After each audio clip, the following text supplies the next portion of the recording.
So, hello everyone. In this session, we'll deal with the introduction part of HVAC. So, first we'll discuss what is HVAC. Then we'll talk about the Standard Society ASHRAE. And then we'll deal with what exactly the heating is, ventilating, and the air conditioning. Then we'll also discuss about the Standard Society, etc. Okay. So today is going to be an introduction session for the HVAC field, which is very basic, and at the same time, without this basic, you cannot think to deal or you cannot think to move to the next step. Okay. So if you are a beginner, this class is for you. If you're experienced, then you'll get some new point. But as experienced people already aware what is HVAC, what is ventilating, etc. Today, as I said, is the introduction session for the HVAC. In the previous session, we learned about the syllabus, what you're going to learn in this training program. I think you got the clear idea. What are the things I'm going to explain or we are going to deal in this training program. So I'm going to start the training from today only. Okay, so let me proceed. So on screen, you can able to find the notes. And here we'll start with the very basic with the chapter 1. So chapter 1 is for mindset. In the chapter 1, you're going to get the idea. What is HVAC? Okay, and the requirement for this service and how this is important for human comfort, how this is important for process control, etc. Because you see, if you talk about HVAC, you'll find this HVAC not only in residential, not only for human comfort. This HVAC is required for residential project, commercial project, and even for industrial. Actually, the idea of this air conditioning by Dr. Willis Evelyn Carrier, he is the father of air conditioning. Actually, the idea of this air conditioning by Willis Carrier is to provide the favorable condition for a printing press. Okay, with that the idea start, and later this is used for the home and comfort. So originally the idea for air conditioning is for process control, but now in market we are using in almost in all the applications. So you can find this air conditioning or this HVAC in residential, in commercial, in industrial, and no doubt in automobile. In all these vehicles, you'll find this air conditioning. So you can think the scope or the future of this field. Anyhow, those who are working on in this field, they know, because you see this is a part of building service, and you know the future of this building services. We'll discuss some new trends also, like green building and BIM at the end. Okay, so let me start with the very basic. First, what is HVAC? And this can be the expected question at the time of interview for beginners as well as for experience. Generally, the interview start with the term. They will ask what is HVAC. Okay, so you should have the clear idea about this. What is HVAC? In short, we used to call HVAC. It's a heating, ventilating, and what air conditioning. In short, it's a HVAC. So it's a technology, or I can say it's a process and use with the system. So you see, HVAC is a technology and a system used to provide what? Thermal comfort and the indoor air quality. Okay, so this indoor air quality we'll discuss in detail, talking about the ventilation. In various environment, it involves regulating temperature. These are the parameters. So temperature is a major parameter for maintaining this air conditioning, and the humidity, no doubt, is important for human comfort as well as for the process control. This humidity also a major parameter. Then air circulation. I'm talking about the distribution of air, and proper distribution and proper circulation of air also one of the major parameter for this air conditioning to get the required or to get the desired results, and to create a comfortable and healthier living or working space. So HVAC systems are commonly used in homes, nothing but residential, commercial buildings like school, office, malls, etc., and no doubt industrial facilities, and you see vehicles, to maintain optimum conditions for occupants and process. So I think you got the idea what is HVAC, at least the basic. Next. So step by step we'll proceed. So you see, whenever you talk about this HVAC, air conditioning or heating, ventilating, etc., this standard society will come into picture. And again, this can be an interview question, because they may ask, did you follow the ASHRAE standard, or which standard did you follow in your previous project or at the time of learning this training, etc. Okay, so most commonly in actual practice or globally, except a few locations, you will find this ASHRAE. So what is ASHRAE? In short, we used to call ASHRAE. It's American Society for Heating, Refrigeration, and Air Conditioning. This engineers. It's not a company; it's a society, and deal with what? Research and development for this HVAC, including R. R means refrigeration. And you see, the aim is to provide or to serve a resources for research, standards, development, education, and collaboration with the HVAC and R industry or a community. So this is not a company; it's a society. Okay, and they're serving a lot of, or they're contributing a lot of things to this HVACR industry. So that's the reason in actual practice, if you're working in US or if you're working in India or if you're working in Gulf, mostly will refer to ashtray. Okay, even if you refer ashtray, most of the things you can relate with the ashtray. For ashtray, if you're using with the ashtray, if you're in India, again most of the thing is a reference from ashtray. Okay, because ashtray is an international society.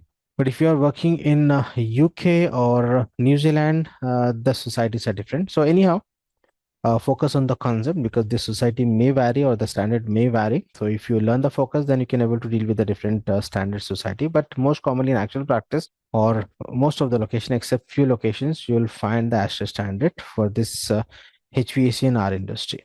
Okay. And this is important for interview point of view. You should know the abbreviation for this. It's the American Society of Heating, Refrigeration and Air Conditioning.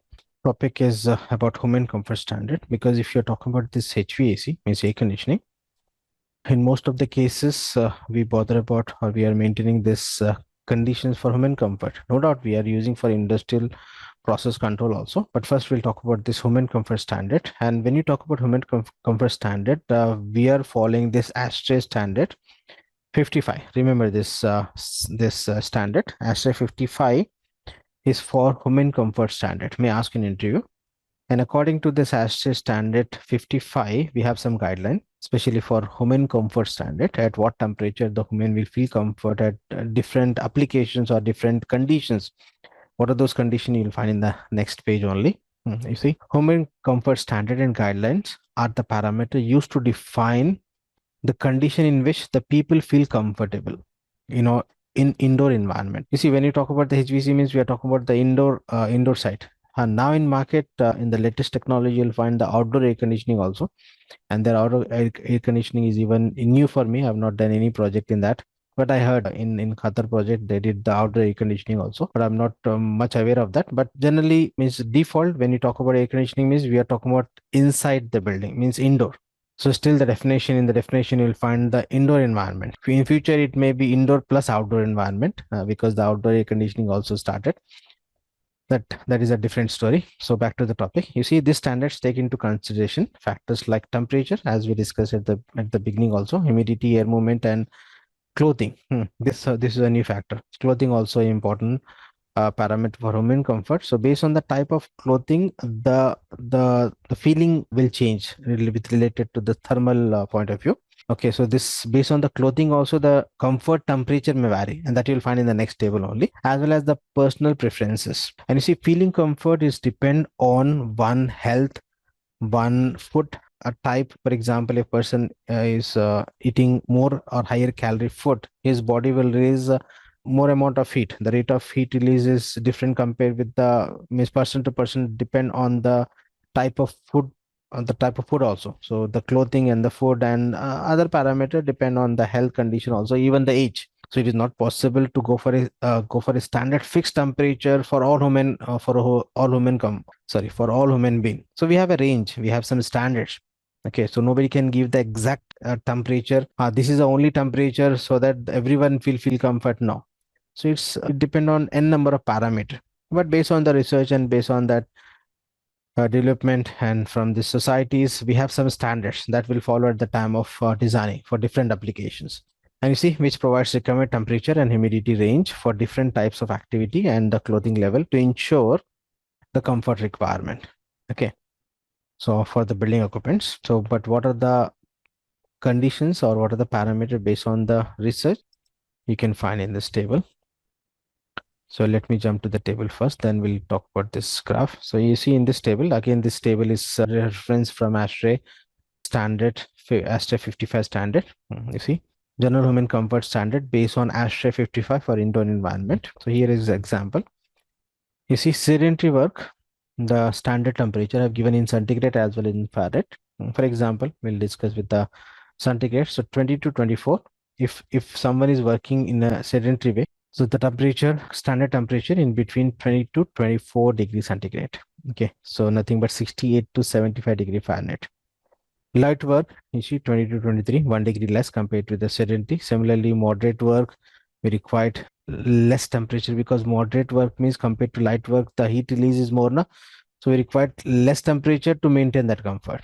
Okay, similarly, you see heavy means still decreasing. From here 22, now 20. So as the activity increases, it means the heat release or the rate of heat release from the body also increases. Okay, so that's the reason lower temperature is required for that comfort.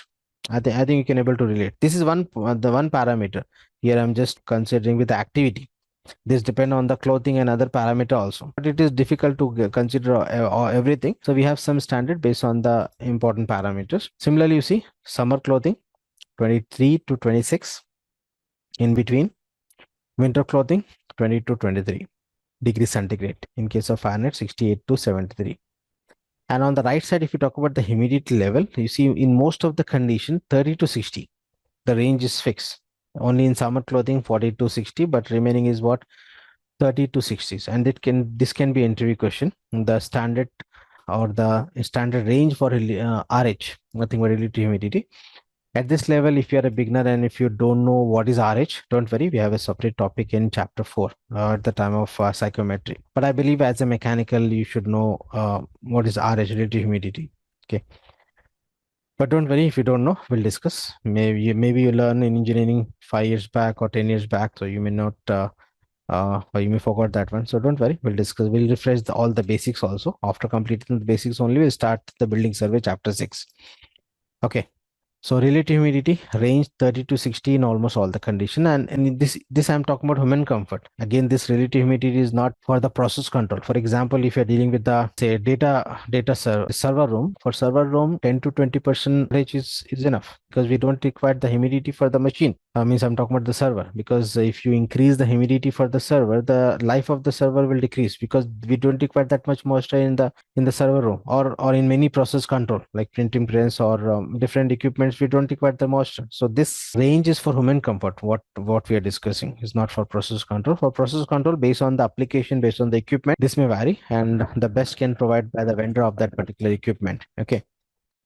So now you see, in general, for interview point of view, this comfort zone chart, which is taken from ASHRAE Handbook Fundamental 2001, you see, just for learning point of view, the range in general for learning point of view, or for even for interview point of view. You see, this is a part of the psychometric chart. This is a part taken from the psychometric chart. And in the psychometric chart, you'll find RH line, temperature line, and the dew point temperature, etc. Again, still, if the psychometric is new for you, don't worry. We have a topic in chapter 4. Now, just try to understand the concept. You see, here you can find the winter range and the summer range. And if I just pick the points, this is just for understanding, and these numbers again may vary slightly as per the standard. So you see, here the winter range start nearly at 70. So I'm considering say 68. You can find out the winter range 68 to, you see, this is the point, because this is a common summer and winter, but the winter up to this point. So you see, this is up to 76. So the winter range is 68 to 76 degree Fahrenheit. So you see this line, this line is for, see this 60 and all this, you can find out it's a temperature direction.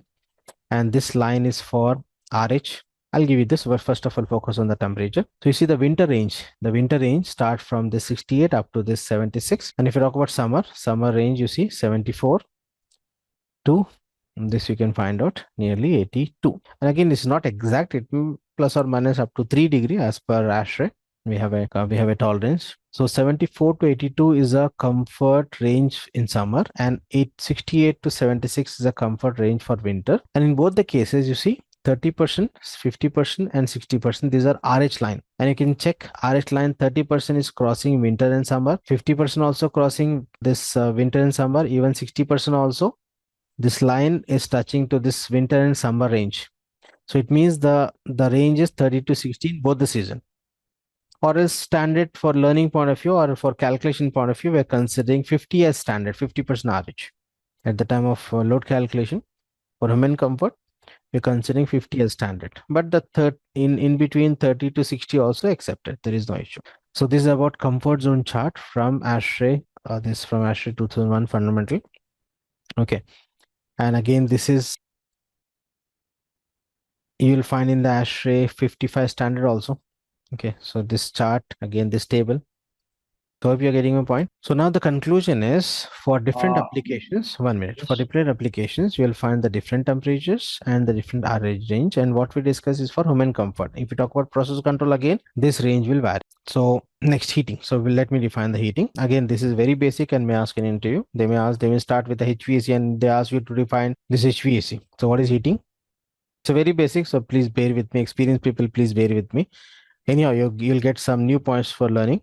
But for beginner, this is must. You must focus on each and every point. And this course, what we design is right from the basic to the advanced level for the beginners as well as for experience. So sometime the experienced people should bear, or sometime this beginners must bear. So because it is not possible to go for a separate modules for different participant, because it is difficult to manage. So now you see, back to the topic. Heating is what? Heating in air conditioning refers to the process of increasing or raising the temperature of indoor to provide what? The comfortable condition with respect to temperature, or to maintain the warm and comfort in colder conditions. So in short, I can say heating is providing the heat in order to maintain the standard temperature. And what standard temperature just now we discussed now? For example, say 72 standard we are considering commonly in actual practice for designing, 72 degree Fahrenheit. Start with 62. Now in between we can consider 72 as standard, or for summer we can consider say 75 or 76 as standard. I'm talking about Fahrenheit. I don't think that for centigrade means people will burn. So heating in air conditioning is refers to the process of increasing or raising the temperature in indoor to provide the warmth and the comfort in colder conditions, while air conditioning often focus for cooling and heating, but as per the requirement we can provide. So in short, heating is providing the or increasing the heat to increase the temperature to maintain the standard temperature in winter.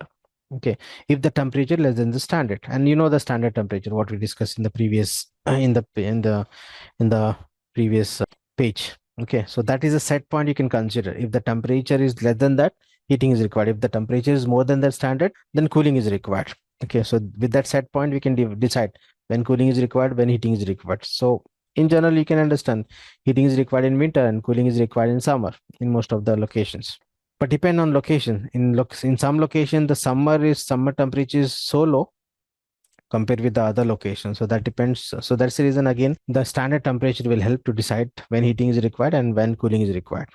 And how to provide this heating? There are a number of ways to provide the heating. Some of the systems I listed here. So you can use the furnaces to provide the heat, to produce the heat by using the natural gas or the fossil fuels, coal, etc. This is an old method, very old method. Furnaces, with the furnace will produce the heat, and that heat we can use with the system. That system we'll discuss later.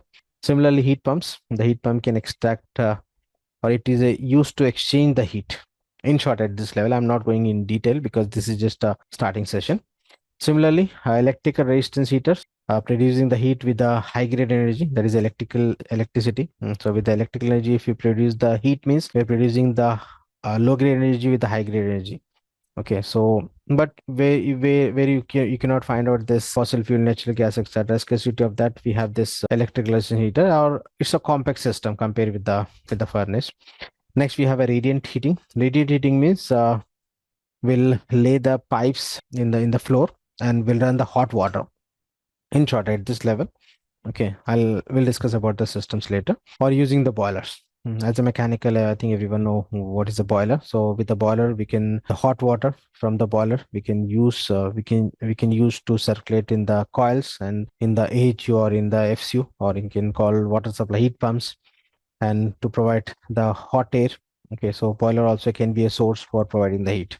So this is about the heating. So heating is providing the heat or increasing the temperature to maintain the comfortable condition in case of the temperature less than the standard or in winter condition. And these are the different sources to provide the heat in general. Okay. Next in HVAC, V stands for ventilation or ventilating. And this is also very, very important, especially for human comfort. Without ventilation, if you just maintain the temperature, is providing the hot air or provide the cool air as per the season, that will not be enough, because if you not maintain the quality of air, as a human we cannot feel comfortable, because as a human, as per the metabolic activity, we are what we are breathing, na? And we are extracting, or we are inhaling what oxygen and releasing what CO2. So the quality of air is very, very important, and the quality of air, this ventilation is related to the quality of air. So you see, ventilation in HVAC is refers to the process of exchanging the indoor air with the fresh air from outside. So what do you think? The indoor air or the outdoor air, which is polluted? The indoor air is more polluted or the outdoor is more polluted? Indoor is more polluted. Outdoor is more polluted. You see, with respect to oxygen, you see here I'm talking about with respect to oxygen. So if you talk about with respect to oxygen, indoor air is more polluted. The reason, Yes. because you see, we are consuming this oxygen continuously and releasing the CO2 now. So if the room is totally packed, what will happen? And some people inside that room, so what will happen after some time? They will consume the entire available oxygen, and the CO2 level increases. And if the CO2 level increases, means you cannot breathe easy. And if you cannot breathe easy, and if you are maintaining the temperature, means there is no question of feeling comfort, right? So that's the reason this is very, very important. So remember, indoor air is 90% polluted compared with the outdoor air with respect to the oxygen level. Or in other words, I can say the outdoor air is 90% fresh with respect to oxygen level compared with the indoor air. And that's the reason we are using the term called IAQ, in indoor air quality. Okay, if you talk about this IAQ, this term is used in ASHRAE, IAQ indoor air quality with respect to ventilation. Okay, so ventilation is not just means not just for exchanging the indoor air, and this is for the comfort with respect to the oxygen level for human. So it's a process of exchanging indoor air with the fresh outdoor air to maintain indoor air quality and provide a comfortable and healthier environment for occupants. And you see, no doubt, outdoor air, maybe with the pollution, maybe with the contaminants, maybe with some other particles, etc. So when before providing, we are filtering with the filters. Okay, but again, I'm talking about with respect to oxygen level, outdoor air is 90% fresh compared with the indoor air. Next, you see the pollutant outdoors, excess humidity.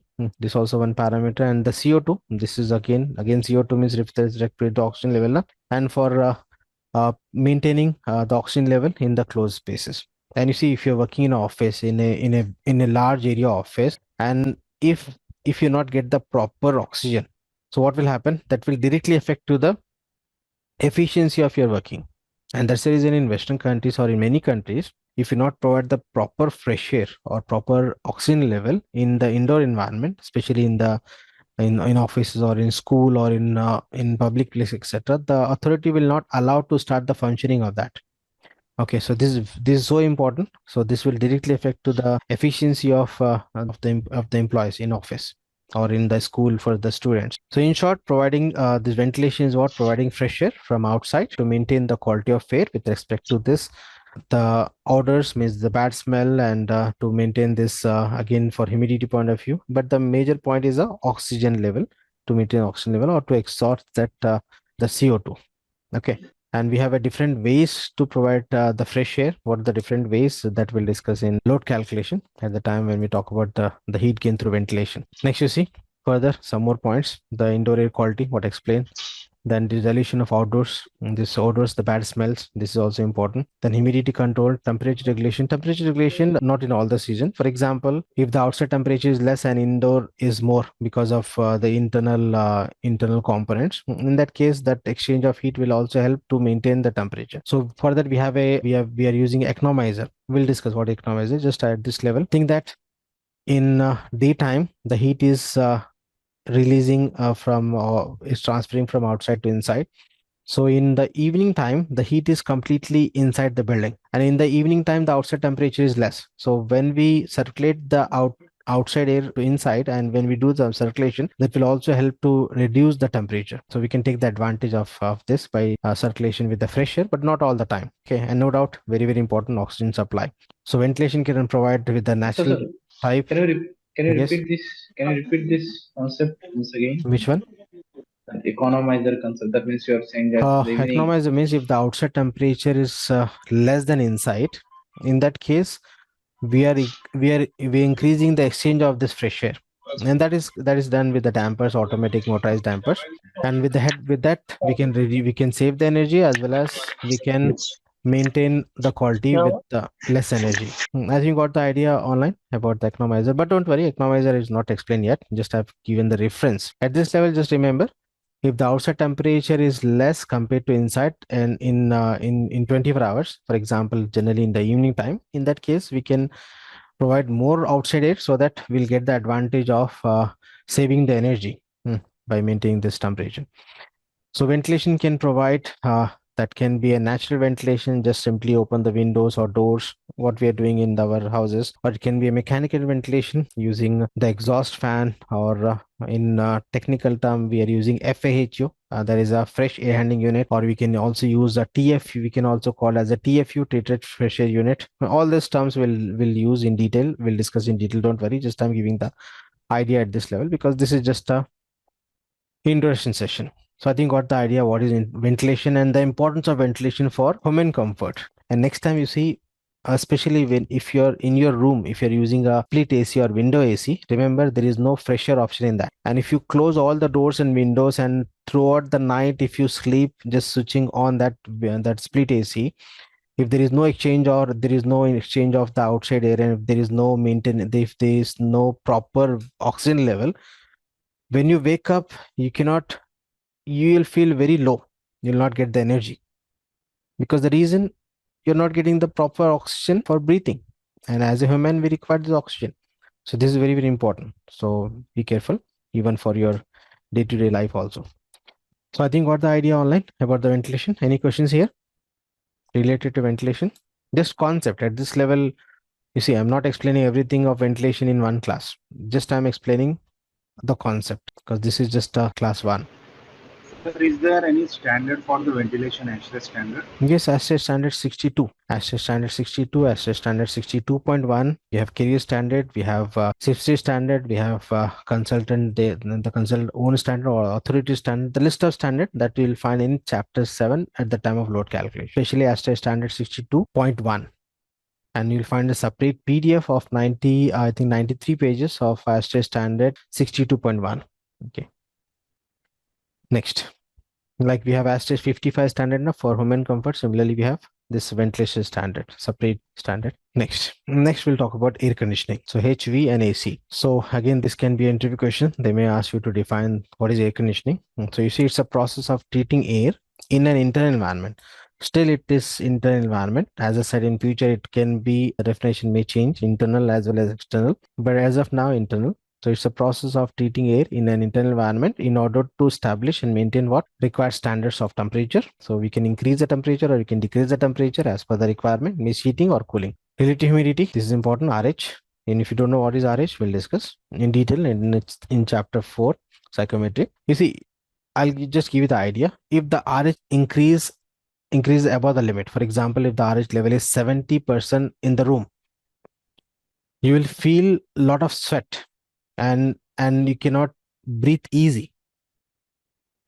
Similarly, if the RH level less than 30%, what will happen? You'll feel dryness of skin, like generally in winter season. So because in winter season the humidity levels are less, and in summer season the RH level is high. Okay, so the more in detail we'll discuss in chapter 4, don't worry. Psychometry. So at this level, RH level also important. Next, cleanliness of air. This is also one parameter to maintain. You're maintaining temperature, you're maintaining oxygen, everything, but you're getting this bad smell, or if you're getting this pollution or the virus inside, means there is no question of this maintaining the quality of air. So again, cleanliness is a parameter of this ventilation. You need to maintain the cleanness of air, and motion of distribution. This is also important parameter, and this we'll discuss in detail with the air distribution side. We have this separate part for this. Part 4 is for air system. No? So in that we'll discuss how to maintain this proper motion and distribution by using the circuit called duct with the 8 terminals, etc. in case of central air conditioning system. Of air and noise level. This is also important. This noise level also important parameter. Suppose if you are supplying the air with the higher velocity, and as the velocity increases, the noise increases. Both are directly proportional. This part also important. We'll discuss at the time of duct designing. So noise also one parameter to maintain, especially for human comfort. Again, this is not applicable, or this you can ignore for process control, because the machine will not get disturbed with the noise. Okay, depend on condition. If the again machine with the operator, then again for operator, for human we need to maintain the noise, or else we cannot focus on his work. But if this self-operated machine, in that case we can ignore this point, and even RH also we can maintain less than the standard, less than 30% as per the equipment requirement. And if you talk about human comfort, the noise level should be less than 35 decibel, because less than 35 decibel means it will not create irritation or disturbance to our ears. Even up to 40 dB, or even up to 50 dB also okay, accepted, because you see at present in my room, you see, or else in your room, if the fan is running, you can, the noise from the fan is nearly up to 40 or 45 dB. That is okay. But if you're talking about the standard point of view, then it should be less than 35 decibel. Okay, so and that can be maintained again by proper maintaining the velocity of air, because velocity is directly linked with the noise. As the velocity increases, velocity means I'm talking about the air velocity. As the air velocity increases, the noise also increases. So this is also one major parameter at the time of duct designing. Okay, so we'll discuss more about this. So this is about the air conditioning in general terms. But now if you talk about the air conditioning as per ASHRAE, you see, this may again ask in interview, that says added. So air conditioning is defined as a process of treating air so as to control simultaneously its temperature, humidity, cleanliness, and distribution to meet the requirement of the conditioned space. Or in other words, I can say, as per ASHRAE, it's a condition of air. It's a condition of air in which the human mind should feel comfort. And when the human mind will feel comfort when the body, and when the body will feel comfort when you maintain all these parameters. So this is about HVAC. I think got the idea. Next, we'll talk about application. Application as given at the starting. Sir, one question. Yes. Ventilation means addition of fresh air from the outside, Yes. as well as exhaust of air from the inside, also, right? So ventilation means addition of fresh air from outside, right? As Yes. well as yes, as well as exhaust from the inside to outside, right? You see, when you provide the fresh air from outside, so what will happen? The pressure in the room increases, no? So definitely exhaust is required. But in most of the cases, we don't require a separate exhaust system. Exhaust can be done that we can call common exhaust. Or whenever you open the door. Anyhow, don't worry about that. That we'll discuss in detail at the time of air system. But what you're thinking is correct. When you provide the fresh air, means definitely there should be some provision for exhaust also, or else the room will means continuously providing the air from outside, and there is no means exhaust. Means what will happen after some time, the movement of air decreases, and the pressure inside the room increases. That will affect to the back pressure of to the equipments. So definitely what you're thinking is required, and for that we have provision also. We have a separate supply duct, separate return duct, separate exhaust duct, separate fresh air duct, and a lot of things to discuss. Okay. So both the things are called ventilation, right? Addition or Exhaust exhaust. is a part of ventilation, we can say. You see, again in ventilation, you find the exhaust system like car parking exhaust system, kitchen exhaust system, toilet exhaust system. That also comes under ventilation. But in that, we'll focus more on the exhaust. When you exhaust, the fresh air will introduce. But don't worry, don't worry. It's too early to discuss that points, because the other people may get confused. At this level, just what I'm explaining is what is HVAC.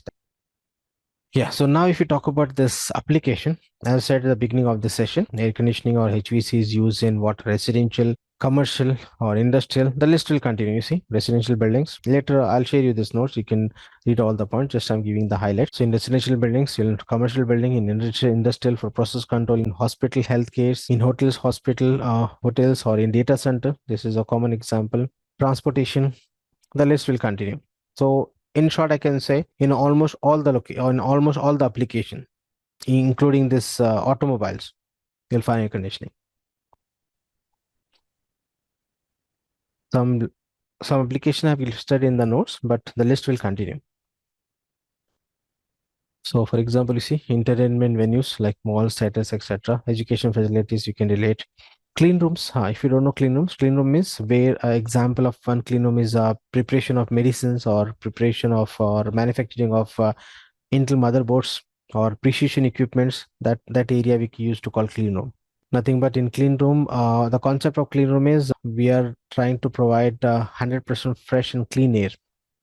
It can be with a different range, but in general, 100% fresh and clean air with a laminar flow. So it's a special case. Similarly, greenhouse for this planting site. In that also we need to maintain the conditions. Okay, so in almost all the application we require this HVAC application. So now you can think the scope of this field. So this is about the HVAC in application.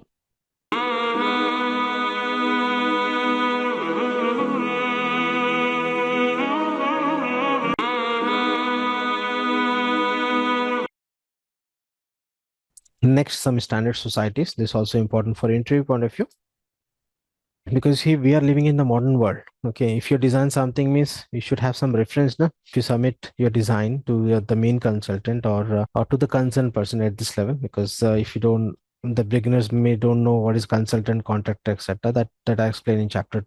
So at this level, for example, if you design something and if you submit to the concerned person, so what do you think? Your design will blindly accept?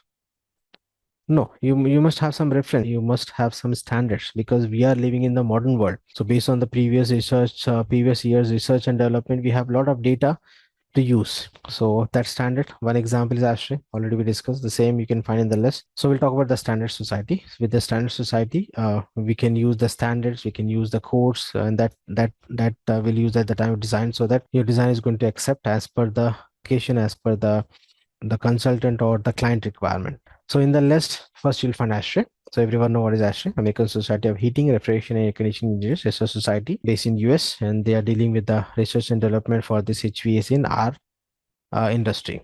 Okay.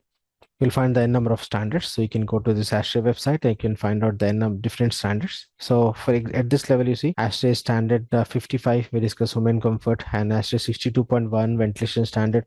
Similarly, in ASHRAE handbooks, you'll find ASHRAE fundamental handbook, ASHRAE refrigeration handbook, ASHRAE application handbook with a different edition. And now in market for fundamental, I think 2021 is the latest one. ASHRAE Fundamental Handbook 2021 is the latest edition. Similarly, for application, 2022 is the latest available, and in refrigeration, I think 2006. I'm not sure about the refrigeration. You'll find the different handbooks also in ASHRAE. So for design point of view, remember we are following ASHRAE Fundamental Handbook, and that 2021 latest edition is available. So in the class also, I'll use ASHRAE 2021. Previous we use 17 and 2009. But as I said, I'm updating, so we'll follow the latest available standard, which is 2021 for fundamental. In the ASHRAE Fundamental Handbook only, you'll find this design for this residential as well as for commercial. We'll find separate application. So I'll give you the idea about this handbooks, don't worry. Next society, we have a SMACNA. So SMACNA is what? Sheet Metal and Air Conditioning Contractors National Association. So this society also based in US. They are dealing with the research and development for the ducting side. In short, duct is a passage used to convey the air. Let me quickly show one image for beginners.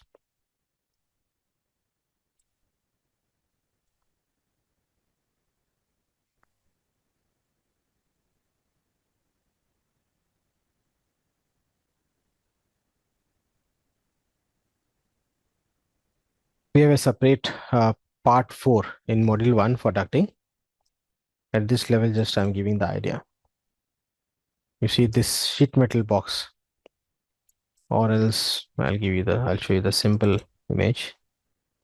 You see this sheet metal box is a passage used to convey the air. We used to call duct. Okay, in detail we'll discuss in part 4 of module 1. So you see, when you talk about this duct design, duct installation, duct drafting, etc., we'll use this SMACNA as a standard, commonly in actual practice in India, in Gulf, in many locations. But if you are in UK, then you're supposed to follow DW144. This is a European standard, mostly in UK for this ducting side. Next, we have AHRI. Previously, it was ARI. You see, in previous year, we used to call ARI, but now it's a AHRI. It's a Air Conditioning, Heating and Refrigeration Institute. And this society is dealing with the equipment side. you see manufacture of HVAC equipments. So when you talk about the standards for the equipments, we'll follow this AHRI. So generally on the equipments, you'll find the AHRI logo. It means the standard equipment. So next, ISHRE, if you're in India, you're supposed to follow ISHRE. Similar like ASHRE, we have ISHRE, Indian Society of Heating, Refrigeration and Air Conditioning Engineers. And if you're a student, you can take the membership, student membership from ISHRE. Or if you are a professional, they are offering the professional membership also from ISHRE. So you can contact to your local ISHRE. ISHRE is available in Hyderabad, in Pune, in Bangalore. They have different chapters. So you can contact and take the membership. It's not expensive. Get the updates. And if you can afford, you can take the membership of ASHRE also. Next. So next is IS, Indian standards. So in many locations, in India, if you're dealing with a project for especially for ministry project, you need to follow this IS. Next is ASTM. So you see, when you talk about the materials, ASTM will come into picture. For example, to fabricate and install the duct, we are using GI.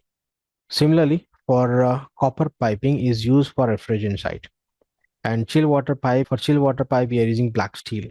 Not only in HVAC, if you talk about plumbing, firefighting, electrical, or even piping or other fields, when you talk about the material, we'll use this ASTM standard. ASTM is what?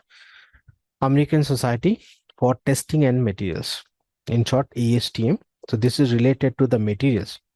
So how we come to know that copper is a good option for refrigerant piping. GI is a good option for ducting. So based on this research and development from ASTM.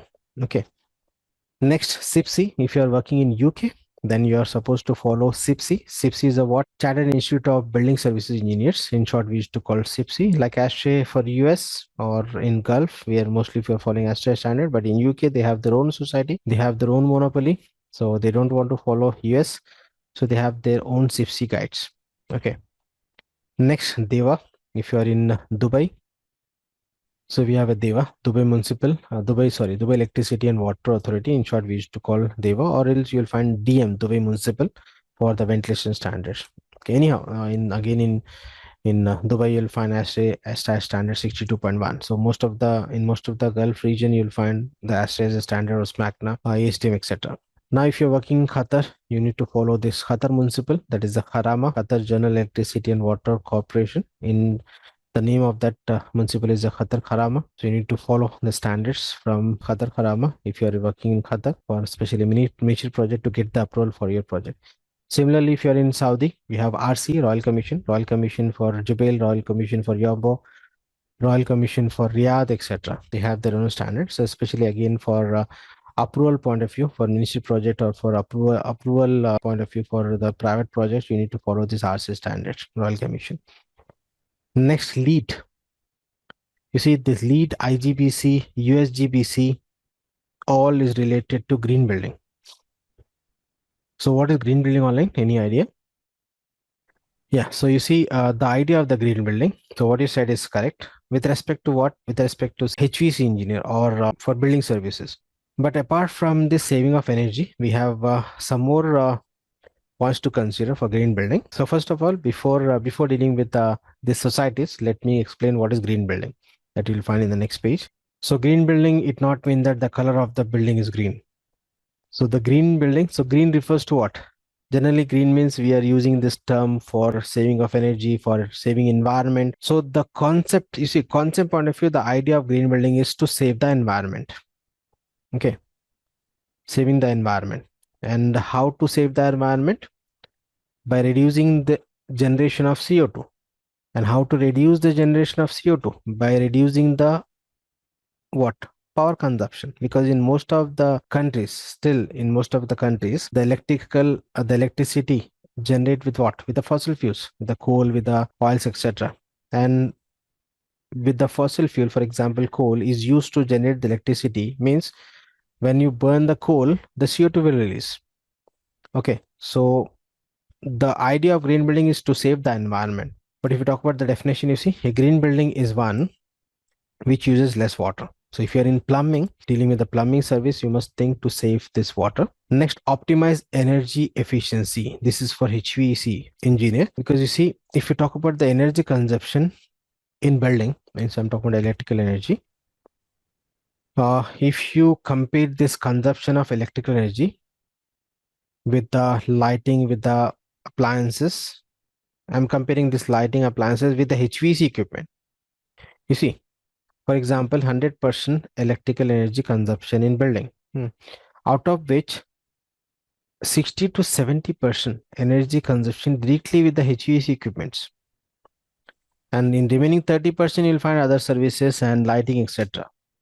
Okay, so as a HVAC engineer, your role is to design your system with the maximum efficiency, means optimize energy efficiency, so that if you design the HV system in an efficient way for one project, similarly, all the engineers of your city design the HV system in an efficient way. And further, if you talk about all the engineers of the country designing the system in an efficient way, and further, if throughout the world, if everyone is designing the HV system in an efficient way, means everyone is contributing in saving the energy, na?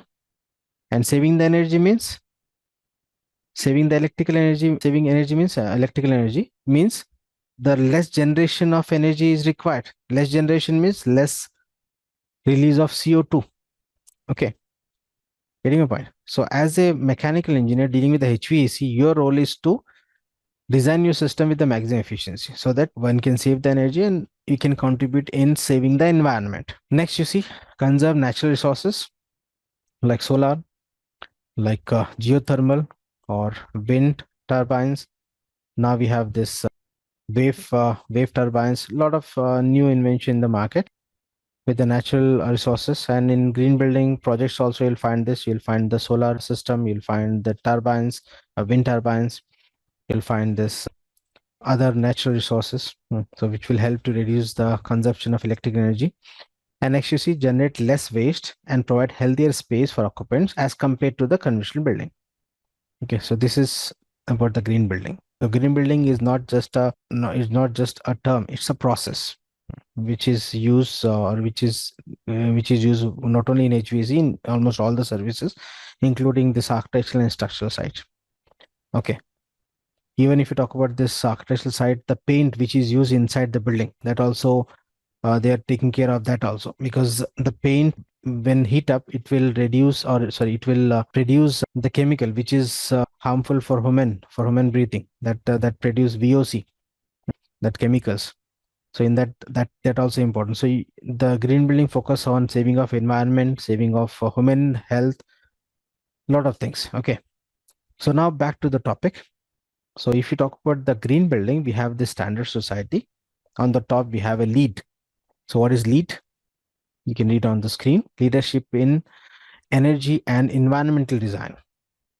In short, we used to call lead, and this is related with the USGBC, United State Green Building Council. With that, they are offering this lead. And if you have experience, at least 1 or 2 years experience in this field, in these services, you can think to involve in this lead certification program. Okay, but not for the beginner. If you're a beginner, just get some experience in the field, then you can think for this lead certification.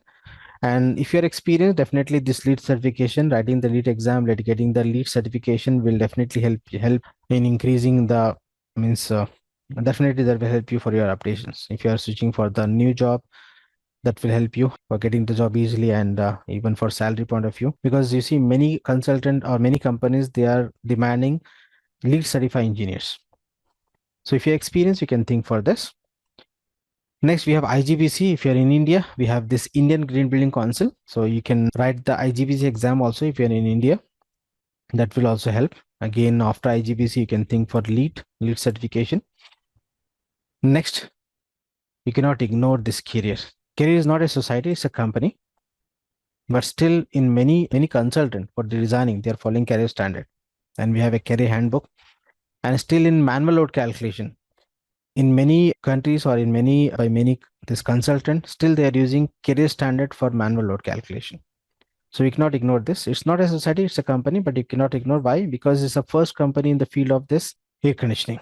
And you see, CRRIR is this is a name of a scientist, and you see the full name is Willis Hewlett Carrier, and we are considering him as the father of air conditioning. Okay, so he start in 1905 this company, And 1950 they developed, but the concept started in 1905 by this scientist called Willis Haviland Carrier, and we are considering this is a father of air conditioning, and you can find his image also.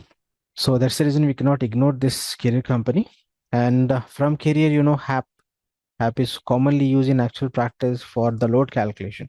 Carrier HAP. So you'll find the Carrier standard, and now you see in many areas the Carrier is following ASTRAE standard. Okay, so in Carrier handbook also they are referring to ASTRAE standard. So ASTRAE Society, and they are they are completely in that development side, but we cannot ignore the Carrier also. If you talk about the load calculation manual, still we are using Carrier standard. If you talk about the pipe designing, the still water pipe designing, even in ASTRAE handbook you'll find the reference from Carrier. Okay, so in this training program also we are following this ASTRAE, SMACNA and Carrier standards. Okay, for metal point of view we are following ASTM. So this is about the introduction part and end of chapter 1. Now if you have any questions related to this topic what I cover just now, we can discuss.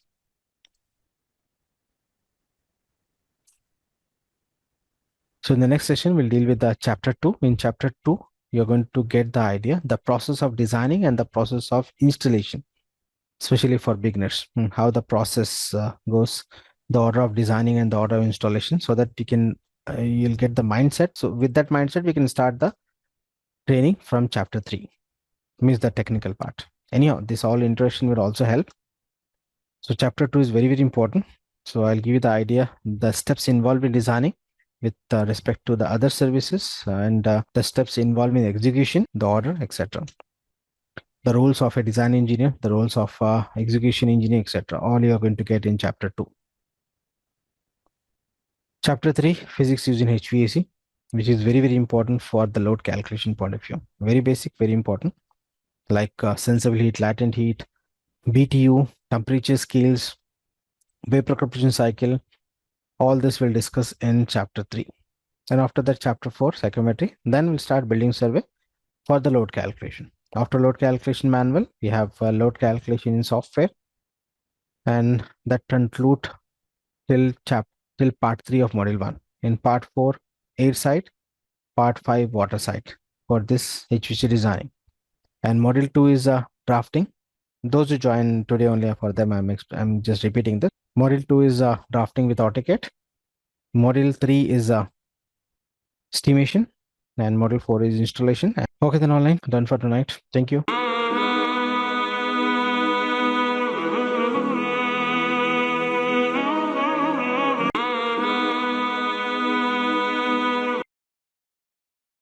Hello everyone.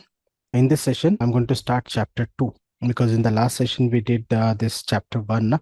So in chapter 2, first we'll talk about the different options in HVAC industry, like consultant, contractor, etc. Then we'll talk about the different types of drawing, and we'll discuss how this process in actual practice for the designing point of view as well as for installation point of view. And we'll also discuss about the other services in this process, and who is architect and who is consultant, who is a contracting company, etc. All this we'll discuss. So especially if you are a beginner, this session is very, very important for you to understand the process for this building industry. Okay, and the steps involved in HVAC designing and the steps involved in HVAC installation. Okay, so if you are experienced, then you know all this process, because you're already working. Maybe you are working in a consultant side, or maybe you're working in a contracting side, so you may know this process.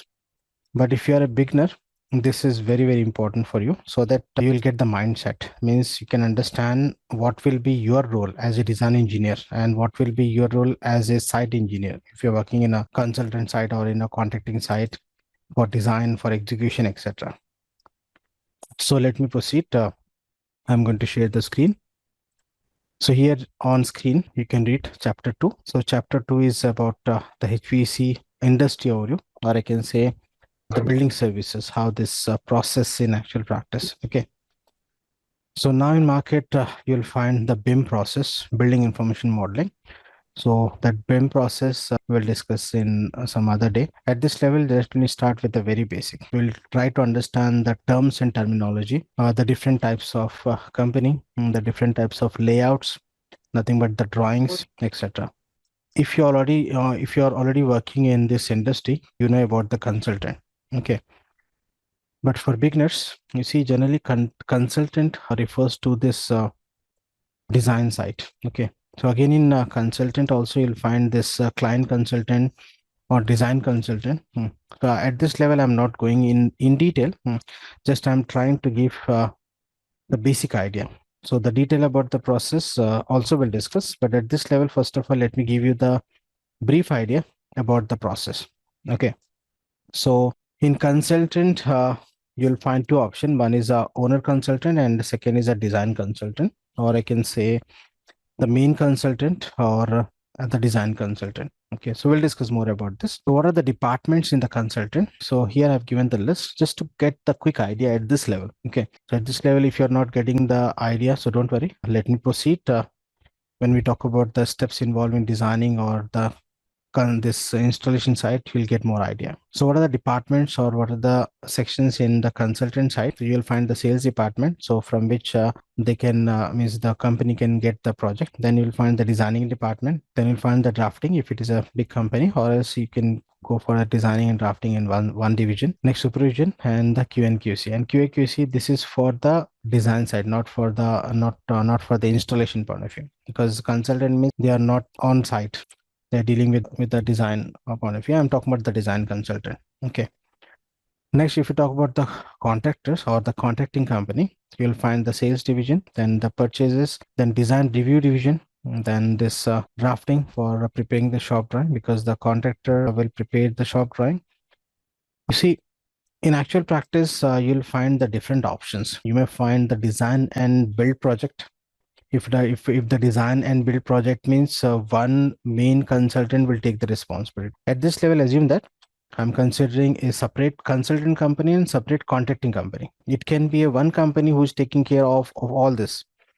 Because you see, in actual practice, if you're working in, say, Qatar or in any country, and if you're dealing with the big project, you may find one company dealing with all, or else can be a different companies. So in actual practice, you'll find the multiple option. So don't get confused. At this level, just try to focus on the concept. So here in contracting also, you'll find the sales, purchase, the design, drafting, execution, supervision, and QAQC. And you see this execution in the contracting side, and here in designing in the consultant side. Okay, because generally consultant refers to the design side. I'm talking about a design consultant, and the contracting refers to the installation execution side. Okay, again in that contracting company you'll find the subcontractors. So it's a big process for big project. For small project, the things are not that much complicated. So we'll try to understand the process of this services or this designing and the execution in actual practice in this session. Similarly, you'll find the separate maintenance company, or the contracting company may take the maintenance, or generally in actual practice, the contractor who complete the job or who complete this installation will take care for this maintenance also. Okay, like 3 years maintenance or 5 years maintenance, they need to provide that maintenance as a part of their the project scope, or it can be a separate maintenance company that includes again sales division, purchase division, service, cleaning, etc. Okay, so this is just to get the idea. No need to write. I'll share you these notes. Just focus on screen. If any additional points, I'll inform you to write. Just focus and try to understand the process.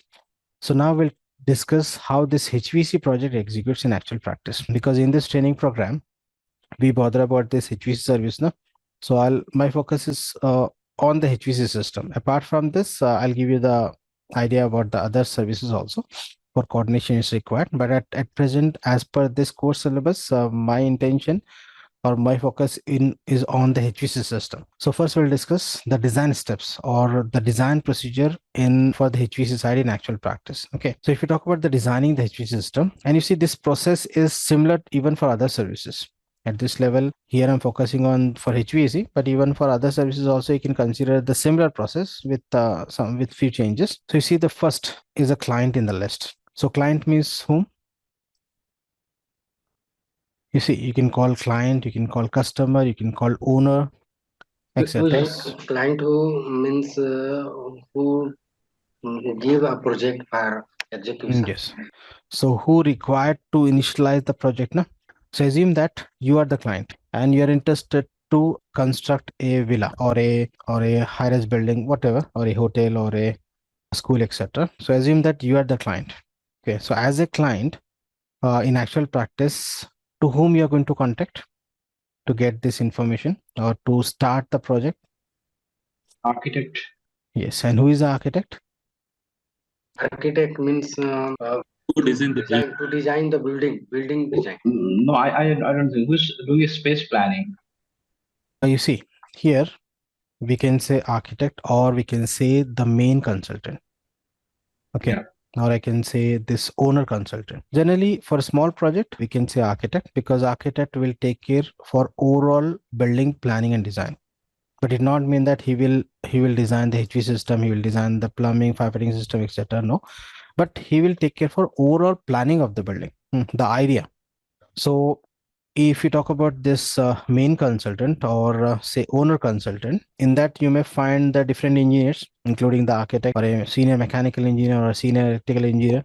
So initially, under architect you'll find all this because architect is not just a civil engineer; he is taking care for including the services also, means the overall planning of the building. And if you talk about this in engineering also, if you talk about this B arc compared with the BTech civil or mechanical, B arc is not 4 years; it's 4+ years, nearly 5 years, and they are going to learn this civil side and also this building services. Means they know the overall picture of the building, including the services, so they can able to coordinate with the services and initially they can initialize the project.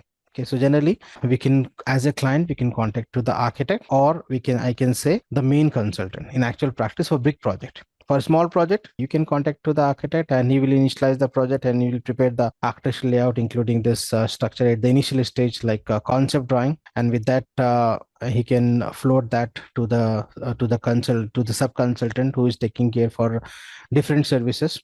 So in actual practice, you may find a separate sub consultant for different services, or you may find a one consultant taking care for all the services. So in actual practice, you'll find multiple options.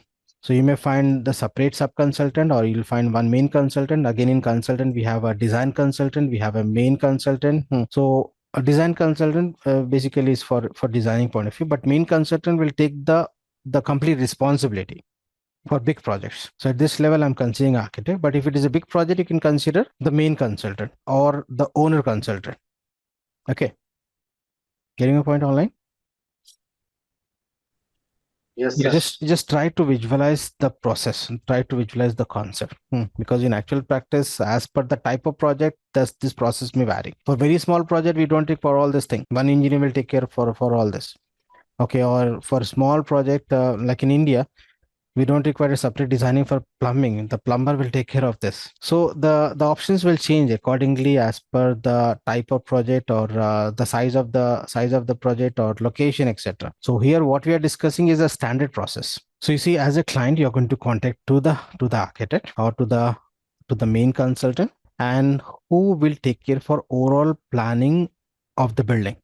Okay, and after that, you see, this architect, he will provide that architectural layout. So he will prepare the architectural layouts, initially a rough sketches, not in detail. And he will provide this information to the different services or to the different sub-consultant, or one consultant may have all this. So you see, these are the different services, the firefighting system, electrical system, HV system, structure. Again, you see structure based on the load of the services, and you find some other consultant for this security side or for elevators or accelerators, etc. So this is for the design point of view.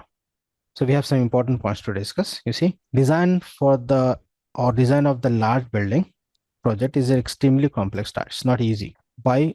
The main reason is what?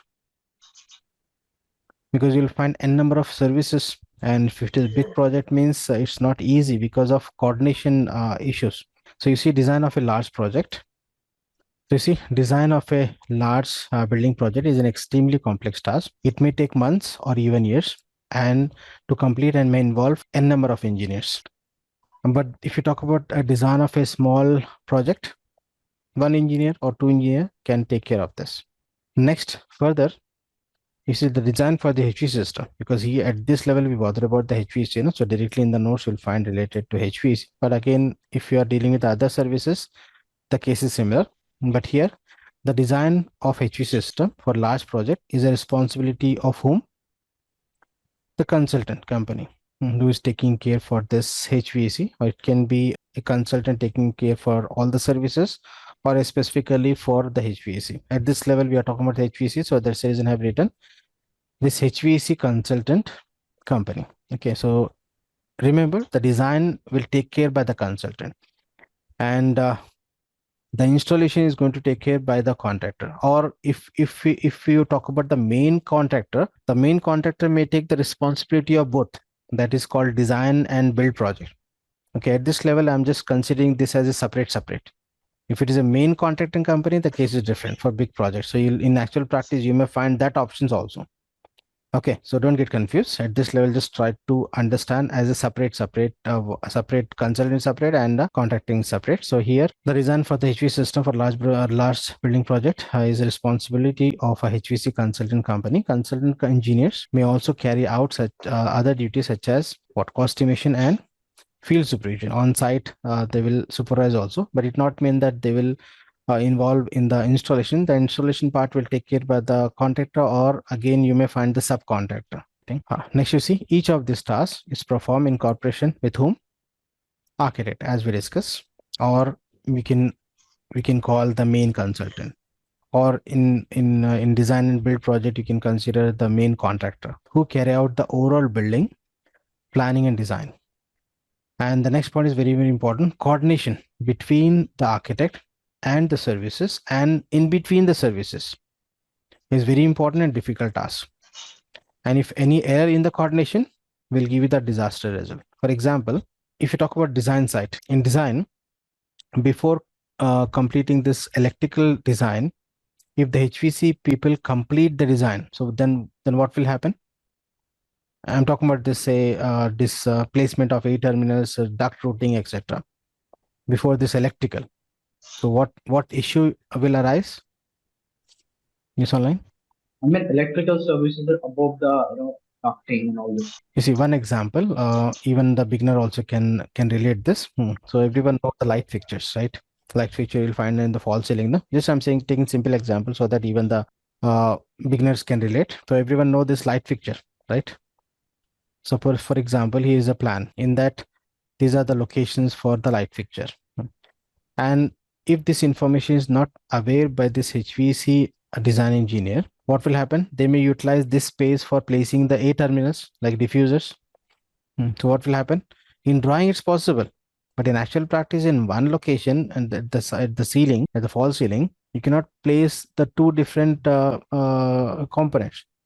Right? This is one example, simple example, so that you can relate. So the coordination is required even in design also. Definitely is required at the time of installation. That is very important. But even at the time of designing, the coordination is must.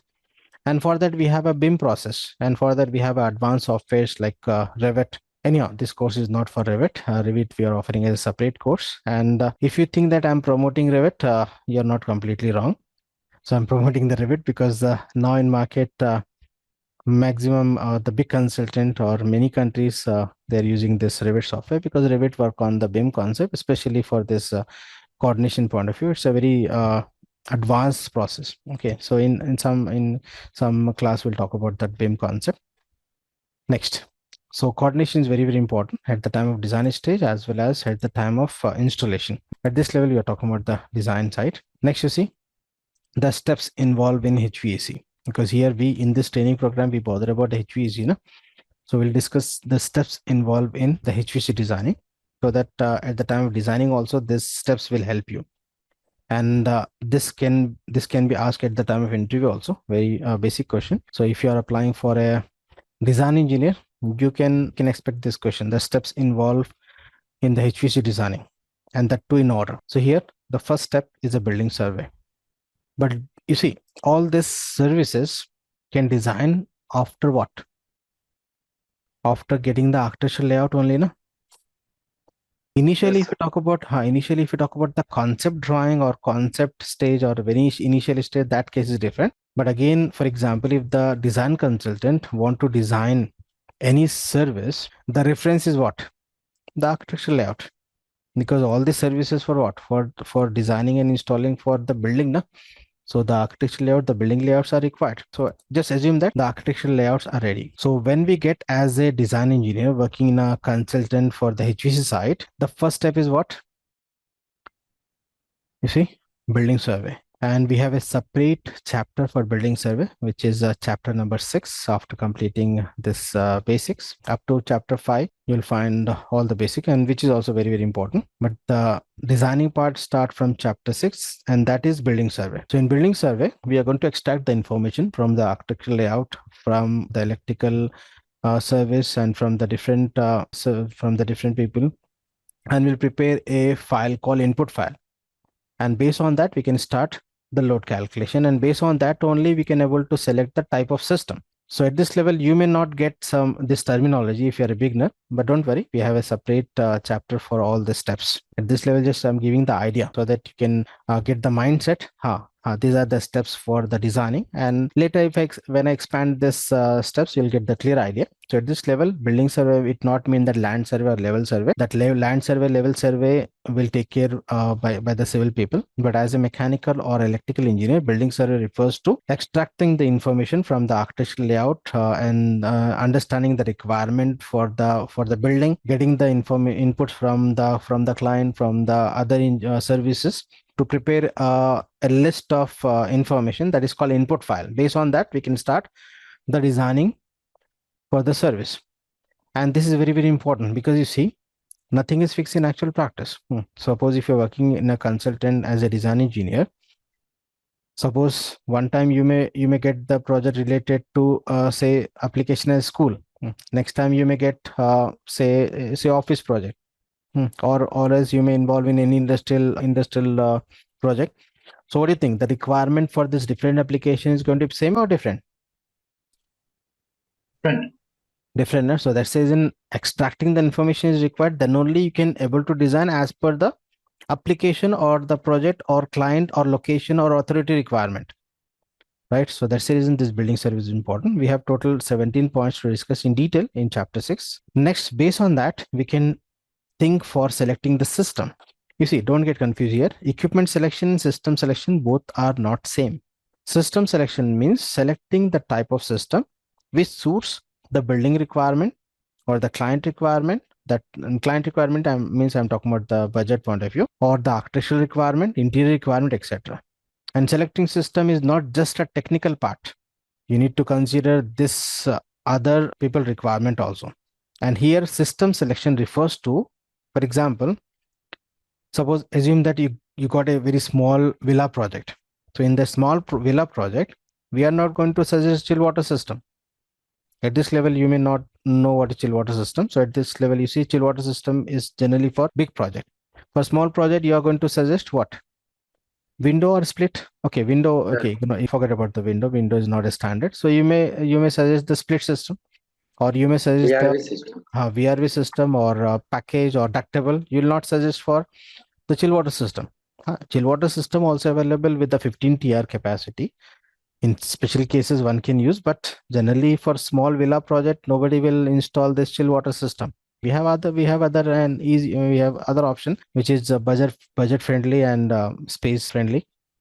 Okay, so system selection means based on the building survey, as per the architectural requirement or the application requirement or the client budget, interior requirement, etc. Will select this system is best suitable for the particular type of project. So we are going to suggest, but again, final decision depend on the architect as well as the client also, as per the requirement. So based on the building survey, we'll deal with the selection of system. And you see, for selection of system, you must know the knowledge of the different systems, no? And for that, we have chapter number 5. In chapter number 5, we'll discuss the different types of system, right from window to chill water system, including the air cooled, water cooled, VRF, package, ductable, etc. So basically, the system is divided into 3 categories. One is a DX system, second is a chill water system, and third is a all air system. Again, all air system can be a part of a DX system, can be a part of a chill water system, or else widely if you classify means you'll find two systems. One is a DX and second is a chill water system. Apart from this, you'll find this radiant type or radiant cooling, some advanced option also, but what is commonly used in market, DX and a chill water system. Next, we have the lengthy part, important load calculation. And you see in load calculation, you'll find the cooling load calculation as well as the heating load calculation, cooling load calculation for summer, heating load calculations for winter. And as per the syllabus, first we'll deal with the manual cooling load calculation, then E20 chart, then E20 Excel, then we'll start the software calculation. And as per the syllabus, I'm offering HAP, carrier HAP. You may find the list of softwares for the load calculation. The list I'll provide, but as per the syllabus, I'm offering carrier HAP. And this is a important and lengthy part of the syllabus. And this I'm just considering this in a two-part. You see, basic is part 1 and manual load calculation is part 2 and software load calculation is part 3. So only this load calculation consists of 2 parts in the syllabus in module 1. And it's lengthy, very, very important. And based on this load calculation only, we can think to deal with the equipment selection. So what is the difference between system selection and equipment selection? Any idea? Any guess? Yes, sir. System selection means which system is provided by smaller equipment like For example, right. like as split AC, Yes. HU हो गया, FC हो गया, Fine. etc. Then what about equipment selection? Equipment selection like AHU, air handling unit. So here, you see, don't get confused. Equipment selection means of the selected system. Yes, sir. Based on the results, based on the results, what we're going to get in the load calculation. For example, initially I decide to go with the split system for a small villa project. Okay, so what I did, I just decide this system I'm going to use. But what capacity of that system? You'll get capacity in the load calculation. Yes, sir. After load calculation, we'll do the equipment selection of the selected system. Yes, sir. Okay, so selection system is just we are deciding how we are going to use that system, but actual selection is going to be after getting the required capacity based on the load calculation that we used to call equipment selection.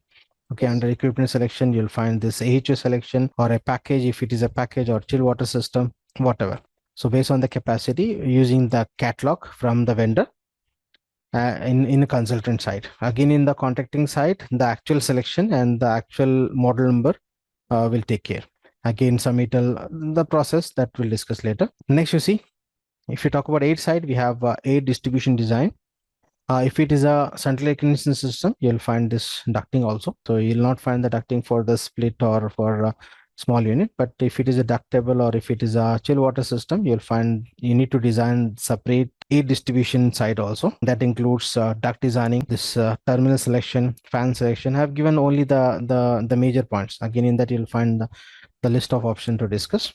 So in short, that part I'm considering as a air distribution design. That includes the different methods for duct designing, different material for the duct, different types of air terminal, and we have a separate calculation for the ducting with the manual chart and table or using a duct sizer, most commonly McVie duct sizer in actual practice, or else you can use any duct sizer. The result is going to be almost same. Or this terminal selection, again terminal selection with the manual catalog or with the electronic catalog from the vendor. Then fan selection, very, very important. In that we will find the term called ESP calculation, very important for interview point of view. All this will design in the air side. Next, if it is a chill water system, for example, at the time of after building survey, if you decide for the chill water system means it can be air cooled system or it can be water cooled system. For that, you'll be required this chill water pipe designing.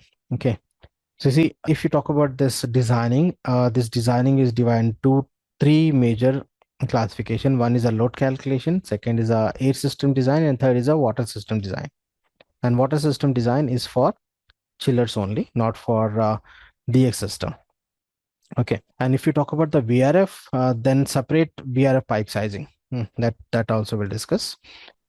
You can consider this ductable split as a DX system or split system as a DX system. Even VRF also a DX system, direct expansion.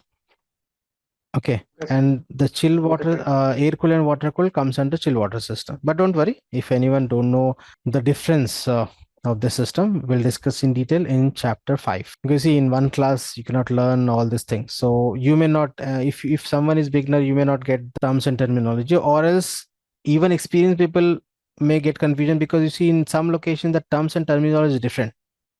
Okay, in actual practice, based on the location, also these terms and terminology will change. Okay, so don't get confused. We'll discuss in chapter 5.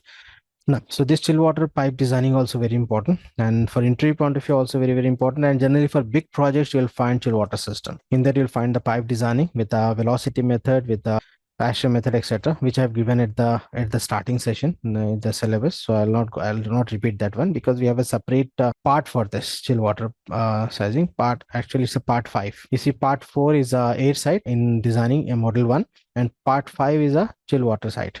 Fitting and accessories, we used to call valve package or hookups, then pump selection, very important for design point of view.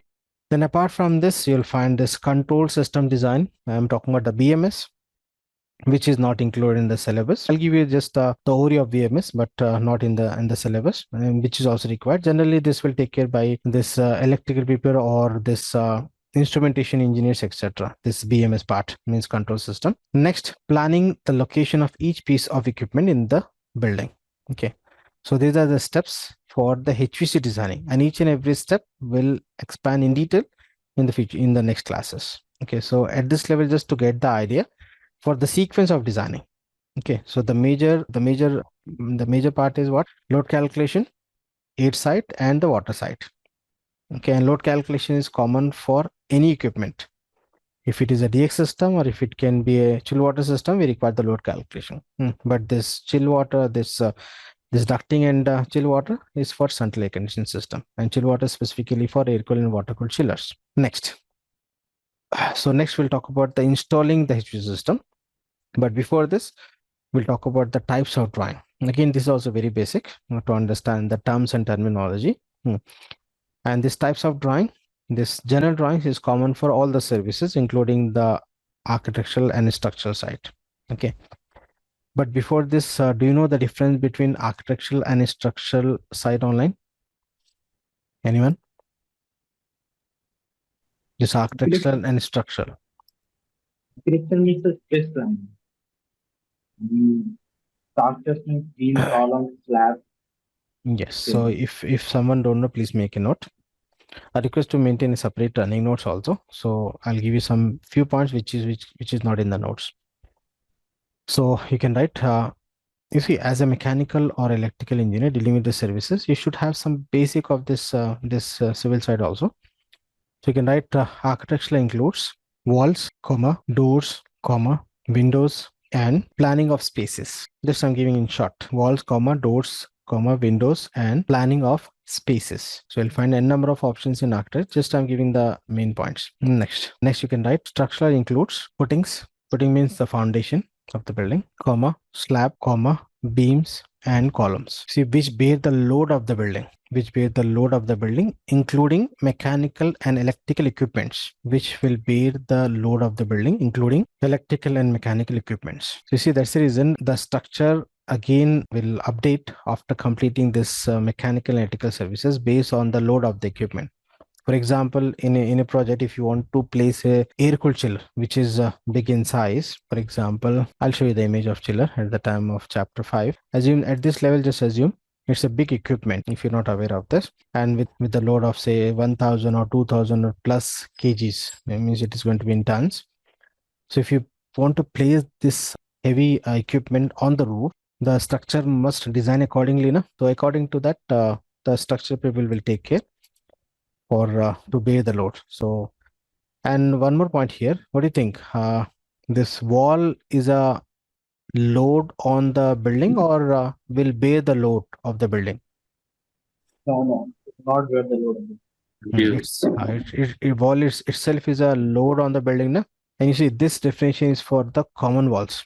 But now in market, we have a standard, or we have a special construction with the concrete walls. And the concrete wall is a structure member, not the architectural member. We have some special type of design in actual practice in present market, you'll find the concrete walls, and the concrete wall is not a architectural member, it's a structural member which is used to bear the load of the building.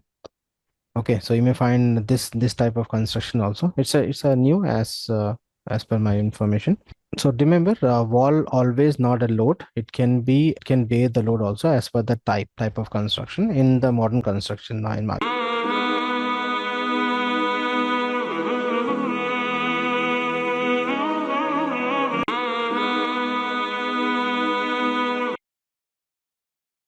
Next, we have different types of drawing. First, we'll talk about the general drawings. See, first is a concept drawing or a tender drawing, which is prepared at the very initial stage of the project. Assume that you are the client and you are going to approach to whom? Say, main consultant or a architect. So the main consultant or the architect will prepare very initial stage drawing, that is called concept drawing or a tender drawing. Concept drawing we are calling, as per technically it's a concept drawing. Tender drawing we are calling because this drawing is going to be submitted from the main consultant to the main contractor, or to the main contractor, or it can be for a small project to the design consultant. So for them it's a tender drawing because that is going to be a tender for them, na? So technically it's a concept drawing, but for process point of view we can call it a tender drawing. So it's a very initial stage. You'll not find the detail in that. You'll find just basic information. Next, based on that concept drawing, the design consultant, you see, the design consultant, or it may submit to the main contractor. Again, the main contractor will provide this concept drawing, nothing but tender drawing, to the design consultant, who will prepare what? Design drawings. So design drawing, nothing but you'll find more details in that compared with the concept drawing. Concept drawing just the initial stage, very initial stage. But design drawing, in that you'll find the details, but not the complete details which is required to complete the work on site. So you may find say 70% information in the design drawing. Again, in the design drawing, you'll find the base drawing as well as the detail drawing. Base drawing means you'll find the single line drawings. Detail drawing with the double line drawing, almost the information, but not 100%. Not the complete. For a small project, you can consider the base drawing or detail drawing as same. But for big project, we require more detailing. So you need to go for a separate drawings. One is a base drawing and detail drawing, etc. Okay. Again, by the consultant. Next, based on that, the contracting company generally will prepare this shop drawing. Again, here contracting means I'm not talking about the main contracting. I'm talking about the subcontracting company. At this level, if you're a beginner, you may get the confusion between all these terms, but don't worry. Let me complete this. Again, we'll discuss with more detail about this process. At this level, I'm not just going in detail to avoid confusion. Just try to understand the terms and terminology. So shop drawing will prepare by whom? Generally in actual practice, by? Yes, online? Contractor. Yes, contractor. Because contractor is responsible for the installation. And again, you see, I'm not talking about the main contractor who is taking the overall responsibility for design and the build. Here I'm talking about a subcontractor, who is taking care for the HVAC site. Okay. Again, you will find the separate subcontractor for the different services. Again, within the services also, you may find the further subcontractors, like a separate contractor for ducting side, separate for piping side, welders, etc. So for big project, the process is very lengthy. But for a small project, one contractor will manage all these things. So remember, the shop drawing is a detailed drawing, or it's an updated drawing of a design drawing, which is required for what? For execution, for installation on site. Or we can call, say, the installation drawing. Shop drawing, technically we used to call shop drawing. You can call the installation drawing, which is required for installation point of view, and that you'll find the details for the hangers, almost all the details which is required for installation. Again, in the design drawing, you see detail DLD, you'll find say 70 to 80%. But this is not completely. And for big project, the work is going to start on site with the detail drawing, with the design detail drawing only, because preparing shop drawing will take time. So almost say 60 to 70% is going to be the work is going to complete for big project with the design drawing. Parallelly, the shop drawing contracting company will prepare, and the final stage they are using the shop drawing. I'm talking about for big project. For small project, directly with the detailed design drawing, they can execute the job. Okay. Next, at the end, you'll find the as-built drawing. So what is as-built drawing? You see, in short, I can say the updated shop drawing is a as-built drawing based on the actual Work done. actual work Actual done work or done. actual installation or actual execution. Because in actual practice, because of the services, because of some other reasons, you may find some changes. The 100% the work is not going to happen as per the shop drawing. Definitely you'll find some changes, at least 5 to 10% changes, because we are talking about the services and we are not installing only one HV service in the building. Na? We have the other service again in HVC also. We have a different systems like piping, ducting, etc. So enough clearance is required. So you may find some changes because of coordination issues, because of some change in the design, change in the requirement, or sometime because of authority conditions, etc. So that's the reason the work is going to happen on site based on the shop drawing. But after completing the work, if any changes when compared with the shop drawing, that is going to update in the shop drawing. So the updated shop drawing as per the actual completion of work, that drawing is called as built drawing. As built, the name will give you the idea. As built, how you built, based on that will update the shop drawing. And why the need of the shop drawing? Because the work is already done. Why the need of this as built drawing? Maintenance purpose.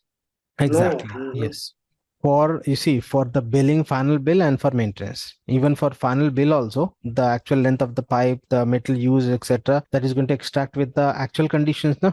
So to prepare the final bill as well as next. Next we have architectural drawing and different services drawing. And as an engineer, you should have the knowledge of this, because without knowing or without extracting the information from the architectural drawing, we cannot think to start to deal with any service. And in detail, we'll learn how to read this architectural drawing in building survey. At this level, just I'm giving the list of this drawings. So in architectural side also, you'll find the detailed drawing for the toilet, kitchen, staircase, wall section, doors and windows. So this two drawing is important for us as a HVC engineer, because this wall section will help you to get or to extract the metal use in wall construction. Apart from this, you'll find we require this metal used for the slab or for other structure member, and even this doors and windows metal also required. And why this metal is required? If mechanical engineers can relate this to find the U value, overall coefficient of heat transfer, because the actual heat gain is depend on the U value. And if you don't know about the U value, don't worry. In load calculation, we'll talk about this finding U value based on the R value. It means resistance, thermal resistance of the metal. So this drawing is important.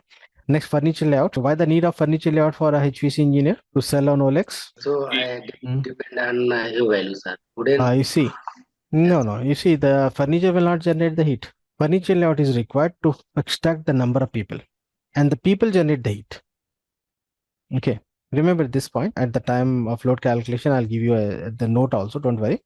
At this level, just remember this layout also required. Next, false ceiling layout, not only for mechanical, for HVAC, we required for other services, because all this False ceiling layout means, yeah. the false ceiling, false ceiling layout, in that you may find a step false ceiling, you may find the plain false ceiling, you may find the great false ceiling. So accordingly, we can place the 8 terminals now. False ceiling. Yes. Ceiling slab, I'm not talking about the ceiling, I'm talking about false ceiling. Okay, I believe everyone know what is false ceiling, because nowadays it's common, na? Even in small flats also you'll find the false ceiling. But don't worry, if anyone don't know, we will discuss the different types of false ceiling at the time of dealing with the design. Next, tiles layout for the flooring. This is not required. Names and legend. Okay, forget about this. But these are the types of drawing for architecture side. Apart from this, you may find some more also, but I have listed a few. In that, you see this wall section, this furniture. Apart from this, you'll find the different plan like floor plan, section, elevation, etc., which is also required. And we'll learn how to read this in detail, because extracting the information, you should know how to read this architecture layout. So in building survey, point 1 only, we'll discuss in detail. Next, structural drawings. Again, notes and legend, foundation plan, beams and column. And again, beams and column is required for a coordination point of view, because you see ducts, remember duct, we cannot run the duct through beams and column.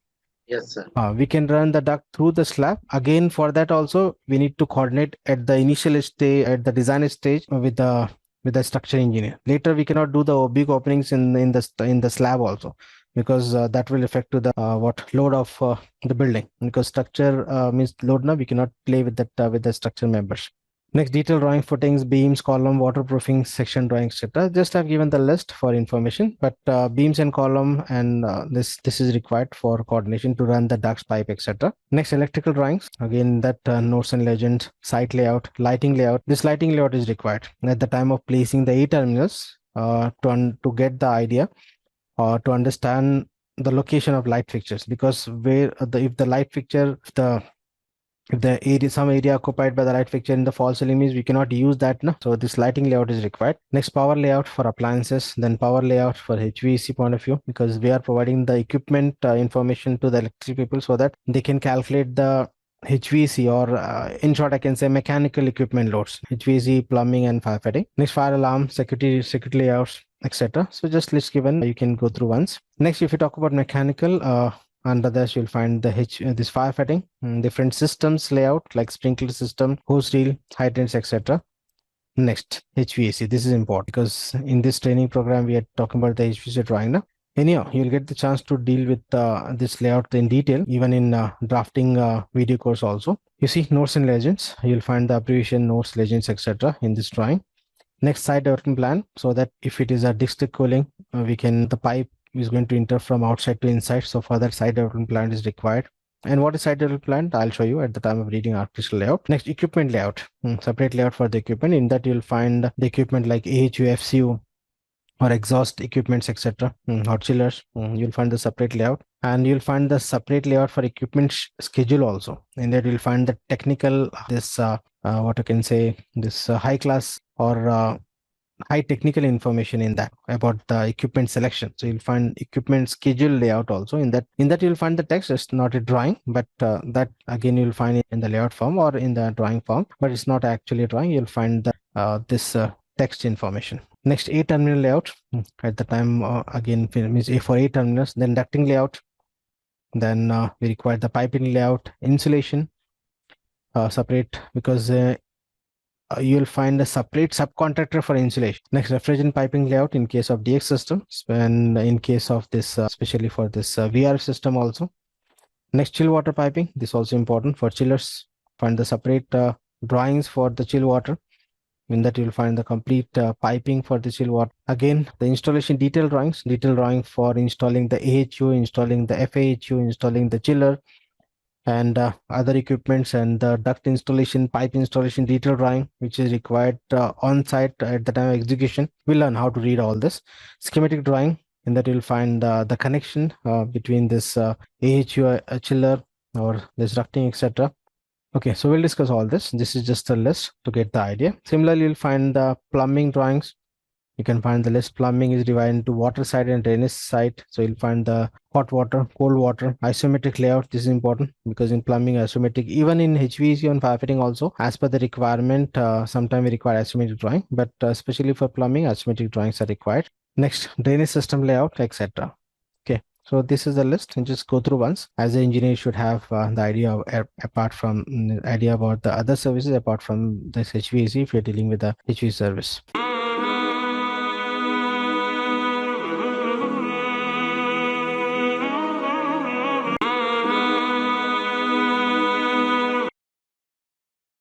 Next, we'll talk about installing the HVAC system.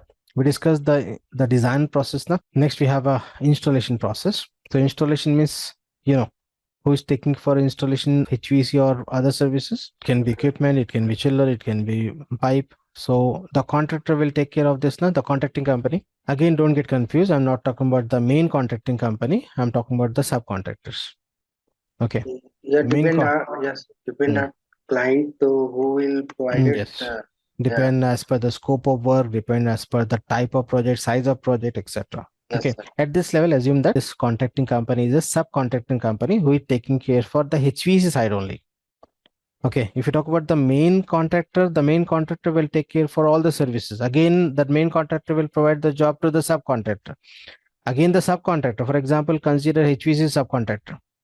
Yes, Again, the HVAC subcontractor will provide the job to further subcontractor. Separate contractor for duct side, separate for pipe, separate for insulation, separate for welders, etc. So for big project, it's a big project. For big projects, it's a chain. But just at this level, installing the system, assume that I'm talking about HVAC subcontractor. So again, you see, now assume that the architect will have, or the main consultant have all the drawings. All which drawing? The design drawing. Or you can consider the contractor. In case of big project, the main consultant will provide the job to the main contractor, and the main contractor will provide the job to the design consultant. Now assume that the design consultant completes the design, and the design drawing from the design consultant is submitting back to whom? Some main contractor. Now the main contractor will provide this drawing to whom? Subcontractor. So assume that this architect at this level is main contractor and providing the information and drawings to the general contracting company, and the general contracting company will provide the drawings to the subcontractor. So again, in subcontractor you'll find the structural, plumbing, electrical, HVAC, firing, etc. But at this level we bother about the HVAC, no? So we'll discuss about the Sir, HVAC. just 1 minute, sir. Yes, please. So you are saying that architect is main consultant, right? But here Yes, again, you can but consider the architect as a main consultant. But again, in main consultant, you'll find the architect and mechanical and electrical team of engineers. For a small But project, you can assume that architect is a main consultant. But here you are saying that architect is the main contractor. No, the main consultant or the owner consultant, and provide the job to the main contractor in case if it is a big project, or else directly he can provide the work to the subcontractors. So depend as per the case. So just focus on the concept. In actual practice, as per the location, as per the type of project, these options may vary. So the point is the contracting company will take care for say installation. So here I'm bothered about this HVAC. So what are the steps involved in installing the HVAC system that you'll find here? You see the mechanical or the HVAC contracting company take the HVAC consultant design drawing, also known as engineering or the contract drawing. You can call the say tender drawing. The tender drawing from this consultant to the contractor, we can call that as a tender drawing. Next, you'll find this the term IFC also. IFC is to issue for construction, or else we can call the detailed design drawing is IFC, or the what we can call the shop drawing. You can consider the IFC issue for construction. So as per the case. So in this case, you see the mechanical or the HVAC contracting company takes the HVAC consultant design drawing, also known as engineering or contract drawing, or say tender drawing, and then prepare what? Shop drawing, what we discussed in the types of drawing. Then shop drawings are the detailed drawing, larger scale, minimum A2 or A1 sheet. I think as an engineer, you know this paper sizes. The normal paper size is A4, na? So generally, if we'll not use A4 on site, minimum A2 or A1 or A0, or you'll find larger than that. And most commonly, we are using 1:100 scale. Can be 1:50, 1:150, 1:200, depend. But commonly 1:100. And if you're not aware of this scale, don't worry. We'll discuss at the time of dealing with the design. 1:100 means, just I'll give you the idea. In actual practice, it is 100 times, but in drawing, you can find only one time. For example, in drawing 1 mm equal to in actual practice is 100 mm, or in drawing 1 feet equal to in actual practice is 100 feet. Okay, because we don't have that much of big sizes of sheet, na? So that reduction is required. So 1:100 means 100 times we are going to reduce. So most commonly scale we are using in actual practice, and on-site scale drawings are required, or else it can be a big issue on site.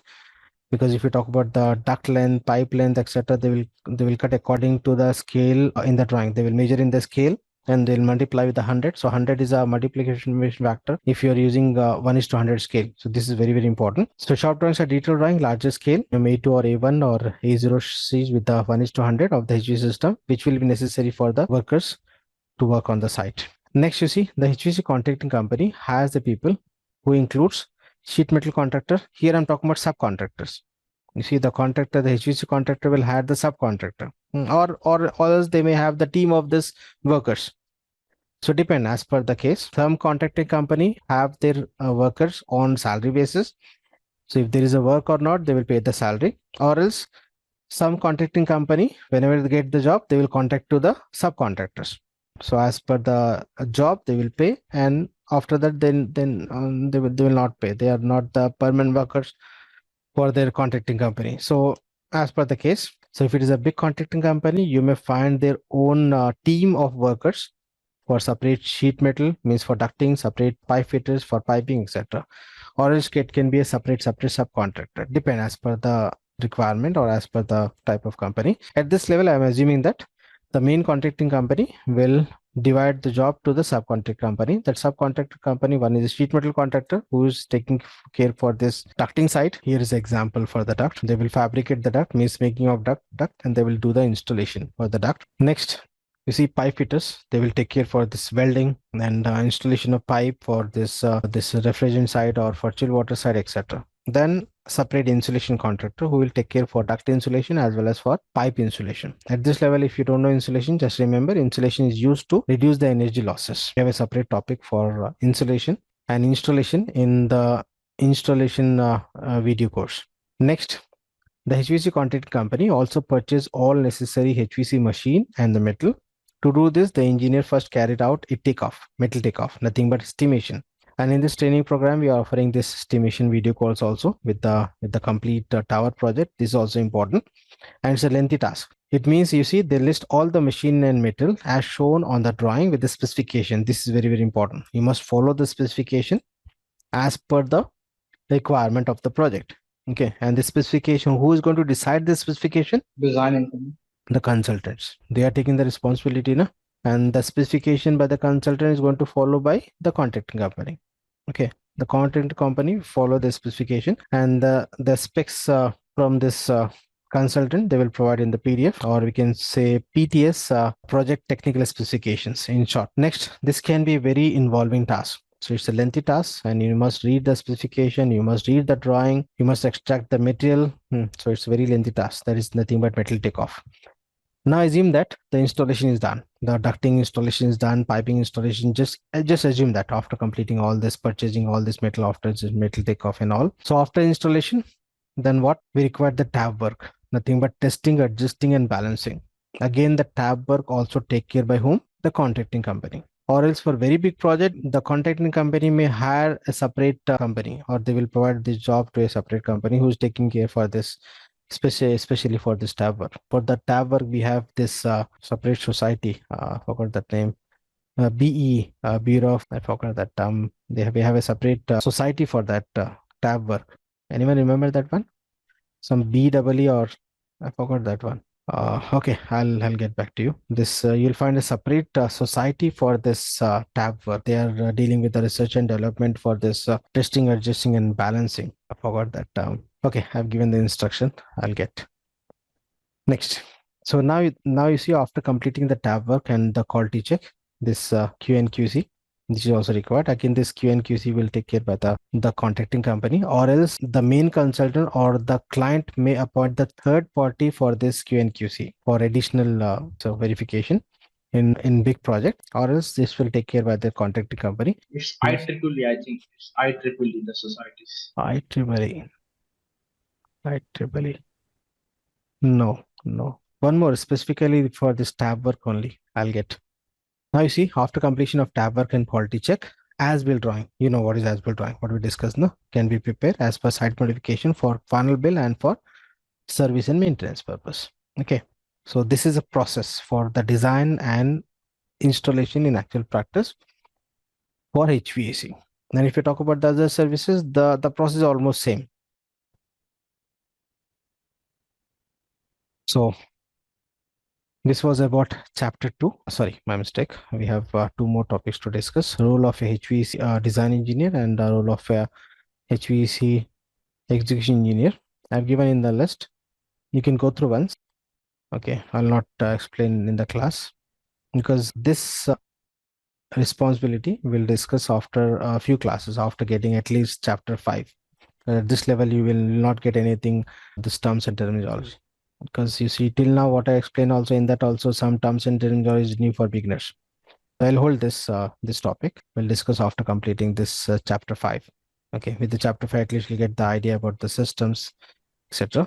But I request to go through once all these steps. If you're a beginner, you must read at least 2 to 3 times and try to understand the process. Who is consultant, who is contractor, what are the different types of drawing, and who is responsible for what, so that when you in actual practice, when you involve in the contracting side, you'll get the idea. My role is to for installation side. If you involve in the consultant side, you'll get the idea. My role is for in the design side. Again, in design side, you'll find the supervision, site supervision team, or even in contracting also, you'll find the design review team. So for reviewing the design, or to prepare the shop drawing, or to verify the design as per the requirement.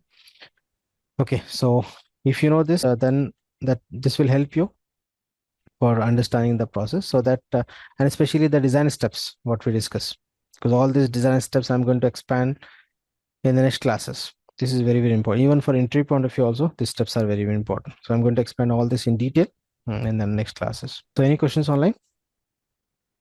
Sir, one question. Yes, please. It's related to the installation.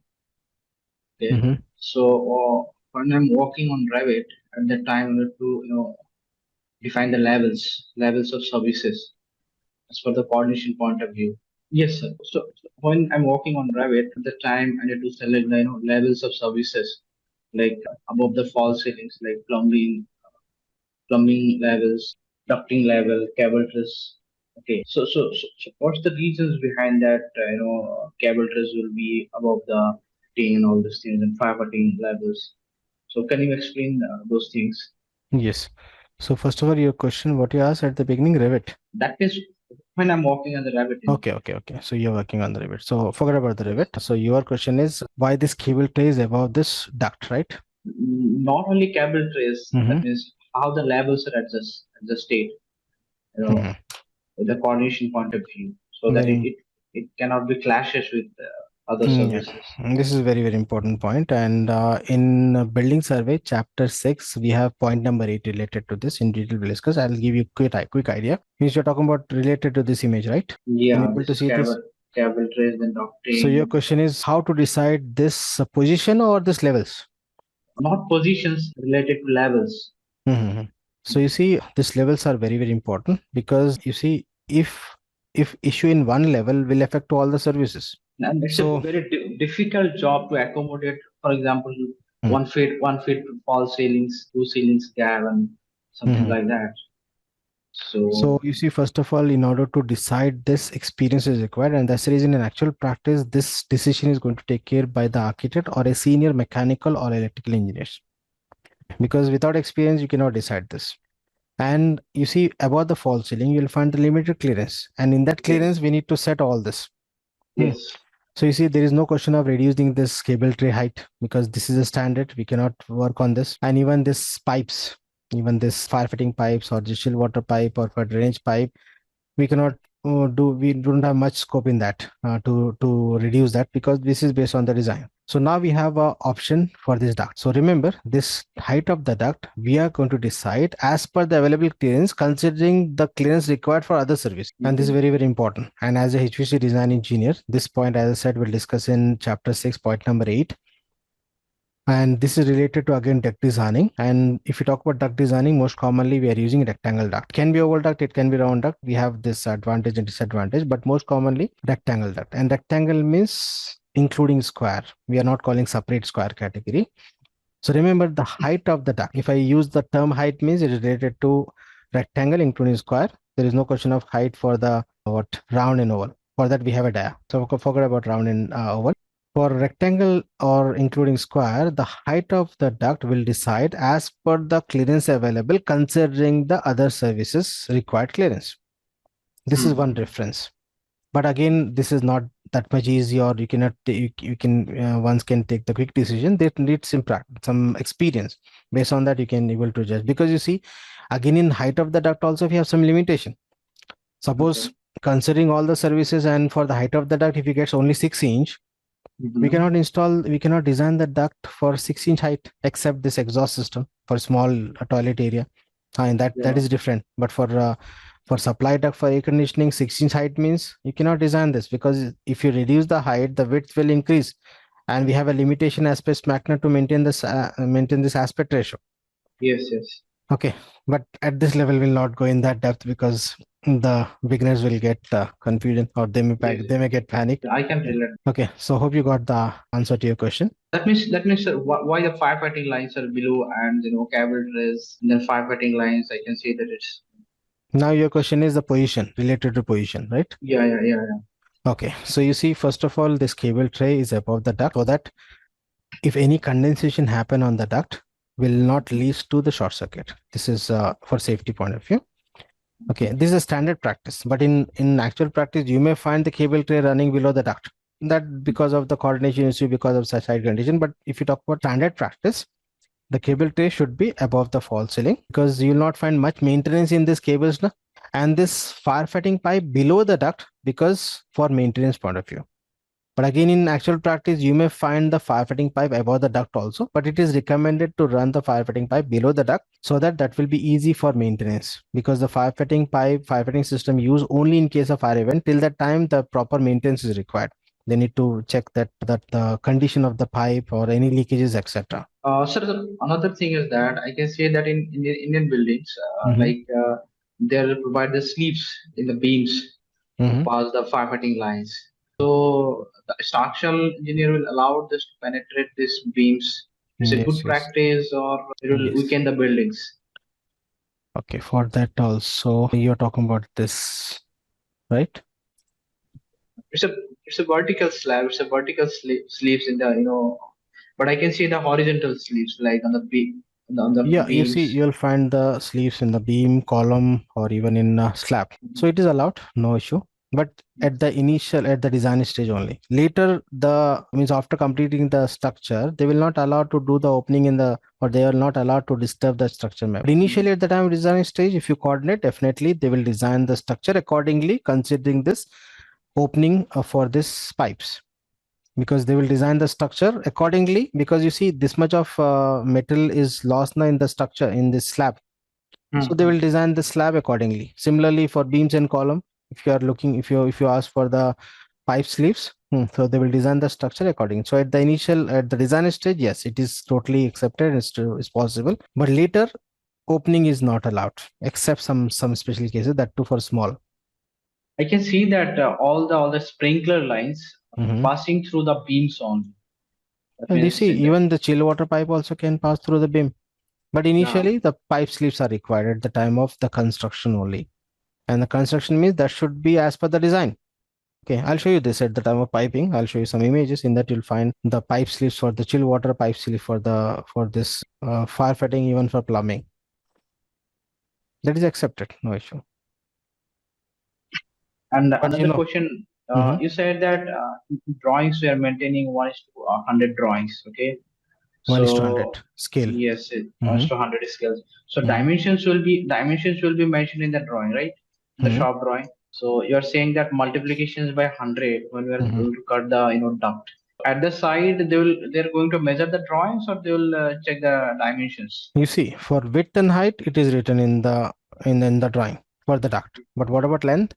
Length is not mentioned, na? So they will measure the length on. In the shop drawing, contractor is going to mention the length. I think they're going to mention Yeah, you see, length also. in some projects you'll find the length also, but not commonly. Even if it is mentioned, the fabricator. And nowadays in actual practice, you see, means last 5 years back or say 10 years back, the fabrication on site, but now it is a factory fabricated. Okay. So they must verify. They will verify the drawing with the scale factor, and they must do this, or else what will happen if they not verify means, without that, if they start production for this ducting means that there will be no use, because either you may get length more than the required or less than the required. Okay, that So is the scale, manually they're going to check the length with the scale on the paper. yes, with the scale they will measure. For example, it is written say 100 in the drawing, they will measure. So they must get some 1 but 1 is small, say 1 centimeter, for example. So if 1 centimeter, they will consider hundreds and they will verify. And this is important. And experienced contractor will check the scale when he got the drawing, not only for HVAC, even for other services. Okay, then, thank you.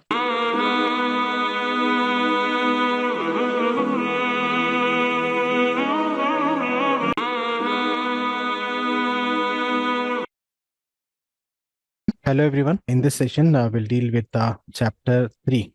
Which is very, very interesting and very important for design point of view. In chapter 3, which is physics used in HVAC. And you know this, without these concepts, you cannot think to deal with this designing part for this HVAC, especially for the load calculation and when we deal with the fluid mechanics or this say ducting, piping, all these concepts is required. So in chapter 3, physics use in HVAC, we'll start with the heat. And you see, if you're dealing with the air conditioning, so air conditioning, the first parameter, adding or removing the heat, right? So it must to understand what is heat. So we'll start with the term heat.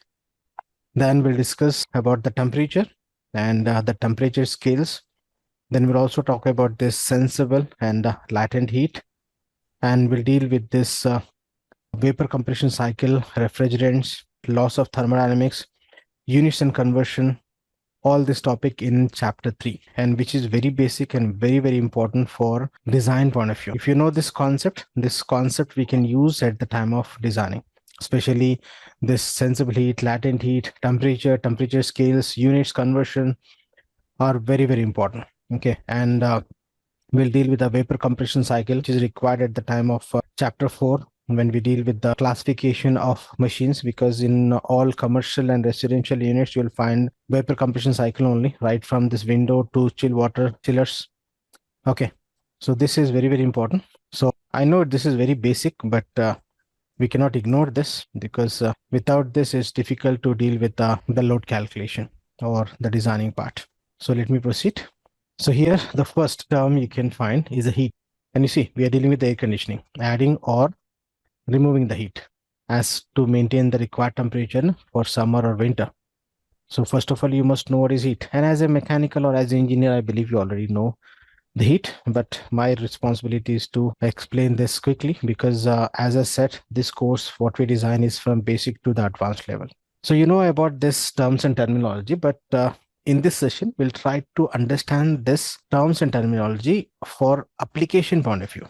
Okay, not just theoretical. We'll try to understand for application point of view. Then only you can involve in the designing, because concept is very, very important. So here on screen, heat is what? In short, I can say heat is a form of energy. And temperature is what? Temperature and heat both are same or different? Different. Yes, heat is a form Temperature of is energy. different. Yes, sir. So heat is a form of energy and temperature is the intensity of that energy. Yes, Okay. sir. So with the temperature, we can find out the rate of heat transfer, but the content of heat, the content of that energy is a heat. Okay, or else the heat we can also call in technical term as enthalpy, right? Heat content of the body.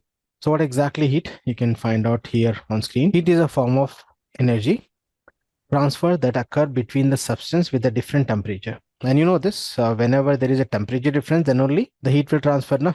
If the temperature, if it is same in both the bodies, and if it is physically connected, that will attain what? Thermal equilibrium, and will not transfer the heat. So heat will transfer only when there is a temperature difference. If there is no temperature difference, there will no heat transfer, because both the body will attain thermal equilibrium. And this term also will use at the time of load calculation, especially at the time of learning heat gain through partition, floor and ceiling, because heat gain through partition means between the two rooms. If the two rooms with the same temperature, it means there will be no heat transfer.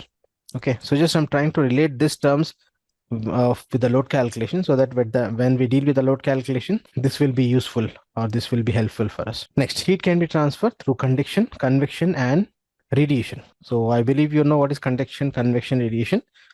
If you are electrical, even electrical engineers also know these basics. But still, if you have confusion, don't worry. We have a topic in the next page only about this conduction, convection, and radiation. So the heat can be transferred with the different modes. This we can call as a different modes of heat transfer. It can be conduction, convection, or radiation. And it's a fundamental concept in thermodynamics. And you know what is thermodynamics? It's responsible for changing the temperature of object and can be measured in units like BTU. So as an engineer, you know calorie, joules, kilojoules, etc. What you learn in the engineering. But this term BTU may be new for many. Those who are new to this field. Those who are already in the field, they know this term is very commonly used in actual practice. BTU. BTU is what? In short, we used to call BTU. It's a British thermal unit, right? So what is BTU and how to understand this? That also we'll discuss. Let me proceed. So you see, heat always transfer from high temperature to, the low temperature, no? According to which law? This heat transfer from high temperature to lower temperature. According to which law or which thermodynamic law? First law of thermodynamics. Any more? Okay, it's I according think to second law. second Anyhow, law. we have this laws of thermodynamics also, first and second law. In this chapter 3 only we'll discuss before dealing with the vapor compression cycle. Okay, because this basics is very, very important. So try to understand the applications out of this. And you see this heat transfer from high temperature to low temperature, this applicable at the time of learning vapor compression cycle, because in vapor compression cycle you'll find condenser and evaporator. So in condenser heat will reject, and in evaporator heat will extract, and because of this this nature of the heat only. Okay, so by nature heat always flow from high temperature to the low temperature, right? Everyone aware of this. We'll discuss more about this in second law of thermodynamics in chapter 3 only. Next, as I said, the unit of heat is a BTU commonly in actual practice. It can be joules, it can be calories, but most commonly in actual practice, this is actual practice means I'm talking about for this load calculation point of view, we're using this term BTU. So if you talk about the units of measurement, you know, SI units or English also known as imperial. Commonly we are using this two measurement system in actual practice, SI, and metric is a part of SI, and English or imperial. So this BTU is a unit belongs to English system, and in SI we can use joules.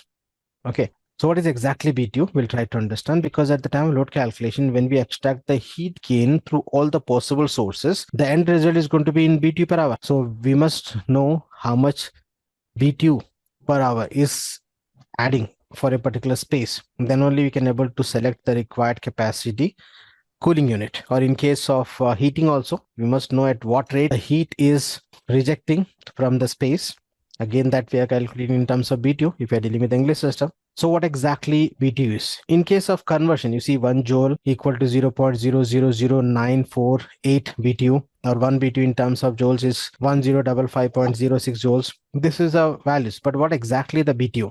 That we'll try to understand now. Okay, so you see, even this calories also will be used, which is also a part of English, not commonly, but most commonly in English system you'll find BTU. So 1 calorie in terms of joules also is given the conversion. So the conversion you need to memorize, that will use at the download calculation, and we have a separate topic for conversions also in this chapter 3. Okay, next we'll try to understand what is BTU, and it can be asked in interview also, very basic interview question, and even for the load calculation also, as I said. So you see, BTU stands for British thermal units. It's a unit measured for energy, nothing but heat energy. And 1 BTU is defined, this is important. You see, 1 BTU is defined as the amount of heat required to raise the temperature of 1 pound of water by 1 degree Fahrenheit at constant pressure. Once again, 1 BTU is defined as the amount of heat required to raise the temperature of 1 pound of water by 1 degree Fahrenheit at constant pressure. So what do you think? BTU is a large amount of heat or a limited amount? You see, 1 pound of water means 1 kg. In terms of pound is what? 2.2 pounds. So I can say half liter of water, say 1 pound. And in order to increase 1 degree Fahrenheit of heat, Fahrenheit means again it's a unit for temperature in English system. In case of SI, we are using degree centigrade. So what is degree centigrade, Fahrenheit? That also you'll find in the same chapter. But as an engineer, you know these terms, Fahrenheit or centigrade or Kelvin, etc. So what do you think? This 1 BTU is a large amount of heat or just a limited? Limited. Yeah, because you see, 1 BTU is a heat energy which is required to increase 1 degree Fahrenheit of what? 1 pound of water. Okay, so it's a very limited amount of heat energy at constant pressure. So here, this example will help you. You see, this is very simple. 1 pound of water in a container, 1 pound of water in this container here, and initial temperature, say 50 degree Fahrenheit, for example. And after this, I'm going to add the heat. And how much heat? Say 1 BTU. So when you add 1 BTU of heat energy in this container, which is of capacity 1 pound of water, so what will happen? The temperature will increase from 50 to 51 degree Fahrenheit. Okay. So 1 BTU of heat energy is responsible to increase 1 degree Fahrenheit of 1 pound of water. That's it. So in English system, we can say the specific heat of water is what? Yes, online? 1. Because specific heat is what? Specific heat na, for a unit volume to raise 1 degree Fahrenheit. That is a specific heat.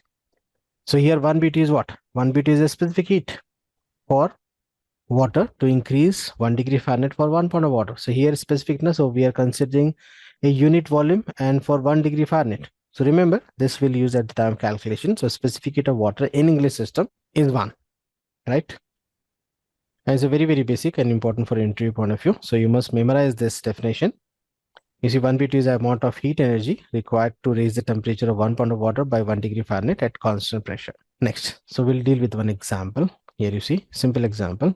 So you know this 1 degree, to increase 1 degree Fahrenheit for 1 pound of water, 1 BTU is required. Now in this example, you see initial temperature of water says 70 degree Fahrenheit, 72 degree Fahrenheit. I'm interested to increase this to 82 degree Fahrenheit. Means how much I'm interested to increase? 10 degree Fahrenheit, right? Because the difference is 72 and 82 is 10. Of what? For what? For 10 pound of water. So what do you think? How many BTUs of heat energy is required? We have 4 options. 1, 100. 10, 100 or 1000. 100. Yes, online? I got the 100. answer 100. What about other participants? 100. So 100 is the correct. Why? Because Mass is 10 pounds. Right. And even the degree also it's 10. So 10 into 10 is what? 100 BTUs are required. In case if I consider 1 pound, then 10 will be the correct answer. Okay. But if here the content is a 10 pound, na? So that's the reason 100 BTUs are required. Very simple. But try to understand the concept, because this will use at the time of load calculation. Because the time of load calculation, when we deal with the heat gain through wall, heat gain through partition, floor, ceiling, ventilation, etc., that we are going to calculate in terms of BTU per hour. So you can understand, this 1000, 2000, 3000, 5000 BTUs per hour heat is entering from outside to inside through this wall or through this glass, etc. Okay. So that's the reason this basic is very, very important. Hope you got the idea online about this BTU, British Thermal Unit.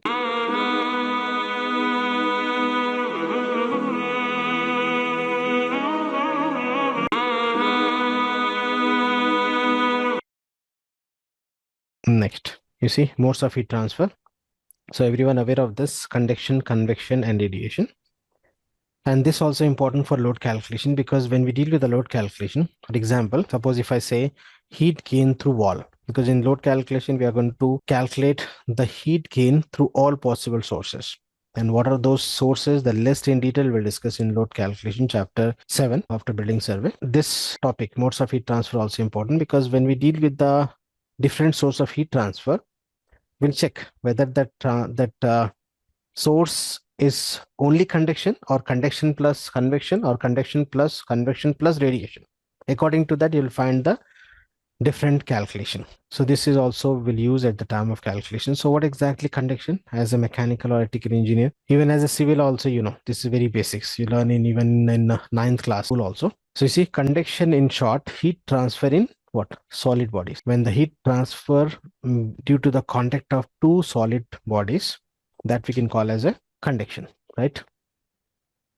Now, if you talk about convection, remember, heat transfer in fluids. And fluid means what? Air plus liquid.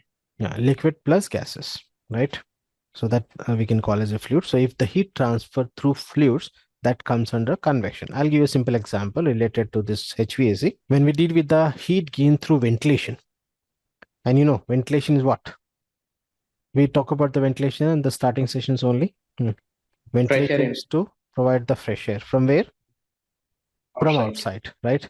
So when you provide the outside air for pressure purpose into the conditioned space in summer, that will bring heat and humidity. Na? So if the heat and humidity, or at this level, say heat is transferring from outside to inside through this, which medium? Air. And air is what? Fluid. So that we can call as a heat gain through ventilation is what? Due to convection. Similarly, when the refrigerant is flowing inside the copper tubes in vapor compression cycle, that also comes under convection. But finally, will conduction also, because through the copper pipe get heat up and heat will transfer. But inside that fluid is running. So if the fluid is responsible for transferring the heat, that comes under convection. Okay. So we'll discuss more about this. At this level, try to understand what is just a simple conduction, convection, and radiation. Conduction, in short, it's a heat transfer in solid, and convection in fluids. And what about radiation? Remember, radiation not required any medium. It not required a solid medium or a fluid medium. It can transfer even in vacuum also. So radiation is what? Transfer of heat through electromagnetic waves. Okay, and these waves can be through this sun, can be through the flames of heat, can be from the human body. So remember, I'll give an example. When you sit close to the fire, suppose in winter season, just you're sitting very close to that fire. So without touching to that fire, you'll feel that heat. No, you're not on the fire. Okay, you're close to that fire in winter season, for example. But without touching to that fire, you can feel that. Or else, I take example when you are in the kitchen, when you suppose you are making a cup of coffee. So when you're close to that burner, you can feel the heat. So that heat is what?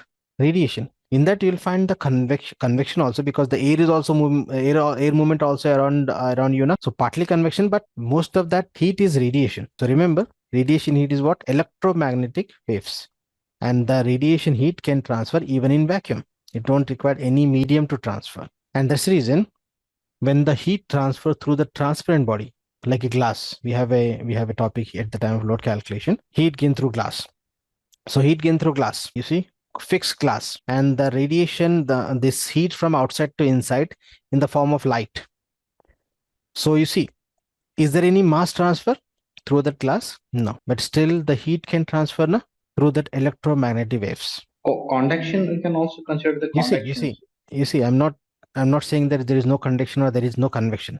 There is a conduction and convection also through the glass. But at this level, just focus on convection. So convection is what? Electromagnetic waves. At the time of load calculation, we'll discuss in detail. Radiation. Yeah, radiation. Nothing but electromagnetic waves. So at the time of load calculation, we'll discuss. You see, it is not a one mode of heat transfer through glass or through the wall. It's a mixed mode. Okay, if you talk about the heat gain through wall, first the radiation is going to fall on the wall. Then the hot air touches to the wall. So the radiation and convection. Then through the wall, the heat transfer. That is a conduction. Again, the inside surface will heat up, and the air touches to that hot surface of inside surface of the wall. Then again, the room temperature increases. So it's a convection. So radiation, convection, through the wall conduction, again inside convection. So it's a mixed mode, so don't bother about that. At this level, just try to understand what is conduction, convection, and radiation, so that we'll use at the time of what? Load calculation. Okay, so hope you got the idea online. Yes, online. Is there something like that for radiations, the high heat sources like sun? Is there something like that? Yes, for radiation? definitely. You see, the major source of heat gain in summer is a radiation source. Okay, don't worry, we'll discuss. Just I'm taking the example of the load calculation at this level to understand or to explain this concept. At this level, just focus on this basic concept. We have a detailed topic to discuss about this, what you're asking, in chapter 7. So any confusion online in conduction, convection, and radiation mode of heat transfer? Even in vapor compression cycle also we'll use this modes of heat transfer. Okay, so hope you got the idea.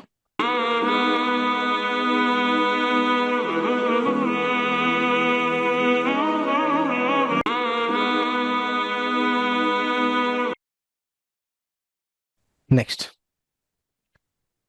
temperature, very, very important. So at the beginning of this session, we discussed temperature and heat both are not same, right? So heat is what? Is the energy.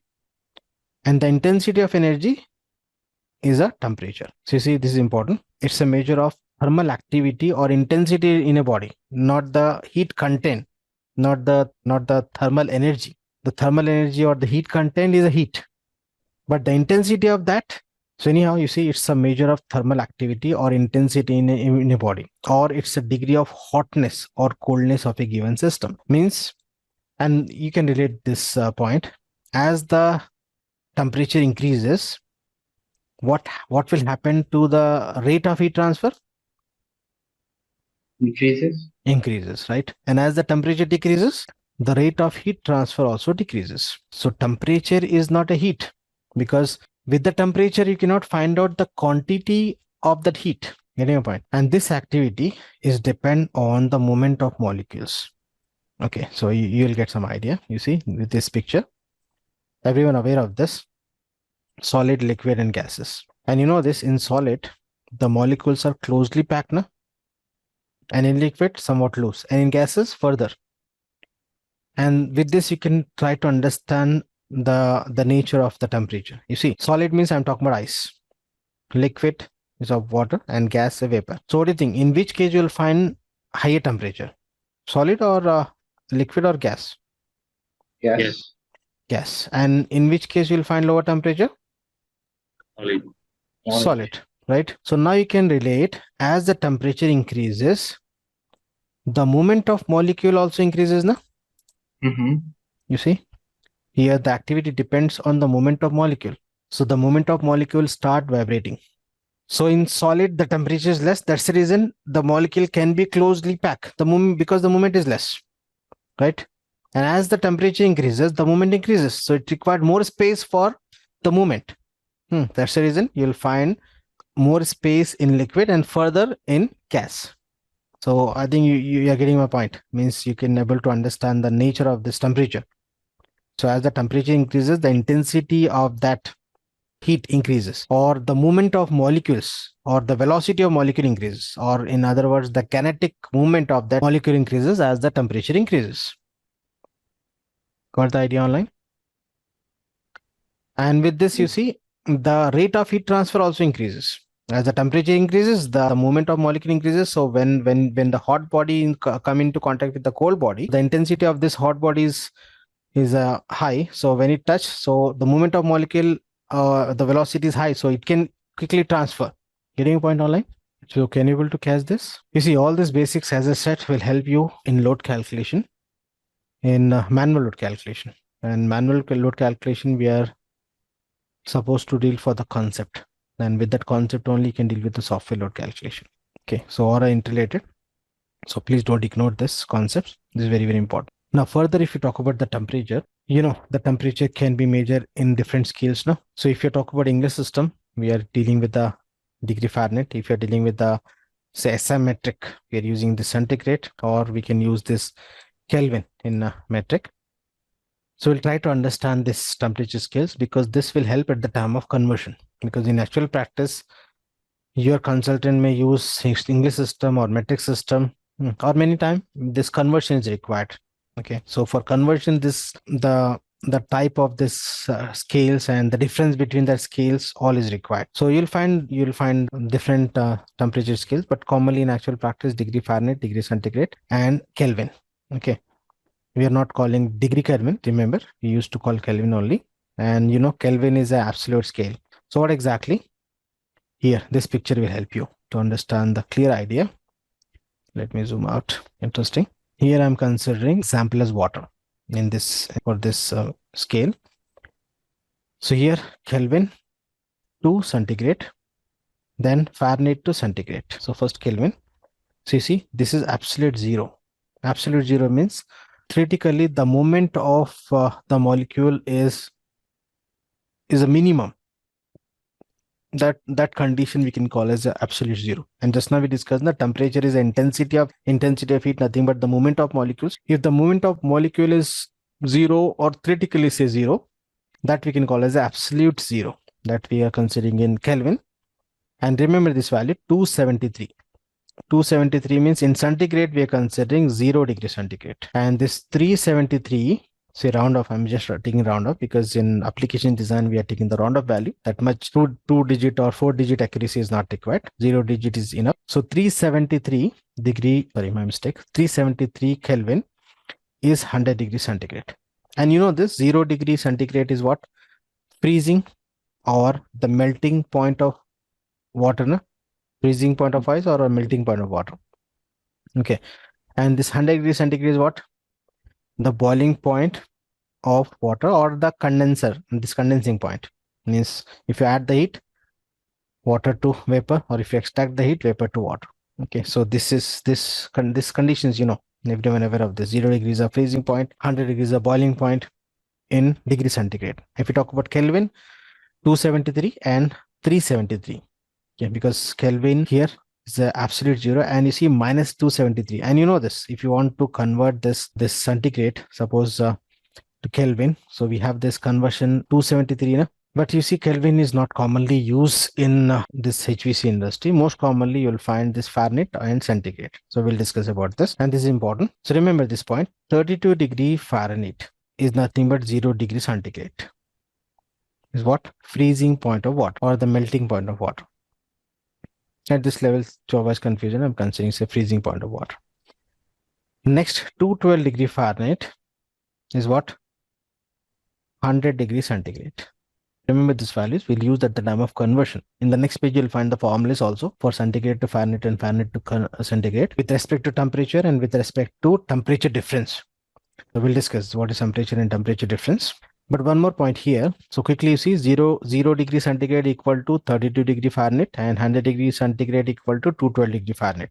Apart from this, you can notice one more fact here. You see at minus 40 degree, the difference of both the scale is 0. You see, minus 40 degree Fahrenheit equal to minus 40 degrees centigrade. This question may ask in interview, in the written exam. If any company conduct a written exam, you can expect this question, very basic. So remember, at minus 40, the difference of both the scale will be 0. But again, you see here in above or below, you can see the difference. Here minus 22 is minus 30, minus 58 is minus 50 here. But at minus 40, the scale difference is 0. Okay, so remember this point will be useful in the calculation also. Next, we'll talk about the temperature scales. So this already discussed, now heat and temperature both are not same but interrelated. So heat is the energy and the temperature is the intensity of that energy.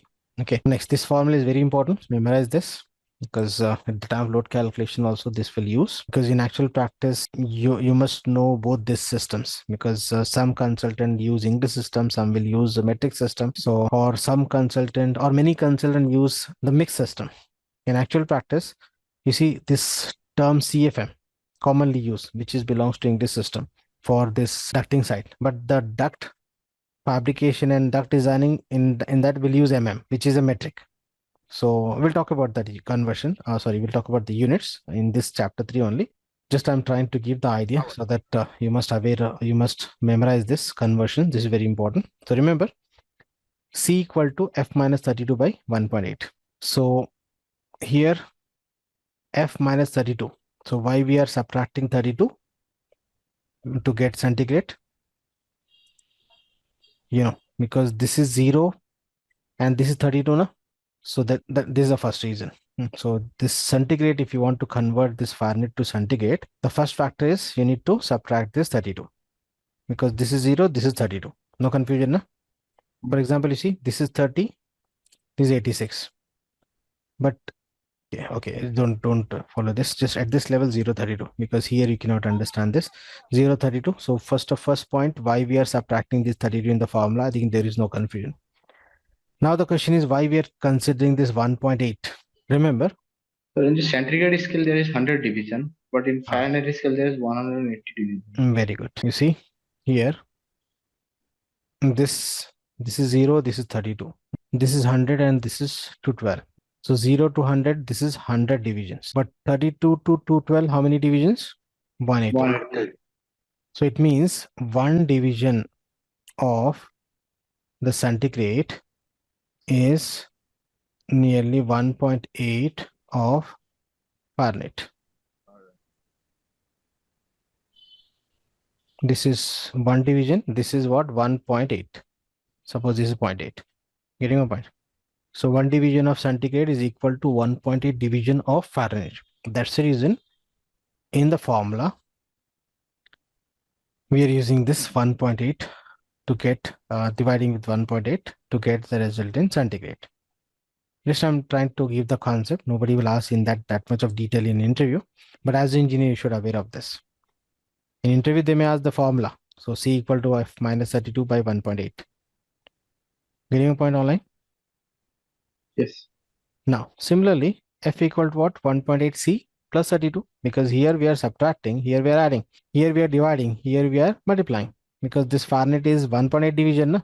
So we need to increase that division. Okay, and 32 we are adding. But remember, this is for temperature to temperature conversion. Remember, in case if you are converting this temperature difference, in case of temperature difference, this 32 factor is not applicable.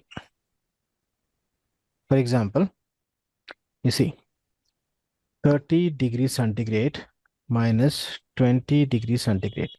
This is what? 10 degrees centigrade. Na? This 10 degrees centigrade, if I convert this with this formula, you see 10 degrees centigrade. Na? So F equal to 1.8 C plus 32. Can you please calculate this? 1.8 multiply with 10 plus 32.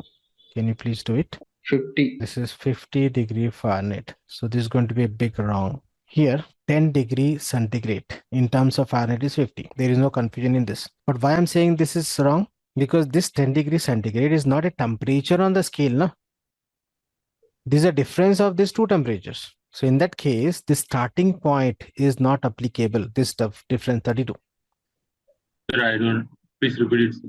You see, if I say the room temperature say 10 degrees centigrade, in that case, you can say it's 50 degree Fahrenheit. That's correct. Because you see 10 degree in this is 50 degree Fahrenheit. But if I say the difference of the two rooms, for example, room 1 and room 2, room 1 said 30 degrees centigrade and room 2 said 20 degrees centigrade. So the difference of these two, delta T, is what? 10 degrees centigrade. So this 10 degrees centigrade is not a temperature of the space, no? It's a difference of the two temperatures. So for difference, you see the starting difference 0 and 32, this difference is not applicable. We need to consider only the division difference. The division is what? 1 equal to 1.8. 1 degree centigrade is equal to 1.8 degree Fahrenheit.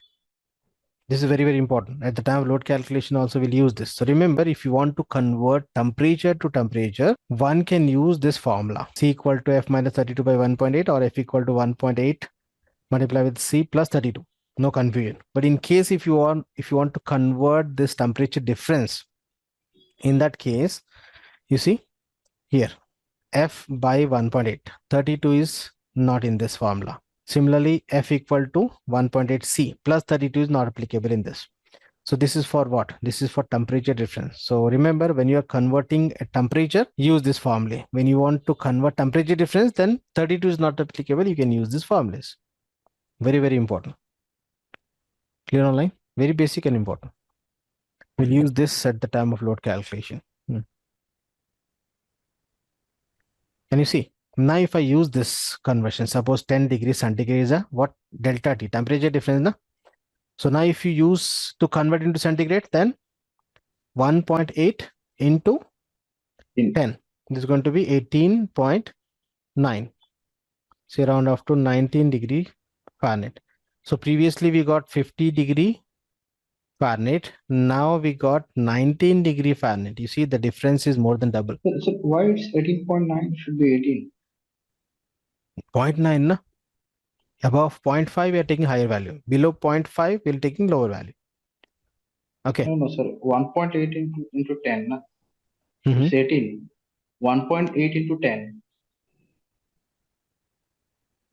Sir, 10 degrees Celsius. Okay, sorry, my mistake. So consider 18. Okay. So you see, previously it was 50, now it's 18. So you see the difference is more than what? Double. So got the idea online? The importance of this temperature in the temperature scale formulas. Or is what we can do, one can convert this into Kelvin, then you can use the conversion. But the end result is going to be same.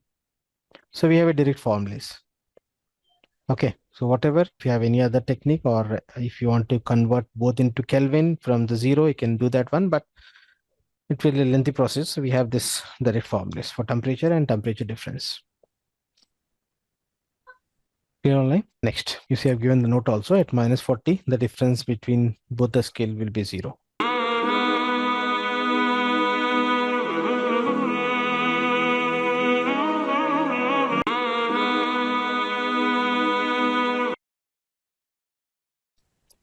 Next, we have one more very important unit of refrigeration. And unit of refrigeration is what in actual practice? Did you heard the term ton? PR, tonnage. See, so don't get confused. One is a TON. TON is what? 1000 kg. We used to call 1000 kg is 1 ton. that is related to weight. But if I use the unit of refrigeration, I used to write TR. But we have a relation between these two, this term and this term. So how exactly we'll discuss. So first, this is weight and this is a cooling capacity or unit of refrigeration. So how exactly we got this, we'll try to understand. Let me read the definition first.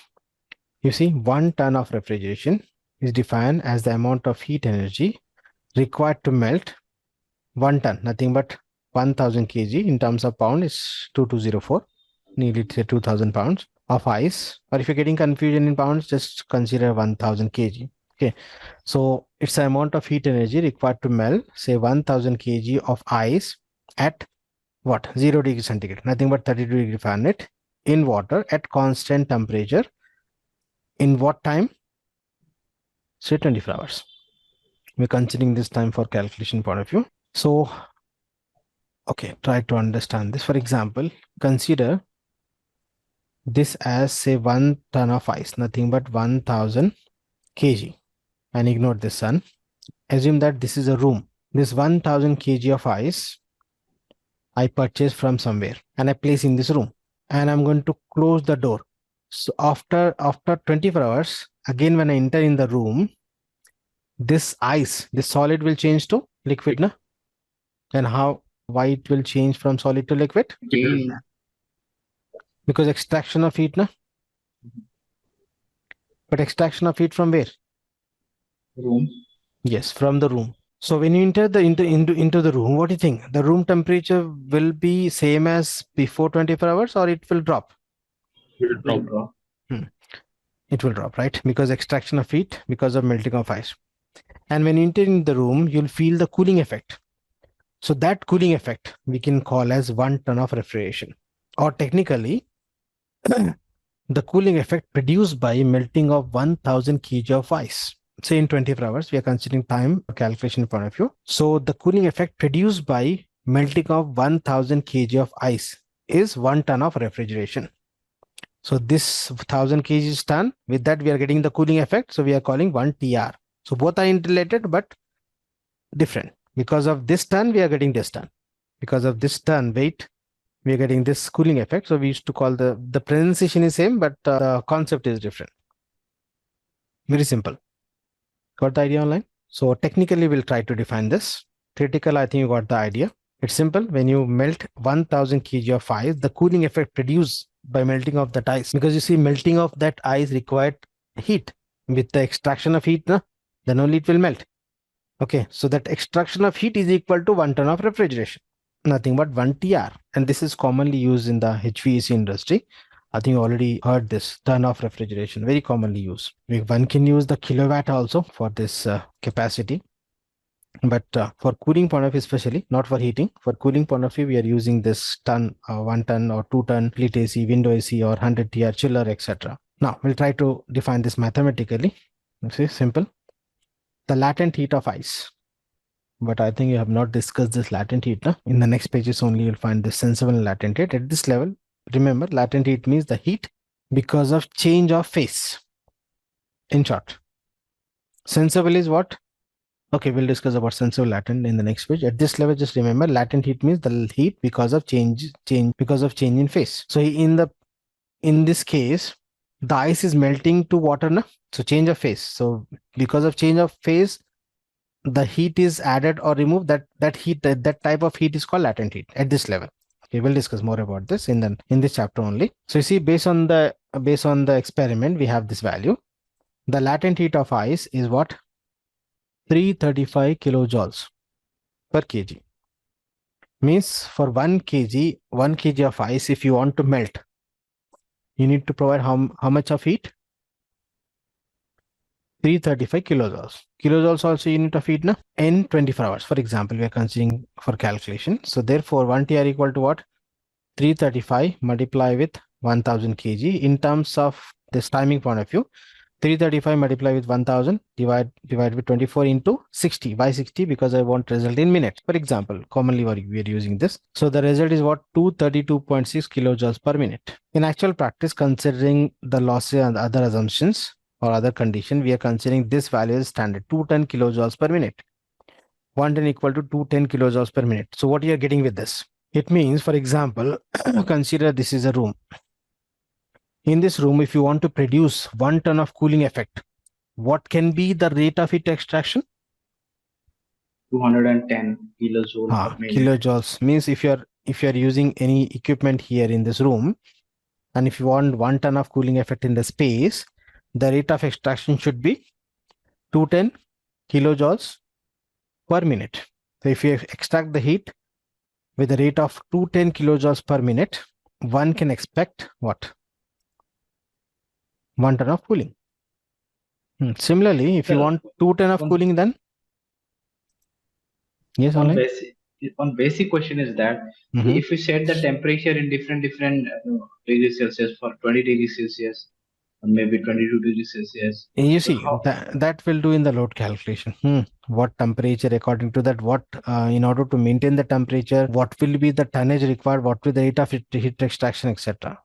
Okay, so I got your point, but at this level, I'm not talking about the load calculation. Just means the cooling effect. You see, what we learn is 1 ton of cooling effect is what? When you melt 1000 kg of ice. So the cooling effect produced by 1000 kg of ice is 1 ton. So same if you want to produce the cooling effect which is produced by melting 1000 kg of ice, the same if you want to produce with the equipment, say cooling equipment, the cooling equipment rate of heat extraction should be 210 kilojoules. Right, 210 kilojoules per minute. Okay, so what you're asking, I'm getting this, but don't go in that load calculation. For that, we have a detailed procedure.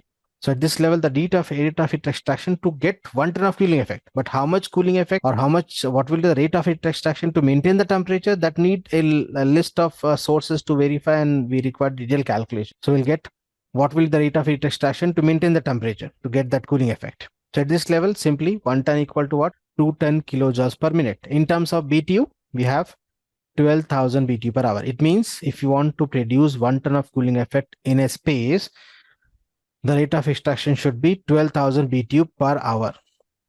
So one question is that we're saying that this machine is 1 tier capacity.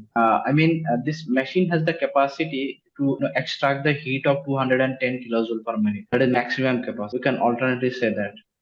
Okay. Yes, and you see, if the rate of heat gain is more than that, we cannot maintain the temperature. If the rate of heat gain is less than that, one can maintain the temperature. So that we'll discuss. We have a topic detail in load calculation. To maintain the temperature, that should be balanced, na?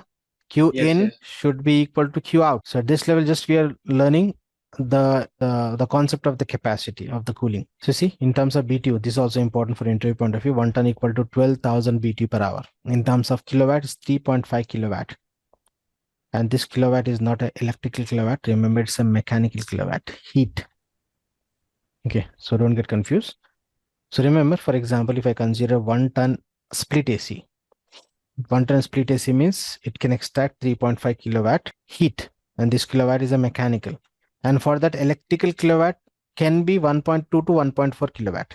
That is electrical consumption. So electrical kilowatt is different, mechanical kilowatt is different. So this is mechanical kilowatt, not electrical kilowatt. Remember this. We'll use at the time of calculation. You may not get the idea at this level, but remember, this is not electrical kilowatt. This is a mechanical kilowatt, 3.5. And it's a fix. It will not change. Electrical kilowatt may vary based as per the efficiency of the equipment. Okay. So we have a range from 0.8 to 1.5 kilowatt per ton for electrical side.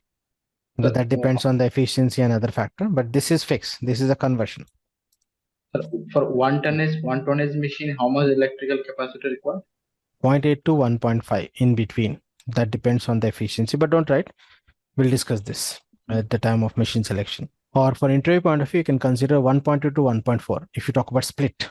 In case of chiller, the case is different. The chiller start with 0.7. Again, in that chiller, we have a different high-class chiller or a standard chiller, etc. So that range will vary. Yes, sir. For coordination point of view, 1.2 to 1.4. Yeah, because electrical engineer is always asking about the electrical load of the HVAC. You can consider in between 1.2 to 1.4 for a DX system. For chill water system, it's going to be different. Next. So I think got the idea. What is the ton of refrigeration online? Next, we'll talk about enthalpy. So we start this chapter 3 with the heat only, no? So enthalpy is nothing but heat, just where we will learn in a technical way. Okay, so you see, enthalpy is what? It's the sum of internal energy, U, and the product of pressure and the volume. And in short, we used to call H enthalpy H equal to U plus PV. And as the pressure increases, what will happen to the temperature? Or if the temperature increases, what will happen to the pressure? Pressure will increases. Yes, both are directly proportional, right? And when you add the energy, that is a heat, so what will happen? Pressure increases. As the pressure increases, the temperature also increases. And remember, this relation we'll use at the time of vapor compression cycle, because at the time of compression, in a compressor, the temperature and pressure both will increase, but the volume decreases. That we'll discuss. So remember this, very basic, you see. Or in other words, you can say enthalpy is what? Heat transfer at constant pressure. Or practical or application point of view, heat content of the body is called enthalpy. This is a practical definition for interview point of view. Remember, enthalpy is what? Heat content of the body. Nothing but heat energy or heat. Okay. So that can be measured in kilojoules per hour or BTU, what we discussed at the beginning of this chapter 3. This example will help. You see, here inside, suppose a gas, and we are adding the heat. So what will happen? Adding the heat means we are increasing the internal energy. Adding the heat is a form of energy, no? So what will happen? You see, the piston will go up because the pressure and the temperature increases. So, and because of this, it will push up and the volume also increases. Okay, this concept will use at the time of vapor compression cycle. Remember, very, very important, because in vapor compression cycle, if you talk about the actual side, you'll find the different pipe sizes for liquid and for this suction, means for gas. So H equal to U plus PV is the equation for enthalpy. Just remember this, we'll use at the time of calculation.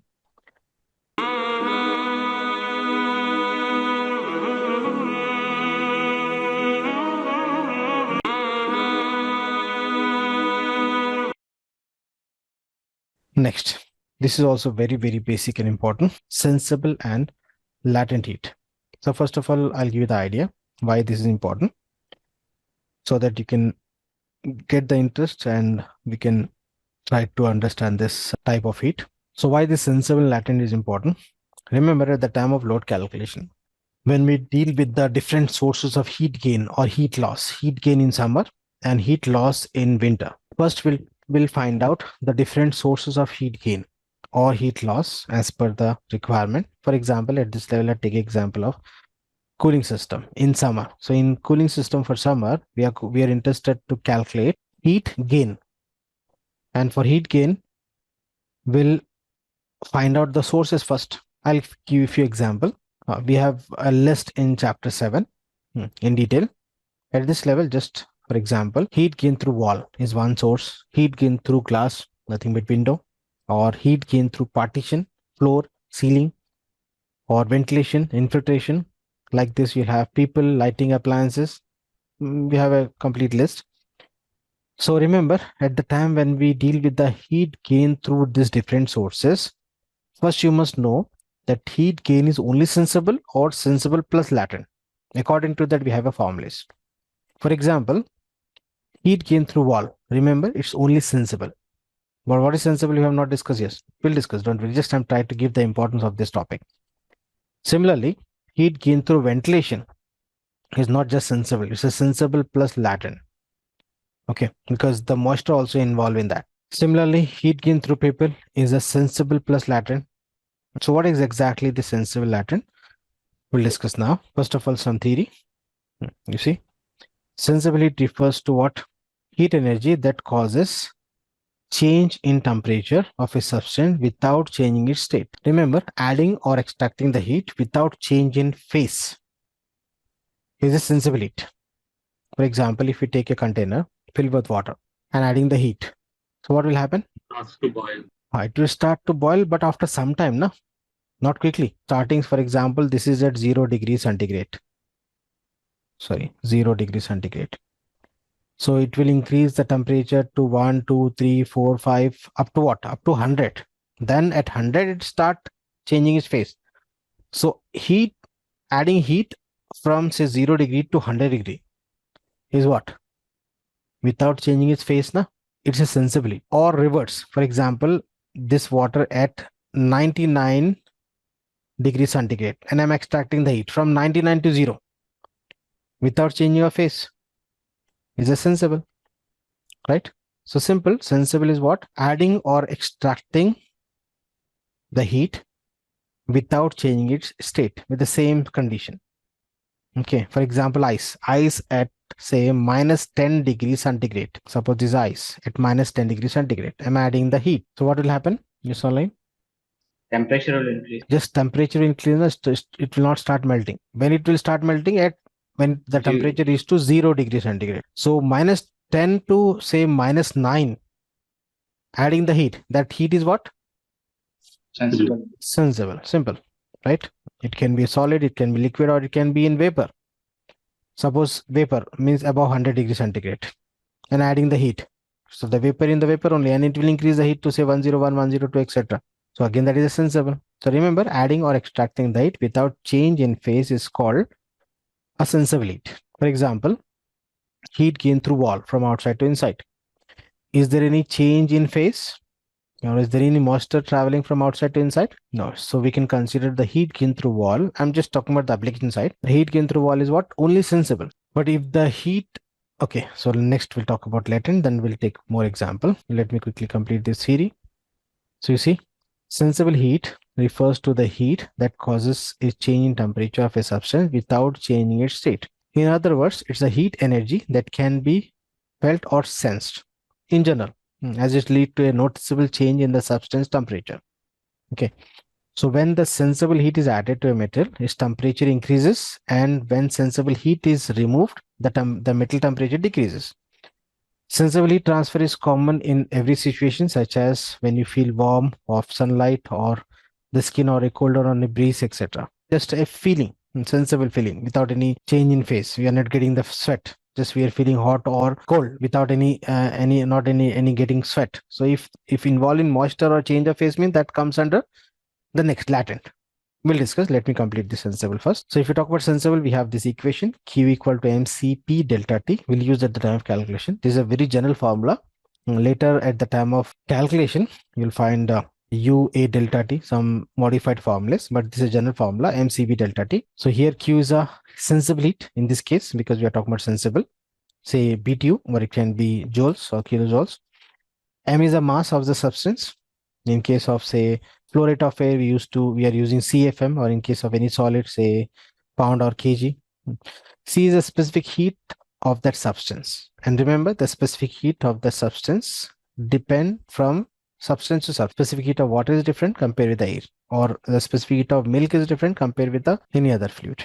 Okay, so that you'll get from the table. And delta T is a change in temperature from the two sides of that body. Okay, so just remember this a formula. When we deal with the load calculation, you'll find the modified formulas, and we'll discuss with more detail. At this level, I'm not just going in detail for this formula. Just I'm defining mCp delta T. What is what? Next. So same example, heat gain through wall, heat gain through glass, etc. We can consider as a sensible. And this is very, very important. Throughout the load calculation, when we deal with all possible sources, we'll check whether the source is conduction, convection, radiation, or only conduction, or it's a mixed mode, plus whether it's a sensible only or sensible plus latent. According to that, we have a calculation. Okay, so very, very basic to deal with the manual load calculation. Manual load calculation you can consider as a basic for the software load calculation. So it's a process. Okay, next we'll talk about the latent heat. Simple. You see, latent heat refers to the heat energy absorbed or released during a phase change of a substance, such as melting or boiling. For example, consider the same case. A container with the water. I'm adding the heat. Suppose initial temperature is 0 degrees centigrade, and that reaches to 100 degrees centigrade now. So what happened at 100 degrees centigrade? Further, the temperature will not increase because the boiling point of water is 100 degrees. But still I'm adding the heat. So where that heat goes? Phase change. Yes, that heat is utilized to change the phase. And that heat is called latent heat. So remember, sensible heat means adding or extracting the heat without change of phase. But the temperature will change. But remember, latent heat means at constant temperature, change of phase. When you continuously add the heat is a latent. So the important point is, First point is latent heat means this is for change of phase from solid to liquid, from liquid to vapor, or vice versa. And the second important point, whenever the starting to end change of phase, the temperature is going to be constant. At 100 degree only, the starting of vaporization, and at that temperature only, complete water will convert to vapor. Or for example, if you take a ice at 0 degree centigrade and adding the heat, what will happen? Start melting at 0 degree. Till the completion of melting, it's going to be at 0 degree only. And after that change of phase into liquid, then further if you had, it increase the temperature to 1 degree, 2 degree, etc. up to 100. Again at 100, it's going to be constant till the conversion process from liquid to vapor. Okay, so latent heat means this is related to change of phase, and second point is at constant temperature. You see, latent heat refers to the heat energy absorbed or released during a phase change of a substance, such as melting, vaporizing, or condensation. Vaporizing means vapor to liquid. Condensation means, sorry, my mistake. Vaporizing means liquid to vapor, and condensation means vapor to liquid, reverse. So it is important to note that during a phase change, the temperature of the substance remain constant, even though the heat is added or removed. Okay, so this is very important, and this concept will also use at the time of vapor compression cycle. You see, when the change of phase from vapor to liquid in condenser, because of rejection of heat equal to latent heat at constant temperature. Similarly, change of phase from liquid to vapor in evaporator, because of extracting the heat equal to latent heat at constant temperature again. So this concept, sensible latent, first we'll use in vapor compression cycle, then we'll also use in load calculation. Because if you talk about load calculation, one example, heat gain through ventilation. What do you think? Is it only sensible or sensible plus latent, or only latent? Sensible plus latent. Black. Yes, sensible plus latent. Why sensible plus latent? Because heat gain through ventilation means outside air. And remember, air means what? Fluid. Fluid. But with respect to psychometry, Dry air plus moisture. yes, it's air means, if I use the term air means, by default I'm talking about the moisture. The moisture means dry air. Dry air refers to the sensible, and the moisture is refers to the latent, because that moisture we need to extract and condense on the cooling coil to decrease that humidity level in the space. So that condensation is required. So the change of phase, and that change of phase means that the moisture inside the space, you're going to condense on the cooling coil. Again, that change of phase comes at a latent. Okay, so this sensible latent will use throughout the load calculation. Okay, as per this type of source. Yeah, so the same, you will find the formula also for this latent. You see Q equal to ml. So where Q is latent heat here, and m is a mass, and L is a latent heat of the substance. And this latent heat of the substance you'll get from the table, like 335 kilojoules per kg for ice. Similarly, for different substance, you'll find this value that we'll use at the time of load calculation. So this level, just memorize this formula. The application side, you'll find the modifiers formulas as per the source of heat gain. Further, if you talk about this latent heat, as I said, this change of phase, the change of phase can be liquid to vapor, or can be this, can be solid to the liquid, and can be this liquid to the vapor. So you see, this is divided into two. First is the latent heat of fusion. Fusion means what? Solid to liquid. This different term is given. If the change of phase from solid to liquid, we used to call latent heat of fusion. If it is from liquid to gas, we used to call latent heat of vaporization. Next, for learning point of view, here you see application point of view, heat gain through ventilation, infiltration, people. Here is the example of sensible plus latent. Remember, the source can be only sensible or can be sensible plus latent. We don't have an option for only latent in case of source of heat gain. Okay. So in this table, or in this figure, you can find increase in X direction is a heat content, nothing but enthalpy. And in Y direction, you can consider temperature in degree centigrade as well as in degree Fahrenheit. And this line represents the state of, say, water, this blue color line. Okay, starting from here. So now you can notice at 32 degree Fahrenheit or 0 degree centigrade, the state of water. I'm considering example as water. So the state of water is what? Solid or liquid? Solid. 1 minute. Yeah, solid, right? And now below that temperature, below the temperature, below the 0 degree. Suppose if I consider this, say, minus 17.8, so solid. Okay, you see 0 degree Fahrenheit or 17 minus 17.8 degree centigrade. This is solid. So you see, thus adding, just for example, assume that I'm adding heat to this solid, nothing but ice. So what will happen? Slowly the temperature increases and the heat also added. But you see, this solid is going to be in solid only. But at this point, which is melting temperature or the freezing temperature of water, after this temperature, further if you add the heat, what will happen? Phase change. The conversion process start. It means, you see, this phase can I consider as sensible? No change in phase now.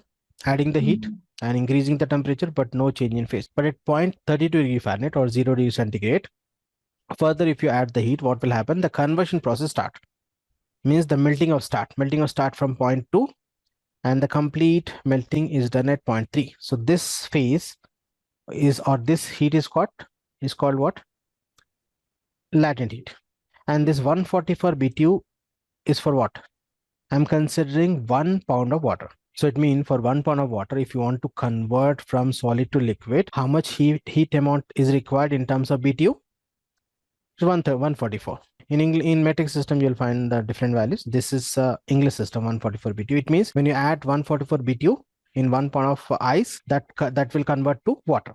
So this much of heat energy is required based on the experiment. Okay. So 0.223 is what? Latent. Means change of phase. And now you can notice that change of phase, the line is horizontal. Is there any increase in vertical?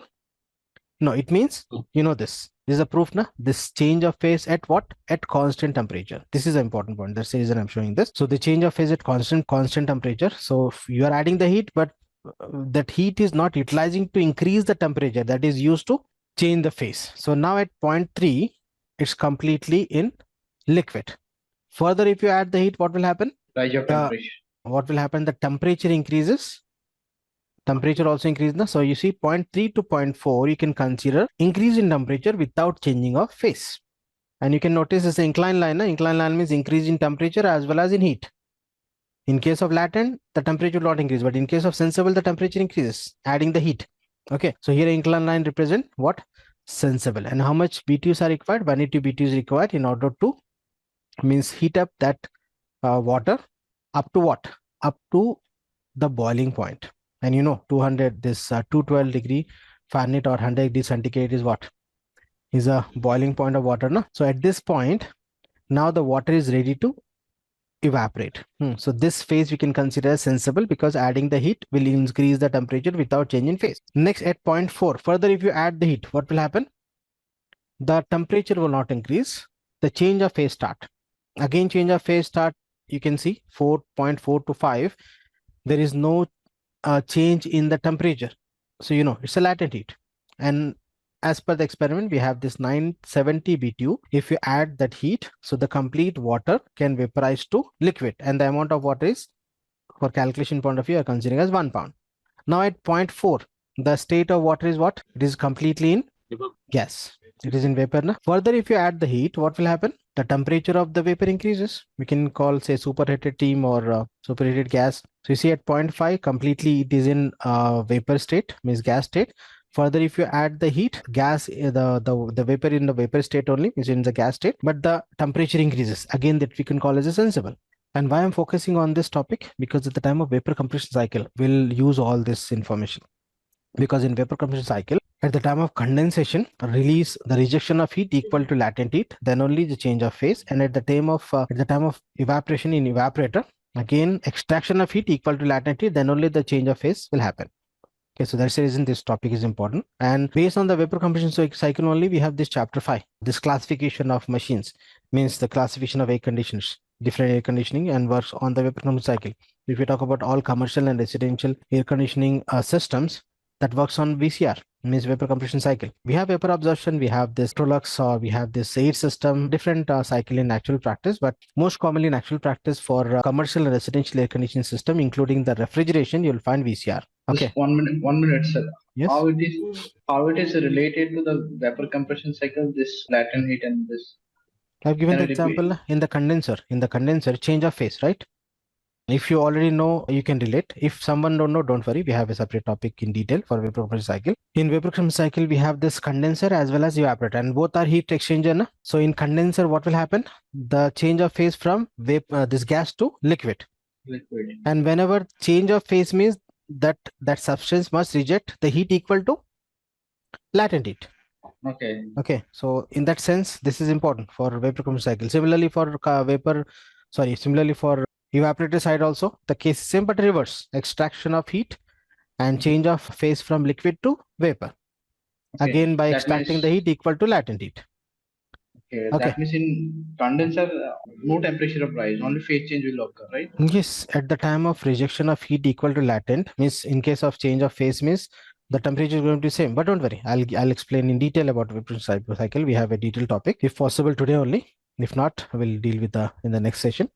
Because without that, you cannot think for this classification of air conditioning. Even in chill water, in chillers, you'll find a vapor compression cycle.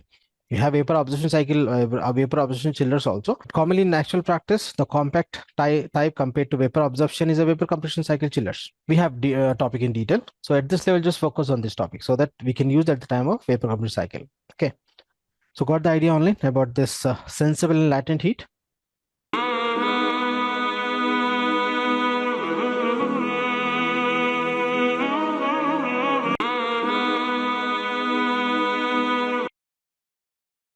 So next topic is very basic and at the same time very, very, very important. Without units, you cannot think for designing or installation or estimation or this drafting. Okay.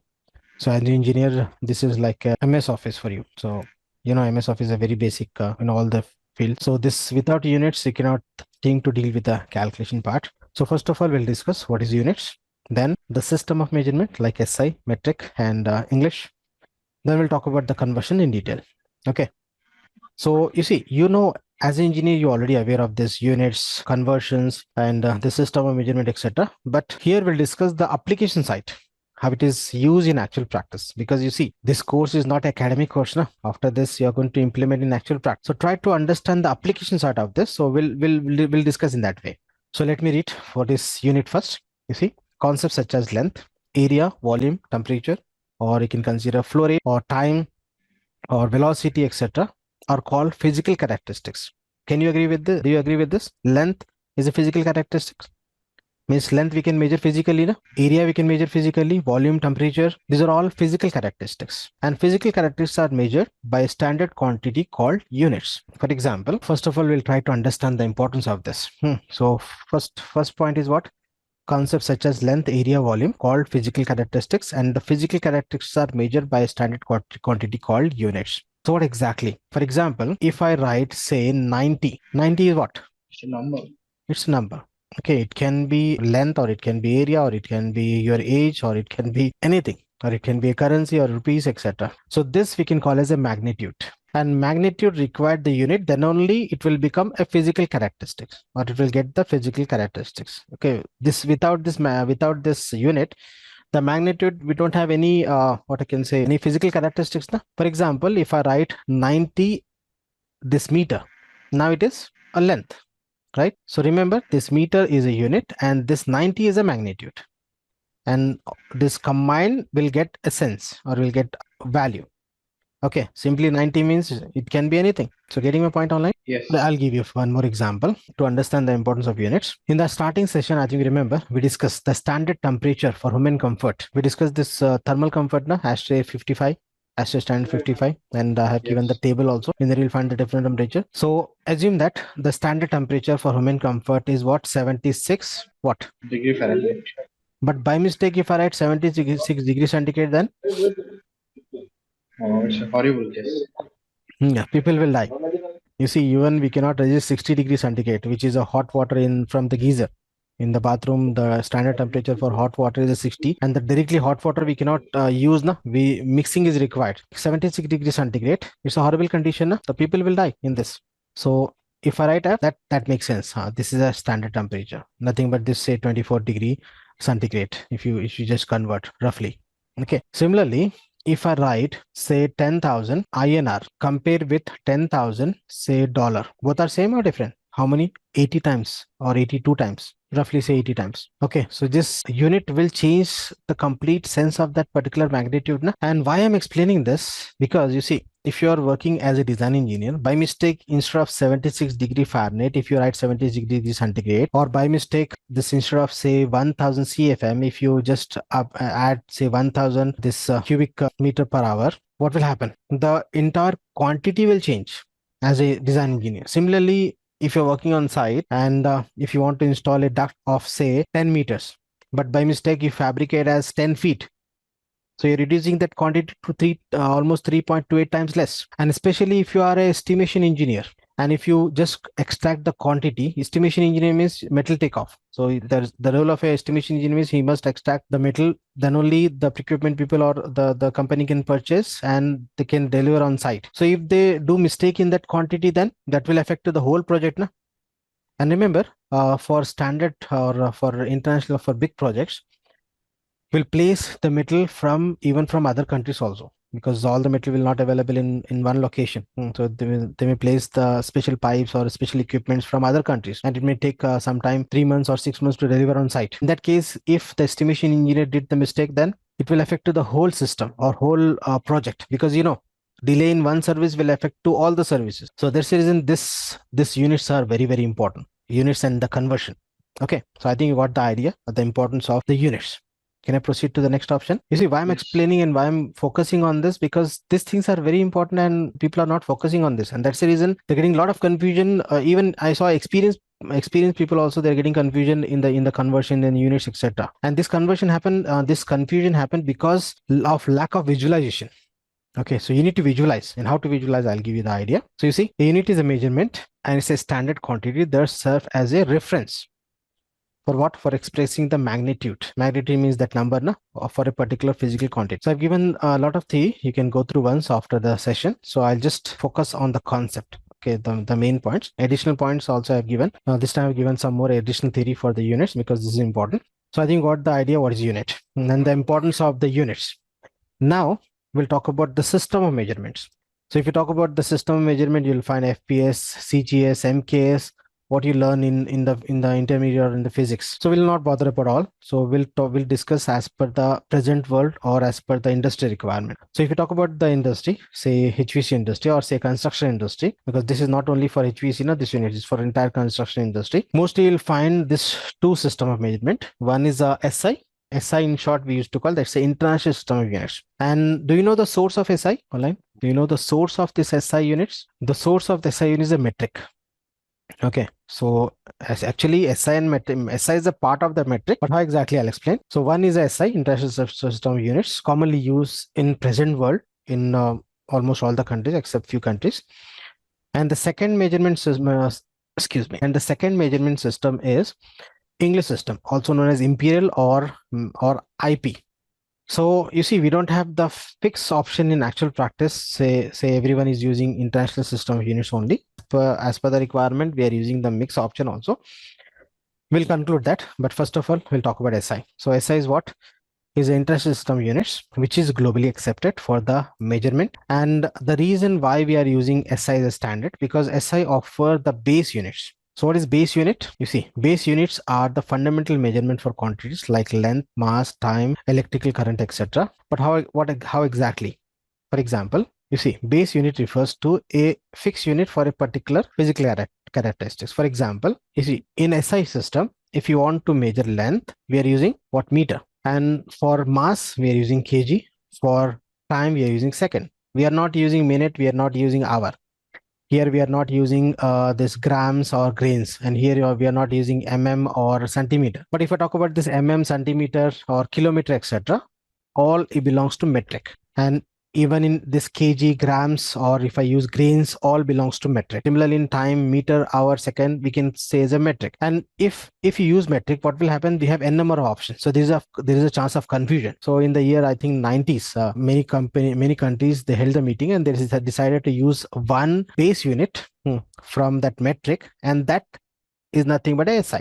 So SI is not a new. It's a drive from metric only. To avoid confusion, instead of using mm, centimeter, kilometer, etc., for length we are using meter. For weight we are using kg. For time, we are using second. For flow rate, we are using meter cube per second. For velocity, we are using this meter per second. Okay. I'll give you that conversion, don't worry. So just at this level, try to understand the concept of SI. So SI is what? Is a part of metric only. To avoid confusion, we are using the base unit from that to avoid confusion. So if all the companies are using this base units, SI, so there is no chance of confusion at the time of exchanging the data. Because in actual practice, we are exchanging the data with the different companies, with the different, or if you talk about this building services, we are exchanging the information with the different services. Hope you're getting my point online. Yes. But you see, the problem is not totally solved because still in actual practice, you'll find English system also. What is English system? We'll discuss next. You see, English system, also known as imperial, or we can call inch pound IP. So English system, also known as imperial, or originated in UK and is used in US and few other countries, and is still in US or even in Gulf or in India for practical point of view. I think you know. In actual in practice means not in design or means in practice we used to call feet. Feet is very commonly used even in construction where we are calling 10 feet is bottom of slab, or this height of the door says 7 feet, or the width of the door is 3 feet. Commonly used. This not, we are not considering as a standard, but still it is used in actual practice. So it's not possible to go for strictly SI because we have one more problem using strictly SI. For example, if I use meter for the duct designing, what will happen? If you talk about the duct, you see we have this width. Consider this is a duct. Length, no doubt I can measure in meters. But this width and height is small. If I use in meter, what will happen? The width can be say 0.5 meter and the height can say 0.2 meter, etc. That will create confusion. Okay, so in actual practice for this ducting, width and height, we are using mm. For length, we can use meter. So the conclusion is, wherever possible, we'll use SI. And as per the product or as per the service or as per the condition requirement, we are allowed to use metric or English. So now in actual practice, most commonly for flow rate of air inside the duct, we are using CFM. CFM is the English system. If you talk about the metric unit for this discharge, it's a meter per second. But most commonly the term CFM, I think everyone aware of this, CFM, cubic feet per minute. Commonly use this term in actual practice. Even for this cooling effect, we are using ton. Ton is also not belongs to this metric. So don't get confused. Wherever possible, we are using SI because SI is an international system of units. But as per the market and 1 minute, as per the market or the service or the product requirement, we are allowed to use metric or English also. Okay, so you need to find out as per your consultant, as per your location, and accordingly you need to follow the units or as per the project requirement also. Sometimes your consultant may get the project in English system. Sometimes your consultant may get the project in metric system from the main consultant. So you need to follow accordingly. Okay. So you see few examples given for English system. In English system, if you want to measure distance, one can use feet or inches. In SI, strictly meter. But in metric, we can use meter, mm, centimeter, etc. But in English system, we can use feet, inches, or combined feet and inches. And remember, do you know the difference between feet and the foot? Both are different or same? It's 1 foot singular. Yes, exactly. Very good. So if other people participate don't know, please make a note. 1 foot means foot is a singular, feet is plural. Suppose 2 foot, I cannot say 2 foot. 1 foot I can say. 1 foot is correct. But 2 means feet. Okay, so singular is foot, plural is feet. So don't get confused. So distance we can use in feet or inches, or area, square feet or square inches. Flow rate of air, most commonly CFM, is a cubic feet per minute. Cubic feet is a volume. Volume with respect to time is a flow rate. We'll discuss more about this at the time of ducting. This level, just remember CFM, temperature degree Fahrenheit. Next. So you see what I explained the theory, you can read after this session. The origin and the use and the base unit, what I explained, I have given in theory also so that you can use as a reference. Consistency, accuracy, all this I have given. So accuracy, if you're looking for accuracy, you can expect in SI or in metric, because in English system, feet and inches means small components. If you measure in inches, you cannot maintain the accuracy. Small components like precision components, we are using in mm or in microns. Okay, so for that accuracy point of view, in industry, in this engineering side or medical side, you will find this metric also, metric or say SI. But in construction, even this English system also commonly used. Okay, so can you share your experience online? Still you are using this English system in actual practice, or it's totally outdated in your consultant? I believe Mr. Akbar belongs to UAE, right? In UAE, we are using metric only, right? In Saudi also metric, but again, as per the project or as per the consultant or main consultant or location or type of project, you may find this mixed units or metric or English also. Okay, so be ready to use both the systems because you cannot use or you cannot stick to only one. And now the question is, if you want to ready for both, what will happen? What problem will arise? Conversion, right? So the next topic is a conversion. And this also very, very important. So we'll try to visualize this units or this physical characteristics with the help of these conversions. So what is conversion? The unit have fixed numerical relationship to each other called equivalence or conversion. For example, 1 meter in terms of feet is 3.28 feet. And this will not change. It's a standard. Now, if we talk about $1 in terms of INR, present, I think 82 rupees. It may vary. That conversion may vary. That is also conversion, but not a fixed conversion. That is a variable conversion. But here the engineering, what we are learning is a fixed conversion. This will not change. And this is derived from the base, and the base of this distance, as per my knowledge, is light year, and still 1 meter piece, standard piece. When they drive, that standard piece is available in I think in New York Museum. So you'll find the history of all this, and that is not required, and nobody will ask in interview. If you want the history, you can watch some videos on the YouTube. In 5 years back, I used to provide some history also, but in present world, it's a world of AI. Nobody will ask these questions, and nobody have time to listen this. Okay, so in interview, you cannot expect this question from where you got this meter, from where you got this horsepower. We have a history of horsepower also. This horsepower based on the power of horse. So that much detail is not required. So directly I'll back to the topic. So we'll talk about the conversion. So in the conversion list, first you'll find length, nothing but the distance. So we'll try to visualize. But before this, quickly we'll do one small activity. Let me share this. Can you able to see the whiteboard online? So now what you do, just try to rearrange this in ascending order. I'm writing here, say kilometer, centimeter, say foot, inch, meter, millimeter, anything else? Can you arrange this in ascending order online? Small to big. First is what? Millimeter. mm, All right, no confusion. Next, inch, inch. yes, No, centimeter. a centimeter, yeah, Right, centimeter. Then inch, right, perfect. Then feet, excellent. Then meter, right, meter. Then kilometer. kilometer. Okay. Now, can you visualize 1 mm? When you close your eyes, can you visualize 1 mm? Yes, it's like a small dot. Yeah, so everyone have the practical idea. 1 mm is what? It's small. You can find in the scale. So I think no need to explain this. Everyone can visualize. And this visualization is very, very important to avoid confusion at the time of conversion. If you have the practical idea, or if you can visualize, suppose if I say 1 meter, directly you're getting in the mind how 1 meter is so and so length. So you'll not get the confusion. Suppose if I say 1 feet, so 1 feet is less than the 1 meter. It's a one part out of this 3.28 part of this meter. So that experience you must develop, especially as a beginner.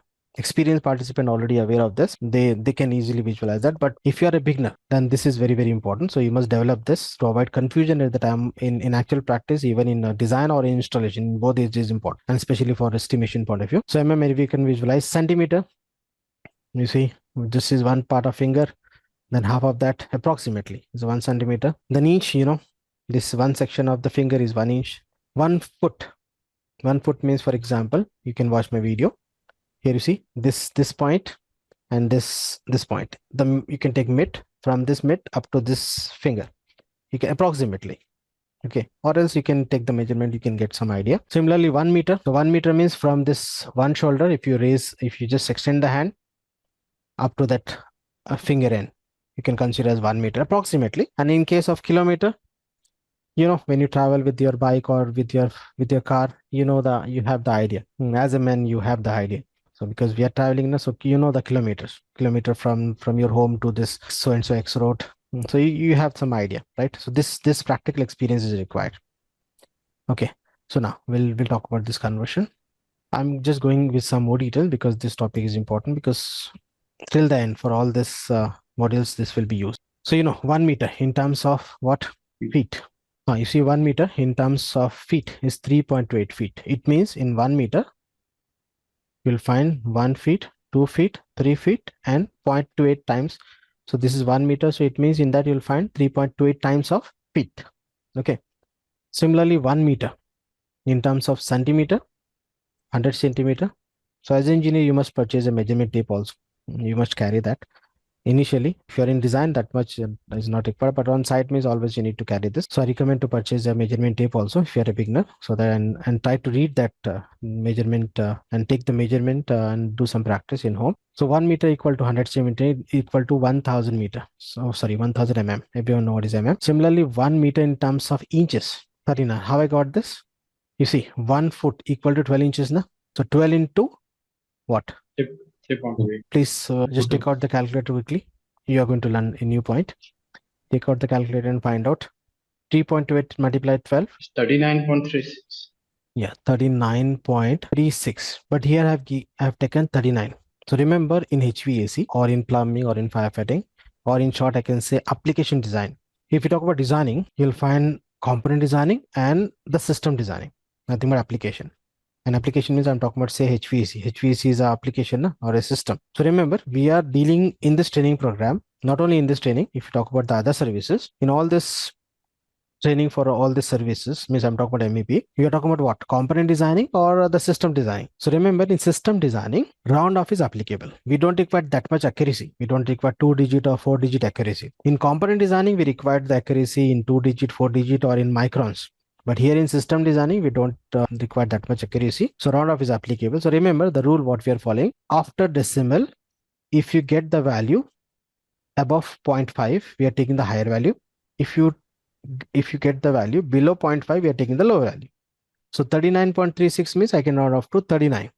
For example, if I get 39.7, in that case, I'll round off to 40, right? So we are following this one. In manufacturing, again in HVAC manufacturing side, like manufacturing of 8 terminals or manufacturing of the components, they are following the precision of the 2-digit or more than that. But here I'm talking about the system designing. For example, if you are fabricating a duct or installing the duct, if the duct length increase to 1 or 2 mm, that will not affect to the system. But in case of component like a valve, like a valve, this this inverter side valve, so 1 or 2 mm also that affects. Okay, so don't get confused. Here I'm talking about the round off is applicable only for system designing, not for this component designing. So here 39 I can round off. So 1 meter in terms of meter is 30. 1 meter in terms of inches is 39. And remember, this 2 dash we are using to represent inches, and 1 dash, this is for feet. This is used for representation. Next, similarly, 1 foot in terms of inches, 12 inches. 1 inch exactly is 25.4 mm with 1-digit accuracy, but we are rounding off to again 25. Okay. Similarly, 1 foot in terms of mm, 304.8 exactly, but again round off to 300 because 25 into 12 is 300. And 1 yard in terms of feet is 3 feet. And yard is what? Yard, do you know what is yard? In local language, we used to call khadam. Okay, so 1 yard equal to 3 feet. So 3 feet is 1 khadam, means 1 yard. This is some important conversion related to what? Distance. Next, we have area. Please allow me some time for this topic because this is very important and very basic. This will help you even in designing also. So please don't ignore this. Next, area is what? 1 square meter. And you see, what we discussed just now is what length? Length is what? 0D or 1D? 0 to 1D. So remember, point is 0D, length is 1D, area is 2D, volume is 3D. right 3D. Okay, and you'll find this 4D, 5D, 6D, 7D, 8, 9, 7, 6, sorry, 7, 8, 9, 10, even 11. I think up to 11. D in BIM concept. Okay, so that is a different story. But in actual practice, if you talk about physics point of view, we have a 0D, 1D, 2D, and 3D. We don't have any component with the fourth dimension. In the mind science, you'll find some different dimensions, and in BIM concept, building information modeling, you'll find up to 7D in standard, but recently 3 more dimensions added. 9 means 1 minute. 5, 6, 7, 8, 9, 10. Yeah, 8, 9, 10. 3 more added. So in that BIM concept, 4D means 3D plus project scheduling, nothing but time. And similarly, this 5D is a 3D plus project estimation. Like this, they're considering as a different dimension, but it's not actual dimension. That terminology you will use in the BIM concept. But in physics, we have this 3D. So remember, area is what? 2D. So 1 square meter is what? 10.76 square feet. So how you can visualize this? because as I said, na, we are going to learn this in application side, not just theoretical. So 1 square meter in terms of square feet is what? 10.76. So how we can relate this? Let me give you. For example, consider this side is 1 meter. This is 1 meter. This is 1 meter length. Okay. In that, so 1 meter means how many feet? 3.28 feet. 3.28 feet. Okay. Suppose if I draw 1 feet, 2 feet, 3 feet. Okay. Similarly, this side, say 1 feet, 2 feet, 3 feet. Okay. And this side, say 0.25. So this is 1 square feet. Like this, you'll find 10.76 square feet of area. So this one box represents 1 square feet. Okay, roughly I'm just showing exactly if you measure. This last box is going to be small one. So just ignore this drawing proportion. You'll get 10 complete boxes and 0.76 box of square feet. Total 10.76 square feet in 1 square meter. Okay. Can you able to visualize this? Or say round off to 11, just for learning point of view. So in 1 square meter area is 2-dimensional. You'll get approximately 11 times of square feet area, because 1 square feet is what? 1 feet into 1 feet. So this is 1 feet, this is 1 feet, this is 1 square feet. Like this will fit 10.76 times of square feet. Right? Now, 1 square feet in terms of square meter. This point you can understand because this meter to feet I can show in graphical way. But in case of 1 square meter equal to, 1 square feet equal to 0.093 square meter. What it mean? How we can understand this? First of all, how we are getting the 0.093? It's 1 by 10.7. 1 by mathematically 1 divided by 10.76, you'll get 0.093. But practically for understanding point of view, it means 9.3%. It means 1 square feet is 9.3% of 1 square meter. Means this box, or just for understanding point of view, you see 1 square feet is what in terms of square meter? Is 9.33%, because 1 is 100%. 0.1 is what? 10%. Similarly, 0.093 or 0.01 is what? 1%. So 0.09 is 9%. 0.093 means 9.3%. So 1 square feet in terms of square meter is 9.3%. For just understanding, because this visualization, this understanding is important, because all this theoretically already learned long back in school, in engineering, but here the practical understanding is important. Clear online? Next, similarly, 1 square feet in terms of square inches is 1 square inch, 144 square inch. Sorry for that. Once again, 1 square feet in terms of square inch is 144 square inch. And easily you can relate this. If you take, or if you want, you can practice this in AutoCAD also. I believe you already start AutoCAD. Yes, online. Do you know now how to start AutoCAD from the video course? Yes, started. Yeah, Mr. Ajay and Mr. Akbar. Yeah, I also started. So just parallelly work on that, because even as a design engineer, AutoCAD is required to extract the information, and for drafting, definitely it's required. So, Mr. Akbar, if you're not, if you don't know, just don't worry. At the end of the session, just remind me. I'll show you how to access this AutoCAD from the video, because AutoCAD and drafting we are offering is complementary. Directly, you can go to the website and access. I'll show you how. Okay, back to the topic. So in AutoCAD also, you can do this. You can practice this. What you do, draw a line of 1 feet. And this side also 1 feet, 1 feet and 1 feet, and complete the box. And take the offset of what? 1 feet, you'll find 12 inches. Na? So just take a offset of 1 inch and draw the lines. You'll get 12 lines on this side and 12 on this side. And if you count the boxes, you'll get total 144 box. It means in 1 square feet area, you'll find 144 times of square inch area. Right? Simple. Next, you see 1 square yard in terms of square feet. You can relate 1 yard equal to 3. Na? So squaring on both sides. Here 1 square yard is 3 into 3 is 9, feet into feet, square feet. So again, if you take 1 yard into 1 yard, this is 1 yard and 1 yard. And 1 yard, you have this 3 feet. Na? So you can draw this exactly. You'll get 9 boxes.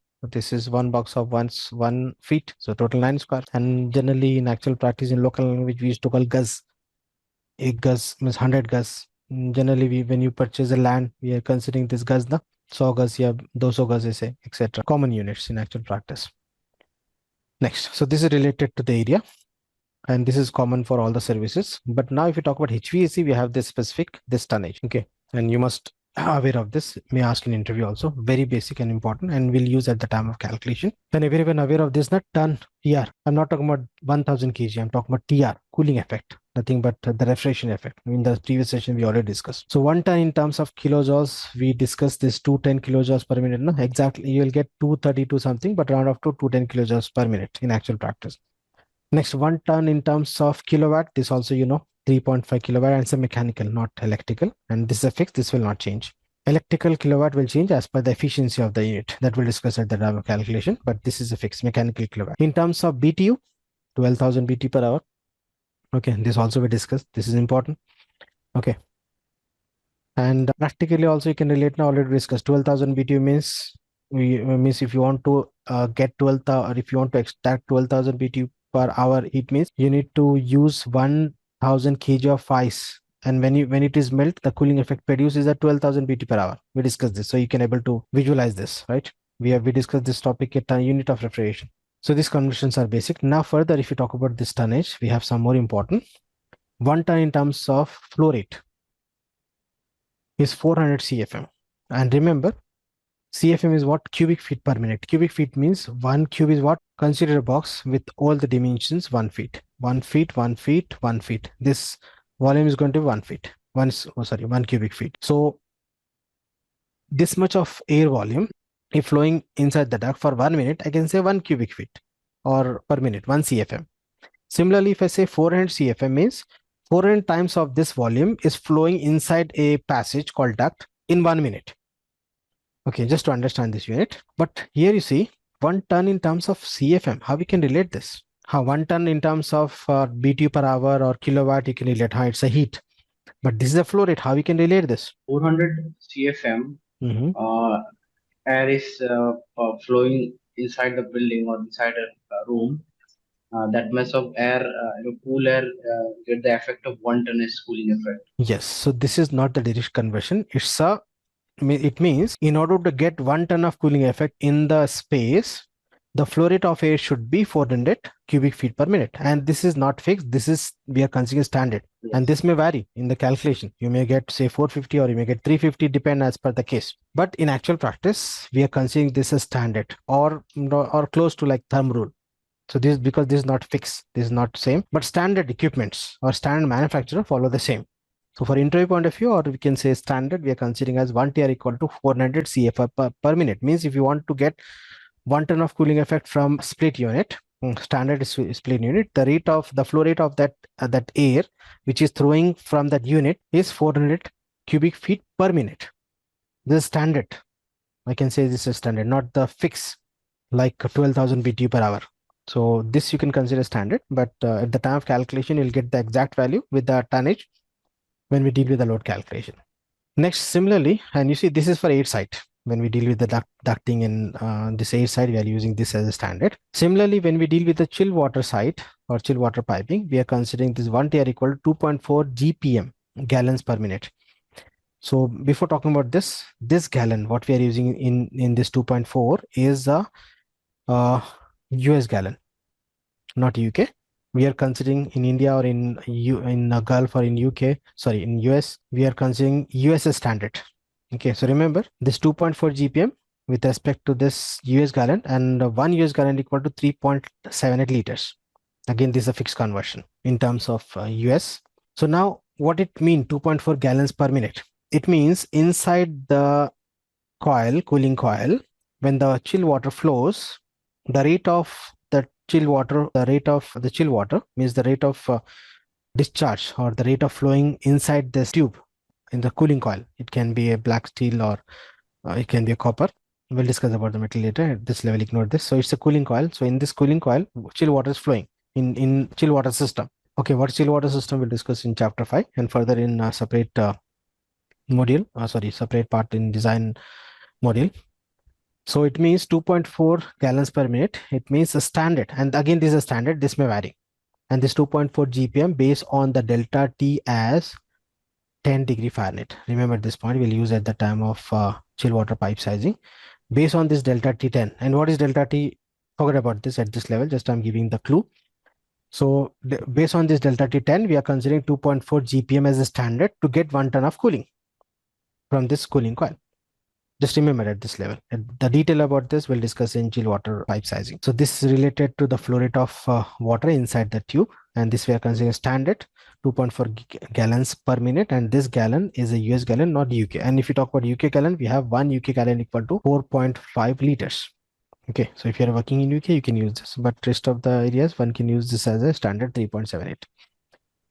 Next, similarly, 1 CFM. CFM is what? Cubic feet per minute. In terms of cubic meter per hour, CMH is 1.7. Okay, so this also will use at the time of air side. This is for water side, this is air side, and this also for air side. So about this 1.7 CMH also, when we talk about exhaust system, I'll give you the clear idea. At this level, it's too early to discuss. But just remember, CFM is a cubic feet per minute and CMH is a cubic meter per hour. Here feet, here meter, here minute, here hour. And what do you think? The CMH is what, SI or metric? Metric. Because in SI we are using second. Meter is okay, but hour we are not using in metric. We are using second. So each hour means is a metric. So SI means you can consider meter cube per second. This is strictly SI for flow rate. And the CFM is English. And this we can call as a metric. Okay, so you must know, you must aware of all this. Next, this is related to the tonnage. Now the question is, you see, first we got the idea, the measurement systems like English, metric, SI, etc. And in actual practice, we are using mixed units, so conversion is required. So up to this, there is no confusion. But now the question is how to use this conversion. People getting confusion in this, using the conversion. For example, assume that I'm interested to change this 90 meter in terms of feet. So which conversion will use? 19 to 3.8. So first of all, we have conversion 1 meter equal to 3.28 feet to 3.28 feet. Okay, assume that you already memorized this. Now you can use.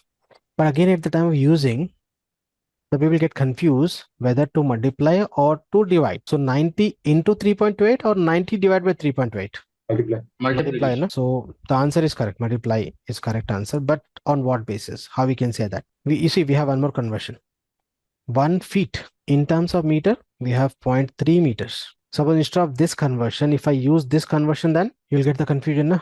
When to multiply and when to divide, right? Practically, if you think, you can take the decision, because this meter is a higher unit and feet is a smaller unit, and when the unit decreases, the value must increase, right? Remember this rule. Whenever the unit decreases, the value must increase, and when the unit increases, the value must decrease, right? Agree with this? So you need to follow this rule. So remember, whenever I'm writing here, you can copy. Whenever when unit increases, value must decrease. So what we'll do? You are going to divide or multiply? Divide, na? For example, you see 90 meter in terms of feet. You are going to multiply. For example, say 100 feet in terms of meter. So you see unit in this feet to meter. So unit increases, so value must decrease. So what we'll do? 100 divided by 3.8. And similarly, when the unit decreases, the value will increase. You need to multiply. Sorry for this, the pen is not working properly. So whenever you're doing conversion, wait for 2 seconds and think what you are going to get. Means you are going to increase the unit or decreasing the unit. Increasing the unit means use divide. Decreasing the unit, then multiply. Because decreasing unit, the value must increase, na? Means the magnitude must increase when the unit decreases. But here one more condition. But till this point, any confusion? Yes, clear. No confusion, no? But now the condition is this rule is applicable only when the conversion value is greater than 1. For example, we have this 2 conversion. 1 meter equal to 3.28 feet. Similarly, we have 1 feet equal to 0.3 meter. So 1 meter equal to 3.8, 3.8 is greater than 1, na? I can apply this rule. But in case if I'm using this conversion, then the case is going to be reversed. For example, 100 multiply with 0.3. the result will more than 100 or less than 100? Less than You'll get 30, na? But you see, but common sense point of view, when you multiply something means the value will increase only when the value when the factor more than 1. If it is less than 1, the value will decrease, right? So be careful when you're using conversion. Value greater than 1, follow this rule, or else this divide will multiply and this multiply will change to divide. Just spend some time. If you're a beginner, just spend some time and follow all this to avoid confusion, and initially take the decision consciously and just develop the experience, and with the experience you can able to handle in actual practice for design, for installation, and especially for estimation, metal takeoff. Next, you see I have given some common conversion which is used in HVAC. At least you need to memorize this. What I've given the notes as well as this in the table. Some more conversions we'll use at the time of ducting, piping, pump selection, fan selection, etc. Okay. At this level, what I explain is what the units, importance of units, system of measurements, conversion, and the rule for conversion with some basic conversion. So you need to memorize. We'll use in this training program at the time of other parts of this designing. Okay.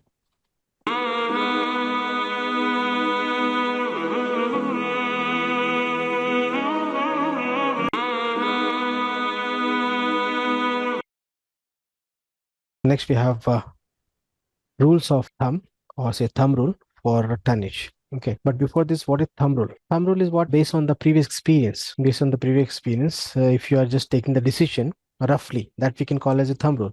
Right. So you see, a thumb rule in engineering is a general guideline or a rough estimate that can be quickly used for initial calculation. Thumb rule is for initial calculation, not for the final decision. And in HVC, we are using this thumb rule at the initial stage, or for small project directly based on the thumb rule, will consider that equipment selection also. Small project means I'm talking about a small villa. I'm talking about India, not in Gulf. In Gulf or in Asian countries, even for a small villa, they will do the detailed calculation.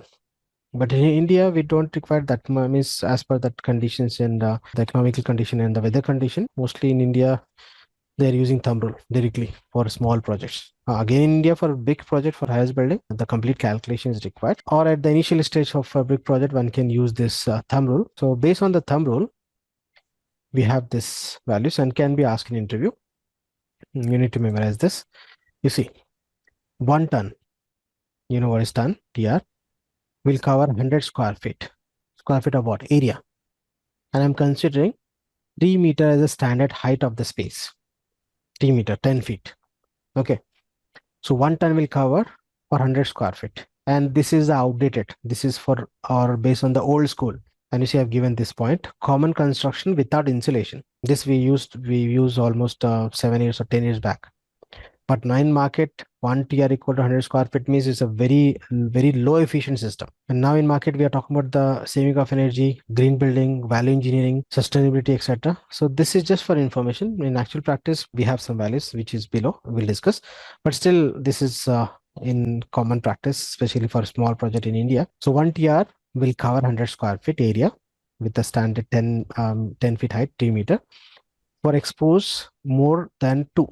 For example, consider as a room, top view. This is a room. This side is exposed, this side is exposed, and this side is also exposed. Only this side we have one more room. In that case, we required this for 100 square feet area, 1 ton is required. If the room is say 200 square feet, we can consider say 2 TR, just roughly. Similarly, if the room is not completely exposed, you see, for room exposed 1 or less, so only one side exposed, remaining we have this other room, this side also other rooms. In that case, we can consider 1 ton up to 130 square feet of area. Again, this is just outdated. Now, in actual practice, we have this 1 TR equal to 1 TR will cover 400 to 600 square feet. I'm talking about the standard insulated building, or I can say I can say green building or the standard project. Now, if you talk about standard or a high class project, you'll find the insulation in the wall, in the roof, and even for a small project, even in India, in roof, you'll find the insulation. You may not find in the wall, but you will find in the roof. And roof means what? Which is exposed to sun, the top slab. So remember, if you talk about the green building or for standard insulated building, we can consider 400 to 600 square feet for 1 ton. Very efficient. This is just a rough estimate. Sir, in insulation means Insulation Yeah. means which is you see, insulation or a conductor, reverse of a conductor. A copper is a good conductor, and a, for example, polyurethane or say thermocol, general thermocol, you know, na? EPS, extended polystyrene, technically is a good insulation, which is used to reduce the heat transfer. Na? Insulation is the reverse of a conductor. You know this, conductor or insulator as a mechanical, even electrical people also relate this one. Suppose, for One- example, in at the time of constructing the wall, suppose this is a brick and cement plaster. Now after that, I'm using a plywood, a 1-inch plywood inside. Or before this, I'm using a insulation like EPS or polyurethane or fiberglass, etc. So what will happen? The heat transfer from outside to inside is going to be less, na, compared with the without insulation. But don't worry, we have a separate topic in detail about this insulation at the time of load calculation. Before starting the load calculation, at the time of preparing input file, we'll discuss how to find this U and R. And U and R is depend on the type of material. Okay, so and we'll talk about the importance of insulation. This is very, very important for HVAC point of view and even for green building concept. Okay, so at this level, just memorize this thumb rules may ask in interview. And I've given one example also from this rules of thumb handbook. You see, in the initial stage, one can use this rules of thumb handbook, and I have just pick one page which is belongs to office. You see, for office, general office, 300 to 400 square feet per ton. Similarly, for interior space and here for large areas 225 to 275, because in that equipments are less. Similarly, large interior 300 to 350, like this is just example. Like this in the rules of thumb handbook we'll use at the time of designing also, just for reference point of view at the initial stage. In that you'll find the rules of thumb for different application. Just I pick for office with the 6.01 section. Similarly, you'll find the rules of thumb for hotels, you'll find for school, etc. I'll share you that, don't worry, at the time of calculation. This is just example.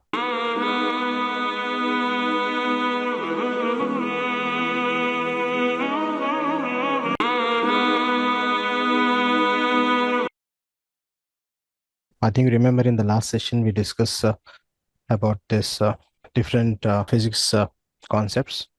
Okay, so we have some more concepts to discuss related to this this physics which is used in HVAC. So we end with the sensible latent in the previous session and also discussed about the other concepts. So in this session, let me continue with the pressure. Okay, so first we'll talk about the pressure, and you see pressure is very, very important. We'll discuss in detail. After that, we'll talk about laws of thermodynamics, especially the second law of thermodynamics, which is used in HVAC. Then we'll deal with the refrigerants. After that, we'll talk about vapor compression cycle. Okay, and without this vapor compression cycle, it is difficult to deal with the classification of air conditioning machines, because right from window till this chill water system or chillers, you'll find vapor compression cycle. You'll find the other options also like vapor absorption, but most commonly in actual practice, you'll find this for commercial and residential units, you'll find vapor compression cycle. Okay, so in this session, I'll complete this chapter 3 so that we can deal with the psychometry, which is chapter 4 in the next session. So I'm going to share the screen. So on screen, you can find out the term pressure. So as a mechanical or as an electrical or as an engineer, you're already aware of this pressure. But as I said in the previous session also, we'll discuss this concept for application point of view, because we'll use this in the calculation. So you must know the application of this. Okay, so it's simple. If I ask this question, or if it is asked in an interview, so you can easily define pressure is what? Pressure is what online? Force per area. So per unit area. yes, you can add this term unit. Okay, this is important. So no doubt it's a force per unit area. This unit area is important. Suppose if I compare this pressure and force, in force we are not considering area. Force is a push or a pull. It's a vector unit. But in case of pressure, whenever we talk about the pressure, we are considering a force per unit area. This unit area term is important. Okay, if you not consider this unit area, means we are not talking about the pressure. We are talking about the force or total pressure, etc. But when you talk about pressure, we are considering always force per unit area. Okay, so this unit area is very, very important. So let me quickly read some theory, then we'll continue. So you see, pressure is defined as the force applied per unit area. This is important. In other words, it's the amount of force exerted on a surface divided by the area over which the force is applied. Okay, mathematically, you see pressure P is what? Force per this area means by default we'll consider unit area.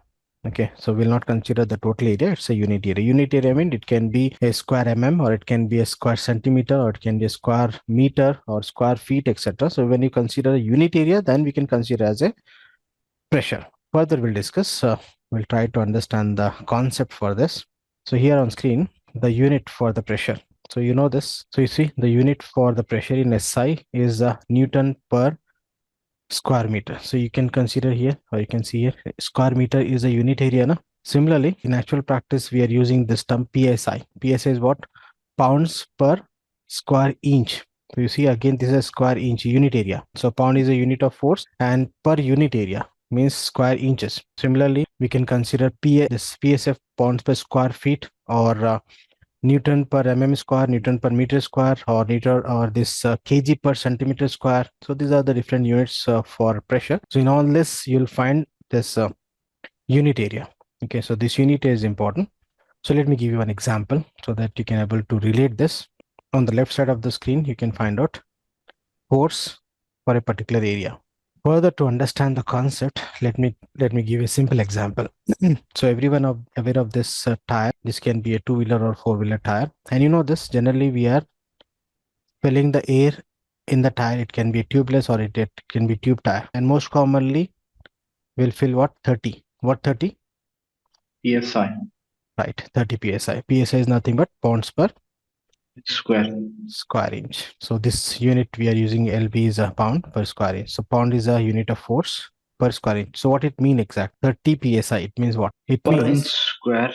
Per inch yes. square, 30 pound force will be applied. Yes, exactly. For example, if you check inside this tire, for example, for 1 square inch, suppose this is 1 inch, this is 1 inch. So this is 1 square inch. Na? So how much pressure or how much force is acting? The force is acting of 30 pounds. Okay.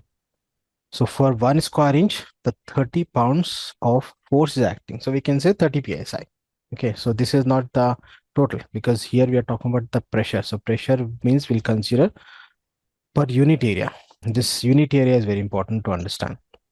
And why we are discussing in detail, because when you talk about this air side or water side, not only in HVAC, even for this plumbing, firefighting, when we'll use this term pressure, because we'll talk about this head required, head loss due to friction, or total head required for selecting the pump, or even for this fan. So you must understand, or you must know the concept of pressure. Later we'll talk about the total pressure. Total pressure is what? Static plus dynamic. So further we'll discuss about this pressure in the future classes for this fan or for the pump, etc. Okay, at this level, just try to understand the basic concept. What is pressure? Pressure is what? Force per unit area.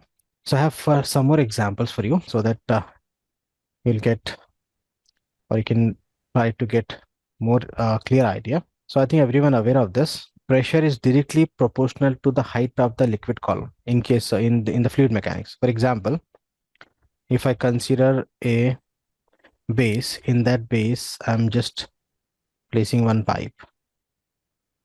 Say this pipe of say 30 feet. Beside this, I'm placing one more pipe. This also 30 feet length. Now in this first case, I'm going to fill the water up to the maximum, say up to 30 feet maximum length. But in the case 2, I'm going to fill the water only half, say 15 feet only. Okay.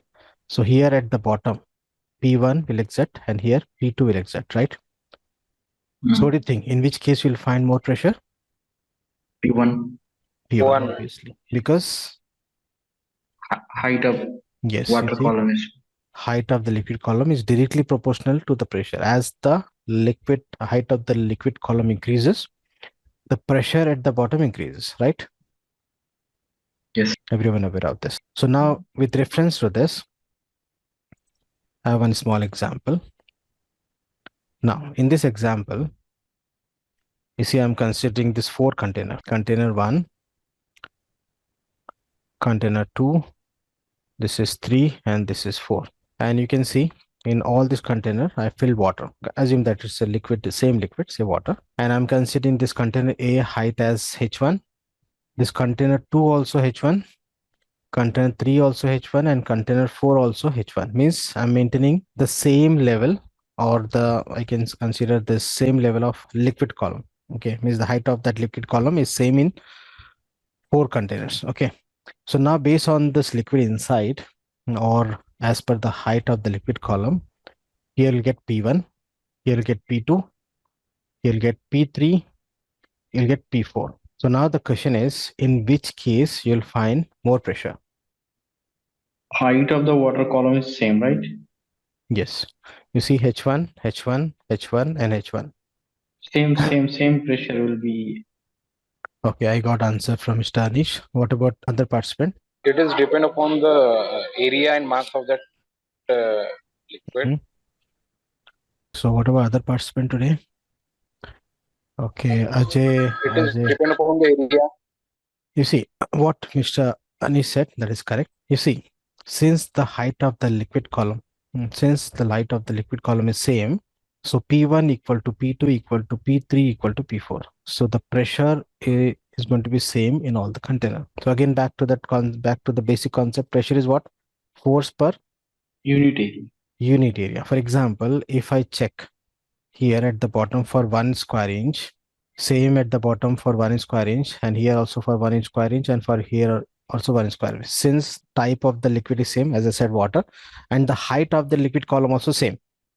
So per unit area, the force is going to be same, na? So that's the reason. Remember, as the height of the liquid column, if the height of the liquid column same, whatever the shape of the vessel, that will not affect to the pressure, because pressure is what? Pressure is force per unit area. If you talk about the total force, that is going to be different. That depends on the volume. If you talk about, but if you talk about the pressure is going to be same in all the container, because pressure is what? Force per unit area. And here one more point: the density of this liquid column is same, na? Because I'm using water in all the containers. Getting a point online? So remember, this is very important. And the same, I'll prove this quickly. Let me delete this image. Now you see in this image, this is a experiment. You can see height of this liquid column, this liquid column is same, but the shape of the vessel is different. So you see in this example, this is a practical example. The pressure gauge is added. So since the height of the liquid column is same and the type of the liquid also same, you can see the pressure reading in all the gauges is same. Na? So now the conclusion is, pressure is what? Pressure is force per unit area.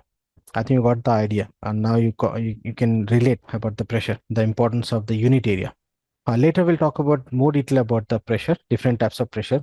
Like again, if you talk about in general, we have absolute pressure, we have a gauge pressure, we have a total absolute pressure, gauge pressure, and one more atmospheric pressure. That is in general. Again, further, if you talk about this this fan selection, we have a static pressure, and we have this velocity pressure. Again, in case of this water side also, we have this dynamic pressure or the total pressure or this static pressure. So all this we'll discuss in the future classes when we talk about this fan selection and the pump selection. At this level, I think you got the clear idea about the pressure. Okay.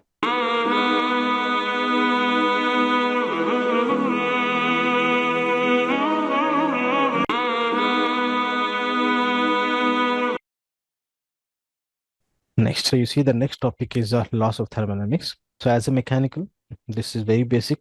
And further, if you talk about the HVAC engineer, especially for design point of view, this laws of thermodynamics is important. In that, especially the second law, because with the second law only we got we can able to decide which system is applicable as per the season. How exactly, I'll show you, but let me complete this other laws first, which can be asked in interview.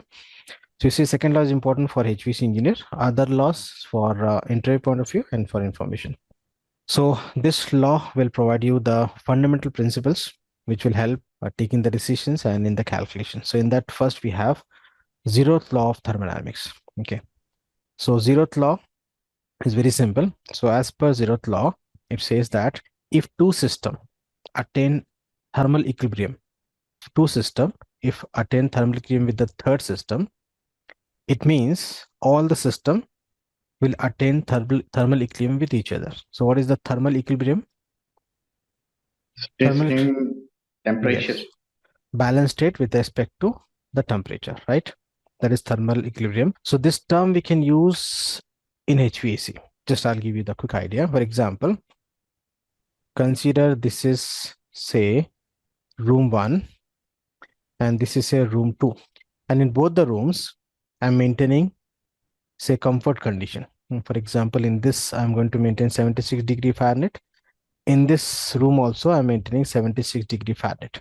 So what will happen? Will the heat will transfer through this partition? No. Why? Yes, because these two rooms attain thermal equilibrium with respect to this partition. Okay, so this thermal equilibrium term we'll use at the time of load calculation, especially at the time of heat gain through partition, floor and ceiling, in case if both the side is with the same temperature. Now back to the topic. So zeroth law is simple. For example, assume that this body B is physically connected with body A and body A is physically connected with body C. Okay, assume that body B temperature say 500 degrees centigrade, body A say 700 degrees centigrade, and this body say 300 degrees centigrade. So, and you see there is no physical connection between B and C. Physically A and B and A and C is connected. So what will happen after some time? First of all, you know, whenever there is a temperature difference, heat will transfer, right? And the direction of that heat transfer we'll discuss in second law. But first of all, everyone aware of this, heat will transfer due to this temperature difference, right? Whenever there is a different temperature, when you connect these two different temperature bodies, the heat will transfer because of this temperature difference, right? So what will happen? The heat from this A will transfer to C. The heat will from A again heat will transfer to the C. After some time, what will happen? The temperature of the three body will be same, na? Yes. That is a zeroth law. Okay, so you see, this is not the physical connection. This is a logical connection. So as per zeroth law, if two body attain thermal equilibrium with the third body, it means all these three body will attain thermal equilibrium with each other. That's it. But in the zeroth law, we don't have this direction of the heat transfer that you'll find in the next law.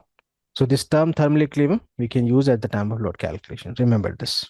Next is the first law of thermodynamics. This is again for interview point of view. So as per first law, heat and work are mutually convertible. Okay. So if you provide heat to a system, you'll get the work, or if you provide the work to a system, you'll get the heat without the loss. But practical is not applicable, not possible, because in actual practice, definitely there are losses. So this first law of thermodynamics is applicable for which cycle online? Any idea? Carnot cycle. Very good. Carnot cycle. Okay, because Carnot cycle is a critical cycle. Okay, so you'll find other definition also, just you can read it later. But you see, it's simple. Heat and work are mutually convertible without any losses. So practically is not applicable. This is for Carnot cycle, critically for comparison. You compare with the actual systems. Okay, again, this is for interview point of view. You can go through once. But the very, very important for HVAC point of view is the second law. Now, if you talk about the second law, 1 minute, someone trying to correct. So you see, second law is very, very important for a HVAC engineer. And second law is by different scientists. One is a Kelvin-Planck's and second is a Clausius statement. Kelvin-Planck statement is again related to engines. So here we are not bothered about the engines, we bother about the heat thermodynamic side. No? So we'll pick this Clausius statement. Okay, so the scientist Clausius. So according to the Clausius statement, you see, it's simple. Or in just if I make it simple, it's we can consider this as heat always flow from high temperature to low temperature by nature. Or it is not possible for a system which is working in a cycle, which is working in a cycle to transfer the heat from the low temperature to higher temperature without the aid of an external agency. Means it is not possible for a system to transfer the heat from a low temperature to high temperature without work or without work done. Or in other words, I can say by nature, heat will transfer from higher temperature to the lower temperature. You see, it's very simple. But now we'll discuss the importance of this. But let me quickly complete this theory. You see, heat naturally flow from a region of higher temperature to a region of lower temperature without any system or without any work on that particular system. But you see, heat cannot simultaneously flow from a cooler, means a cold body, means a low temperature, to a high temperature or a hotter body. But if you want to do this, then we require a system. You see, first case, hot and cold. When you physically connect, automatically the heat will start transferring from the hot body to the cold body without any additional make additional work or additional system. But now if you want reverse, then how it is possible? With the Need system. a system. You see, other image will help. This system is required. So with this system, and you see here is a cold body and hot body, and you see the direction of heat from cold to hot. Okay, so if you want to transfer the heat from a low temperature body or a cold body to a hot body, without the system it's not possible. Or in other words, without the system, it is possible to transfer the heat from a hot body to cold body. It means by nature, the heat always flow from higher temperature level to the lower temperature level. Now, can you guess this system? Compressor and condenser. Yes, exactly. This is a refrigeration system. With the refrigeration system, it is possible to extract the heat from low temperature and reject in the high temperature side. No? Okay, so we'll discuss in today only about this vapor compression cycle. So in short, this system is nothing but the vapor compression cycle, or it can be a vapor compression cycle, or it can be electrolyte cycle, or it can be air refrigeration cycle. Okay, so if you talk about the refrigeration cycle, it can be a different type. So with the refrigeration cycle, it is possible to extract the heat from the low temperature to the high temperature. But now how this second law is important for a HVAC engineer. Second law is very simple. Transfer of heat from a higher temperature to a lower temperature. So how it is important for a HVAC engineer? Okay, here one question for you. In summer, cooling system is required, or wind or heating system is required? What do you think? It's online. In summer, cooling system is required or heating system is required? Summer, cooling system is required or heating system is required? Summer cooling. Correct. And in winter? Heating. So now the question is on what basis you can conclude this? How you can say in summer cooling system is required? In summer, outside temperature is more, so heat transfer to the inside is more. So we Yes. need to extract the heat from the inside to outside. So you see, it means with the direction of heat only we can consider cooling system is required, and the direction of heat in summer is what? From outside to inside, because outside temperature is high, inside temperature is low, right? So heat flow from high temperature to low temperature. Then only we can conclude that the cooling system is required in summer. Without the direction of heat, can we consider this cooling or heating system as per the season? No. So it's simple but very, very important. So this is a base for considering the type of system as per the season.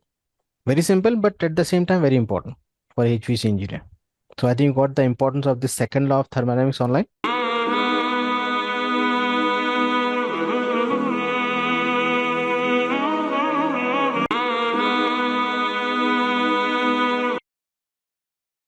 Okay. Next we have refrigerant. Very, very important. First we'll talk about the refrigerant, because refrigerant is a heat carrying medium which we are using in vapor compression cycle. Okay, so first we'll talk about refrigerant, then we can think for vapor compression cycle. In between, I'll play one video. So what we discussed till now, that concept you can find out in an animated way in that video. So that we can deal with the vapor compression cycle. So what is refrigerant? In short, I can say it's a heat carrying medium during the cycle. Extract heat and reject heat. Extract heat at evaporator and reject heat at condenser. So if you don't know what is evaporator, what is condenser, so you see refrigerants are a substance used in cooling system, air conditioning system, heat pumps, and refrigerator. So air conditioners, it's nothing but a cooling system. But what about heat pump? Heat pump also a same system, but work in a reverse way. Okay, because you see cooling system is extracting the heat from the space and rejecting outside. Suppose if I use in a reverse way, means in winter for Western countries, then we can call as a heat pump. Okay, so heat pump means reject the heat inside the space, and outside it will extract the extracting the heat from outside and rejecting inside. That we can call as a heat pump. So same thing but in a reverse way. And refrigerator. See, refrigerants are used in air conditioners, heat pumps, and refrigerator. Everyone aware of this refrigerator to transfer the heat from one place to other. And this refrigerant is special substance. So about the refrigerant properties and all, you can find in the notes. So you see the desirable properties of refrigerant. The first point you can find on the screen, it's a low boiling point. And this low boiling point is important because with this property, low boiling point means at low temperature it can start boiling, and when the refrigerant start boiling means it can extract the heat. And you see heat absorption property also required, heat rejection property also required, and the cyclic process means the same refrigerant can be used continuously in the cycle, and you can achieve with the standard refrigerant. And what are those standard refrigerant you'll find in the next page. But before this, if we talk about the classification of refrigerant, so all this refrigerant is classified into three categories. One is a CFC, second is a HCFC, and the third is a HFC. CFC is a chlorofluorocarbon, and HCFC is a hydrochlorofluorocarbon, and HFC is a hydrofluorocarbons.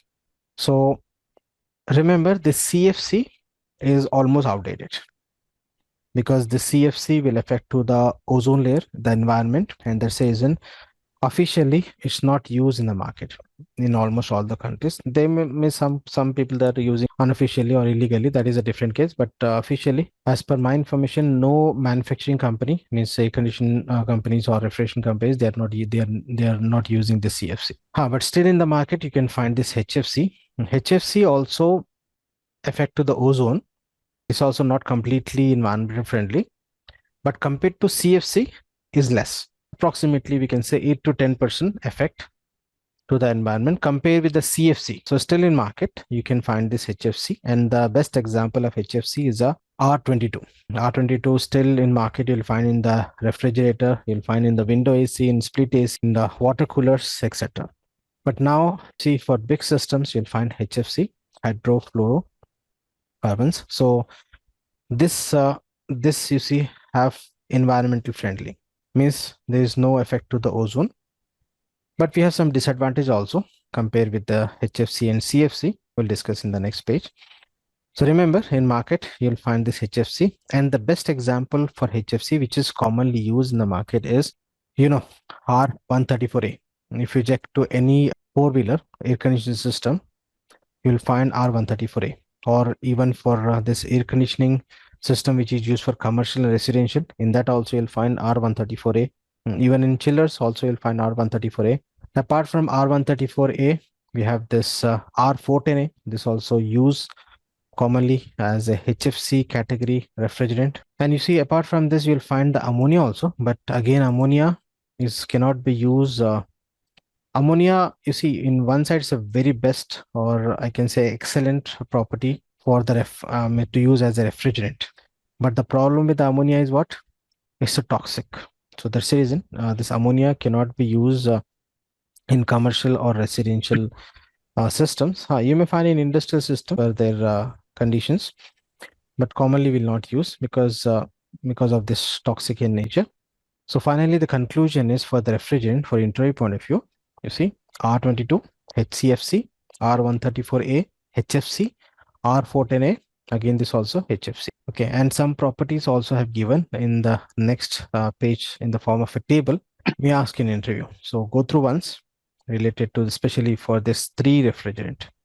Okay, I have given this GWP and ODP different condition. Just go through once, may ask in interview. Actually, this details is required for the service side, because in service side you must know the pressure rating and all conditions for the different refrigerants. But for design point of view or for installation point of view, that much of detail is not required. So that's the reason I have given only for the three refrigerant. Later at the time of chapter 5, classification of machine, we'll discuss the pressure, the suction pressure and the discharge pressure, the standard for the different systems. But at this level, what I've given is just a general information related to only the three refrigerant, which can be asked in interview and important for HVAC engineer. So one thing, Yes. selection of refrigerant is a part of HVAC engineering, No. Is the responsibility?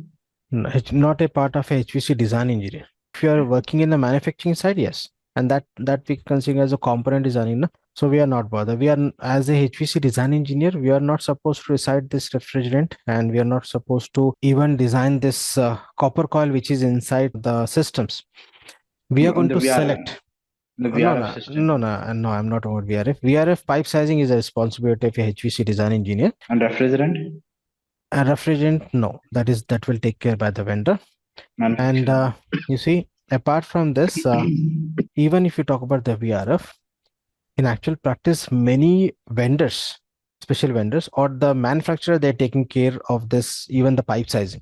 But again, as a HVC engineer, you should know the pipe sizing of VRF. But the pipe sizing of window, split, this ductable different system, that is not a responsibility of a HVC design engineer. That is a responsibility of the manufacturer.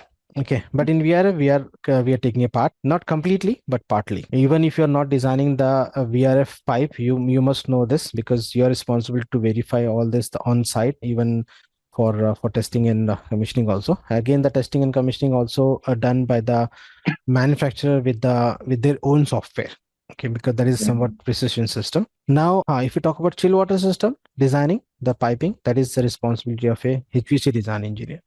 That is water side. Yes, water side. That piping is your responsibility as a HVC design engineer, but the designing of this pipe, except this VRF or other system, I'm talking about the copper pipe, that is not belongs to the HVC design engineer. This belongs to HVC. If you're working in the manufacturing side as an application engineer, you are going to involve in that. Okay. So now with this information, we are ready to deal with the vapor compression cycle, which is a base for the different air conditioning systems. That is I can relate this with the chapter 5. Okay, but before this, let me quickly play one video which will help to confirm what we discussed till now, like sensible Latin, and in that you'll find the animated side of this vapor compression cycle also. So before starting the vapor compression cycle, let me play this video. This will help you to confirm the concepts what we learned till now, and some more concept like how this pressure is related to the temperature, and how this boiling point related to the temperature and pressure, which is a key point for learning this vapor compression cycle. So let me play this, then we'll discuss about this vapor compression cycle. So I'm going to share the screen with the video mode. The primary purpose of refrigeration is to eliminate the warm conditions under which destructive bacteria prosper and multiply, and by subjecting the bacteria to conditions of cold to reduce their rate of activity and growth. The process of producing cold is the process of removing heat. Of the three effects of heat, refrigeration is chiefly concerned with two. The first effect, that of sensible heat, is one that causes a change in temperature as read in degrees on a thermometer. In this example, as heat is applied, the temperature of the water in the kettle rises up to 212 degrees Fahrenheit at sea level. At this point, the temperature remains constant, and the second effect, latent heat, is observed.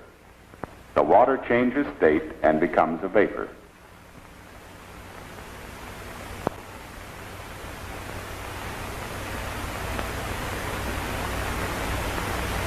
Change of state may proceed in either of two directions.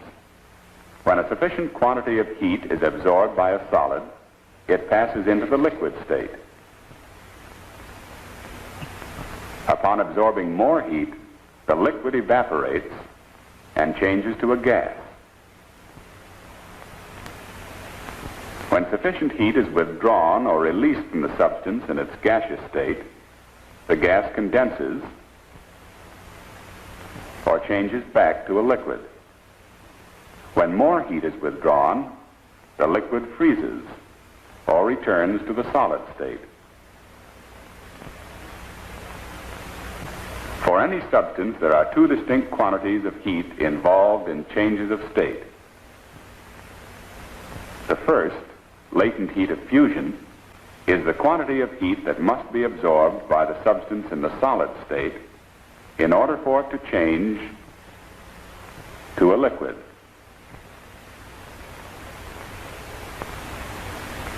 Or that must be removed from the liquid if it is to return to the solid state.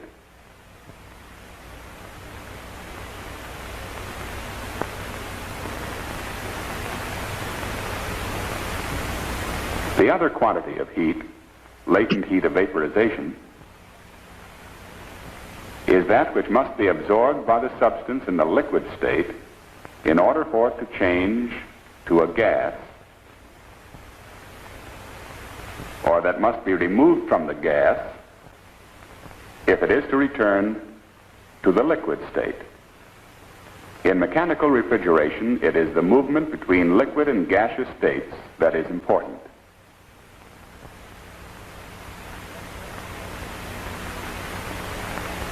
Absorption or release of latent heat does not alter the temperature of a substance while it is changing state. In this example, although the block of ice absorbs a certain quantity of heat as it melts, its temperature during melting remains constant at 32 degrees Fahrenheit throughout the change of state. Heat quantity is measured in British thermal units, or BTUs. A British thermal unit represents the quantity of heat required to raise the temperature of a pound of water 1 degree Fahrenheit.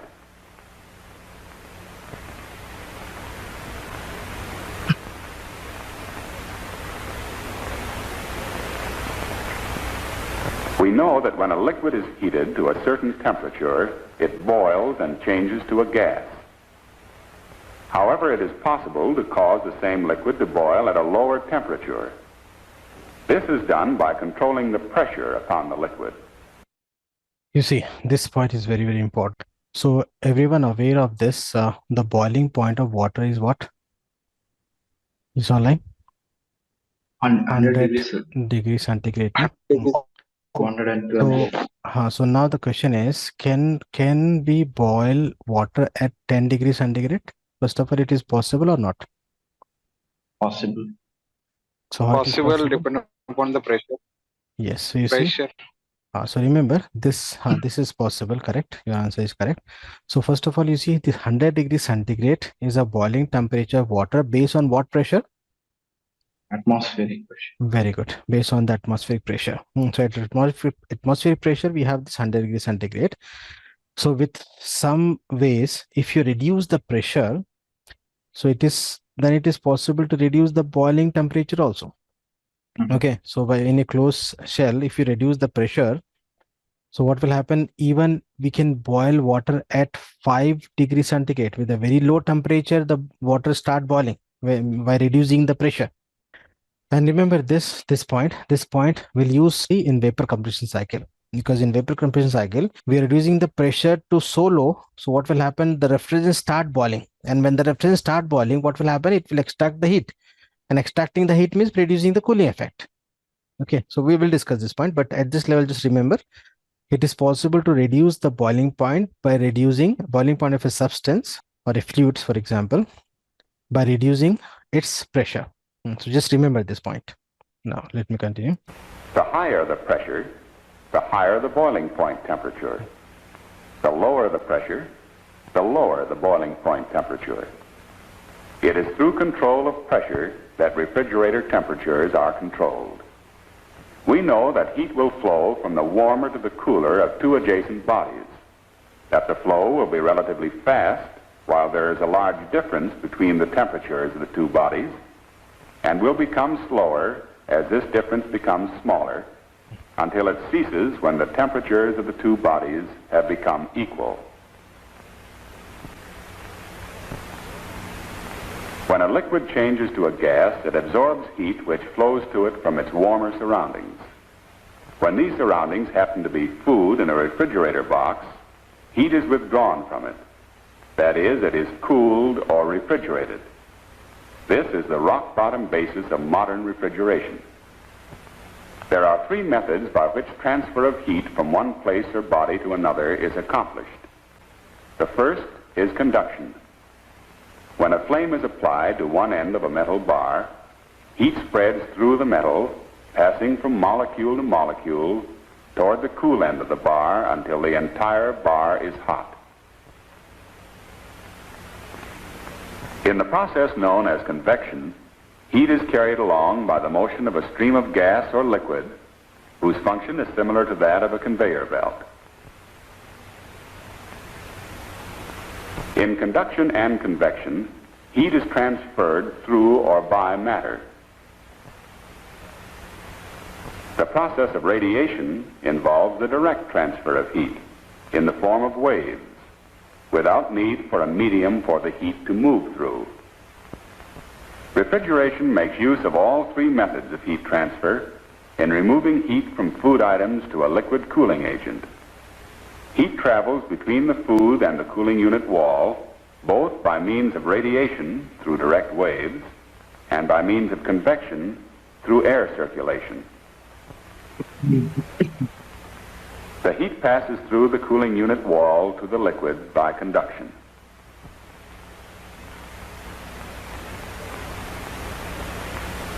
The substance which soaks up heat during evaporation to create coolness is called a refrigerant. Its function is to remove heat from one place, leaving that place cool,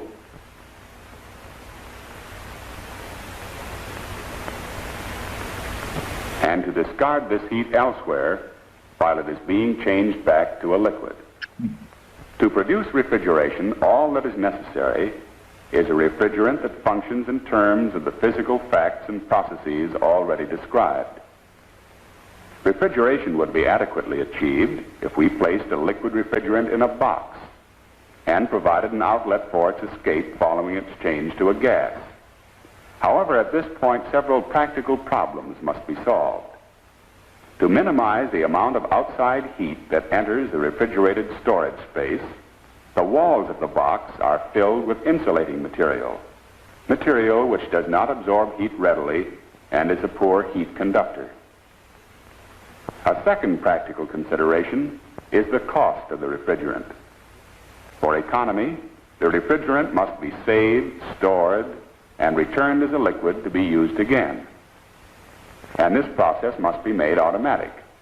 This is the purpose behind all the electrical and mechanical devices which we identify with modern refrigerating systems. There are two principal refrigerating systems, the compression system and the absorption system. The basic difference between them lies in the source of the energy that drives them. The compression system operates on mechanical energy produced by a motor-driven compressor. The absorption system uses heat energy supplied by a flame or some other source of heat.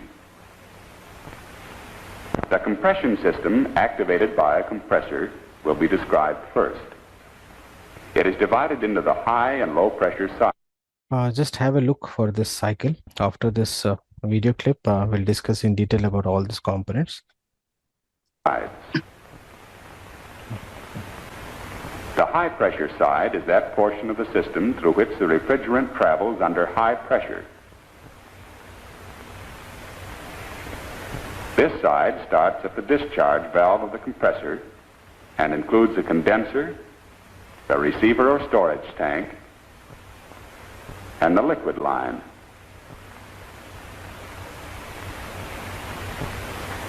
The low pressure side is that part of the system through which the refrigerant moves under low pressure. This side starts at the expansion valve, which divides the high and low pressure sides and includes the cooling unit or evaporator, the suction line, and the suction valve of the compressor. The compressor is essentially a cylinder in which a piston works. This is the course of a refrigerant through a typical compression cycle.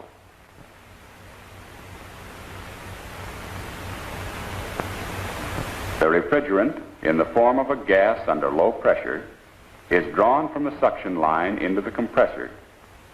The gas enters the cylinder through the suction valve as the piston moves on its downward stroke. When the piston moves upward, the pressure and temperature of the gas rise. The gas is compressed and is finally pushed through the discharge valve into the condenser. The refrigerant enters the condenser as a high-pressure gas, and its temperature is higher than that of the air or water cooling the condenser. As heat flows from the gas to the cooling agent, the gas condenses, changes to a high-pressure liquid, and passes into the liquid receiver or storage tank.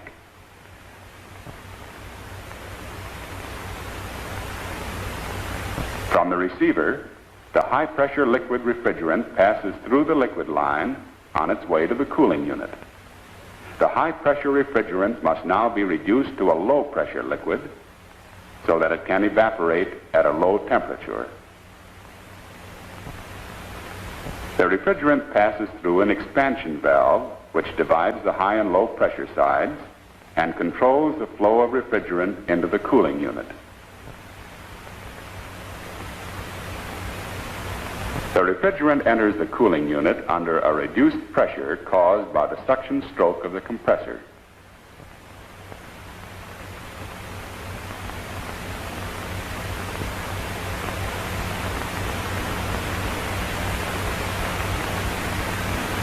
It evaporates, absorbing heat from food in the refrigerator and providing what we know as refrigeration.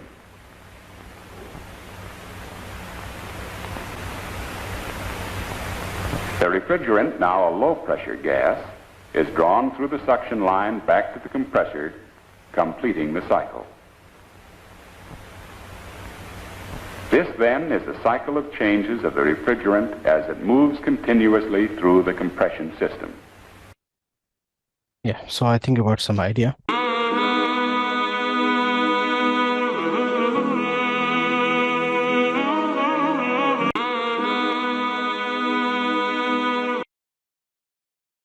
Now we'll discuss with more details, because you see why I'm spending extra time for this topic, because based on this icon only we have this chapter 5 classification of the air conditioning systems. That says an understanding this is important. So here with the line diagram we'll try to understand all these components.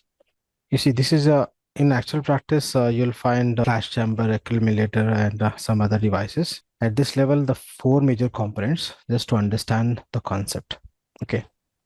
When we deal with the classification of the air conditioning machine, you'll find more details. At this level, just focus on the concept. So the 4 major components, one is a compressor. Second, this heat exchanger is called condenser. And this heat exchanger is called evaporator. And here you'll find expansion device. It can be a throttling valve. It can be a capillary tube. You'll find the different types of expansion valve. Okay, so at this level, just focus on the concept. So the cycle starts from compressor, right? And if you consider this high and low side, you see the compressor and condenser comes under high side, and the expansion and evaporator comes under low side. Low side, high side means I'm talking about the pressure and temperature. Suppose if you draw the line, so you see the left side is a high side and the right side is a low side. Okay, so now with respect to the theory which I've given in the notes, let me mark the points first. You see here the points are given, but before this, quickly some more points I added. You see the vapor compression cycle is based on the principle that a refrigerant can change from a low temperature vapor to a high temperature vapor, changing its state through compression and expansion. We'll discuss how exactly. And remember, it's a closed system. So what is the difference between closed and open system online? Closed, I mean, it's a loop system. Refrigerant will not flow. Refrigerant will You see, flood in technically, with respect to thermodynamics, closed system means only the heat can transfer the system, not the mass. In case of open system, the mass and heat both can cross the boundary of the system, but closed system, only the heat will transfer, the mass will not transfer the system. It means, you see, in this cycle, the refrigerant is running within the cycle line, it's not coming out from the system. Only the exchange of heat.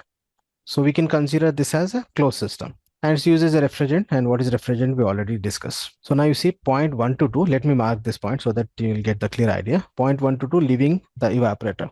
The refrigerant at the low pressure and low temperature and pressure, it uses again to achieve the refrigerant effect continuously. So point 1 to 2 here is related to, you see, 1 minute. Just let me mark this so that you will not get the confusion. You see condition at point 2. Condition at point 2 means we require a high pressure and high temperature. So let me mark this first. Avoid confusion, or else without marking also we can learn, but the theory to avoid confusion which I've given in the theory, I'm going to mark. You see, I'm considering this point as 1 and this is as 2, and before expansion I'm marking this as 0.3. After expansion I'm considering this as 0.4, then again 4 to 1. You see the cycle is 1 to 2, one process, 2 to 3 is a process, 3 to 4 also a process, and 4 to 1 also a process. Okay, so with respect to these points we'll discuss, and it's very easy. You see the cycle starts from the compressor, and remember, in compressor you'll find the refrigerant in what state, liquid or gas? gas. So remember, refrigerant in compressor, refrigerant you will find in the gas state only, because the compressors are designed to handle the refrigerant in the gas state. First point. And second point, what do you think? Liquid and gas, both are compressible, or only gases are compressible? This one, Only gas. if you compare, Only gas is compressible. you see, if you compare liquid and gas, comparatively, gases are more compressible. But it not mean that liquids are not compressible. Liquids are also compressible, but very less compared with the gases. So that's the reason in actual practice, just we are considering gases are compressible, liquids are not compressible. But liquid also slightly compressible, but under high pressure. So even liquid also compressible, but practically we are considering the gas are compressible. So in the inside the compressor, the refrigerant should be in the gas state, because we are considering gases are compressible. And when you switch on the compressor, how we can switch on the compressor? By supplying the electrical energy. Na? For example, when you plug in or when you supply the electrical energy to the compressor starts. You may find the different types of compressor that we'll discuss later, like centrifugal, reciprocating, etc. that you'll find at the time of classification of machine. And at this level, you know what is that compressor. Compressor is used to compress the refrigerant in gas state. So when the compressor compresses the refrigerant in gas state, what will happen to the volume of the refrigerant? Increases or decreases? The volume decreases. And what will happen to the pressure? Increases, right? And you know this, I think you're already aware of this. Pressure is directly proportional to temperature or inversely proportional to temperature? Pressure is directly proportional. And you can relate with this concept of temperature. We discussed now, temperature is a function of movement of molecules. As the movement of molecule increases, the pressure, the temperature increases, and the movement of all molecule related to the pressure. So it means as the pressure increases, the temperature also increases. So remember, pressure and temperature are directly proportional. So volume decreases because of compression, and the pressure increases. And as the pressure increases, temperature also increases. Actually, our requirement is to increase the pressure so that we can run the cycle. But since this pressure is directly proportional to temperature, the temperature also increases. So how to reduce the temperature? We'll discuss. So you see, the compressed refrigerant in the gas state with the high temperature and pressure, you can see high pressure and high temperature in the vapor come out from the compressor, right? So in order to reduce that pressure, in order to reduce the temperature, first of all, you must change this vapor to the liquid. So what will happen? The refrigerant, which is with a high pressure and temperature, we are supplying to a heat exchanger called condenser. The name will give you the idea. The condenser means condensation will happen inside this, and change of phase from vapor to liquid. So when the refrigerant entering in the condenser in the form of vapor with a high pressure and temperature, so you see it will flow inside this tube, and it's a heat exchanger. So what will happen in the heat exchanger? The heat exchange from this refrigerant to outside, and this exchange of heat can be done with the supply of air. For example, I'm using a fan here, and this fan, when you run the fan, it will suck the air from the outside and is going to throw on this. And you see the outside temperature compared to the refrigerant temperature, it should be less, and it's a high temperature pressure. So assume that the supply air, what I'm throwing on that coil, is a less temperature. So you know, heat transfer from high to low as per the second law of thermodynamics. So what will happen? This air is responsible to reject the heat off from this refrigerant, which is in the gas form, equal to what? Equal to latent heat, because the vendor, means the manufacturer, will design this condenser, this heat exchanger, to reject the heat equal to the latent heat. And whenever the latent heat, it means when the rejection of latent heat, what will happen to the phase? Gas to liquid. Yeah, change of phase. Na? Latent heat means change of phase. So what will happen?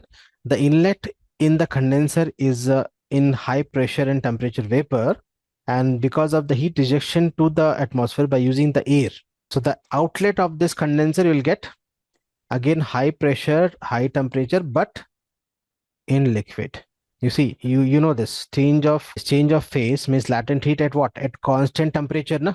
So temperature is still same, but change of phase in the condenser. So, one question is Yes. this fan is this much of accurate that it can only lower the temperature, or not lower the temperature, Rejection of heat. Rejection of heat, so that You see, according based on that only, the manufacturer is going to design this, the flow rate of air, the number of coils, the thickness of the coil, dia of coil, then only the system will work. So that is again the component designing. So the manufacturer will design the condenser so that it can able to reject the heat equal to, means not less than equal to the this latent heat. Latent heat.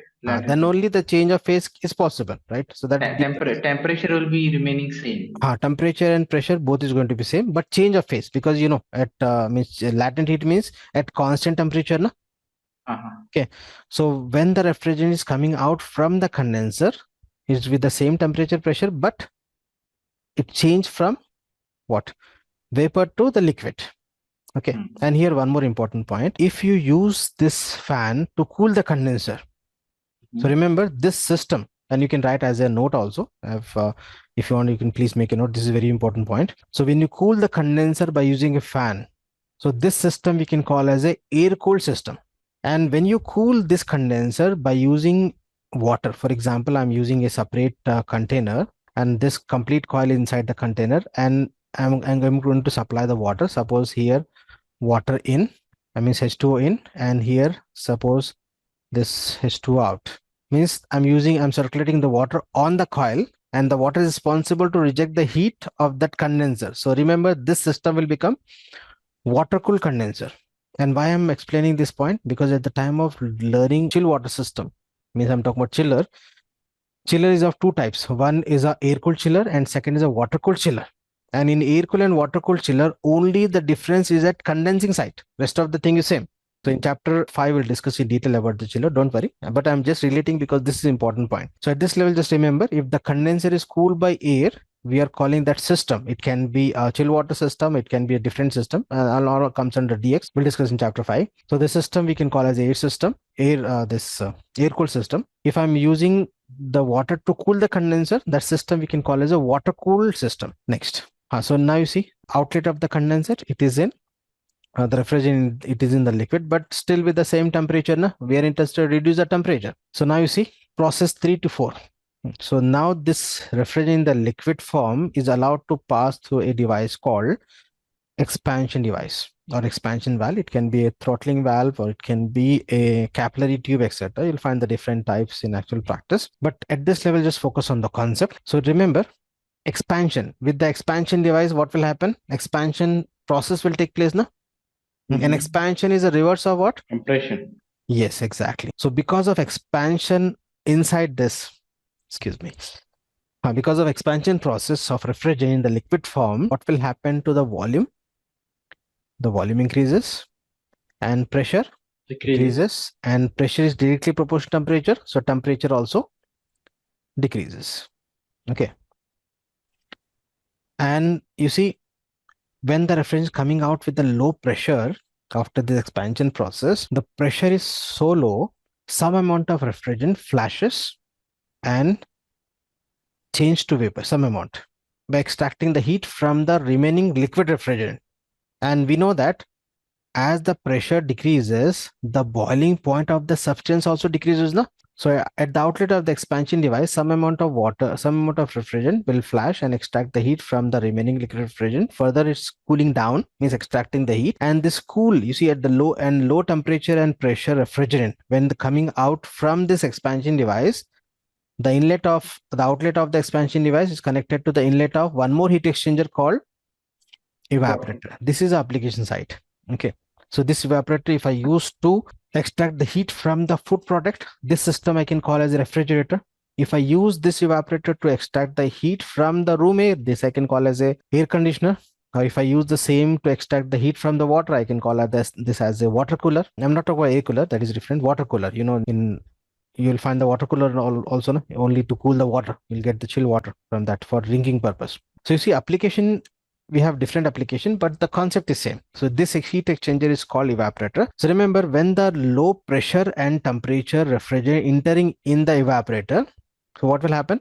Because of low pressure, the boiling point of that refrigerant also reduces, na? It means it can start boiling at the low pressure when extracting the heat. So what we'll do, we'll use a fan. For example, I'm taking example of air conditioner. I'm using a fan, and this fan is used to suck the air from the room.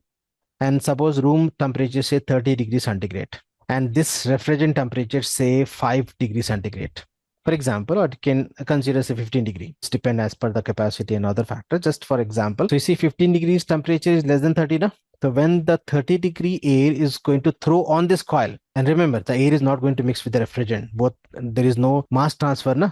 So this is a copper tubes, and copper is a good exchanger of and this is a good conductor. So what will happen? You'll get the cool this temperature of that surface of that copper tubes will drop. Means you'll get the cool copper tubes when the air is thrown on that coil. Okay, on that cooling coil, what will happen? The air heat will extract by the refrigerant. Right? Refrigerant heat. Because again, second law of thermodynamics, heat transfer from high temperature, low temperature. So the refrigerant will extract the heat, and the refrigerant at low pressure means at low boiling point. So it start boiling, and start boiling means it will extract more and more heat. And when the refrigerant is coming out from this evaporator, it will change its phase from liquid to vapor by extracting the heat equal to latent heat. Again, the manufacturer will design this evaporator to extract the heat equal to latent heat. Then only the change of phase from liquid to vapor means gas. And now at the outlet of this evaporator, the refrigerant condition is what? Low pressure, low temperature, but Vapor. in vapor. Again, that low pressure and low temperature vapor, in order to circulate again, we required a system, na? Again the compressor. So the low pressure and temperature vapor means gas will suck by the compressor, and again the compressor will increase the pressure and temperature. The cycle continues.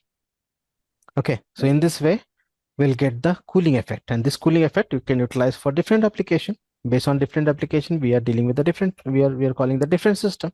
Again, further, if you talk about air conditioning, in that also you'll find the different system like DX system or chill water system or air system, etc. We'll discuss in chapter 5.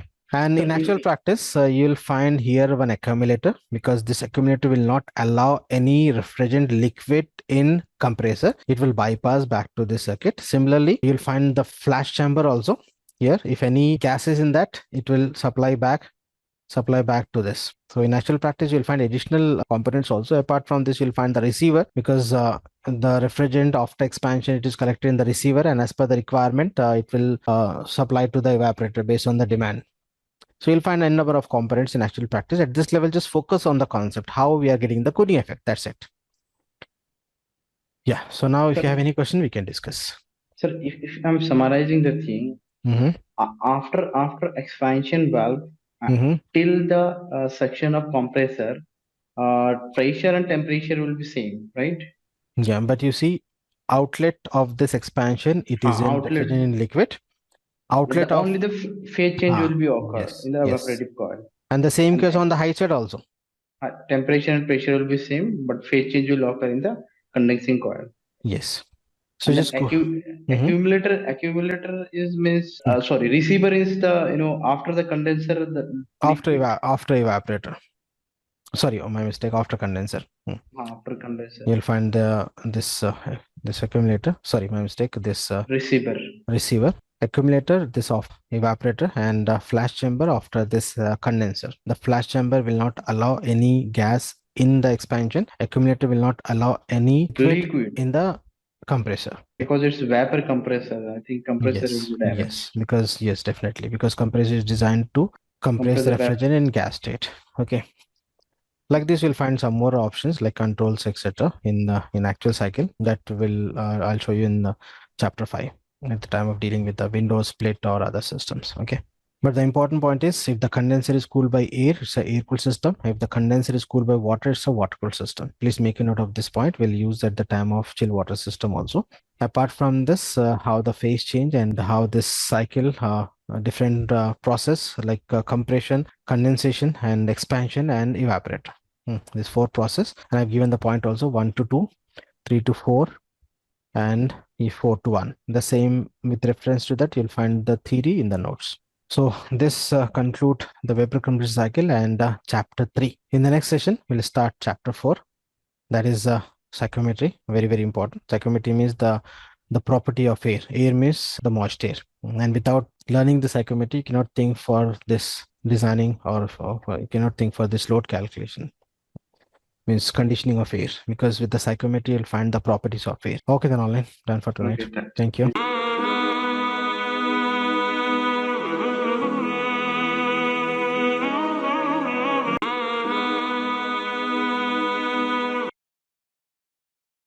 So hello everyone. In the previous session, I think remember we discussed about this chapter 3, physics used in HVAC, and we end with the vapor compression cycle. But you see, related to vapor compression cycle, one more point is pending. That is a condensation on the evaporative coil. And wanted like hold that point, because that point we can discuss only after learning this psychometric properties, especially the dew point temperature. So let me quickly give you the idea. We talk about the evaporative coil in the previous session. So, just remember that when the air is coming out after touching to that evaporative coil, the first point you see, don't get confused, the air and refrigerant will not mix. Refrigerant is within that copper pipe only, means within that evaporator, and air is going to throw on that.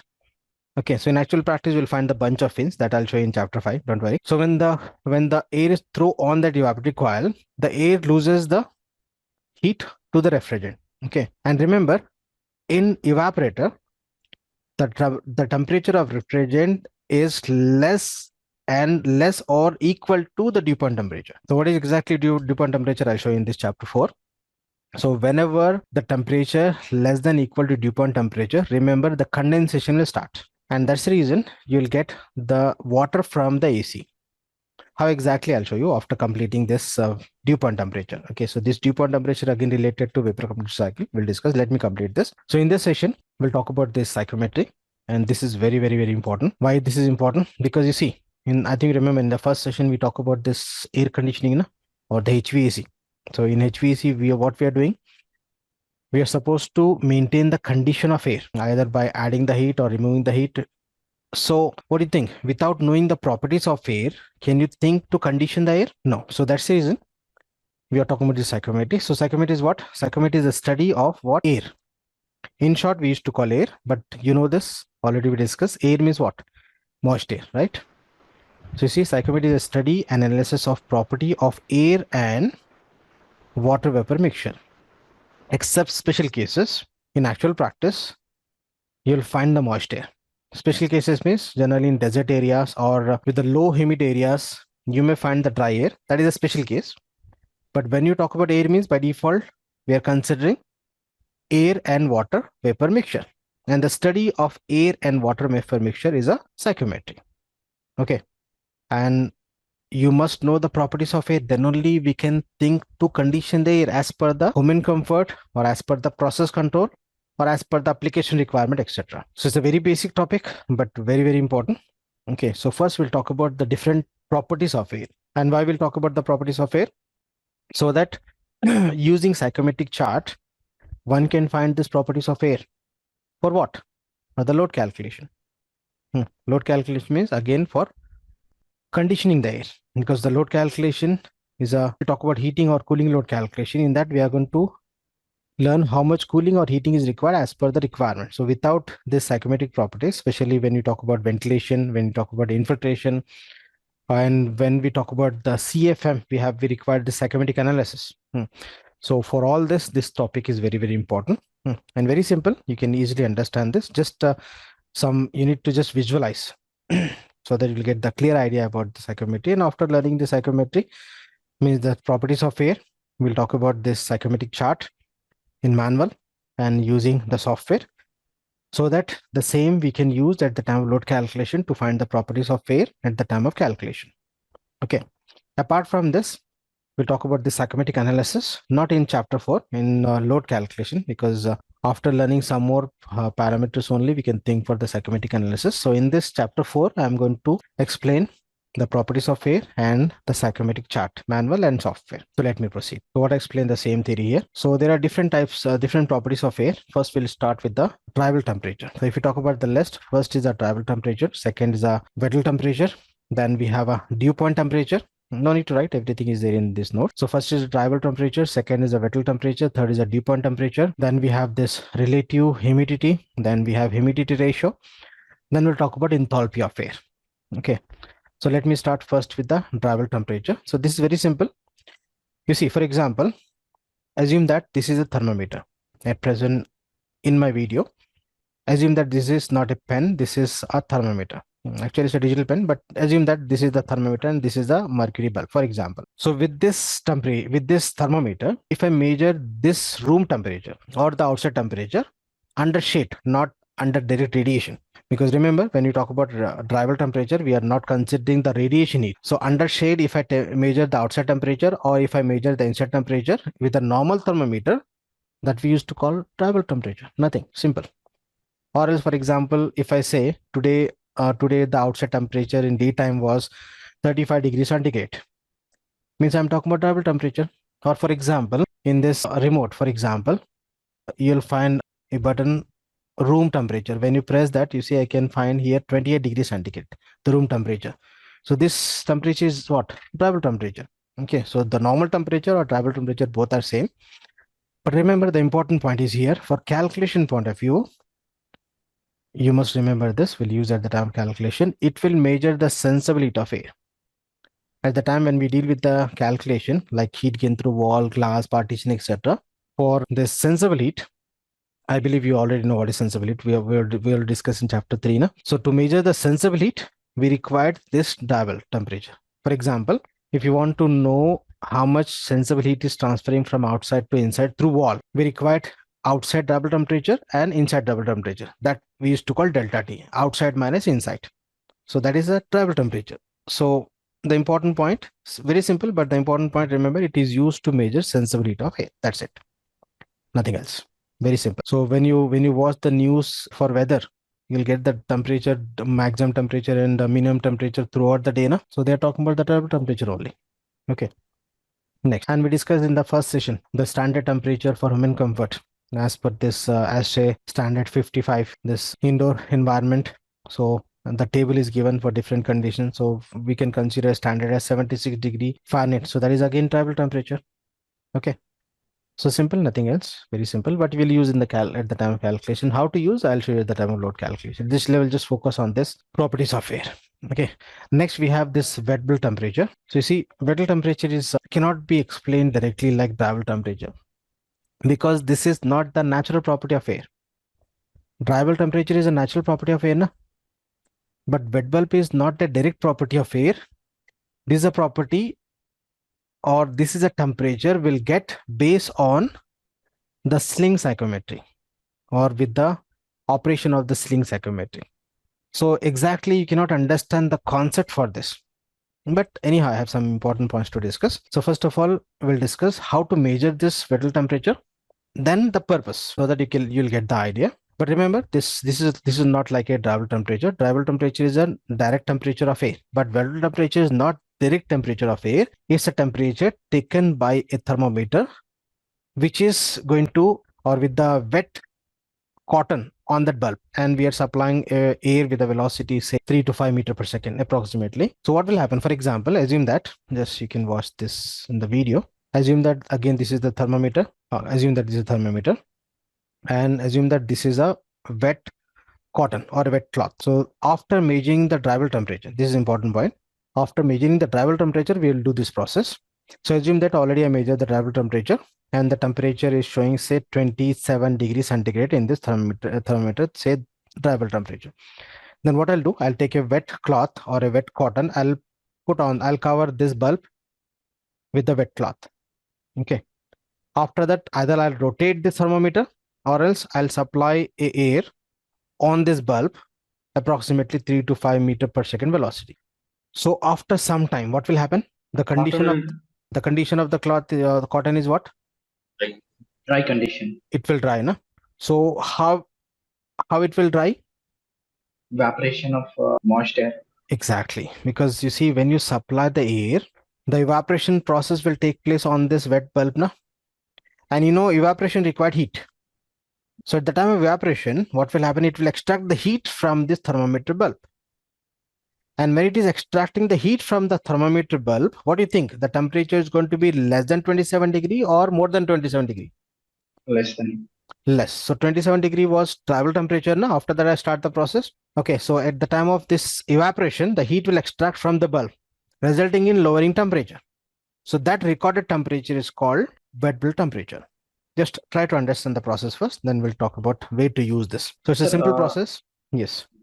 just if I'm summarizing the things, same amount of heat is responsible for evaporation as well as sensible heat. You can consider, you see, in short, you can consider this temperature is this vessel temperature is the temperature after evaporation. And again, what you said, this is related to evaporation or evaporative cooling. Yes. So let me complete this. Again, we have some more points. So I'm going to share the screen. So you see, first of all, get the clear idea about the process. You see, this is called sling psychrometry. In that you'll find this dry bulb and wet bulb. So dry bulb will measure normal thermometer will measure the travel temperature, and this thermometer with the cotton or a cloth, which is will make it wet. And after that, by this handle, we'll rotate this. Rotating means what will happen? The movement of air. So after some time, the recorded temperature on the below thermometer will find dry bulb temperature, on the above thermometer will get wet temperature. This is the process. Now the question is why this property is required. Okay, so first of all, as you said, this is related to evaporative cooling. At the time of evaporative cooling, or when you're designing, say, air cooler, this concept can be used. Or else you can take example of evaporative cooling, air cooler works on evaporative cooling. Or else in oil pot, you'll get the cooling based on the evaporative, we will get the cool water based on the evaporative cooling. Na? So these are a few examples for evaporative cooling, but why exactly we require this property? So remember, at the time of dealing with the load calculation, we required the properties of air, like dew point temperature, relative humidity or humidity. Different properties of air is required. So the rule to use a psychrometric chart is you must have minimum 2 properties of air. Then only one can find the other properties of air using psychrometric chart without doing an experiment. Just sitting in office or sitting in home, using psychrometric chart or using psychrometric chart or using psychrometric software, one can find all the properties of air, but the condition is you must have the 2 properties of air. So dry bulb and wet bulb, 2 are measurable. Na? So dry bulb importance, that is for sensible heat, but wet bulb is not for latent heat. Okay, so that is for evaporation. So then why wet bulb is required? To find the other properties of air using psychrometric chart. Okay, getting a point online? Can you repeat this point again? You see, in order to use the psychrometric chart, the condition is if you know 2 properties of air, then only one can use psychrometric chart or psychrometric software to find other properties of air without any experiment. So dry bulb temperature and wet bulb temperature, both are measurable. Na? So if you know this 2 property, simply using the psychrometric chart or psychrometric software, one can easily find the other properties of air without wasting the time, without doing an experiment, just sitting in office with the chart or software. That's it. And when you use the data book at the time of load calculation, like from ASHRAE or from Carrier, for almost all the cities, except few locations, you'll find the information for dry bulb and wet bulb. Okay, so that is available in the standard handbooks. So we'll use at the time of load calculation. So this is not the direct property of air. This property is based on the experiment. And why we need this property? To find the other properties of air using psychrometric chart. Or for just to understand with more detail, you can consider the temperature at which after condensation, sorry, my mistake, after evaporation, the temperature at which after evaporation. So how much decrease in temperature, according to that we can relate with the heat. So that can be used for, say, evaporative cooling. But here in air conditioning, evaporative cooling is different and air conditioning is different. Air cooler is not a part of air conditioner, because air cooler will provide only sensible cooling, not the latent cooling. So we'll not discuss more about that evaporative side. So for air conditioning point of view, remember this wet bulb is used to find or to use the psychrometric chart. How to use, that is the next story that I'll show you in chapter 7 at the time of dealing with the load calculation using from this data, ASHRAE data. Okay.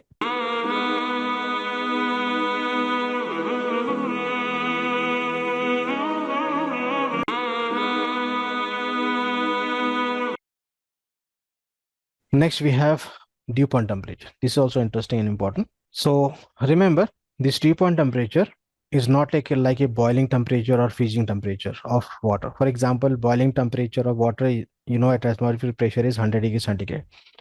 Freezing temperature, 0 degrees centigrade, atmospheric pressure. Dew point temperature is not similar to that. Dew point temperature will change as per the change in the other properties of air.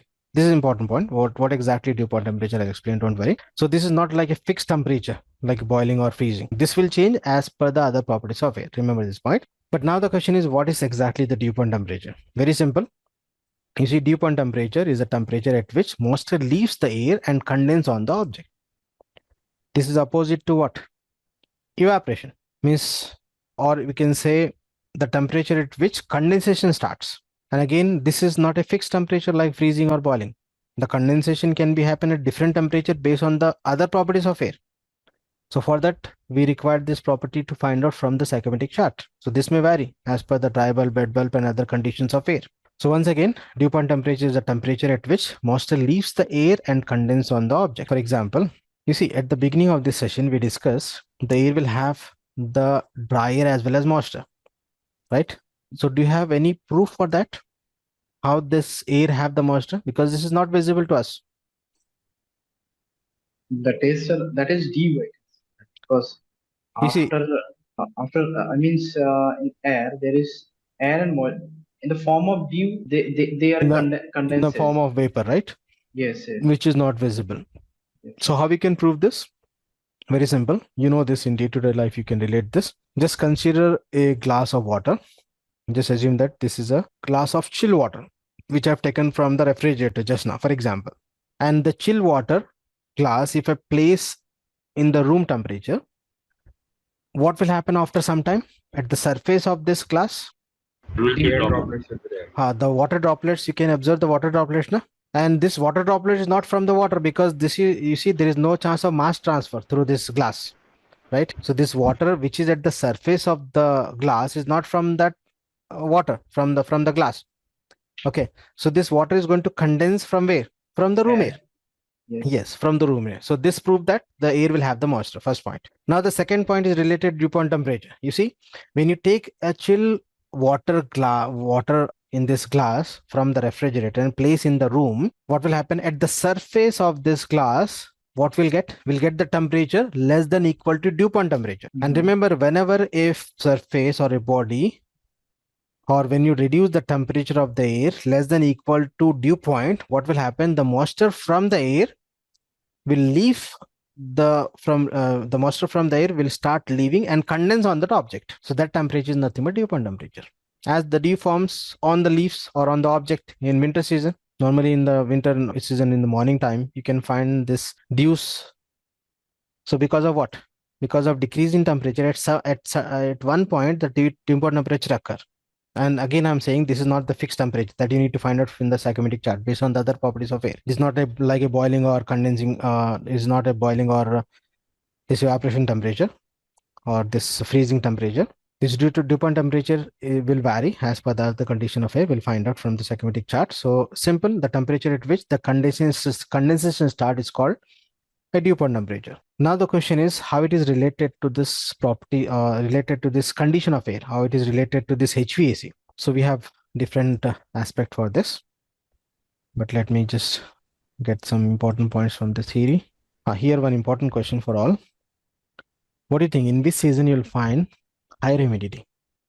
Winter or summer? Summer. What about other participant? Yeah, in summer more humidity will be there. Right. In winter, less humidity. Why less humidity? So first of all, why summer is wet? More humidity means, can I say wet summer? No, because the water gets evaporated in the summer. So we can say wet summer, na? Generally, summers are wet because higher humidity, except desert areas. In general, I'm talking about, not in desert areas. In desert areas, even in summer, you'll not find the wet, means humidity is less because of lack of evaporation of water. In general, summers are wet because of more evaporation. No confusion. No? Now the question is why humidity is less in winter? Evaporation is less. Yes, evaporation is less, and further the condensation increases, right? And dew point temperature is less. Right. So generally dew point temperature you'll find in winter, na? And whenever the dew point temperature or less than dew point temperature, what will happen? The air, the moisture from the air start leaving from the air and condense on the object. So there is a reason winters are dry and summers are wet. And because of this, winters are dry, we required heating and what? Humidification. We'll discuss this point in chapter 7. Don't worry, just I'm giving the preview. And in summer, we required cooling and dehumidification. Okay. And humidification means increasing the moisture. Dehumidification means extracting the moisture. Okay, so remember this process we'll use at the time of load calculation. Again, this is related to dew point temperature. Apart from this dew point temperature is important for the vapor compression cycle also. So now one more point here. In summer, we required what? Cool and dry air or cool and moist air? Cool and dry air. Cool and dry air, na, because we required cooling and dehumidification. So this cool and dry air you can expect through this evaporative coil. I'm talking about vapor compression cycle. Now assume that this vapor compression cycle I'm using in what? Window AC. I think everyone can relate the window AC, na? If you don't know, don't worry, we have this in chapter 5. So in window AC, you'll find all the components of vapor compression cycle, what we discussed. Okay. So when you get the air through the window AC or a split AC, you'll get the cool and dry air. How exactly? We'll discuss now. So let me open this chapter. Back to this vapor compression cycle. I believe you already have the old notes, no? So in that you can find out chapter 3 and you can add this point, or else you can write somewhere. Later you can update in this when I share. So here in vapor compression cycle, I believe it's visible on screen. So you know this, we are using a fan which will supply the air from the room, right? Suppose room air is 30 degrees centigrade and room air is what? Hot and humid. So when the room air is flowing on this coil, what will happen? You will get cool and dry air. This is important. And cool air means you can understand because of exchange of heat. Extraction of this room air heat by this refrigerant. We already learned this process. And why this dry air? So remember, the refrigerant temperature is so low, the temperature is less than dew point temperature. And you know this, whenever the temperature less than equal to dew point temperature, condensation start, na? So refrigerant temperature is low temperature and low pressure. So the temperature is less than, remember, in refrigerator or in air conditioning, we can expect the latent cooling. And latent cooling means the temperature should be less than the dew point temperature. In air cooler, you'll not get the latent cooling, you'll get only sensible cooling. So latent cooling means the temperature less than the dew point temperature or equal to less than dew point temperature. It means that when the refrigerant is flowing, the temperature of refrigerant is less than equal to dew point temperature. So when the refrigerant is flowing inside this coil and air is thrown on the coil, the surface of this the surface temperature is less than dew point temperature of that air. Yes, One minute, sir. The less than or equals to temperature of the water, I mean. That means moisture. Yes. Not the refrigerant, because the water from the air is going to condense, na? Okay. So and the manufacturer will design in such a way, and definitely you see you may find nearly say 15 degrees or less than that temperature. So you can expect this dew point temperature. Anyhow, how to find dew point temperature I'll show you today only in the vapor psychometric chart. What will happen? The moisture in the air is going to condense on the coil. You see, condense on the coil, not in the coil. So the water droplet is going to form on the coil and there's going to be drain at the bottom. If it is a window AC, you will get the water from the window AC. Did you notice that one? Or else in split AC, indoor unit will find the water. Na? So that water from where? That is from the room air only. There is a condensed water on the evaporative coil. Because of what? Because of dew point temperature. So remember, this vapor compression cycle means air conditioning system will provide the cool and dry air as per the requirement. In summer, we don't require separate dehumidification process. In case of process control, where we require low humidities, in that case we require separate dehumidifier. But for home and comfort, this cycle itself will provide you the cool and dry air. Okay. In case if you talk about data center means server rooms, we required low humidity because the machine don't require the humidity. In that you'll find the special system. In that you'll find the name of the system like crack unit on the particular model. So in that you can low humidity levels, means it will extract maximum moisture from the air. Okay, it may maintain say 10 to 20% or less than that. But for home and comfort, we require what?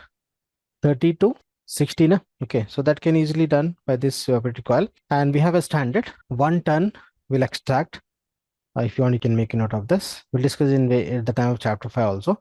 1 ton will extract 1.2 liters per hour. This is standard. It may vary as per the cooling capacity and as per the efficiency. But standard for interview point of view is the extraction or the dehumidification rate of dehumidification is for 1 ton is 1.2 liters in 1 hour. We'll discuss more about this at the time of chapter 5. Back to the topic. So I think you got the idea about the dew point temperature. Sir, is it depend upon the load on the evaporator, means 1.2 liter per hour? That is a stand. You see, 1.2 is just a standard, like a thumb rule, like 1 TR equal to 400 CFM, no? Similar to that. But this may vary. Because you see, extraction of moisture depend on the condition of room also, no? If the room air moisture is less, so how it will extract. So in some cases, when you switch on the air conditioning in summer, after some time you'll feel dryness because extraction is more and the moisture is less in the air. So that's the reason fresh air is also required. Okay, that is a different process. We'll not mix it at this level. So at this level, just standard. That is not a fix. That will vary as per the different conditions that So you need to find out.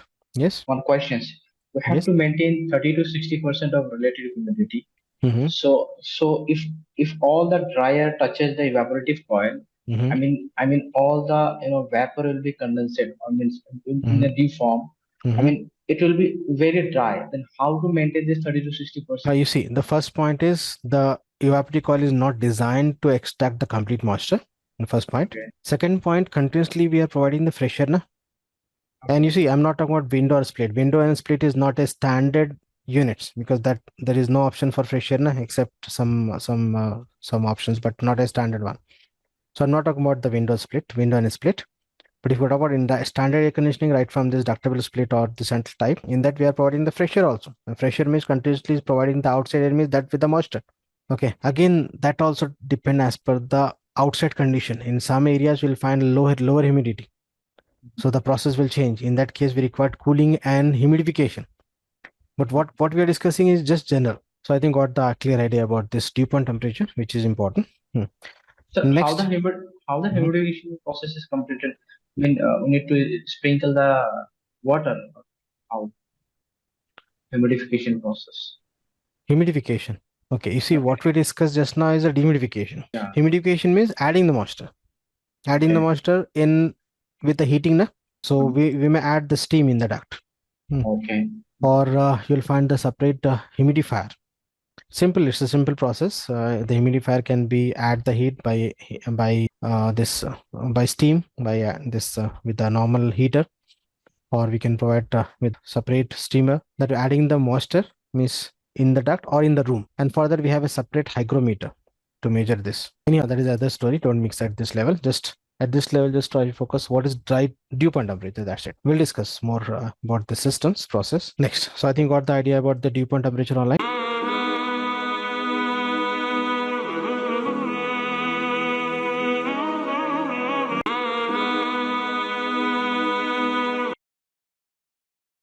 Next, we have relative humidity. Very, very important. And you know the importance of relative humidity because in the starting sessions only we discussed now for human comfort, the two major parameters. First is the temperature, second is a RH.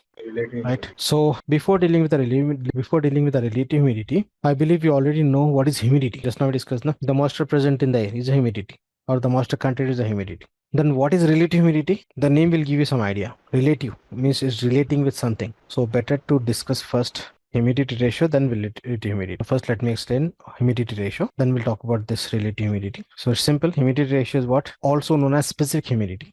Specific means per unit volume. No? Per unit if you measure, that we can call as a specific. So humidity ratio or specific humidity, both are same. It's a fundamental property in psychrometry that represents the mass of water vapor present in a unit mass of dry air.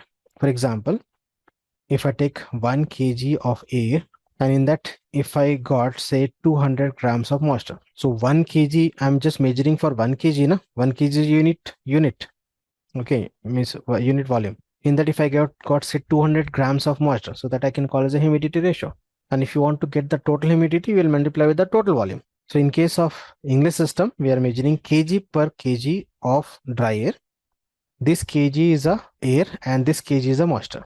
Similarly, in case of English system, we are measuring grains per pound of dry air. If you want, you can measure in pounds per pound of dry air.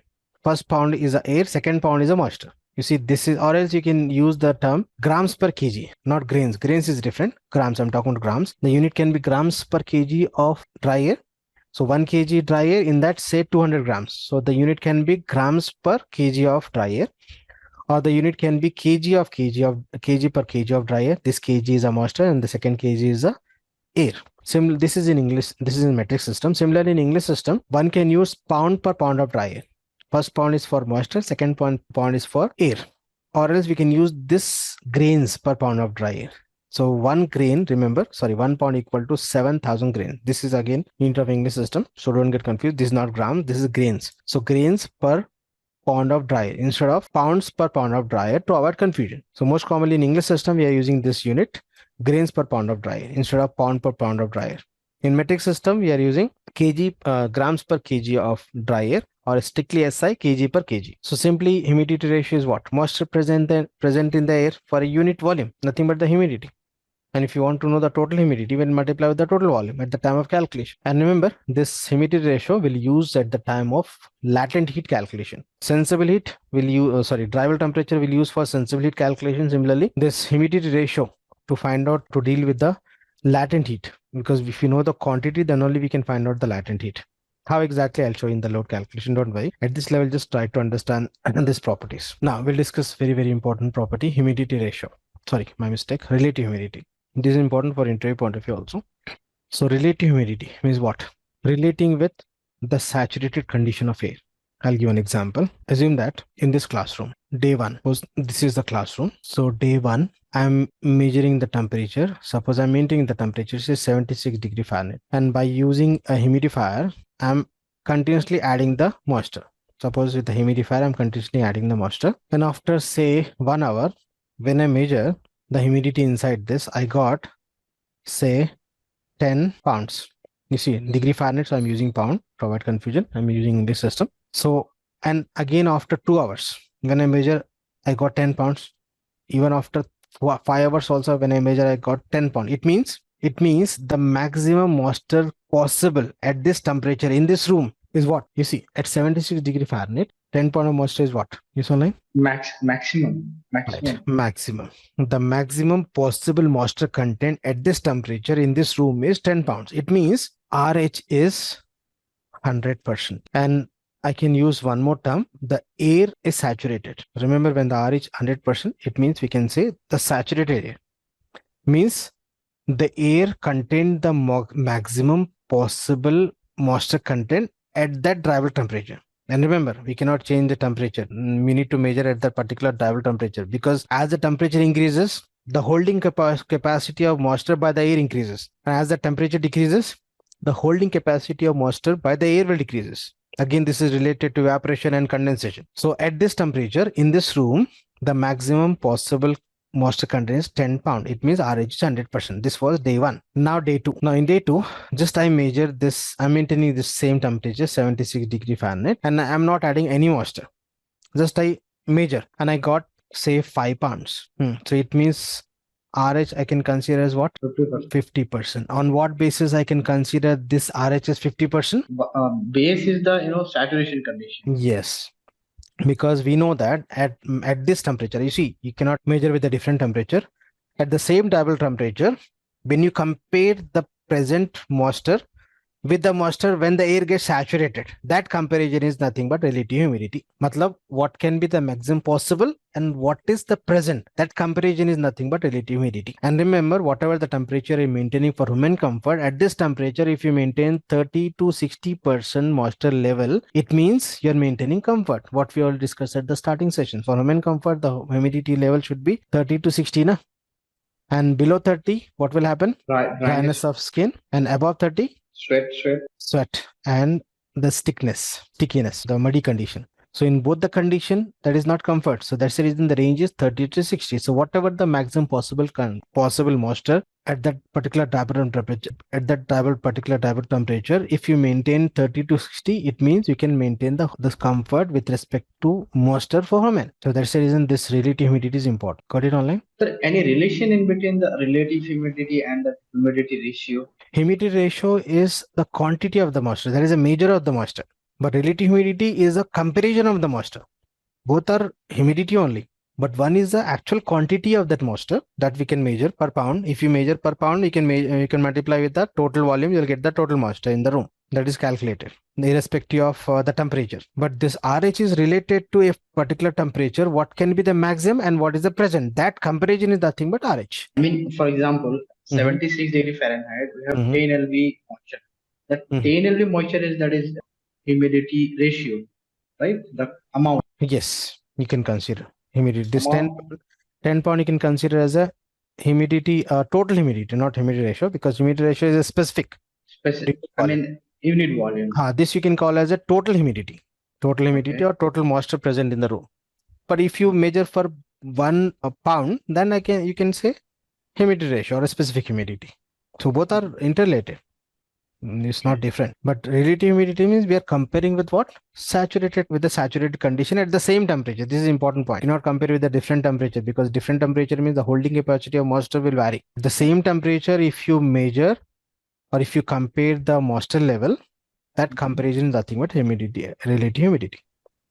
Okay. And this relative humidity is most important when we do the heat load calculation, right? Yes, for comfort. Actually, this is for comfort. This is one of the parameter for human comfort. So for example, if I'm feeling comfort at 72 degree Fahrenheit, because you see this temperature also well vary as per application and as per human to human. Exactly, we don't have exact temperature for all human being, because we discuss some people will feel comfort at 72, some will feel at 76, some will feel at 68. You see, if a person eating more calorie food, the heat released from the body is high, so he will not feel comfort at 76, he will feel comfort at 68 degree Fahrenheit. Okay, so that also depends. So for example, if I'm feeling at comfort at 70 degree Fahrenheit, for that particular condition the humidity level should be 30 to 60% in between, so that either I'll not feel the dryness of skin or I'll not feel the sweat, means thickness of the skin, thickness, means this muddiness. And you see one more point, if the humidity level above 60 degree, it will affect to the breathing also. I have just given some important points.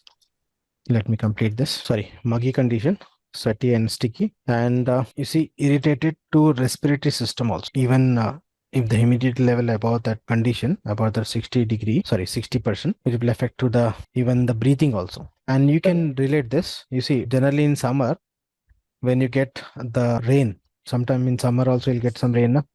Immediately after rain, you'll feel difficulty in breathing, because in summer temperature is high, and because of rain, water also available, so water evaporates and the humidity level extend to maximum, and because of that we cannot breathe easy. That is one, just you can relate. Yes, online. No, sir, I can relate that design is not so much easy thing. It's a very critical thing. Talk about precision air conditioning or process control, yes, but for human comfort we already have the standards. You see, we are in the modern world, so most of the thing is available as a standard, so you must learn how to use that in a proper way. So you are not doing, will not do the research, will not extract the codes and standard, we already have. So we'll learn how to use that in a proper way as per the requirement. That's the reason concept learning is important. And that is also reason why I'm focusing more on the starting topics, because all this will use at the time of load calculation. See what I explained, the same relative humidity, amount of moisture that a given amount of air is holding by the amount of moisture that is given, the amount the air can hold. Okay, means at the saturation condition. And remember, when the air is saturated, one more point, if you want you can make a note of this. When the air is in saturated condition, dry bulb, wet bulb and dew point temperature will be same. I'll show you in the psychometric chart. At the 100% RH line, the three properties value is going to be same. I'll show you next only. This may ask in interview. So when the air in saturated condition means when the RH is 100%, dry bulb, comma, wet bulb and dew point temperature value will be same.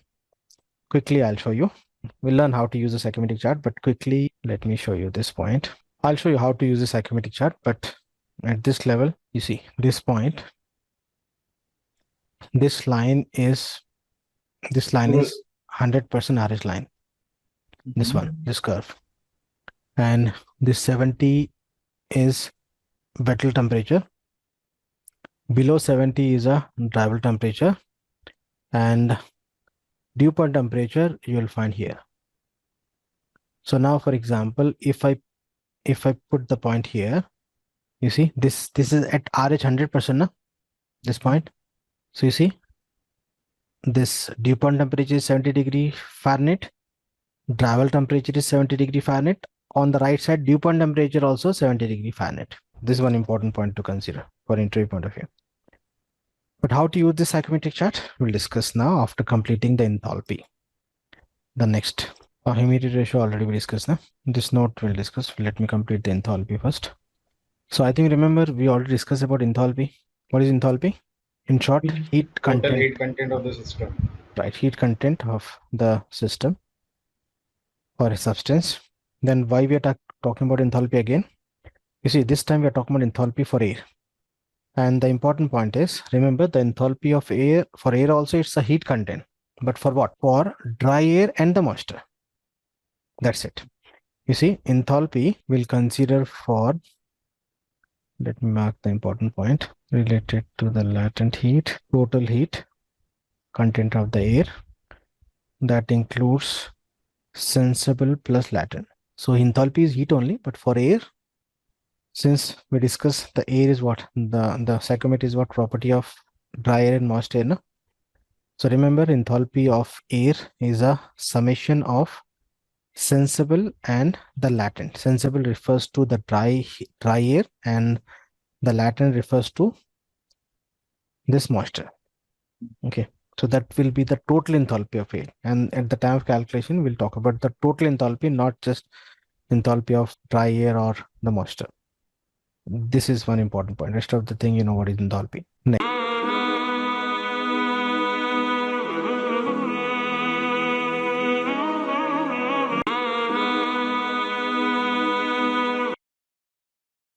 Next, now we'll talk about this psychometric chart. Now, before that, this note, as I said, as I've given at the beginning, you see for the psychometric chart, if you have information about any 2 out of the 5 air properties. So if you know the dry bulb, wet bulb, or dry bulb RH, or any 2 properties, you can calculate the remaining 3 properties using psychometric chart. This is a condition to use a psychometric chart. So now in order to use the psychometric chart, you must know what line represent what property. Okay, so for that I have given this information here. You see, first, dry bulb temperature. Can you see the highlighted lines? 1 minute, let me pause this. The first one. You see the vertical lines on psychometric chart represent what? Dry bulb temperature. See, it will show in the vertical line, but increase in horizontal direction. To show you the vertical lines, but increase in a horizontal direction. For example, you see this 40, 50, 60. So increase in horizontal, but represent with the vertical lines. This is first property, simple. Second is what? Dew point temperature. Sorry, wet bulb temperature. Wet bulb. So wet bulb temperature, you can find out this inclined lines.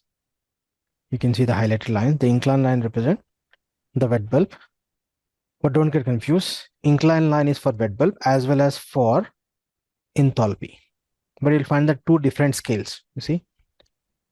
Can you see this enthalpy also highlighted with the inclined lines with the same inclination? Can you see this online? The enthalpy, right side. Inclined line, this inclined line, this inclination and this inclination for wet bulb are same. But you'll find the 2 different scales. Okay, but the same line orientation. So don't get confused. Dry bulb represent with the vertical lines, wet bulb and enthalpy with the inclined lines towards left with the 2 different scales. I'll show you on the psychometric chart, don't worry. Next, dew point temperature. You see here, dew point temperature, horizontal line share with the humidity ratio. You can see left side is a dew point temperature. You can see the highlighting of this horizontal line. On the right side, humidity ratio. That is also horizontal line, but with the 2 different scales. You'll find the 2 separate scale, but both represent or orientation with the horizontal only. Similarly, RH with the separate curved lines. Simple, very simple. So if you know what line represent what property, with the 2 known properties, one can find all other properties of air using the psychometric chart. Okay, so we'll do one simple example using this psychometric chart. This is taken from train. In this way, you can find the point. I'll show you. This is just example. Now we'll verify this example first. You see in this example, what are the 2 known properties given? 95-degree Fahrenheit dry bulb is given and 78-degree Fahrenheit wet bulb is given. Okay, so dry bulb with the vertical lines, na? You see, this is dry bulb and wet bulb is what? Inclined line. This is 17. And if you just intersect, you'll get the point. This is a point. Once you get the point, if you go in the right direction, this is what? Dew point temperature. Dew point temperature. And on the same horizontal with a different scale, you will find humidity ratio also. I'll show you. And apart from this, you see this inclined line is 40, and this close to this point, this RH line is showing 50 na? So RH we can say 50%. This is one example. We'll do one example in the class, don't worry. This is just a preview. So here we'll do an example. Example one, you see, assume that this classroom, at present the classroom temperature, what I've measured at the beginning is 27, 28 I got in the remote. Just assume that 27 degrees centigrade, this room temperature at present where I'm sitting. And for example, RH is 60%. So you see, I have not measured RH 60%. On what basis I can consider 60%? Based on my feelings. You can measure with a hygrometer. We have a separate tool for that to measure this RH, but I don't have right now. So 60% I'm just assuming based on the condition, because in this room now, I'm not feeling the dryness of skin. Either I'm not feeling the sweat. You see in my skin, there is no sweat, and I'm not feeling the dryness of skin. So that's the reason I'm considering 60%. For example, you'll find one more example below. So now 27 degrees centigrade and 60% RH. And the chart what I'm using on screen, this is, see, this is based on English system. You see 70, 80, this is English system, no? You can find the metric system. I'll share you the software. Already I shared the software. Under SMT software, you can find out the psychometric software. But this is a manual chart, psychometric chart at present taken from Crane, and this is English system. And here quickly conversion is required. So 27 degrees centigrade, if you convert into Fahrenheit, you know the conversion already discussed, na? F equal to 1.8 C plus 32. So I got 80 point something round off to 81 degree Fahrenheit. So now I have two properties. One is the dryable, second is the RH. So let me use the psychometric chart just carefully on screen. Very simple. So we have two properties now. You see 81 is a dryable. So can you read this 80 here? And this is 90. So this is 95. So 95 means each division is 1 unit, na? So this I can consider as 81, right? And RH 60%. So you see this is 10%, 20%, 30, 40, 50, 60. So this is 60% RH line. So if I go straight up and intersect with the RH line, you need to use the scale. At present roughly I'm using. You see this is the point, right? This is 60% line, 60% RH, and 81 what? Dryable. So this is a point. Now with this point, if I go incline parallel to this what? Wet bulb line, I can find the wet bulb temperature. No? So wet bulb is what? 70 point. You see 75, no? This is 71. In between I'm getting. So 70.5 degree Fahrenheit. Exactly you can measure with the scale. Now roughly I'm taking. This is WBT. Now if I go beyond this and if I mark here, you'll get enthalpy. Enthalpy and the wet bulb temperature with the same inclination with the different scale, as I said, na? You see, you'll find the different scale. And this enthalpy is what? Dry air and the moisture. The total enthalpy, not just dry air. So now this is 30. What? BTU. You see, the unit is BTU per pound of the dry air and the moisture. Or I can say BTU per pound. Pound means the total enthalpy. So this is 30, 35. So 31, 32, 33, 34, right? So H is what? 34.5, na? 1, 2, 3, 4, right? At this level, if you want, you can add up also. Now with this point, if I go straight on the right side with the horizontal orientation, it is somewhat difficult. Yes, I got this. And if I, so you see, first of all, what? Humidity ratio. Humidity ratio we can represent with the omega or W is what? 90, 100. Can I consider roughly 95? 95 what? Grains per pound of dry air. Remember this unit. You can find somewhere. You see, grains of moisture per pound of dry air. In some psychometric chart, you'll find pound per pound of moisture. Pound per pound of the dry air. Don't get confused. You need to verify the units. Mostly we are using this grains per pound of dry air. Next, dew point temperature 60. I can roughly take can take 66, right? This is what? DPT. Can I take 66 degree Fahrenheit? Right, simple. So if you know any two properties of air, we can get the point. With the point, if you go in the respective direction, orientation, you can find out the other properties of air. For what? For load calculation. In the time of load calculation, we required these properties of air to find out this heat gain through ventilation or infiltration. For delta W means humidity. This delta refers to the humidity ratio. So difference in humidity ratio required. This property is required. So we can find out with other two properties of the room air or the outside air. We required, for example, delta W means we required WO minus WI. WO is the outside humidity ratio. WI is the inside humidity ratio. So in order to find out this WI and WO and WI, so WO we can find out with the outside two conditions like dry bulb and wet bulb. WI we can find out with the inside two conditions like dry bulb and RH. RH we are maintaining 50%. So one can find delta W that can be used to find out the latent heat gain through ventilation and infiltration. This is example, but don't worry, we'll do the calculation at the time of load calculation. Okay. Also, I'm not getting this point. Can you explain? Which one? The delta W. Delta W is what? Difference of outside humidity ratio minus inside humidity ratio. So in order to find out this WO, we require two outside condition. And two outside conditions say dry bulb and wet bulb. If you know this, using psychometric chart, we can find out this WO. Na?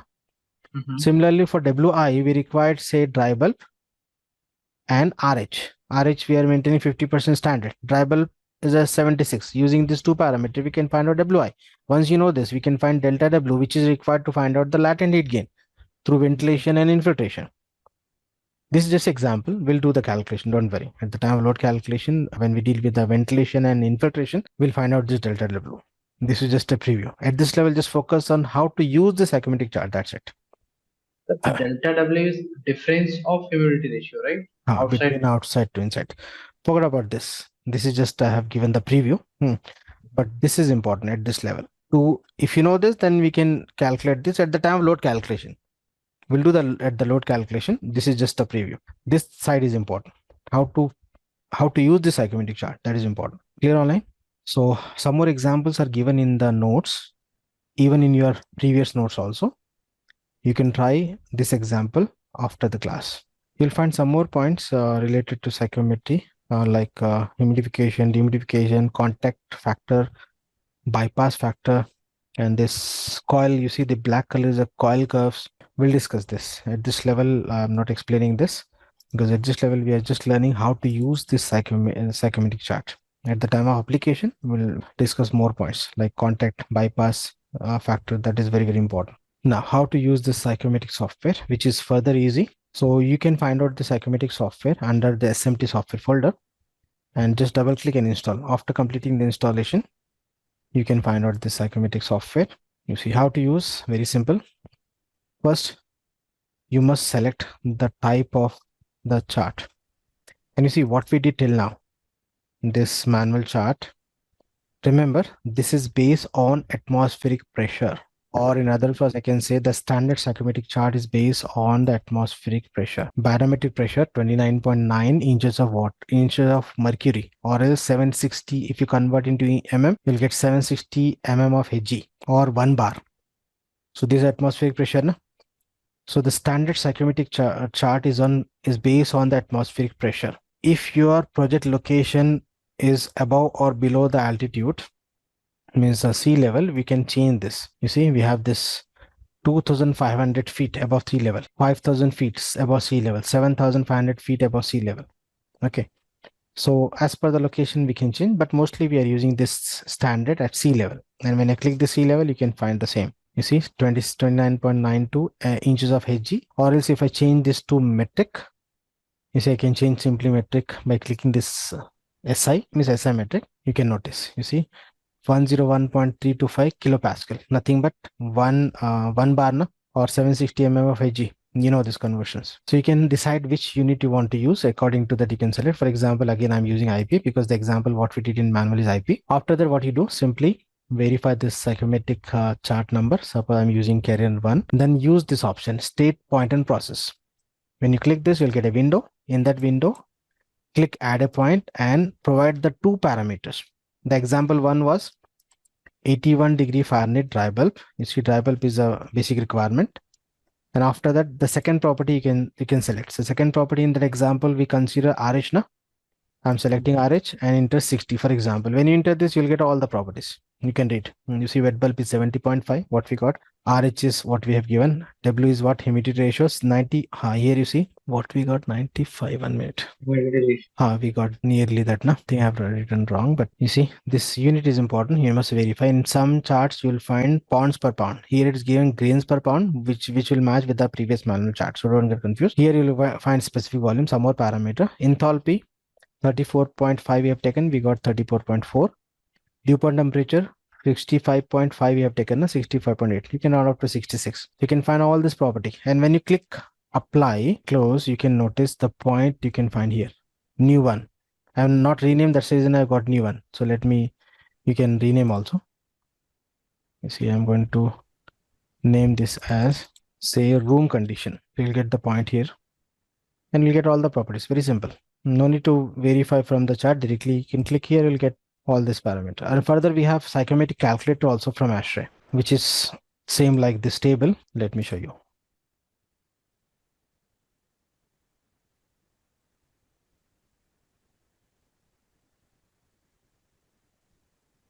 You see this psychometric calculator, which I already share in the under this SMT softwares. Here in this table, if you enter the known properties, the two known is what? Dry bulb, say 81, and RH we have 60 in the example one. In example two is different. You can find the properties. And in this, you see, you can select grains per pound of dryer or pound per pound of dryer for the units given. Or else if you refer this example number 2, you see dry bulb is 60, wet bulb is 55. So dry bulb I am entering 60, wet bulb say 55. Now I can verify all the points. You see, R is 74. Here I'm getting 73.2. Just this was taken from the chart, so it's a rough. And humidity ratio 56. Here I got 56. Here 56.59, so I can round off to 57. Dew point temperature 51. Here 51.4, so I can take 50. And enthalpy 24. Enthalpy 23.19. So this is from the chart. This is more accurate.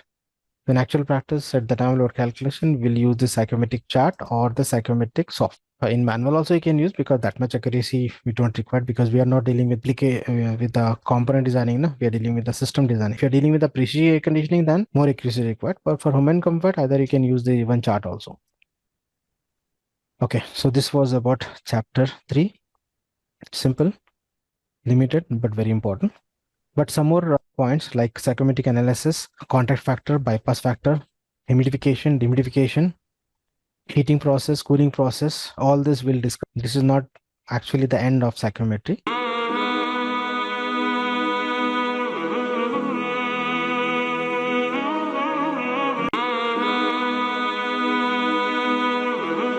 Hello everyone. I think remember in the last session we did the psychometric chart and the properties of air. So in today's session, let me continue with the psychometric process, because this is also important at the time of load calculation. So we have a different psychometric process, like a heating, sensible heating process, or the cooling process, or the dehumidification process, or humidification process, or evaporative cooling process, or mixed air process. So we have different types of process that will verify on the psychometric chart, which is very basic and very, very important. We'll use this at the time of load calculation under the psychometric analysis, because the psychometric analysis will deal at the time of load calculation to find out the properties of air at different conditions, like supply air, return air, mixed air, fresh air, etc. So this the knowledge of understanding this processes for different conditions is very basic and hard for an HVAC design engineer, especially for the load calculation point of view. So we'll discuss in detail about the different process.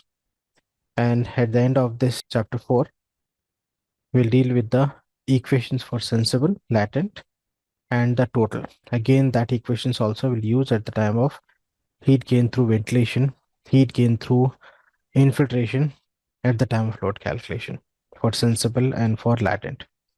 So this topic is very basic and at the same time very, very important. And some more topics related to psychometry like bypass factor, contact factor, and psychometric analysis that we'll discuss in between the load calculation. Except that in that properties remaining, I'll complete all in chapter 4 only. So I'm going to share the screen. So here you see, understanding psychometric allows the designer what property of air must be changed to achieve the desired properties as per the comfort requirement. And you see, understanding this required processes is the heart of HVAC system design. So what are the different process? You'll find the list here, and each and every process will verify with the help of the psychometric chart. So you can find the different process. First in the list is a heating process, or in other words, I can say sensible heating process. Next is a cooling process. Cooling process means it's not completely sensible, partly latent. How exactly? I'll show you. Don't worry. Next, dehumidification process. And dehumidification process can be with the separate dehumidifier or with the cooling coil with the reheat option. How exactly? I'll show you. Next, isothermal humidification process. As a mechanical, isothermal means constant temperature, right? Isothermal means refers to the constant temperature. No? So humidification process at constant temperature. Similarly, adiabatic humidity process or humidification process. Adiabatic refers to what? You see, isothermal is a constant temperature. Similarly, adiabatic refers to constant enthalpy process. Means there is no change in the heat or internal energy. So this is constant temperature and this is constant enthalpy, adiabatic humidification process. So both is humidification process, but with the different ways. Next, evaporative cooling process for sensible cooling, especially for the desert areas. Next, mixing air stream process means we'll try to understand the condition of the mixed air. Mixed air means I'm referring to the fresh air with the return air. So in actual practice, we are introducing some amount of fresh air to the return air, and you'll get the mixed air in the return air plenum or in the return air plenum box, a box which is connected at the suction side of the unit that we used to call return air plenum. That we'll discuss at the Adama weight site at this level. Just mixing process. So mixing process with respect to the return and the fresh air. So what will be the condition for the mix air in case if I use 50% fresh air or say 30% fresh air, etc. Next, sensible air to air recovery and enthalpy energy recovery. Last 2 points is related to this ventilation reclaim or HRU, heat recovery unit. Okay, so that we'll discuss at the time of app. The last 2 points remaining I'm going to cover now in this chapter 4 only. Okay, so let me expand this process step by step. The first process, you see, at this level you may not get the complete idea for this, but understanding this process will help at the time of load calculation, especially at the time of psychometric analysis. So I request to please focus on this topic because this is very, very basic for an HVAC design engineer. So it's very easy, you can understand. So you see the first process is a heating process. So first of all, how we can provide the heat? There are different ways to provide the heat to the air. One can use the electric heaters, normally like small room heaters, or else I can use the hot water from the boiler, or else I can use the heat pump refrigerant coils, nothing but the same vapor compression cycle work in a reverse cycle. So different ways to provide the heating to the air that we'll discuss later at the time of classification of machine in detail. At this level, just remember, we can provide the air by using the hot water or by using electric heaters, nothing but this portable room heaters, or one can use this heat pump refrigerant cycle. Okay. So in practice, what system is uses? You see, for central cooling plus heating, you see central cooling plus partly heating, we are using electric heaters. Okay. But for central heating plus partly cooling, in that case, for central heating, we are using boilers. Okay. And this heat pump now in market with the VRF system. So more about this system you'll find in chapter 5 with more details with detailed classification. At this level, just ignore this, how we can provide, but how this process on psychometric chart, this theoretical process at this level is important so that you can understand all this at the in the practical side when we deal with the systems. So we can visualize how the process of air, what will be the conditions of air at different process. Okay, so that understanding is very, very important. So at this level, just focus on this process particularly. Means heating process means just heating. Don't mix the cooling or other dehumidification or humidification part by part. So the first option on screen is a heating process, or in other words, I can say sensible heating. Okay, because we are not adding or we are not increasing this humidity. So how exactly? So let me explain or let me expand this. So on screen, you can find this I'm considering say 0.1 and this I'm considering as 0.2. So you see this 0.1, the temperature of air, just I'm considering say 32°F. For example, you see this is example. You can take with any two examples. Okay, so 32°F, nothing but the freezing point of water, no? But in this case, don't get confused. I'm talking about the air. Okay, so water is different, air is different. So here 32°F means say 0°. Just you can assume the temperature of air at 0°C, nothing but 32°F. Okay, so it's air in air only, it will not freeze. So starting point 0.1 is 32°F, and I'm going to add the heat, and I'm looking for end result at what 75°F. This is my requirement. So you can see on the psychometric chart, going in the straight path from left to right is what? You know this, already we discussed in the previous session. Driver This, temperature increase. so you see this scale increase in horizontal, and you'll find in the vertical orientation that lines, but increase in horizontal, that increase to the dry bulb. Okay, so you see increase in dry bulb. But what about the other condition? So let me write the condition first. If you want, you can please make a note of this. You can write heating process in the notes. Just write down this point. So all this notes you'll get. Don't worry. But this point is not in the notes, so that will help you. So the first condition is the dry bulb temperature. So dry bulb temperature, you see, I'm considering T1 as 32°F. And T2 is 75°F. This is the first condition, means increasing in heat.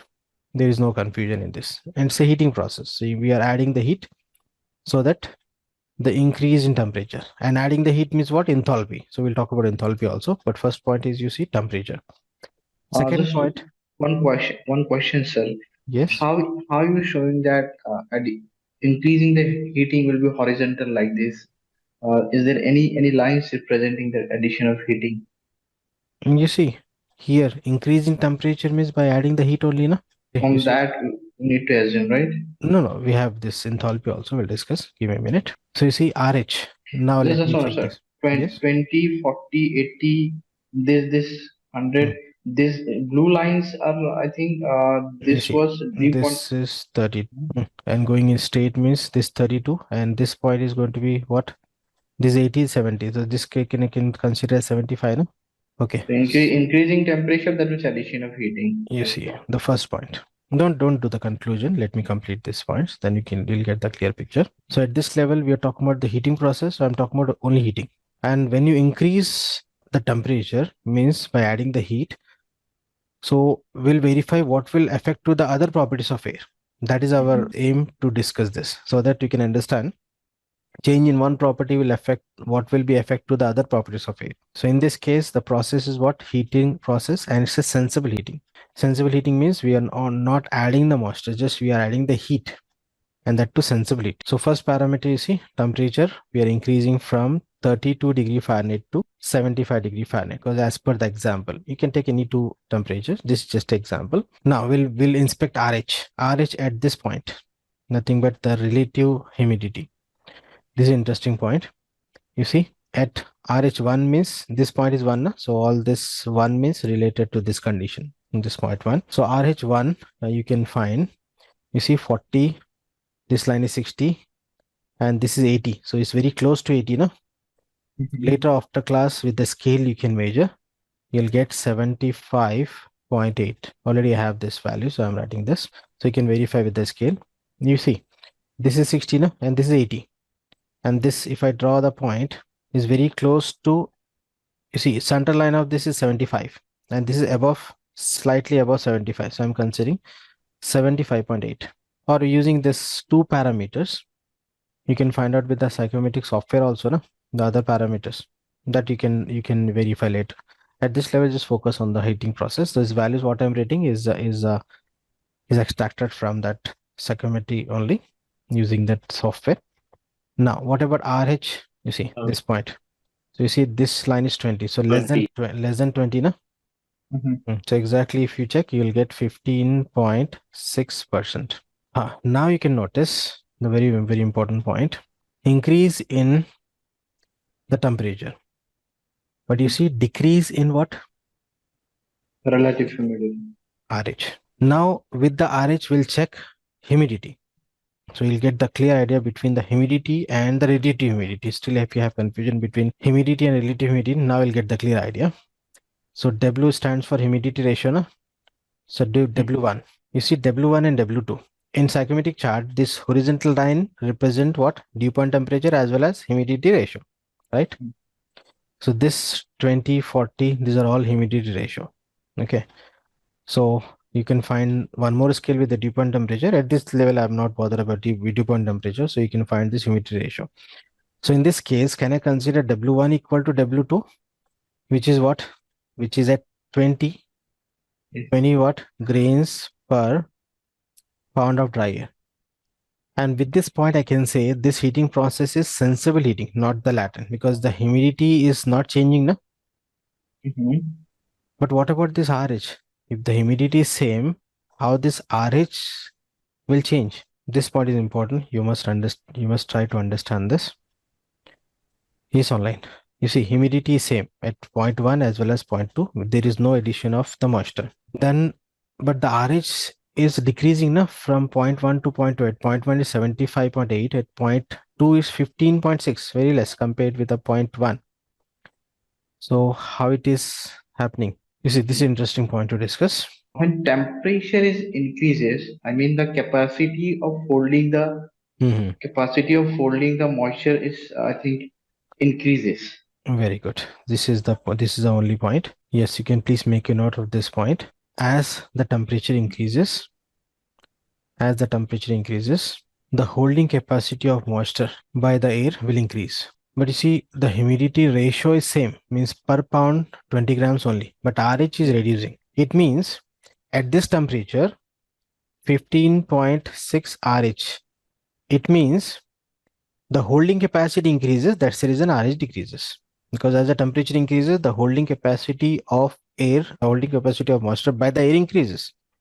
So that's the reason this RH is decreasing. But practically per pound, the grains of moisture is same because we are not adding or removing the moisture. Na? So the total moisture or grains in the room is same. But the holding capacity increases. That's the reason the RH is changing. So I think you are getting the point, getting the difference between the humidity and humidity, this relative humidity. Clear online? Sir, can you explain that how it is possible that temperature is increasing and the holding capacity that also increases? For example, you see here at 0.1, RH is 75%. Na? At what? At 20 grains per pound of dry air, 75.8, say round off to 75%. It means at this temperature, at 32 degree Fahrenheit, we can add, say 20, if I consider 75%, then what will be the remaining? Maybe 25, I think. Say, for example, 25. So when the humidity ratio increased to 25 grains per pound, it means RH will be 100%. Na? Yes. It means at this temperature, the maximum holding capacity is 25 grains only. But now if you check this 75 degree Fahrenheit, this 20 grains per pound is what? 15%. Assume just for round off, I'm considering say 10%. So 20 is a 10%, means further I can add how much? 200 grains, something like that. So it means just roughly say 200 grains per pound if I maintain in this, for example, at this temperature. In that case, we can consider RH is going to be 100%. Getting a point? So the holding capacity increases with respect to, so RH is what will be the maximum possible at the saturation condition compared with the actual condition with this process. So now if you talk about the enthalpy, the heat, so you see H1 at this point, and you see this red color numbers represent the enthalpy. So H1, if you check with the psychometric software, 11.6, and H2, I'm getting say 22 BTU per pound, and delta H is what? 10.4 BTU. It means in order to, so this is a key point. This is a capacity of the cooling coil. Sorry, my mistake. Capacity of the heating coil, so that one can increase the temperature from this 32 degree Fahrenheit to 75 degree Fahrenheit, okay, per pound of the air. So we are not talking about the total flow rate here, just we are considering for 1 pound. Okay, so this is the capacity of the heating coil at the initial stage. So if you add this 10.4 BTU to the air at the temperature of 32 degree Fahrenheit, it can increase to 75 degree Fahrenheit without increasing the moisture. Okay. Without increasing the moisture. Moisture means the humidity, because the humidity ratio is same. Na? RH will decrease because the holding capacity decrease means the, this already we discussed. This is per pound of air, right? Yes, this is per pound. You see, 10.4 BTU per pound. Okay. So this is the heating process. So it means if you add the heat, that is a sensible heat, the temperature will increase and the humidity ratio is going to be constant. RH will reduce and RH will reduce and the humidity ratio is going to be constant. Okay, so this is only heating process. We are not adding or removing the moisture. This is one process. Okay. So just in my mind, one question is that once we increase the temperature, I mean relative humidity is decreases. That is 15.6%. At the same time, as per the design aspect, we need 50% of relative humidity. So again, I think we need to, humidification is again required, right? No, that's the reason I said, what we discuss is only heating process. Okay. We have all this process, then we can do the conclusion. Okay. You see, and one more reason why we are discussing this, because you see different application, different requirement. So in some application, we require only heating. We don't require this humidification for a particular process control. That equipment or the machine not required to maintain the humidity, but a particular temperature. That machine, suppose in Western country, and in that the temperature is very low and it will not perform efficiently. So we need to maintain or increasing the temperature only by adding heating. So this process can be used. My question is that if it increases the temperature like 75 degree Fahrenheit, so relative humidity is 15.6%, right?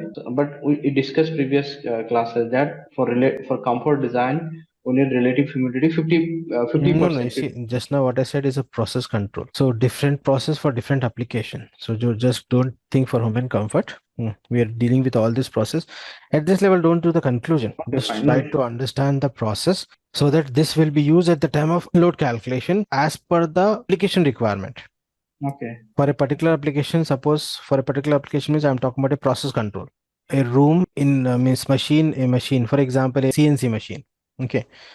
In the Western country, that is operated automatically, self-operated machine. So I need to maintain a particular temperature, and the area temperature is say less than this 75 degree Fahrenheit. Suppose the machine is in centigrade, for example, the machine requires 20 degrees centigrade, but the atmospheric temperature or the area temperature say 10 degrees or less than that. So in that case, we require only heating because the machine not required that humidity for that particular machine, because some machine required that humidity also because that release the heat. So that also one case, but a particular machine not required the humidity, so only heating is required. So we can use this process.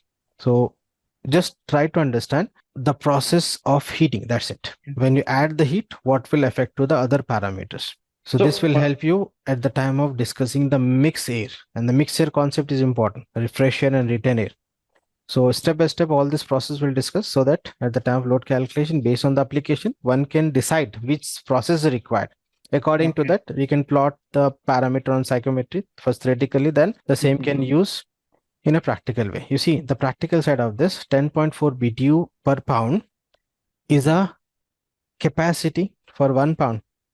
And if you know the total flow rate of air, we can find out the total heat. That will help you to find out the capacity of the heating coil. Okay, but at this level, this theoretical, we have some more points to discuss to get the, because flow rate is not added now. So we have an equation at the end. After all this process, we have sensible equation, we have latent equation, and we have a total equation.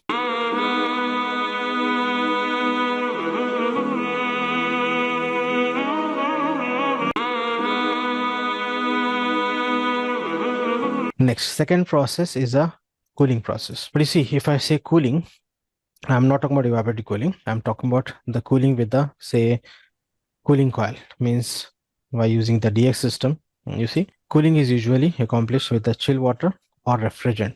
So in this case, I'm not talking about evaporative cooling. For evaporative cooling, we have a separate process. Okay, evaporative cooling means that we'll talk about only sensible. But here, if I talk about the cooling with the chill water or refrigerant, means in that case, you'll find sensible plus latent, because the moisture also condense on the cooling coil, na? As we discussed at the time of vapor compression cycle. So it's not sensible cooling, it's a sensible plus partly latent cooling. So how exactly? We'll discuss. This is interesting and important. So, you know, because of this condensation, drain pan or drain water from the units. How exactly from the unit, that we'll discuss in chapter 5. Now, so just focus on the heating, the cooling process. So next in cooling process, you see, example I'm considering, you see 80-degree dry bulb and 67-degree Fahrenheit wet bulb. Most commonly, we are considering this example as a standard. These are standard conditions, just assume that. And this dry bulb and wet bulb, I'm interested to reduce to 55 and 55.4 dry bulb wet bulb. This is my requirement. Okay, from this to this is my requirement. So see, higher temperature, lower temperature, na? So cooling is required. One point you can understand. Just example. Now, just will inspect point 1 and this is point 2. Okay, so what are the conditions at point 1? But before this, you know how to achieve the cooling with the cooling coil, either with the DX system or with the chill water system. The more about this coil we'll discuss in detail in chapter 5, don't worry. But we already discussed vapor compression cycle, so you can relate.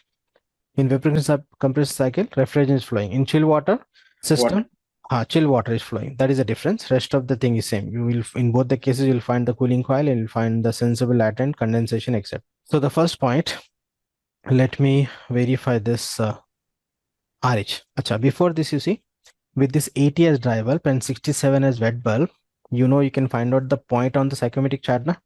What we discussed in the previous session, right? So how I'm getting this point 1 and point 2, I think everyone aware of this. Any confusion is getting this point 1 and point 2?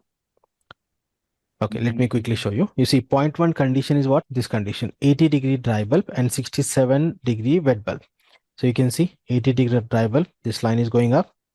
And you see, this inclined line is a wet bulb, na? So you see 60 and 70. So in between, I can consider, say, this is 60, this is 65. So we require 67. So this is the point. So with this point, if I move in this same inclination and 80-degree Fahrenheit dry bulb, so this is a point, right? No confusion, getting the point? Using the psychometric chart, everyone aware of this. And the same is applicable for all the process. How we are getting the point means by using the two properties of air, you know. Now, the second point condition, you see, 55 and 54.5. 55 is what? Dry bulb. You see, 50 and 60. In between, I can consider 55. So if I go up state, and you see, this is 50 and this is 60. So in between, I can consider round off to say 55. Na? So this is a point. Dry bulb and wet bulb. So point number 2. Now we'll try to find out the different conditions. So first of all, can you relate? It's a cooling process. You see, point 1 to point 2. Yes, temperature is decreasing. Right, decreasing temperature na, from 80-degree Fahrenheit to what, 55. But apart from this is not a straight line. If straight line means we can consider only sensible, but it is going up to this point straight. After this going down. It means if you check this humidity ratio, change in humidity ratio means change in the moisture, decreasing the moisture. You see, at this point the moisture level is more. This point the moisture level will be less, na? Because you see this is 60 and this is 80. So decreasing the moisture means the condensation process means latent also involved. Or else further, you see, if I just draw the line, this I can consider latent and this is sensible. This is latent cooling, this is sensible cooling. Latent I'm considering vertically down because you see decrease in the moisture, na? This W value, and sensible I'm taking this point. Suppose 1 to A, then 2. So 1 to A is latent, A to 2 is sensible. Oh, can I explain this point again? You see 1 to A is latent. Why latent? Because decrease in the moisture means condensation process. And 8 to 2 is what? Sensible, because it's going straight, na? But in the process going straight up to this point, then it is dropping. Just to simplify, I did like this. Okay, so this drop is a latent and state is a sensible. So it means sensible as well as latent. Both the processes happening in this. So now let me check this point 1, RH, relative humidity. RH1. 1 means all this point related to this one. So you see RH1 can we consider say 50? You see this is 40, this is 60. So in between this is 50 now. So RH1 round off to exactly is 51.1. You can check in the psychometric software. Then RH2, you see this is very close to this saturated line. This line is a saturated line where RH is 100%, right? This is a saturated line, right? 80, you see 60, 80, then this line is 100, the saturation curve. But you'll not get exactly 100. You'll get say 97%. So remember why we are not getting this 100% saturated air. The reason is, for example, if I draw this cooling coil and air is flowing from this left direction to right. So what will happen? Air will pass through this coil, no? And in actual practice, you'll find the coil with a bunch of fins. If you don't know fins, don't worry. I'll show you the image at the time of chapter 5. So what do you think?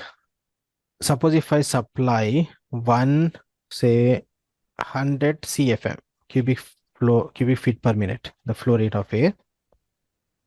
So what do you think? This 100 CFM completely touches to the coil? No. No, sir. No. So the air which touched to the coil is called contact air. And the air which not touched to the coil or fins is called bypass air. Okay. So in actual practice, you cannot expect 100% saturation. That's the reason 90%, even though this point is on this line. So 97 means 97 because of the contact air. Remaining 3% is because of bypass, and that we can call as a bypass factor.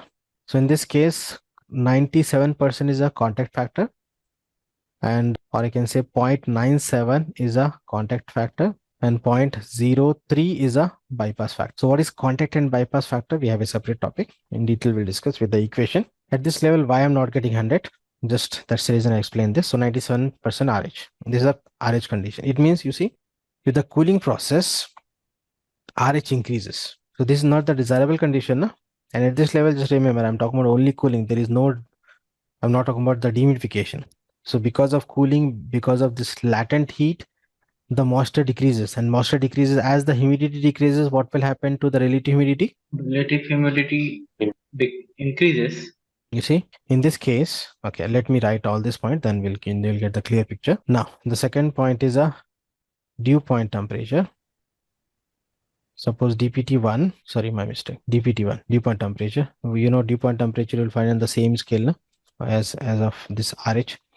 So dPT1 60.4, and this is degree Fahrenheit, and dew point temperature 2 is 54.2 degree Fahrenheit. So what happened to this dew point temperature? Decreases. Okay, and this is a dew point temperature of what? Air. We're talking about this condition of air, no? And the delta T we can consider as 6.2, the difference of this. Next, humidity ratio, WW. W1 I'm considering 78.2. You see, this point if I go straight less than 80, na? This 80 grains per pound of dry air, this is a point. And this, when you draw, you'll get less than 80. So exactly when you check the psychometric software or psychometric chart, you'll get 78.2 what? Grains per pound. And W2 is what? You see, this line. So above 60, below 80. So when you check, I got 62.4. grains per pound of dry air. Now, so you see this humidity ratio decreases now because of extraction of moisture, because of condensation, right? On the coil. Next, what about the enthalpy? H1. You see H1 at this point. This is H1 and this is H2. So H1 you see above 30. Exactly is 32 BTU per pound. H2 is what? 21.6 BTU per pound. And delta H is 10.4 BTU per pound. Now the conclusion is, if you extract 10.4 BTU per pound, the temperature can decrease from 80 to 55 dry bulb, and the wet bulb. We'll verify this wet bulb also. You see wet bulb, this blue color line is wet bulb. You see 60, 70, so 65 or 67, this one. This is a point. And this point wet bulb is what? 50, 60 means I can consider 55. 50, We're 54 getting point. so with this matching, you see this condition we require to achieve na. So with this condition means if you want to maintain, if you want to this dry bulb and wet bulb, if you want to change to this 55 and 54.5, this much of heat you need to extract. Okay, and this is what, this is not just sensible, this is sensible plus latent. This enthalpy is what? Is the summation of the dry air and the moisture na? In the previous case that was only sensible because that is heating in a straight line, but in this case straight and it is going down, so it's a sensible plus latent. Latent no doubt very less compared to sensible, but it's both. So 10.4 BTU per pound, if you extract, one can achieve this condition. So this is a cooling process. So what happened in the cooling process? In the cooling process, remember the cooling process, RH increases and the humidity ratio decreases. And what else? We need to extract the heat. In the previous heating, we add the heat. Here we are extracting the heat. Okay, so both in BTU per hour, but one is adding, one is extracting. Yes. So at point 2, we have humidity ratio 62.4. I mean, there is a condensation in the evaporative coil, so that humidity ratio is decreases. At the same time, I can see that the relative humidity is also increases. Still, you have decreases the specific humidity ratio. But that is an important point. What we discussed in the previous. Okay. Yeah, it's a reverse case. I mean, temperature decreases. No. You see, that depends on the temperature. This RH level, you see here, you are asking means this W2 decreases, but RH increases, right? Yes. But you see, based on what? Based on the dry bulb. Dry bulb temperature. So you see, if you talk about this RH means 0.1, the temperature is more. And at 0.2, the temperature is less. Less temperature means less holding capacity. Yes. Okay. Less holding capacity, that means relative humidity increases. Yes, means it can extract more moisture, so the capacity increases. So I think you're getting a point. Yes, I'm getting it. This is a very important point to understand. So with this, you'll get the clear idea between the humidity ratio and relative humidity. Adding or removing the moisture, it not mean that the RH also means increase or decrease in the same way. If you maintain the same temperature, yes. But at different temperature, the RH level will be different. Okay, it's not mean that adding the moisture must increase RH level. No, that depends on the temperature. So that depends on temperature. As the temperature increases, then the holding capacity of moisture by the air increases. Okay. Also, we can, I think, relate about the dew point temperature, because temperature is decreases, dew point temperature also decreases. At point 2, we have dP2 54.2.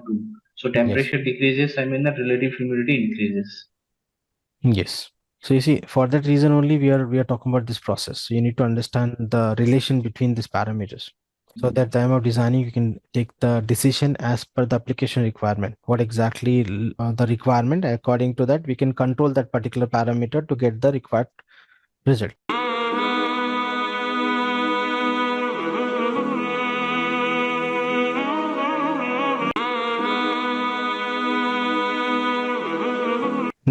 Next we have this dehumidification process. And dehumidification process, we cannot think without cooling. Extracting then only we can expect the dew point temperature, na? And at dew point temperature only the dehumidification process start. And what is dehumidification? You know, extracting the moisture. Humidification means adding the moisture. So next process is also interesting. You see, dehumidification process exactly is dehumidification with the reheat coil. How exactly? I'll show you. You see, most dehumidification process use the combination of cooling and then reheating. This is not in all the cases, but this is also one case. For normal window split, you will find only cooling. You will not find the reheating coil. But exactly precisely if you want to maintain this humidity, then this is required. You see, you'll find the two coils. One is a cooling coil and one is a reheating coil. How exactly? I'll show you, don't worry. The air passes through a cooling device, nothing but a cooling coil, then some form of heating device, say heating coil. And this heat can be utilized from the waste heat energy from the system only. And I'm talking about the vapor compression cycle. In vapor compression cycle, in condenser, you'll find the heat, na? So that heat we can utilize to reheat the air. But don't think about the process at this level. Just I'm giving the idea so that you can understand the process. Don't think about the system. Just some idea to understand the process. Or else I'll give you, for example, you see, consider this is one cooling coil. Just I'm drawing the side view. And after that, you'll find one small capacity heating coil. So first air pass through the cooling coil. Process 1 to 2 is the air passing through the cooling coil. Then process 2 to 3 is a heating. So this is a heating coil and this is a cooling coil. Just I'm just giving the idea about the system first, then we'll discuss in detail, don't worry. So first cooling, then heating. Cooling for what? To extract the moisture. And heating for what? To maintain the area. Because you know, as the temperature increases, Relative humidity increases. yes. So how exactly the process? Relative humidity decreases, I mean, sir. That means percentage will be decreased. We'll verify all this, okay? The moisture content is different and the RH is different, okay? Yes. So don't get confused. Confused. So let me zoom this. Now you see, first of all, what are the different conditions at different points? You see, example is what? 90-degree dry bulb and 75-degree wet bulb. This is a condition 1, initial condition. Room only. I'm not adding any more outside. This is a room air, initial condition. I'm interested to maintain this 75-degree Fahrenheit at 50% RH. This is my requirement. Okay, so this is the present condition and these are required condition. So now at point 1, how we got this point 1? By this 90 and 75. 90 you can verify here and 75 line, you see this is 75. So this you can consider 70. So this is the intersection point. So this is point 1. Okay, this is point 1. Now point 2, somewhere here, 50, sorry, my mistake. Point 2 is here. This is point 2, 75% RH, sorry, 75%, 75-degree Fahrenheit. This is 75-degree Fahrenheit now.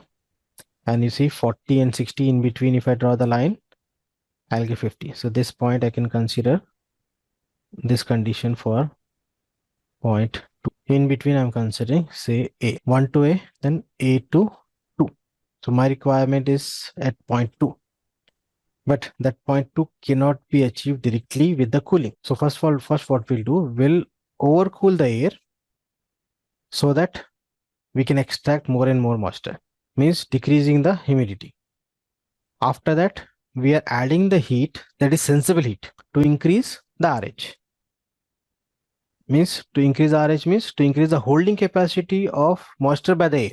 It not mean that we are adding the moisture. Okay, because for human comfort, you know, this example you can relate with the human comfort. For human comfort, 50% RH is comfortable condition. Na? So now you see, process at point 1, what are the condition?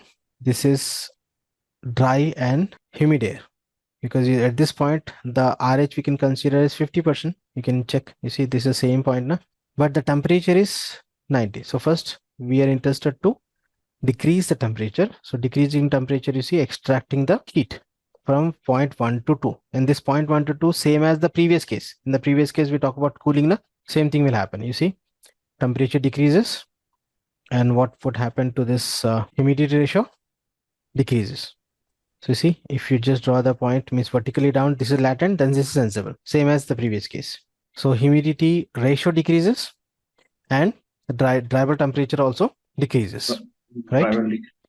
Then at point A, the condition of air is what? Saturated almost. You see, first this is point 1, this is point 2. Then let me add this point A. Point A, dry bulb temperature, you see, say 55 degree Fahrenheit. And what about RH? 1997, I think. We cannot say 100%, say 97. So this temperature, and you see, actually we are looking for 75. Then why we are reducing to 55? To extract the moisture for more condensation. So that's the reason we overcool the air. We overcool the air so that the temperature of that coil should be less than equal to the dew point temperature of the air, so that the condensation can be happen on the coil. Okay, so that's the reason we overcool the air.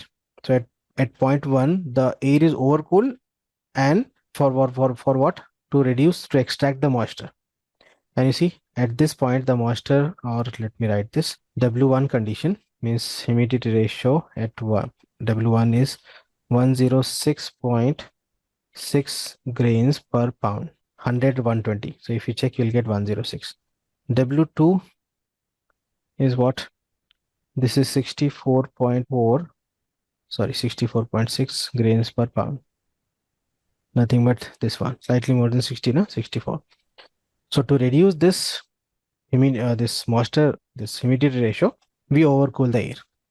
Okay, but the comfortable condition, we must, whatever the temperature we're maintaining for human comfort, at that temperature, RH should be in between 30 to 60. In this example, say 50. So to achieve this 50% RH, what we'll do with the second coil, you see, 1 to A is what? Cooling coil. This is for cooling coil. A to 2 is what? Heating coil. Heating coil. So we used to call reheat coil, because reheat, na, first cooling, then heating, so we can call reheat. So this coil is called reheat coil. In actual practice, we're not calling the heating coil, we used to call reheat process or reheat coil. So by using a very little small capacity, what capacity also we'll talk about enthalpy in here. So compared to the cooling coil, the capacity of reheat coil is very less. By using that separate heating coil, and the heating coil can be a separate heater from the electrical supply, means electrical heater, resistance heater, or it can be waste heat energy from the condenser or from the building. We have this option. So adding the heat, and which heat? Only sensible. You see, A to 2 is what? You can see from A to 2 means what? Driver temperature increases, na? Driver temperature will increase by adding the heat only. Okay, so at point 2, you will get the desirable conditions. At point 2, the condition is what? 75 degree Fahrenheit. This temperature, you see, this temperature. And we are increasing the temperature for what? For two reasons.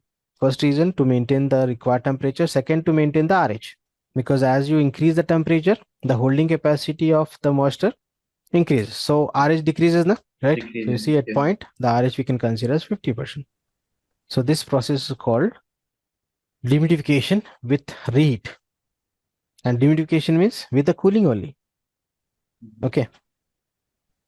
Got this online? Yes. Now we'll talk about this enthalpy. See, here 1 to A, this enthalpy, this delta H for what? For cooling, na? Or I can say 1 to A, this is 15.5 BTU per pound. Means if you want to get the condition from 1 to A, this much of extraction of heat is required. And which heat? Sensible as well as latent. Okay, up to this state point sensible, then remaining sensible plus latent. Then point A to 2. To get A to 2, how much heat is required? You see, this represents enthalpy, na? 5.2. Right, 5.2. 5.2 BTU. You can check this in the psychometric chart. You can find out this bar, this point, and you can find out how much increase in humidity. So here is given directly. Means extracting this 15.5 BTU per pound, and after that adding 5.2 BTU per pound to get the required result. So that's the reason is we can say cooling and reheat process, or actually this is for extracting more and more moisture. So the process is the dehumidification. With the dehumidification, we'll get the cooling also. Cooling means humidity ratio decreases. So You see, dehumidification. only sensible cooling means we are not talking about the dehumidification. Here we are talking about sensible plus latent cooling. And Latent cooling. actually for the dehumidification process. The latent process will obviously occur because in the evaporative coil condensation is occur. So latent process. No, in case of evaporative cooling, you'll not get the latent process. That is evaporative cooling. But here we are talking about sensible plus latent cooling with the vapor compressor cycle or with the chill water system. Okay, you'll find only sensible cooling option also. That is evaporative case, like in air cooler. That also we'll discuss. We have a process.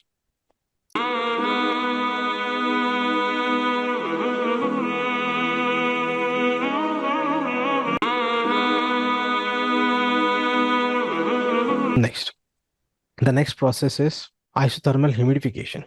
Isothermal refers to what? Constant temperature. Right, constant temperature. Humidification means adding the moisture.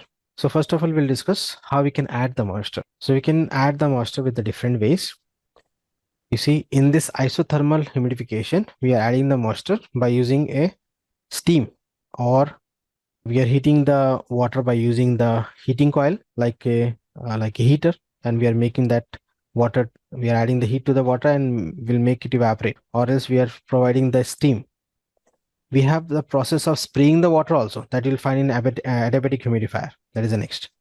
Okay, in that we are not adding the heat to the moisture, but in this case, isothermal humidification, you see, we are adding the moisture, we are adding the steam, and the steam is generated by using a steamer or by using this electrical resistance steamer, etc., or by using the heat with the natural gas or electrical energy or with the boiler, etc. Different types of sources for heat.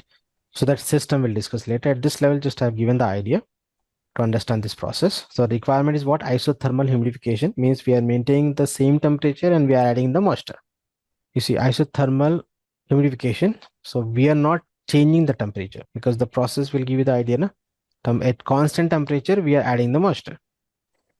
So now you see our requirement is 75 degree Fahrenheit air from 15 degrees RH. We are interested to maintain this 50% RH. In this, we are not disturbing the temperature, just we are increasing the RH. Okay, as per the process. Getting a point.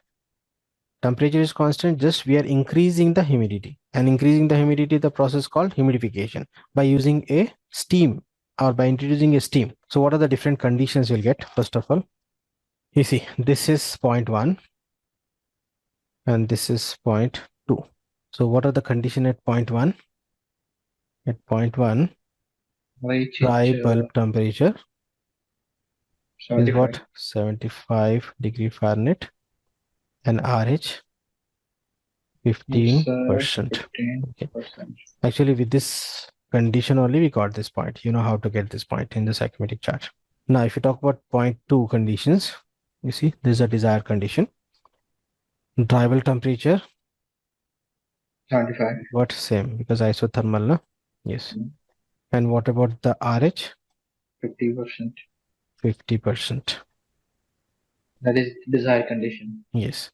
And how we can achieve this? Simply by adding the moisture. And moisture means the heated steam. Now, what will happen to this humidity ratio? We'll discuss now. Now we'll talk about this humidity ratio. So W1, you see, this is a point now. This is 20 grains per pound. And what about W2? Increase or it will increase or decrease? Increase. See? 70. Obviously, we're adding, so increase. Adding the moisture, na? So definitely this humidity ratio means more grains per pound of dry air will increase. Okay, so this is when you check above 60, I'm getting 64.6 grains per pound of dry air. Okay, this can be happen by, you see, we are not increasing the temperature. Then how this humidification process or how we can achieve this RH? Definitely by adding the heat, na? So now we'll check the enthalpy. H1. You see, this is point 1. So this H1, you see 20, 25. So here I got 22 BTU per pound. Then H2, You see, this is a point. 28. When you check, I'm getting 29 BTU per pound. And therefore, delta H is what? 7. It means by adding this 7 BTU for this pound, one can increase the RH without increasing the temperature. Now the question is adding the heat, but temperature is not increasing. Then where the heat goes? Yes, exactly. My question is That heat is utilized to change the phase of that water. change the phase We are providing the moisture, this steam, na? But to convert that water to steam, heat is required. So we're adding this 7 BTU of heat to the moisture so that it can evaporate and mix in the room so that the RH increases. Okay. At same temperature. You see, the RH is increasing because of same temperature. If the temperature decrease or increase, the case will be different. The holding capacity will be different. No? With the same temperature, if you add the moisture, RH also will increase, right? Okay, so this is isothermal humidification process. Just focus on the process. Don't think for overall condition because we are not talking about the system at this level. Just we are talking about only process. And just you need to understand, if you maintain the same temperature and adding the humidity, what will happen to the other parameter? So that at the time of designing, this information will help controlling which parameter to change what parameter as per the requirement. Okay. Because, for example, for a particular process control, we are not interested to increase or decrease the temperature, but we are interested to maintain the moisture level. So this can be done with this process. After class, just you need to go through all this because this is very, very important. Next process is adiabatic humidification process. So adiabatic refers to what? energy. Means constant enthalpy. Means no exchange of heat. Means we are not adding or removing the heat, but we are increasing the moisture. That is nothing but adiabatic humidification process. So this can be done. You see, this is 0.1, this is 0.2. 0.1 condition, you see, 80 degree Fahrenheit and 13% RH. You can see 18% and 13% RH. This is the point. I'm interested to increase this humidity level to 50% without adding the heat. In the previous case, we add the heat, na? But in this case, we are interested to increase the RH, but without adding the heat. So how it can be done? I'll show you. So you see 0.1 condition. Anyhow, 0.1 condition you can relate here. Then 0.2 condition, T1. You see, T1 is what? I can consider 65. Sorry. T2, na? 0.2 means T2 means what? 65. Yes. 65 degree Fahrenheit. Next, what about this? In this case, you see, enthalpy. I can consider H1 equal to H2 because the line is going parallel to this inclined line. Na? Means it's not increasing the enthalpy because these are the enthalpy points. So it's not increasing, it's same. So H1 equal to H2, which is what? 22.3 BT per hour. Now we'll check this humidity ratio W1, W2. W1 you see 20 grains per pound. What about W2? 45.5 grains per pound. Delta W I can consider 25.5 grains per pound. Okay. Now the question is, without adding the heat, how we are increasing the moisture, right? In the previous case, we add the heat to the water and that water is changing to steam, and the steam we are adding in the space. Means adding the heat at constant temperature, we increase the RH. But in this case, we are not adding the heat, but increasing the moisture. How? This is a simple process. What we are doing, we are allowing the air to pass through a wet medium, like a honeycomb or any wet medium. Like a wet filter or a honeycomb. Or alternately, one can use very narrow jets of water and spraying the water with a means like we are using the spray bottle. So just spraying the water inside the room with a very very small particles. So what will happen? The room air will extract that moisture. Okay. In the previous case, we add the steam, that is a hot moisture, but here there is no hot moisture, the same temperature moisture. Just we are spraying. It means we are not adding the heat. And because of this, you see the temperature is decreasing, na? The room temperature decreasing because that room air heat is extracted by the moisture what we are supplying, like evaporative cooling. Okay, like evaporation. Okay, so in some application you'll find, or we can say air washers or similar to air cooler. Not exactly.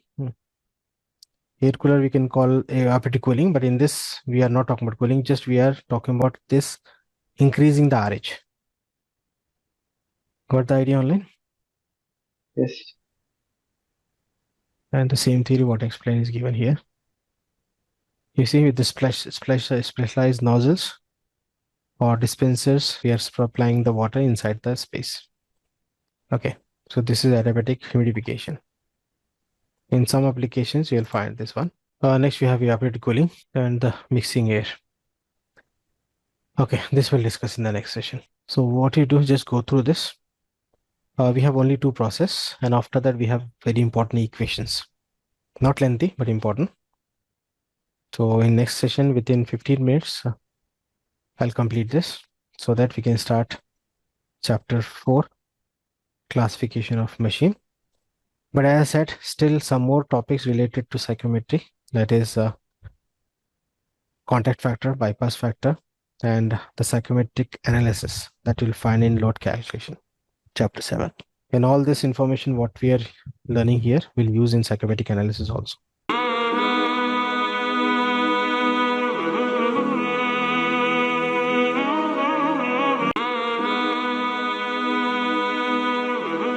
So hello everyone. I think remember in the last session we did some process related to this psychometry. We have 2 more left.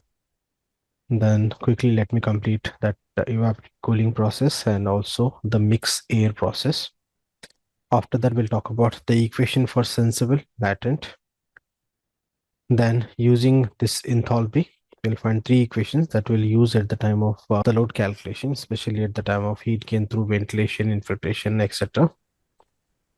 Then we can move to chapter 4, classification of air conditioners. So here I'm going to share the screen. So the next process you can find on screen. It's a evaporative cooling process. Okay.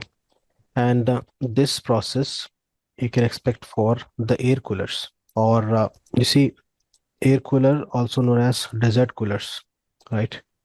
Because the air cooler work efficiently in the desert areas. The reason why air coolers are working efficient in desert area, because in desert areas, even in summer, the humidity is less. So the air will have the capacity to hold or extract more water at the time of evaporation. And more evaporation means more cooling.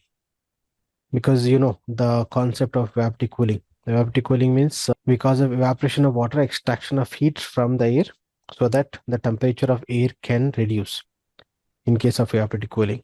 Okay, so this process related to evaporative cooling, especially for the desert coolers.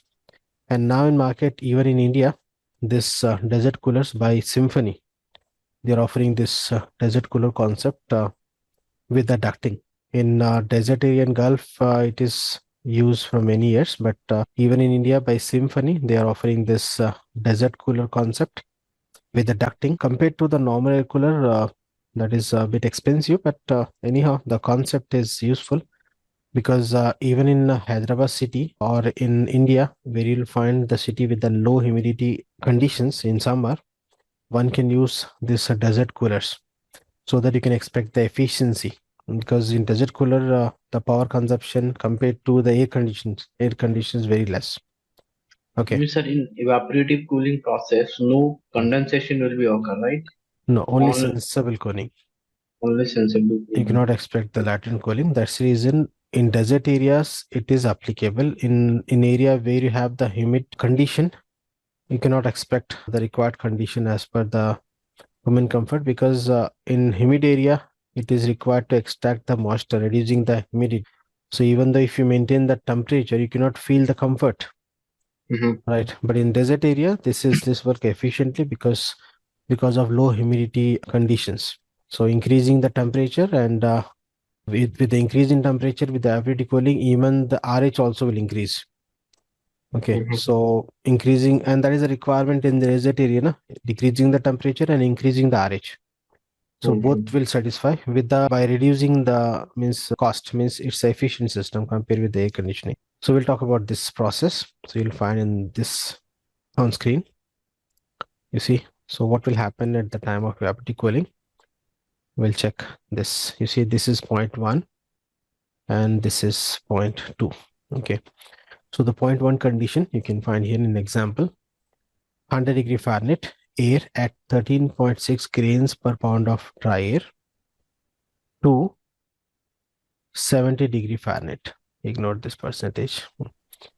You see, I'm interested to decrease the temperature from 100 degree Fahrenheit to 70 degree Fahrenheit with the evaporative cooling.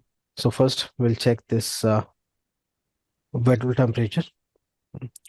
So I'm writing this WBT1 equal to WBT2 equal to what? You see, these are wet bulb lines now. You can see it's a 60. You see, this is same. So wet bulb temperature we are not increasing. Our requirement to decrease the dew point, dry bulb temperature. And you can see this line. This line is inclined or parallel with this wet bulb and the enthalpy. No? So even the Red one enthalpy, is even the enthalpy also is going to be same. So H1 equal to H2 equal to 26.3 BTU per pound. Okay, because we are not adding the heat, we are utilizing the heat from the air only. Okay, we are not adding the heat, so the reason enthalpy change is same. Next, if you talk about RH, you see RH1 equal to, you see, is very low. We can find this is 4 point, very low. You see this line, this is 10, this is 20, means suppose this is 10, so this is less than 10, nearly I can say 5%. You can check in the psychometric chart with this condition also. But what about RH2? RH2 means somewhere here.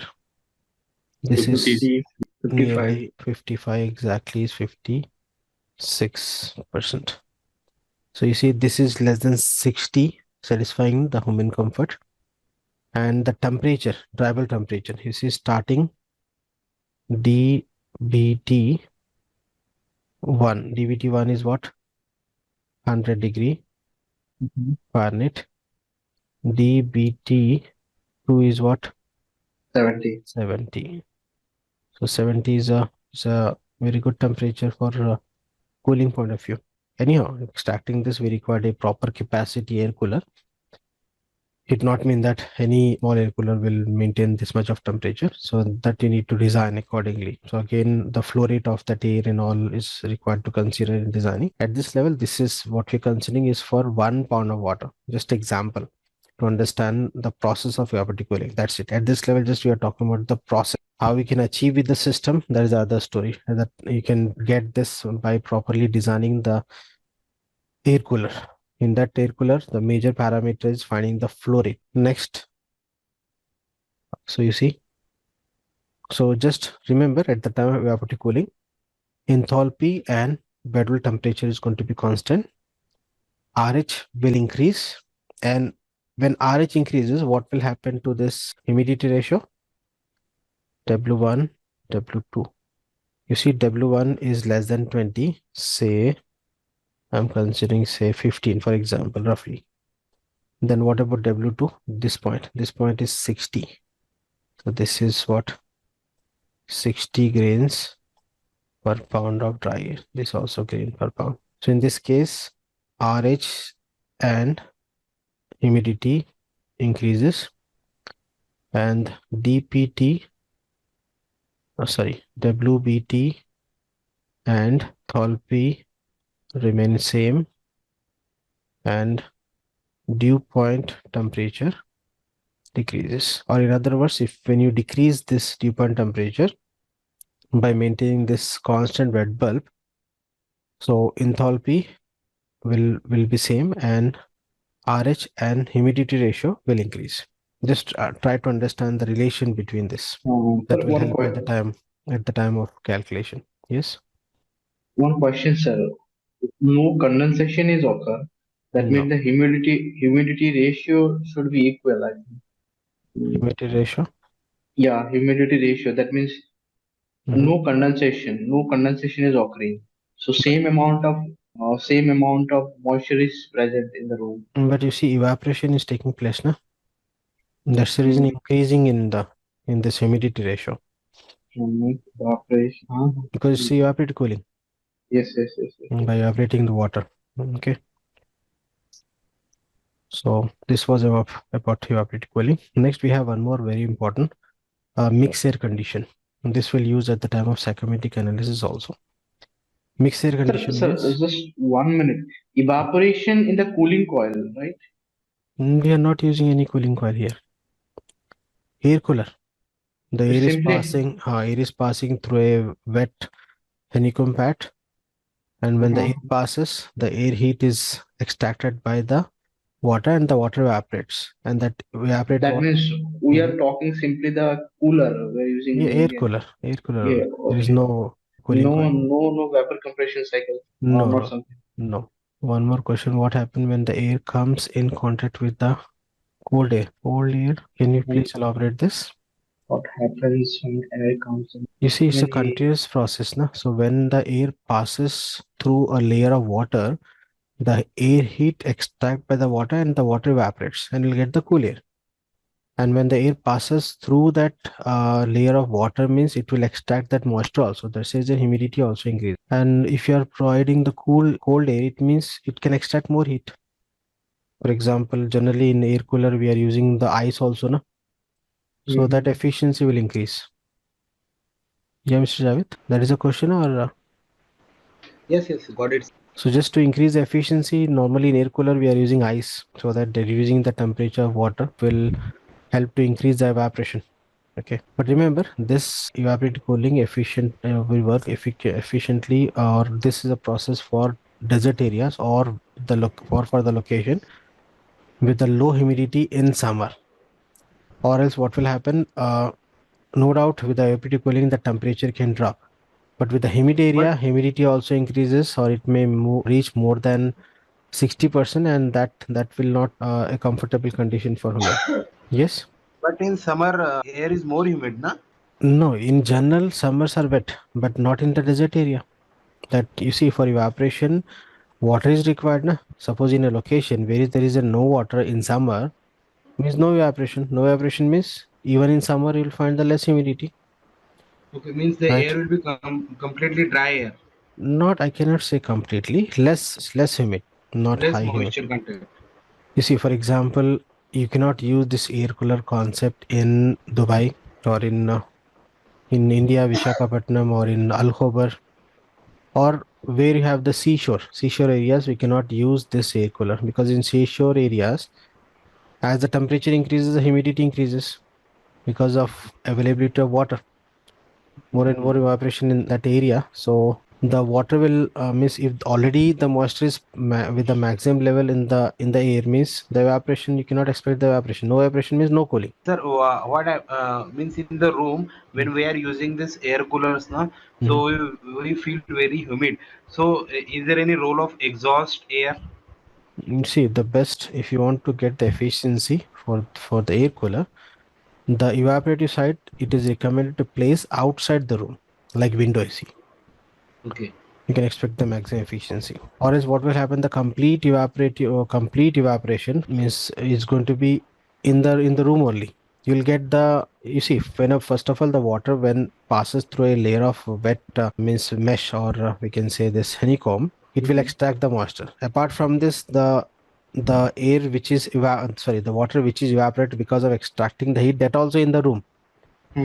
Okay, so that will definitely within no time the RH will increase or the humidity will increase, and and that's the reason normally if you use air cooler in the room without any exhaust, okay, so you will get lower in temperature, but you cannot breathe easy because of this higher I mean, humidity sir, levels. The air reaches its saturation. Yes. so Saturated means that is also not comfort na, for human. You cannot breathe easy, yes. and you'll find the muggy conditions, what we discussed at the Means beginning. relative humidity can reach up to 97-98%. Yes. So, sir, it's not a good idea for humidity is more like Mumbai, like You the see, streets was. that's the reason, as Yeah, I yeah. said at the beginning, this cooling concept, this air cooler, nothing but a desert cooler. The name itself is a desert cooler. The air cooler It's actual name is a desert cooler. This is used in the desert areas efficiently, not in all the areas. In India, in many locations, you'll find this because of this like in the dry area, power less consumption. less humidity. So because you see those who cannot afford the AC, they're using this air cooler even in the humid areas. But it will not work efficiently. But in desert area, it's a very good option. Where it will help to increase the efficiency, means power consumption is less, as well as you can expect the cooling and increasing in humidity. That is a requirement in desert areas.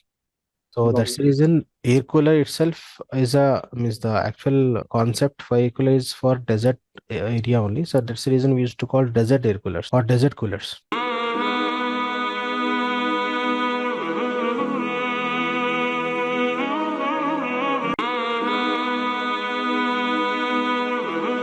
Next we'll talk about this mixed air process with two example.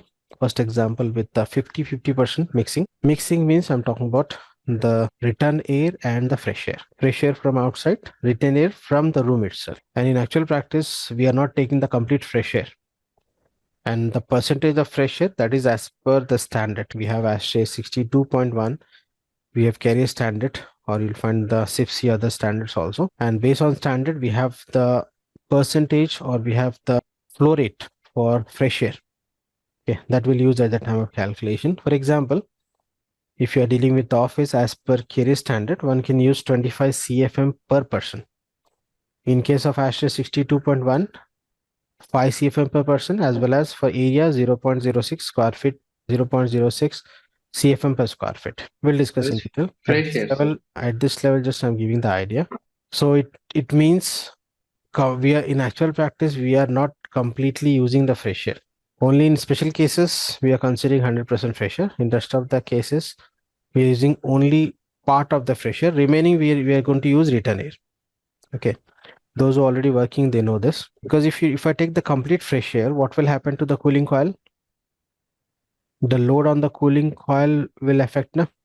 Humidification, Because I the mean, outside air is what? condensation, The outside moisture. air is in summer, the outside air is what? Hot and humid. So if you take the complete fresh air to cool down, to reduce the temperature, say from 95 degree Fahrenheit to 76, 95 degrees centigrade Fahrenheit, I'm considering say outside temperature. For example, this may vary from location to location. For example, for a particular location, outside temperature say 95 degree Fahrenheit. So 95 to 75 or 76 means we required more energy, na?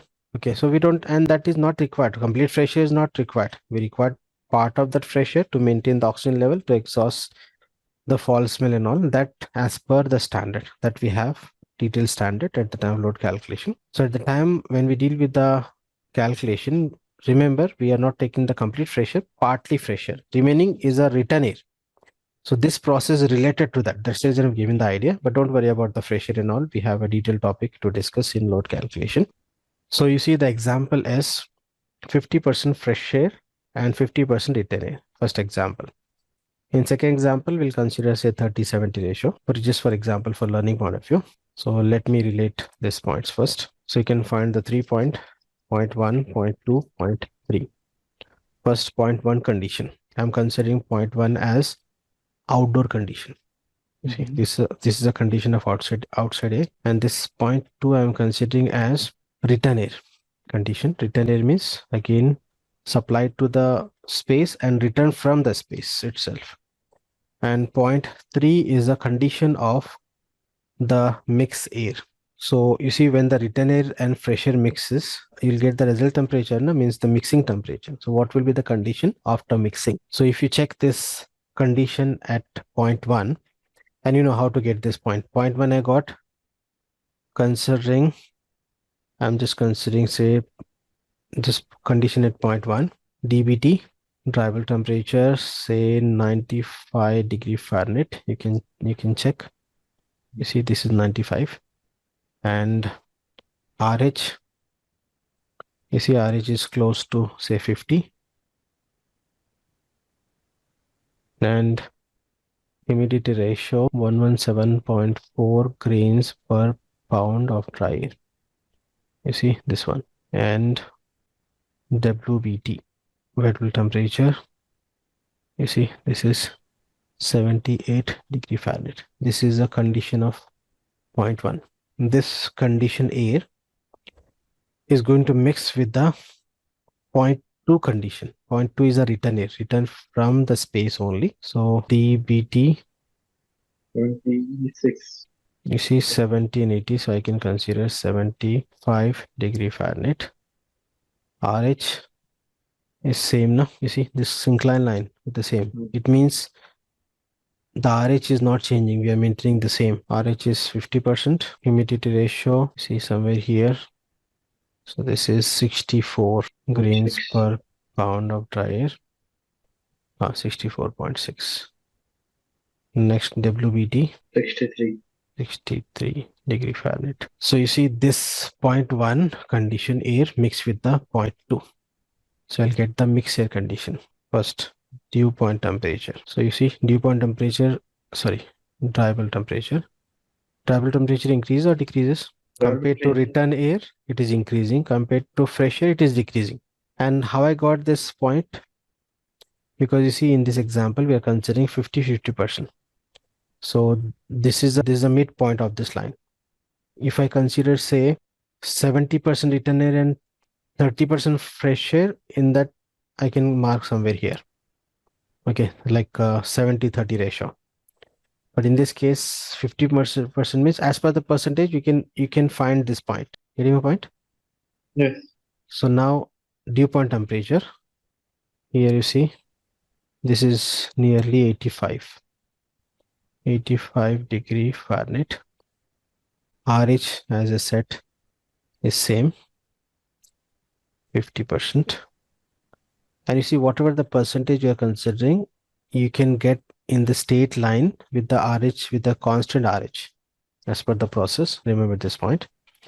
Next, humidity ratio 90.4 and WBT, you see 71 degree Fahrenheit. So in this case, we are not bothered about RH, is same, but you see the temperature compared with the return air increases and compared with the fresh air decreases. So in one way, we're getting the advantage, another way, we're getting the disadvantage. So in order to reduce this temperature, we require this cooling. Means one important point here.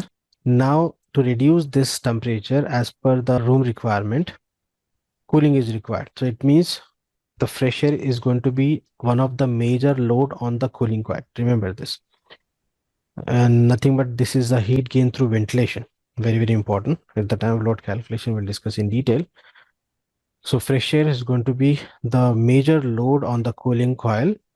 Means like the heat gain through this radiation in summer is one of the major source. Similarly, the heat gain through ventilation also one of the major source. Okay, that's the reason we have the standards for ventilation. Like, as per standard, we are going to provide that much of flow rate only for the fresh air. We'll not take the complete fresh air. Getting a point online? Yes. Next, similarly, you'll find one more example.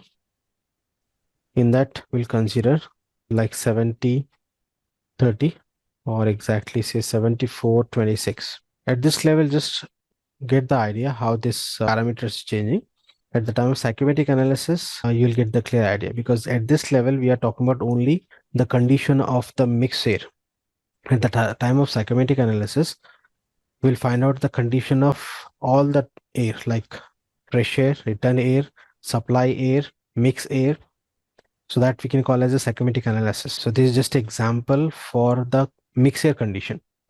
Later, we'll deal with the different conditions for the different types of air. Similarly, one more example I've given. In this case, you see this part says 74% and this part say 26%. So on the scale, you need to find out the percentage and mark this point and find out the mixed air conditions. So if you know the outside condition and the retain air condition, one can find out the condition for the mixed air, and this also will help at the time of the load calculation. Just understand the process, but how to use is the next story at the time of load calculation. So this was about the process.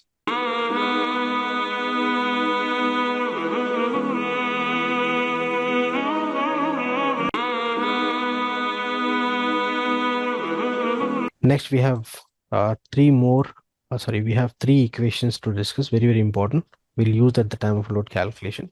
So you see psychometric calculations, you'll find three equations. One is for sensible, one is for latent, and one is a combination, nothing but total. And you see, directly I can use these equations. For example, you see, first equation is QS equal to 1.08 into CFM into delta T. Second equation is 0.68 into CFM, methane flow rate, into delta W. And third, we have this total QT, nothing but total heat transfer, 4.5 into flow rate into delta H.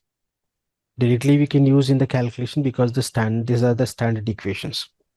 And nobody will ask in interview how we got these equations, because this is very commonly used in actual practice in HVAC. But as an engineer, you should know how we got these equations, because many have the confusion how we got this 0.68, from where we are getting this 1.08, etc. So that's the reason I added in the syllabus. So as an engineer, this is required, not for interview point of view, because repeatedly we'll use this equation at the time of load calculation for ventilation, for infiltration, and for to find out at the time of psychometric analysis, etc. Okay, so here you can find the three equation, but before this, some important points to discuss, which is highlighted. You see the first formula, QT, nothing but total heat, which is required to extract by the coil, equal to what? Sensible plus latent. Okay, so how to get this sensible latent, I'll show you. But before this, some important theory. You see, in most HVAC calculation, volume flow rate is used rather than mass flow rate. Remember this point, we'll use in the equation next only. You see, instead of volume flow rate, instead of mass flow rate, we are using volume flow rate, nothing but I'm talking about CFM. When change in temperature are small, using volume flow rate rather than mass flow rate is accepted, because the air density doesn't change much. In case of very high temperature difference, it will change, but the temperature difference in the HVAC system, except very low temperature areas, like in Canada or in some location, you'll find like -20, -40. That case is special case. I'm not talking about that. But in India, in Gulf, in many locations, even in many Western countries, the temperature difference outside to inside, compared with that very low temperature, is less. That's the reason we are assuming that the density change is very little. In that case, that's because of that we are considering volume flow rate instead of mass flow rate. Remember this point. We'll use in the next equation. Mass flow rate means convection. I'll show you in the equation. Give me a minute. Just remember this point. We are using this volume flow rate instead of mass flow rate. So you see the formula first for sensible heat. Achha, before this, you must know this density also. This value also will use. The A density, we are considering 0.075 pounds per cubic feet. This is a standard, like, the water density or other fluid density. Similarly, we have density of air. This is standard, and this is in English system. In metric system, this number will change. At this level, what I'm using is the English system. So 0.075 pounds per cubic feet. Pound is a unit of weight and cubic feet is a volume. So you see, density means what? the weight per unit volume, no? So this is a weight per unit volume. And unit volume here is 1 cubic feet. Okay, so if you take 1 cubic feet of air volume, the weight is going to be 0.075 pounds. We'll use this value also in the next equation. And apart from this, one more point, the specific heat of air, 0.24 BTU per pound degree Fahrenheit. And this is a specific heat of air. I think remember at the time of chapter 3, we discussed specific heat of water, nothing but at the time of learning BTU. So specific heat of water in English system is 1, because 1 pound is required. For 1 pound increasing 1 degree Fahrenheit, 1 BTU is required. Similarly for air, 0.24 BTU per pound for increasing 1 degree Fahrenheit. So this value also will use in the equation. Okay, and we have one more, this specific heat for vapor, 0.45, but the quantity of vapor compared with the total air is very less, so we are not considering this value. Anyhow, let me show you this. So first equation, you see sensible heat, the general equation mCp delta T. As a mechanical, you know, in that we are considering m is what? Mass, na? Cp is what? Specific heat, right? So instead of mass flow rate, here in calculation I'm using volume flow rate. Okay, you see, instead of m, I'm using this volume with the density. And you see, mass is what? Volume into density, na? So you see, this formula, instead of mass flow rate, in HVAC, we are using volume flow rate. So instead of m, I'm using this density and V, and Cp same. And this T2, this delta T also same, T2 minus T1. And this may change to T1 minus T2 also as per the season. At this level, I'm using this term delta T, because this should be higher temperature to lower temperature. In summer, this will be TO minus TI. In winter, this is going to be TI minus TO. Means inside temperature is more in winter na, compared to outside. So heat loss. In summer, heat gain. So at this level, don't think that always you'll get, or else T2 should be higher. So in here, I'm considering as delta T. We'll use at the time of calculation, we'll get the clear idea. At this level, just focus on how we got the equation. So now you see the density, what we discussed just now, 0.075 pound per cubic feet. And here we are multiplying with the 60. Why 60? Because we required the result in hour. And here this volume we are using in cubic feet per minute. Okay, so this is for minute, means I want result in hour. Na? So this is a conversion. And 0.24 is what? Specific heat, right? And T2 minus T1 is same. So if you multiply 0.075 into 60 into 0.24, you'll get 1.08. So many have the confusion how we got this 1.08. That's the reason I add this one. So we got this from the specific heat and the density. And the 60 is just a conversion, don't get confused, to get the result in BTU per hour. And this is the sensible heat. This QS is what? Sensible heat. And this will use at the time of heat gain through ventilation, heat gain through infiltration for sensible. Or for example, when the air in and out. So how much heat given to this coil or extracted by this coil for sensible, you can find out this with this equation. Or else if you're not getting this how to use, don't worry. When we use at the time of application, means at the time of load calculation, you'll get the clear idea. At this level, memorize this, we'll use at the time of calculation. In some books, instead of 1.08, you may find 1.1, because this density and density is going to be specific heat. You may find slight change in number as per the standard. Okay, so don't get confused, 1.08, or you may find 1.1. In Carrier handbook, you'll find 1.08. In ASHRAE handbook, you'll find 1.1. 1.1 or 1.08. The difference is 0.02. Na? So you can ignore this. You can ignore this one. So don't get confused. So this is the equation for sensible. Similarly, equation for latent. How we got this 0.68. You see the formula. Mass HV. HV is what? This is a latent heat. And you know, latent heat of phi is 335 kilojoules per kg at the time of unit of refrigeration. We discussed now. Similarly, this latent heat for the air, 1065 BTU per pound. Means if you want to convert 1 pound of water to this, convert to steam, how much heat energy is required? 1065 with the standard conditions.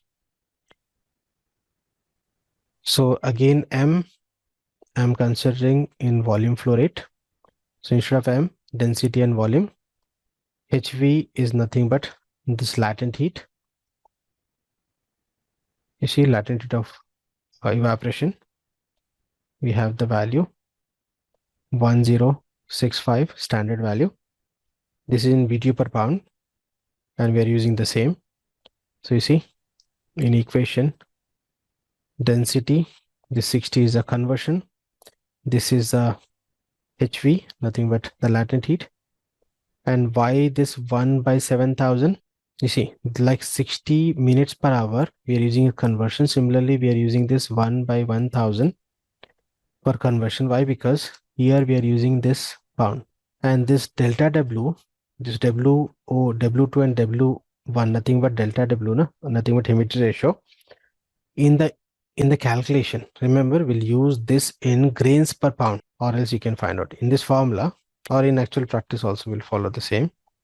You see, W2 minus W1 or omega. Actually, omega is we are writing at the time writing we are considering as W. So nothing but humidity ratio. So W2 minus W1, nothing but delta W, change in humidity ratio in grains per pound. So we require conversion, and this 1065 is what? BTU per pound. So this is again conversion, because you know this 1 pound equal to 7000 grains. We discussed this point at the time of psychometry, right? 1 pound equal to 7000 grains, conversion. So this 60 is conversion to get the result in hour, and this 7000 also conversion to get the result in, to use this W on this humidity ratio in grains per pound of dry air. So finally I got this 0.68. You see 0.075 multiplied with 60 multiplied with 1065 multiplied with 1 by 7000, or as instead of 1065 you can use 0.15. Directly have given this BTU per grain convert value. So instead of 1065 you can use 0.15 and you can remove this. You'll get the same result. But this is most commonly used value for latent heat of this water. So here 0.68. So this is a factor based on the specific heat and the density of water. So the result, the equation is QL equal to 0.68 multiplied with the CFM flow rate that this will calculate for the total air or for fresh air or for infiltration air, what as per the case, with the delta W. Why delta W? Because we are talking about latent. In case of sensible, delta T. And I think remember we discussed at the time of psychometry, delta T used to find out the sensible heat of air. Na? So there's a reason delta T nothing but I'm talking about drivable temperature. Na? T2 minus T1 both are drivable. So drivable temperature is used to find out the sensible heat of air, and this humidity ratio will use to find out the latent heat of air. Okay, because this is related to the moisture. Na? So remember this equation we'll use at the time of calculation. Very, very important. And this 0.68 in all the handbooks you'll find 0.68 only. There is no change in this. For sensible 1.1 or 1.08 you'll find some changes with the different handbook, but this 0.68 is fixed. You'll not find change in the different handbooks.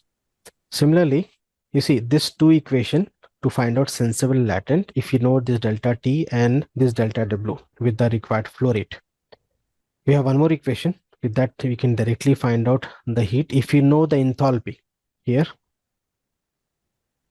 this is for total. If you know QS and QL, this QT is equal to QS plus QL. Directly you can find it. Or else we have direct formula for this total heat. You see here, mass multiplied with the H2 minus H1. This H represent what? Enthalpy. Change in enthalpy. Okay. And enthalpy, you know, it's not just a dry air. Na? Enthalpy is what? Summation of the enthalpy of dry air as well as the moisture. So this will cover both. So here I'm writing PV, volume flow rate, then H2 minus H1. So if you know this difference, one can use this formula. So you see again this density, this 60 is a conversion, and we are using this CFM H2 minus H1. So 0.075 multiplied with 60, 4.5 is the factor. Multiply the CFM with the delta H. Okay, so one can use this formula if you know this delta H, or else commonly we are using because we can find out delta T and delta W with the psychometric chart with the conditions of the air. So we can use this QS and QL formula. If you know this delta H, one can directly use this formula. Even at the time of coil designing, this will help by the from the manufacturer. Okay, so these are the equations. Just memorize this. We'll use at the time of load calculation. How to use, we'll discuss in detail. You see, in all this formula, this flow rate is unknown. Anyhow, delta T, delta W, delta H, in some cases we can find out using psychometric chart. But about this flow rate is important. For that, we have a separate calculation. And this flow rate, flow rate means I'm talking about the CFM. This can be the total fresh air. Sorry, this can be the total supply air, or this can be a fresh air. This can be a return air. This can be the infiltration air, etc. Okay, so whatever the case, we can use this formula to find out the heat given through that air. So with this, we did this psychometry chapter 4. But still, as I said, psychometric analysis, contact factor and bypass factor is a part of psychometry that we'll use at that we'll discuss at the time of chapter 7. Okay.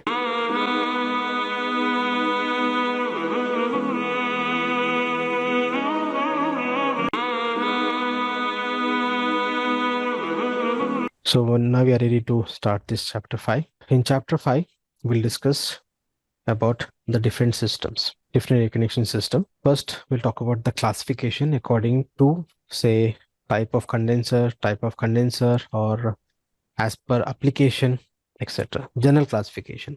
Then we'll talk about the different types of air conditioners like window, split, ductable split, VRF, chill water system, chill beam, radiant cooling, district cooling system, etc. Because if you talk about the air conditioning system, you'll find n number of options. So that's the reason I classify according to the application, according to the technology, according to the type of compressor first, which can be common for different types of air conditioners. Okay, then we'll talk about which is commonly used in actual practice, the different systems.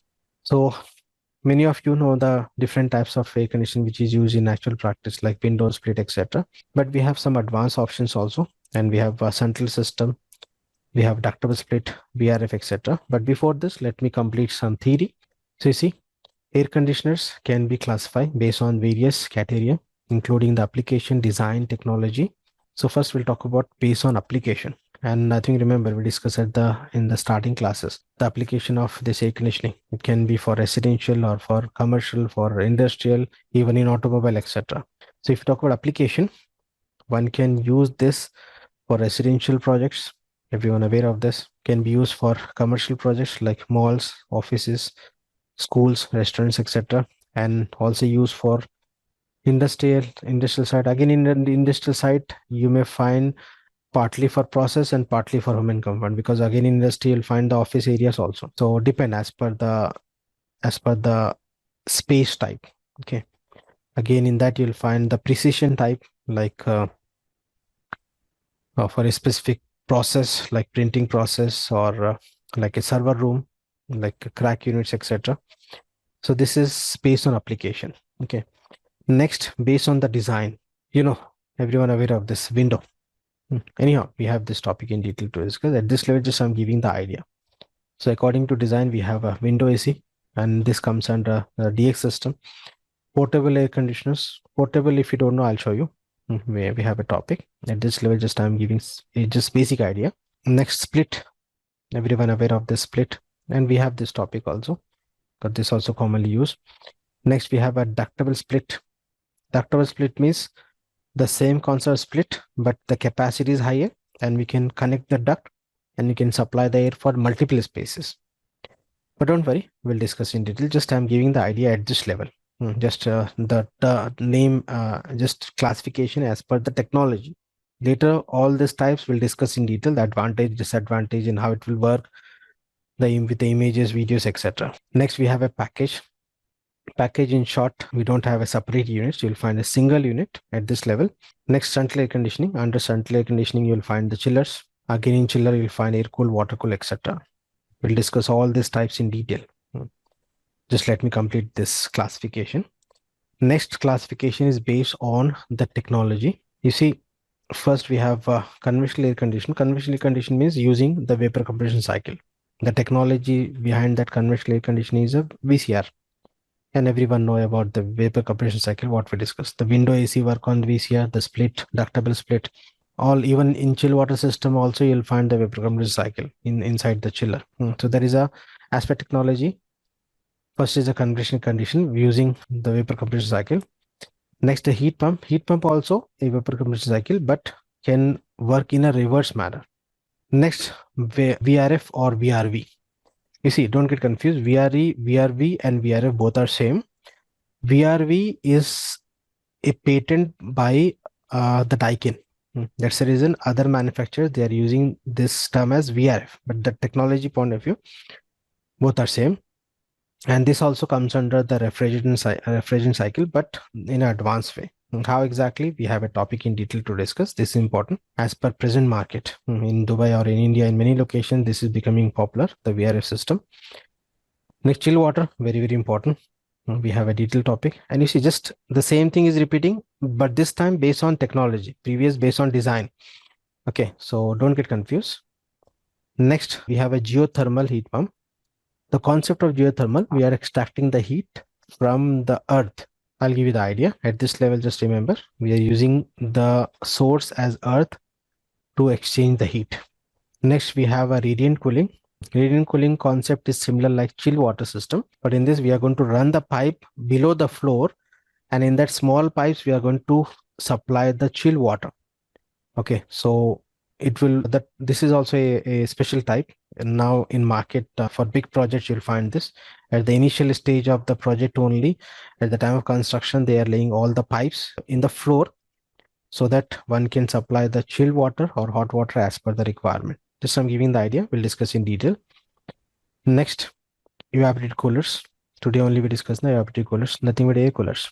Next, based on compressor type, this machines or this system can classify as per the compressor type. For example, if I talk about chiller, say air-cooled chiller. Air-cooled chiller can be a screw compressor type or can be a scroll compressor. So again, as per compressor also, the systems can classify. So as a mechanical, I believe most of the participants already know the different types of compressors. If anyone don't know, I request to please go through once for different types of compressor. You can find on the YouTube or any RNAC book different type of compressor, because here we are not dealing with the service side, no? So I'm not talking much about this compressors, because here we are talking about the system designing, not the component designing or not for the service. So just I've given the list. So if you don't know how it will work, I request to please go through once. I'll just give you idea. Scroll compressor. You see scroll compressor, in that you'll find scroll mechanism. You need to watch some videos on this so that you'll get the clear idea. And this can be used for commercial as well as for residential systems. At the time of classification of machines, I'll give you the idea for which compressor you'll find in which system. At this level, I'm just reading the types. Next, we have a rotary compressor. In that, you'll find the rotating element, which is used to compress the refrigerant. Just I'm giving the idea. Please watch the videos on YouTube if you don't have the idea about this compressor. Next, centrifugal. Remember, centrifugal is for higher capacity units, not for the small units. For small window split, you'll not find this. You'll find for large commercial air conditioning, like vapor absorption system. Sorry, my mistake. Vapor, this like water cooled chiller for higher capacity up to 6,000 TR. Next, screw compressor. This also for, you see, if you compare this screw scroll with the centrifugal, you can expect the maximum capacity. Next, we have a screw compressor. In that, you'll find the two screws, and rotating the screw in between, we are supplying the refrigerant for compression. Next, we have this variable speed compressor. Now we are using in actual practice, even in the split system, you'll find this variable speed inverter type, so that we can expect the efficiency. Next, we have a digital scroll compressor, which will further help to reduce the power consumption, and this is more precise compared with the normal compressors. So these are the different types of compressors. So again, the system can be classified as per the compressor. We have a scroll compressor chillers, we have a screw compressor chillers, we have a reciprocating compressor chillers, etc. Next, based on the condenser type. This is important for interview point of view, especially for chillers. You see, if you talk about condenser type, we have air cooled and water cooled. And I think, remember, we discussed this point at the time of vapor compression cycle. If the system, or if the condenser is cooled by air, that system you can call air cooled system. Na? Similarly, if you cool that condenser by using water, that system we used to call water cooled chiller. So remember, the major difference between the air cooled and water cooled chiller. What is chiller we'll discuss. If you don't know, don't worry. But remember this point. Again, I'll repeat at the time of chiller also in detail. But if you talk about classification based on the condenser, we have air cooled and water cooled condenser. So air cooled chiller means the condensing unit is cooled by air, and water cooled chiller, the condensing unit is cooled by water. That is a major difference. Rest of the thing is same in both the chiller.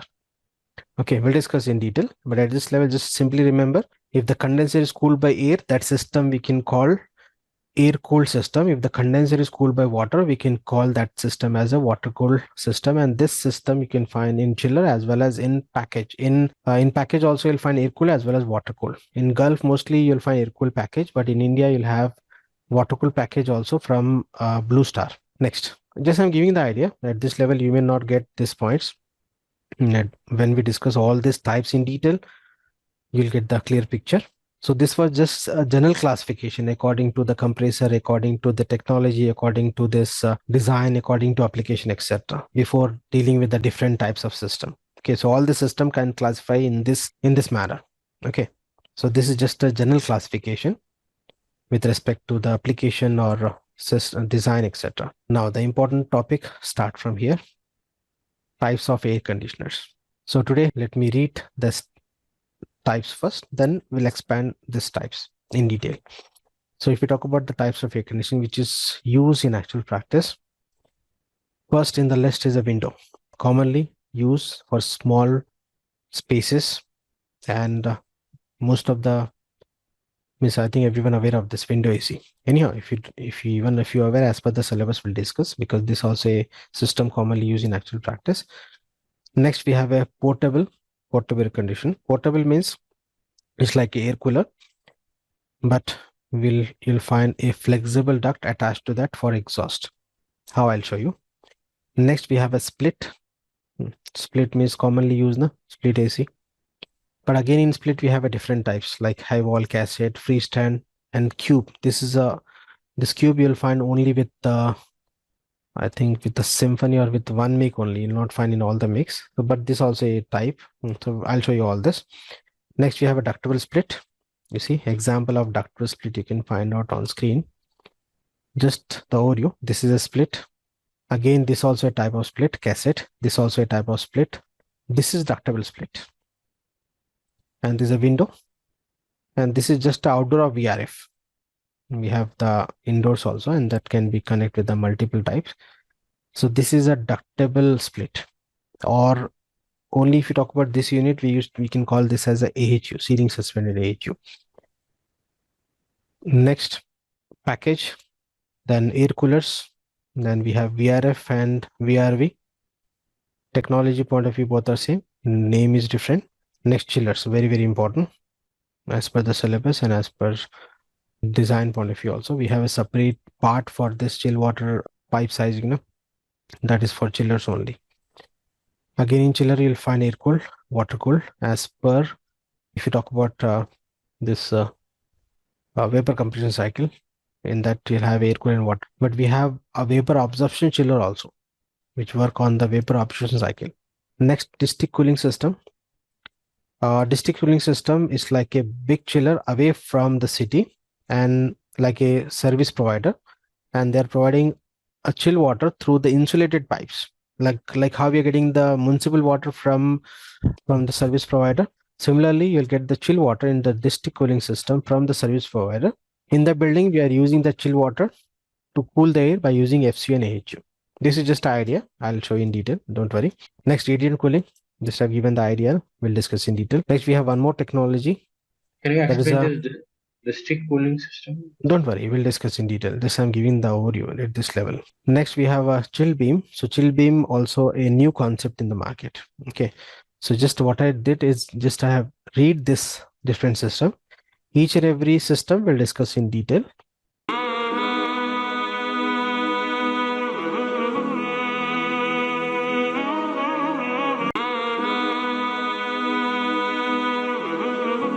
So let me start first with the window. So window is nothing, very simple, because you already know vapor compression cycle. Na? So in window AC, you'll find all the 4 components of the VCR, and this is the best example of vapor compression cycle. And you see, this is commonly used in actual practice for small spaces, single rooms. Okay, and it's a cost effective. So that's the reason, and it's like a plug and play, no separate installation. We require some installation procedure, but not like the other units. Okay, so that's the reason for small spaces or small rooms, this is commonly used. But technically, if you talk about this window, you'll find the 4 components. I'll play one small video, you'll get the clear idea. Because anyhow, you know this vapor compression cycle. So you see what are the components in window? The same components. You'll find the compressor, the condenser, expansion device, and a evaporator. And you'll find a motor with the 2 shafts. One shaft is used to rotate this axial fan, and the other side shaft is used to rotate this blower. The same for the same motor. And you'll find the partition in the window. This side is inside the space, and this side you need to place outside the building. It not mean that we can place in between the 2 rooms. No, this side must be outside, because this is the condenser side. The heat rejection is required, and this side we can place inside the room. So the same cycle, vapor compression cycle, you know what will happen in vapor compression cycle: compression, condensation, expansion, and evaporation. So this work on the same, but we have some points to discuss. How this temperature means after maintaining the required temperature, how the system controls. Because you see, continuously it will not run except the fan. The compressor will not run continuously. After maintaining the required temperature, the compressor will off. Means it will work in a cycle, on and off. I'm not talking about the fan. Fan will run continuously. When you switch off, then only the unit will off. Or else when you switch on, the fan will run continuously, but the compressor is going to be work in a cycle as per the required temperature in the space. But how it can be done? By continuously measuring the return air temperature. But where you'll find the return in this? You see, this grill is for return and this is for supply. This is for return air and this is for supply. Means suction from this side and supply from this. And backside of this, I'll show you in the video. Backside of this, you'll find which coil? The evaporative coil or the condenser coil? Evaporative coil. You'll find evaporative coil, right? Before evaporative coil, you'll find sensor or a temperature bulb, which will continuously monitor the return temperature. And according to that, it will give the signal to the thermostat, and the thermostat can operate the compressor on and off. So suction from this side, and it will pass through what? Evaporative coil. And you know, when the air passes through the evaporative coil, it loses the heat and the moisture, right? Can you see these droplets? Condensation. So at the outlet of this unit, this is the supply side, you will get what? Cool and dry air, right? Okay, so continuously, so you see this section, in this section, the room air circulate, and in this section, the outside, the air suction from outside and throw on this what? Condenser coils to reject heat by using the outside air, and it is rejecting to outside only and rejecting the heat from the condenser. You know the process. The refrigerant will change its phase from vapor to liquid. You know the process. That says, and I'm not explaining again. So the same vapor compression cycle inside this, but the high side is outside the building and the low side is inside the building. So one can install in the window or a special opening in the wall as per the requirement. It's a simple concept used in actual practice. So we'll discuss the advantage and disadvantage. Then I'll play a small video so you'll get the clear idea about this window AC. Some important points, what I explained just now, the the sensor return air and how exactly I'll show you in the video also. You see the capacity available 0.5 to 2 TR. I'm talking about in general. In most of the location, you can find this in the range of 0.5 to 2 TR. In some location, you may find 2.5, 3 TR also. Okay, so in general, if in for interview point of view, you can use this 0.5 to 2 TR. May vary as per location, as per the location and as per the vendor also from your location. Next, if you talk about the advantages, you see it's a compact unit, right? So we have space saving design, and it's like a plug and play. Simple installation process required, and no brazing or no connection of copper pipes like split is not required in this. We are not disturbing any component inside, simply just installing in the window or in the opening, and we are switching on with the proper or with the required electrical supply. It will start working. So space saving, easy installation in the video or in the window or in the wall opening. Ideal for renters or those who don't want to make the major modification to their homes. Suppose if you decide to go for air conditioning after completing the painting and all, I'm talking about the small project. For big project, the case is different. If in case if in the existing flat or is this existing home, if you want to go with the split, so in case of split for running the pipe, split means you'll find two units, indoor and outdoor. To run the pipes, the wall chipping is required, taking the pipe from indoor to outdoor. So that modification work is required as per the site condition. But in case of window, only opening is required. Next, can be used as a supplementary cooling source in large spaces. Sometimes the design, if the design is undersized, or sometime, suppose if you design a classroom for say 20 students, but for some cases, some special classes, some special seminars or workshops, suppose 30 people in that area. So we have not designed for that. So in that case, one can install this for special cases. In that case, one can use this as a additional cooling for large area instead of changing the existing system. Or in some cases, if the system is undersized, one can use this one like retrofittings. Next, if you talk about disadvantages, you see this is for small rooms only because the capacity is limited na 0.5 to 2 TR in general. So it cannot be used for the large spaces. This is for small rooms, or in many location we used to call this as a room AC.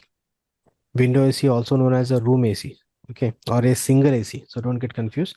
So cooling is limited to a single room or a small room, and you see may obstruct window and reduce natural light because the space is required in the window, no? So it may disturb the window. Next, appearance point of view, it look ugly because outside the building as well as inside the room, it will affect to the appearance. So interior point of view, it's not an interior choice. The interior will not, in most of the project, the interior will not accept this. They ask for the cassette or they ask for, I'm talking about a split, under a split you'll find cassette or high wall.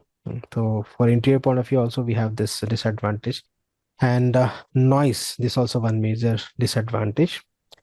The compressor is very close to, means with the compressor within the unit, and the unit is in the room. Just that condenser or the compressor side is outside, but within that unit only, na. So when you use, it will create a lot of noise, like air cooler.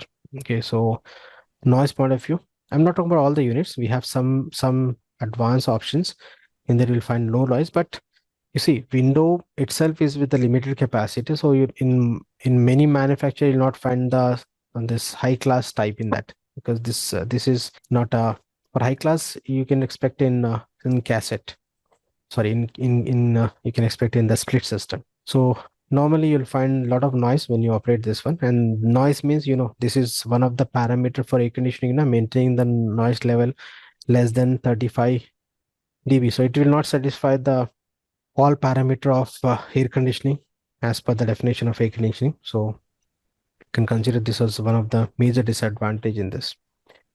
Okay, apart from this, in window, even in split, you cannot expect the standard fresh air. In window, you'll find some option for fresh air in some models, not in all the models.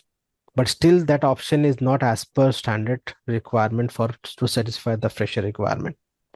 Okay, so ventilation is not as per standard. This is also one major disadvantage of this window. So let me quickly one small video clip. You'll get the idea. While air conditioners can differ from model to model, Yeah, please have a look. air conditioners can differ from model to model. They all operate on similar principles.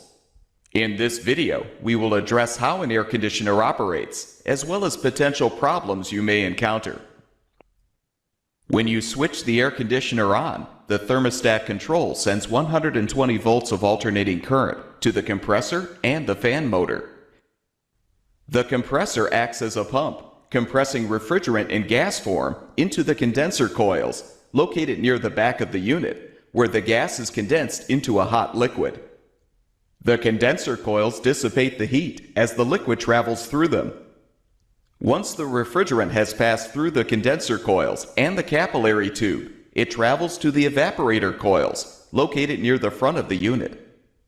As the refrigerant liquid enters these coils, it expands into a gas, which makes the coils cold. The gas flows through the coils to a suction line attached to the compressor. The compressor converts the gas back into a liquid, and the cooling cycle continues. At the same time, the fan motor rotates a blower wheel. You can see here only one motor with the two shafts. One shaft is connected to the blower, which is inside the room. Other shaft is connected to the axial fan, which is used to cool the condenser with the forced convection, which draws in air to be cooled by the evaporator coils before recirculating it back into the room. The same motor also operates the condenser fan blade, which blows outside air through the condenser coils to cool them. The air temperature is regulated by the thermostat control. Depending on the model, the control may be a thermostat switch and sensing bulb assembly, or an electronic control board that works with a sensor. The sensing bulb or electronic sensor. You see, this is important. This sensing bulb you will find when you remove the front panel, means before this evaporator. This is related to evaporator side. So it means, you see, when the suction takes place, it will pass, it will pass through this, and you see this strips are fins, and in that you'll find the coil. In that you'll find the coil. So this is a cooling coil. So the suction from the room passes through this, and continuously this sensing bulb will monitor the return air temperature. Okay. And monitoring the return air temperature can control the compressor. But how? For example, suppose assume that you switch on the window AC and you set the temperature, say 23 degrees centigrade. In the window, with the window, you'll find the remote also, or else the manual. You can set that temperature, the required temperature, 23 degrees centigrade. And assume that the present room temperature, say 30 degrees centigrade. So what will happen when you switch on this unit and setting this 23 degrees centigrade, you'll get the cool air. And the room temperature start decreasing now. Okay. So 30 to say 28, say 25. So after some time, you can expect this room temperature, say 24, and further say 23, what we set. Okay, we have plus or minus say 1 degree centigrade or 0.5 degrees centigrade, the throttling range. So when 23 is attained in the room, so what will happen in the return air also, you'll get the same temperature, na? And you see, continuously this sensor will monitor the return air temperature. When the return air temperature same as what you set, what will happen? This bulb is continuously monitoring the temperature, giving the signal to the thermostat. The thermostat will cut off this or trip the compressor. But the fan will not stop. The fan will run continuously. And the continuous process, after some time, the compressor is off now, so only air is supplied, not the cool air. After some time, the temperature may increase. Suppose 23 to say 25, or say 24 or 25. And this is continuously monitoring the temperature now. So when the temperature increases, again, this This bulb continuously providing the signal to the thermostat. When the temperature increases, again the compressor will on and supplying the refrigerant to supply the cool air. And remember, this concept is not only for window, even for split or ductable split, or even for chill water system, FC or AHU, you'll find the same concept. So I request you please make a note of this. Please make a note. Window, comma, split, comma, ductable split.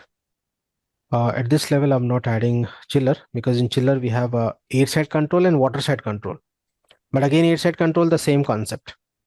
Okay, so window split, ductile split, and if you want, you can write chiller air side controls by means of return a temperature. By means of return a temperature, and this can be asked in interview. Or in short, I can say return a temperature responsible to control the compressor on and off for window split or ductable split, etc. This is an important point. Next. Is clipped to the front of the evaporator coils to monitor the temperature of the air entering the coils. Once the room has sufficiently cooled, the thermostat control shuts off the voltage to the compressor. Some models which use a vent can operate the fan motor. You see, this is a fresher option in some models, not in all the models in window. Only to draw in cool air at night. However, when the appliance is actively cooling the air, the vent must be closed for the system to work properly. Be aware that it's normal for water to collect in the You know about this. From where we are getting this water? This water because of condenser or evaporator? Evaporator. Right, evaporator is the correct answer. And now the source of this water? That moisture content. Means from the room air, right? Yes. bottom of the air conditioner when the appliance is running. A slinger ring on the condenser fan blade picks up this water and sprays it onto the condenser coils to help the coils dissipate the heat. And you see this spraying the water on the condenser coil, you'll not find in all the models. In some models you'll find. This will help to increase the efficiency. The same condensed water, because it is going to be available in the same drain tray at the bottom, so it can be utilized to cool the condenser to increase the efficiency, but not in all the models. To prevent the water from dripping into the room, the appliance should be tilted. This is also important point. The drain water must be through outside, or else you will get the leakages inside the room. So at the time of installation, we are maintaining slight inclination, like say 5-degree inclination towards the drain point. Okay, and we'll take the drain pipe and connect to the proper drain location. At the time of installation, you need to maintain a slight inclination towards the drain point. This is also important, or else you'll get the leakage of water, condensed water in the room. Or else, if the water is available in that room side, it may increase the bad smell or the fungus and other issues. It back slightly when installed. So hope you got the idea about the window. This is a very small unit and it's like a plug and play. There is no installation procedure or list something. Simply you need to install. Just you need to take care for the inclination, and at the time of installation, after installation, you must check for any leakages. If any leakages means that will increase, that will decrease the efficiency. Okay, so check for the leakages, and when you use this one, generally we are closing the door and window, because this will increase the load if you not close the door and window. Not only for this, even for other AC also. Okay, so this is about the window, the first type in the list, and that was just simple. In the next session, we'll talk about the other types.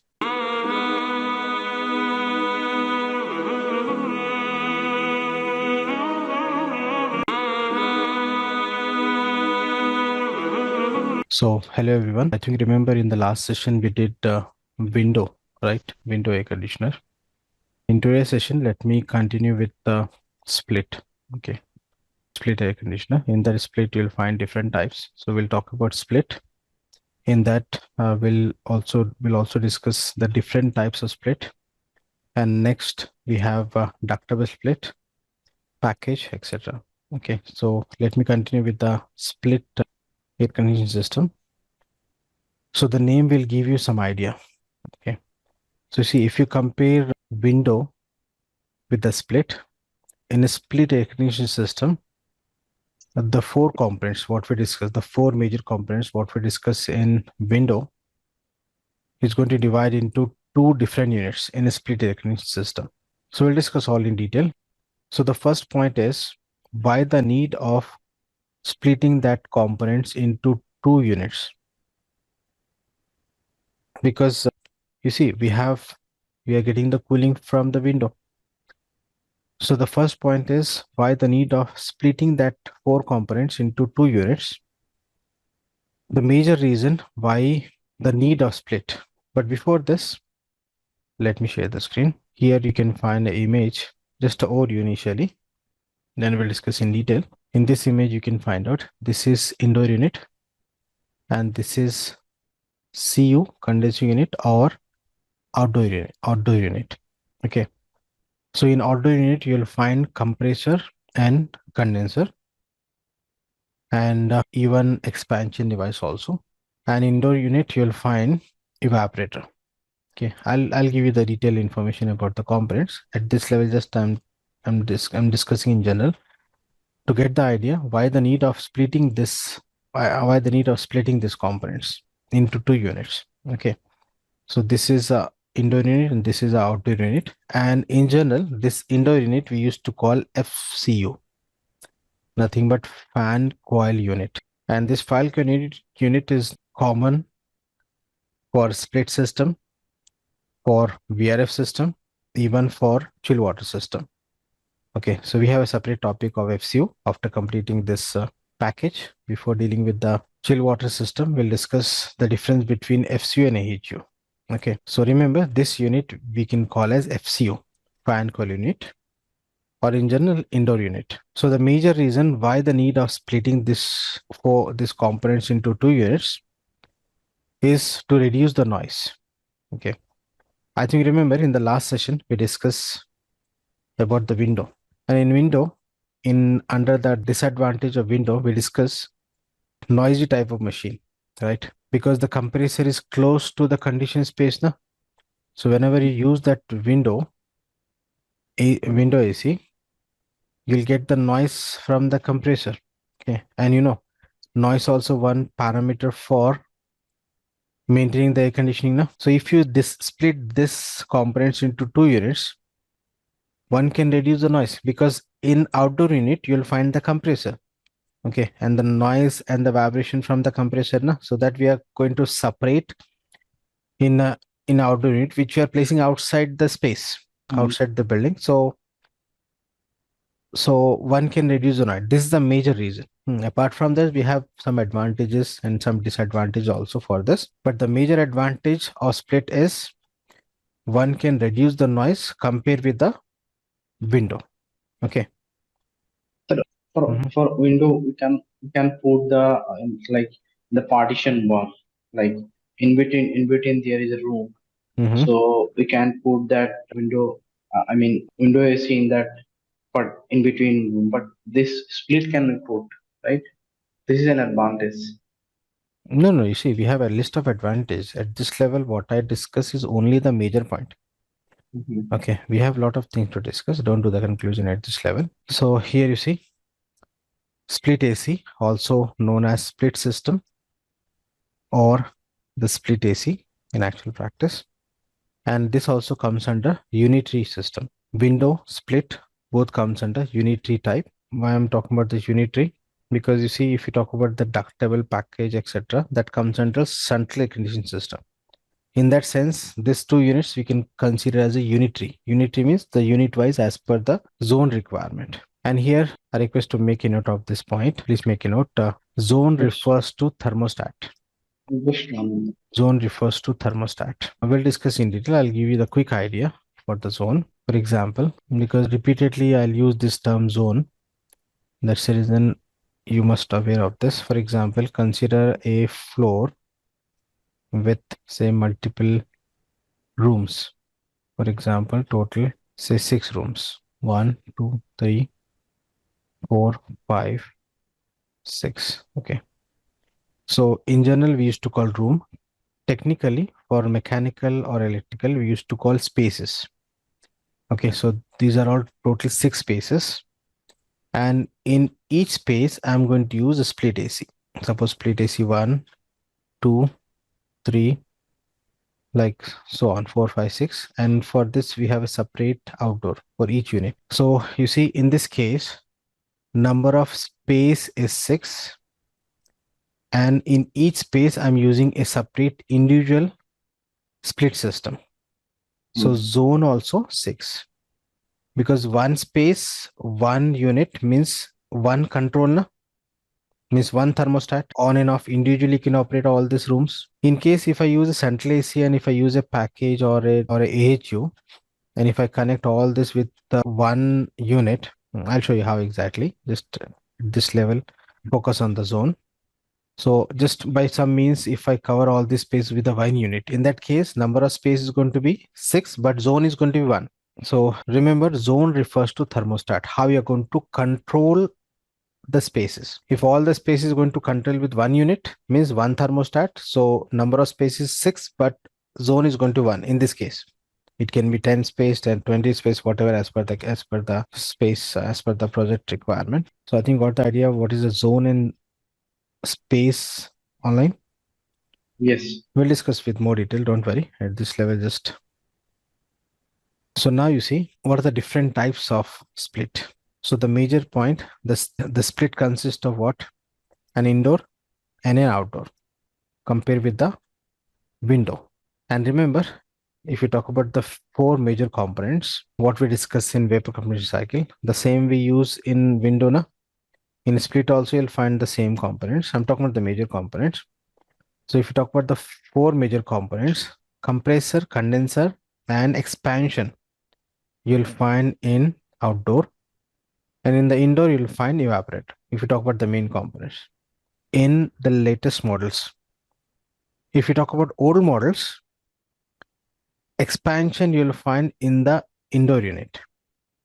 Okay, why now in market they're using the expansion in the outdoor unit? There is the reason we'll discuss. Let me just complete this theory part first. So now if you talk about the different types in split, you will find n number of types, but most commonly in actual practice, you can find high wall. You see on screen, this is high wall. And this high wall cassette or this tower is based on the FCU. You see, as I said, in general, this we can call as FCU, fan coil unit, and coil refers to the cooling coil. So this high wall cassette and the floor stand or tower is based on the FCU. The outdoor is going to be same for all the 3 types. Means the concept is same, but the type of indoor is going to be different, nothing but FCU, according to the interior requirement or the site condition or the clearance or interior requirement. So if you know the mechanism of high wall, the same principle is for cassette as well as for tower. I'll give you all this detail, don't worry.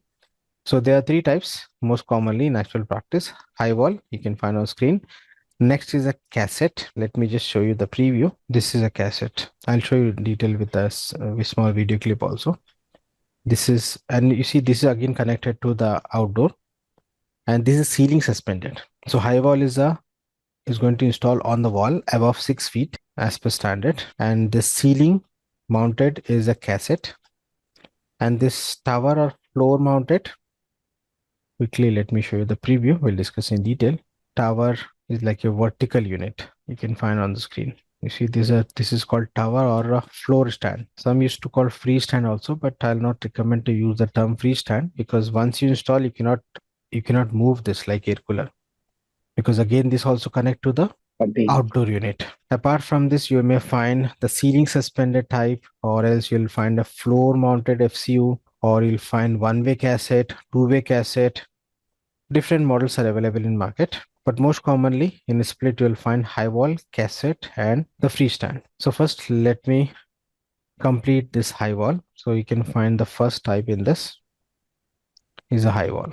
And why we are calling high wall? Because we are going to install on the wall with at least above 6 feet height from FFL. FFL, if you don't know, please make a note. It's a finished floor level. In short, we used to call FFL. We'll discuss about this terminology at the time of building survey. So final finished level of floor is called FFL. From FFL, not less than 6 feet, above 6 feet only, because up to 6 feet we are considering as a occupied zone. What is occupied zone? You'll find the time of topic called air distribution. So next, what are the components in indoor?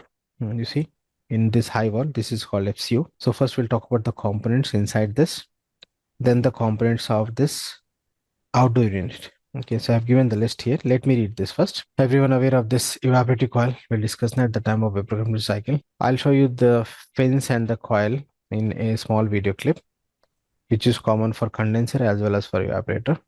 So in the indoor unit, you'll find evaporative coil. You'll find the blower, cross flow blower. Blower is a type of fan. I'll show you in the video. Give me a minute.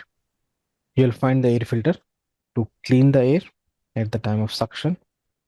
You'll find the blower motor, which is used to run that blower, means the fan. You'll find the control panel, which is used to operate the remote control and other function like the current and all, the power. Next, drain tray at the bottom, which is used to collect the condensed water. You know, on evaporative coil, you'll find the condensation of water. No? So at the bottom, you'll find a passage which is used to collect the water. We used to call drain tray. Next, supply and return outlet. Don't worry, just let me read this. I'll show you all this in the picture as well as in the video. Next, air deflection motor. A motor inside a small motor, which is used to operate the swing blade at the outlet. And you'll find the swinging blade, no? Which is connected to a small motor. Remote control, everyone know this. And suction and liquid line outlet, okay, which will connect to the with the copper pipe, and that copper pipe we are going to connect to the outdoor. And why we are calling suction and liquid line, that also we'll discuss. So these are the components for indoor in the high wall. Similar components you'll find in other units also. The shape and the position may vary, but the component is going to be same. Next, if you talk about outdoor unit, as we discussed at the beginning of the session, compressor. You'll find the compressor, no doubt. Condenser, which is used to reject the heat. So that must be outside in the outdoor unit only. No? Expansion device. In present market split system, you'll find this expansion device in outdoor only. In some models or in older models, you'll find this in indoor. Now the point is, if you place this expansion valve in the indoor, you know, it's after expansion, the pressure drop, na? After expansion only, we have this low side. Then why we are using the expansion device in outdoor? You see, the concept of split is for what? To reduce the noise na, compared with the window. So if you use this expansion device in indoor unit, what will happen? You'll find the hissing sound, because at the time of expansion, the refrigerant is going to be supplied with a very narrow cross section to the wide cross section area. Na? So you'll find the hissing sound. So again, that will, to reduce that hissing sound in present market, you'll find this expansion device also in the outdoor unit. Okay, in old models, you may find in the indoor also, or in some models, some makes, they are still adding in the indoor.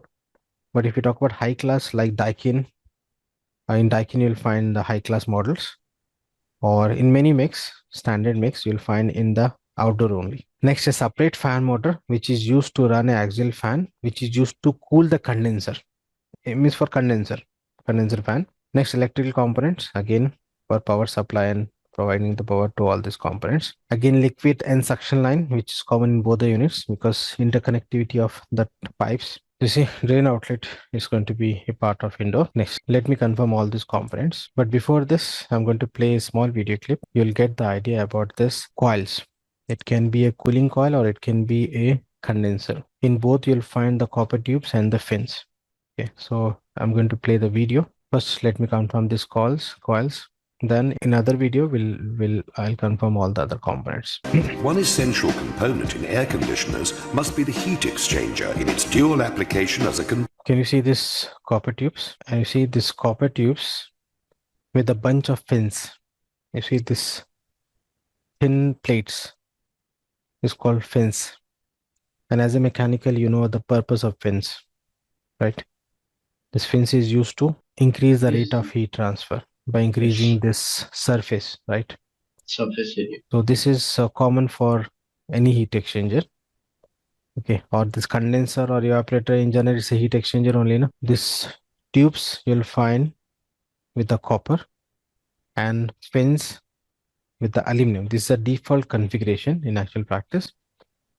In some models, you will find copper tubes, copper fins for the models, which is going to use in high humid areas. Or apart from this, in market, you'll find copper tube, blue fins, or some additional coated fins, which is used to increase the life of this. Because this, if you talk about this heat exchanger, the same heat exchanger we can use as a condenser in outdoor unit. So if the outdoor unit is placed in the humid areas, if it is aluminum, the life is going to be less. So in that case, even the fins also you'll find is made up of copper or with the additional coating. That depends as per the model. But if for interview point of view, the default configuration is copper tube aluminum fins. Denser as well as evaporator. Changing from smooth bore copper tubes to internally enhanced inner groove tubes enabled a move towards higher efficiency heat exchangers. The process of coil making includes the use of You see this process called drawing process, and remember the copper tube is welded and seamless. The copper tube is a seamless pipe, not welded pipe. hairpin tube cutting and bending machines, which draws the tubes from the copper reels, cuts them to the required length, and bends them 180 degrees. Alongside is the fin pressing, where the punching of holes, corrugating of the surface, and cutting to the required dimension takes place. Fins are then collected, end plates attached, and hairpin tubes inserted, thus forming the heat. Here you see, you can consider this heat exchanger as a 3-coil heat exchanger. You see, 1 row, second and third. So it's a 3-coil or 3-row heat exchanger. You may find 1 row, 2 row, 3 row, 4 row, depend as per the capacity or as per the model. Exchanger coils. Coils are then moved to the mechanical tube expander, where mandrels are inserted to each tube, which mechanically bond the hairpin tube to the aluminium fins. The return bend machine fabricates copper return bends, or elbows, from copper reels, and then the brazing rings are inserted mechanically.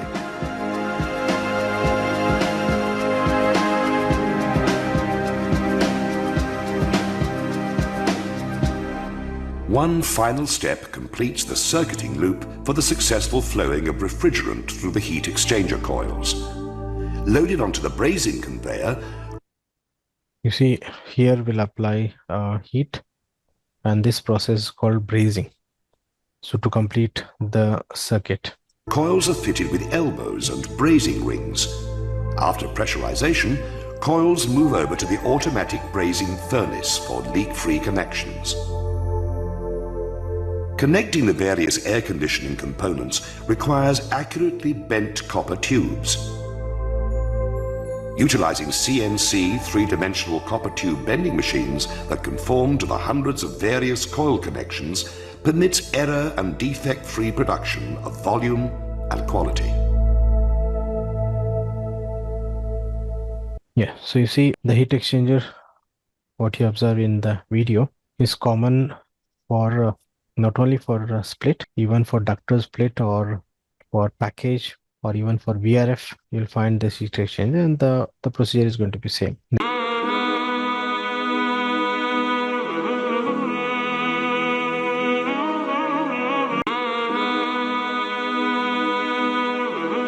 Next, we'll talk about this line diagram and some more details. But before this, I have one more video clip. In that, you'll find the information for this split system. So again, I'm going to play this.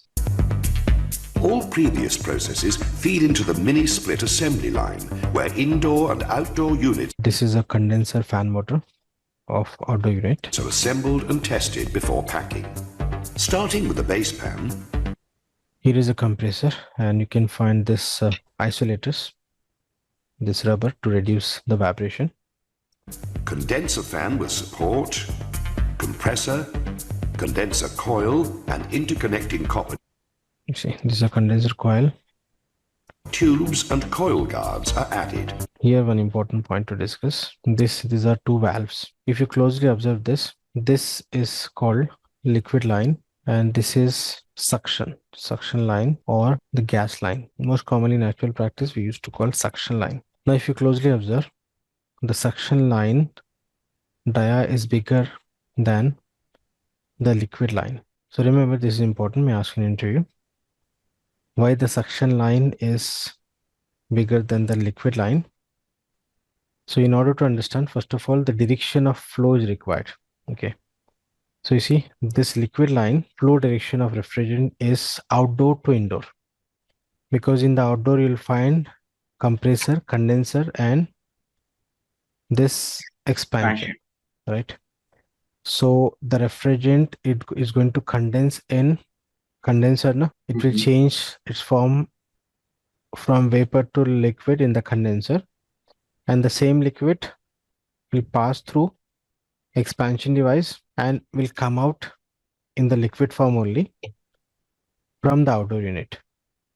And from the outdoor to indoor, the refrigerant is in liquid state, right? And in the indoor, what will happen? The change of phase, this evaporation process, and the refrigerant will change from liquid to vapor.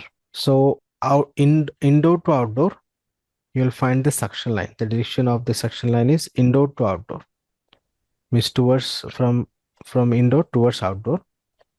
So the indoor to outdoor, the refrigerant state is in what? Vapor. So remember, vapor means the volume increases, and so remember, when the refrigerant convert from liquid to vapor, the volume increases, no? And increase in volume means required additional space. And when the refrigerant flowing in liquid required less space. Okay. Apart from this, there is a density difference also na, in liquid and vapor, right? So this is the main point and important for interview point of view. So remember, outdoor to indoor, liquid line, indoor to outdoor, suction line, and the suction line that is bigger than the liquid line. We'll talk about the pressure rating also. We have a table as per the different refrigerant, but let me complete this video first.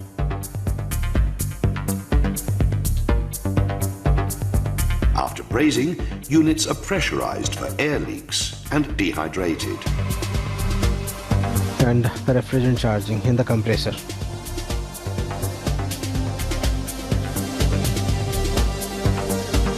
Final assembly, including electrical control box and wiring, permits one last functional test prior to packaging and stocking in the finished goods warehouse. Here on the nameplate, you can find some additional information. You can read FLA, RLA. Remember, LRA. You'll find one more, RLA. So you see, FLA is a full load ampere, LRA is a lock rotor ampere, and RLA is a rated load ampere. So what is this and you know, ampere refers to the current, no? The unit of current. So remember this term. We'll discuss after this video. This is important for interview point of view also. Actually, this terms is related to the service side, but this is very common. May ask in interview even for the designing or for installation engineer also. The indoor unit assembly starts with a back panel. In FCU, this is a high wall FCU, nothing but indoor unit. You'll find the blower, and this is a cross flow blower. The type of the blower is a cross flow blower. Followed by the blower fan motor. This blower is connected to the shaft of this motor. So you'll find a separate fan motor in indoor and separate in outdoor. Outdoor for condenser fan and indoor for this blower. One question. Yes. When the blower blow the air to the rooms, at the same time it sucks the air from the room also, right? Yes, don't worry, I'll explain this. Simultaneous process is happening.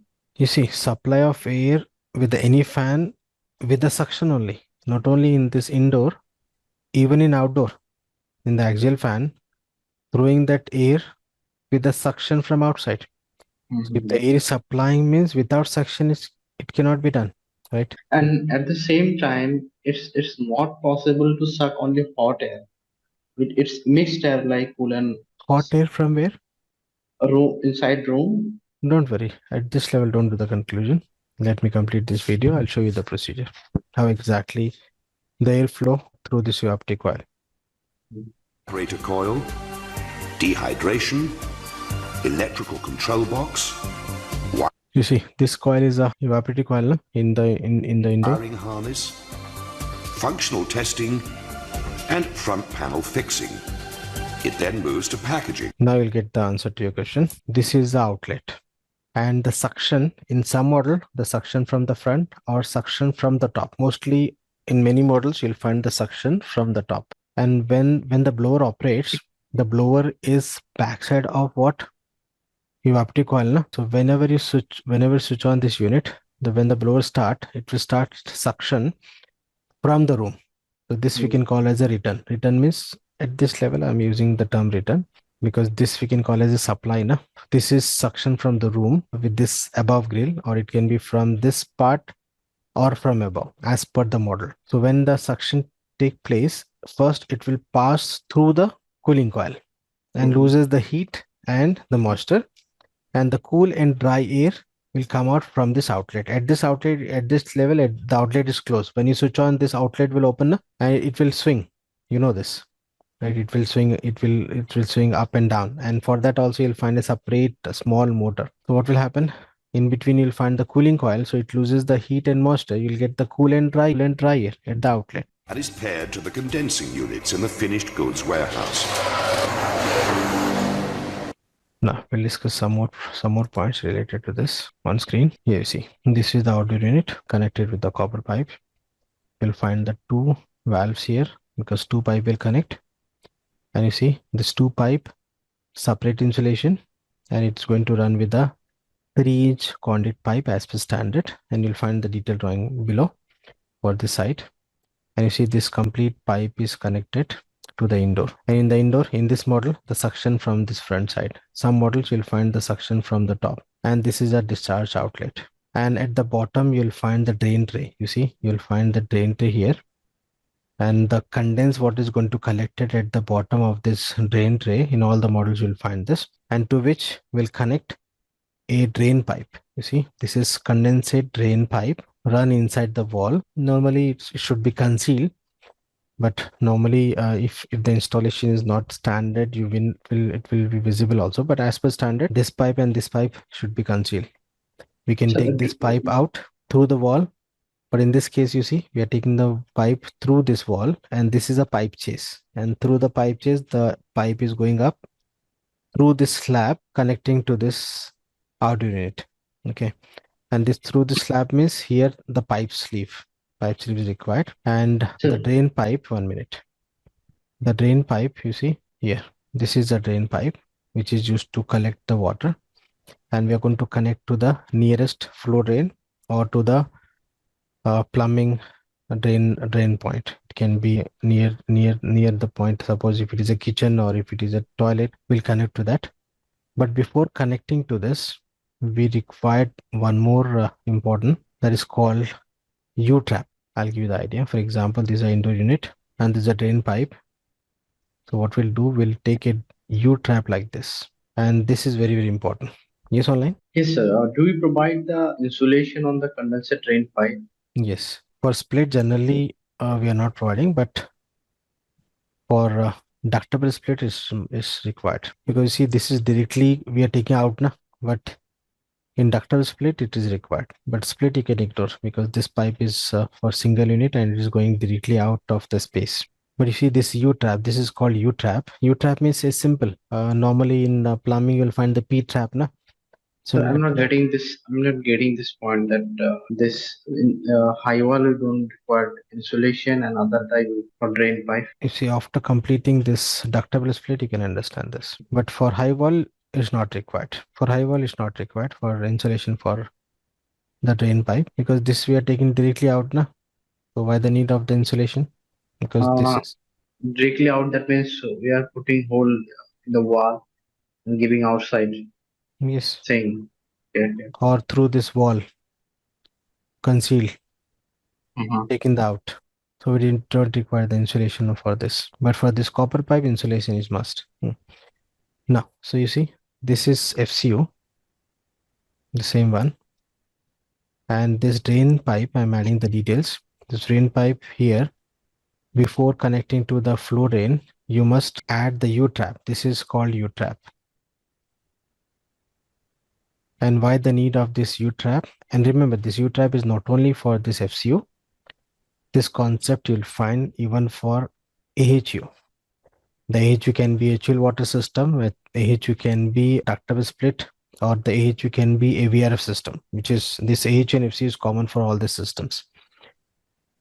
So at this level, if you're not getting this down, don't worry. We have a topic to discuss about this efferent system. So I'm just giving the importance of U-trap, because U-trap is not only for FCU, it's also for the AHUs, which we'll discuss in the next sessions. So you see the purpose of U-trap, it will create a water seal. Like in drainage, WC, you'll find the P-trap, no? And in that P-trap always you'll find the water. So this U-trap also used to create a water seal, so that this is connected to the indoor, and this is connected to the nearest flow drain. And the flow drain can be a toilet flow drain or a kitchen flow drain. So if you connect to this, what will happen? If you directly connect this drain pipe to the indoor unit without the U-trap, what will happen?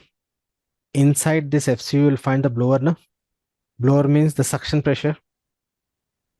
So what will happen? It may suck the bad smell from the drain, from the flow drain.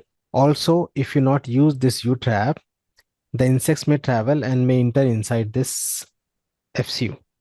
And if you use this U-trap, what will happen? Always the water is going to present in this, because this will create a water seal. Na? Whenever the water level increases, it will push and the water will go out. And some water always in this trap because of with the gravity. Okay. And also we require a slope, at least 1% slope for this pipe. We cannot take this pipe like up. Always you must take down with a proper slope. And you see this horizontal pipe must have at least 1% slope. And if you not maintain this slope, what will happen? If the drain water is not draining out properly, it is going to be collected at the bottom of this unit, that is a drain tray. So what will happen? After some time, the dripping of water in the room, or the leakages will start. So this is a small point, but very, very important. So be careful. You must take care for this U-trap and maintain this slope for this drain pipe. Okay. And this point is common for all FCUs and AHU, except cassette. In cassette, you'll find the inbuilt motor that you'll find in the next. Got the idea online about the U-trap? In short, remember, U-trap is used to create water seal between the two sides of this pipe. Suppose this is point 1, this is point 2. So in between, you'll get the water seal.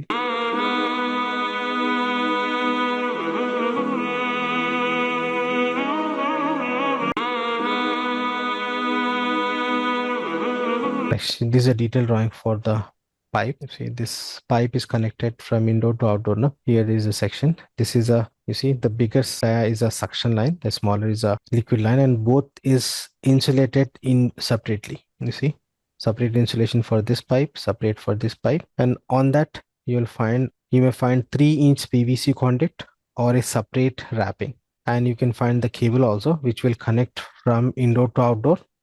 So in some models, the power connection to the indoor, from that the supply of power from indoor to outdoor, or in some model, the main supply to the outdoor, and the indoor will receive the power from outdoor. So mostly in actual practice in present market now, you will find the power you'll find the models with the power supply to the indoor, and From indoor, the supply to outdoor.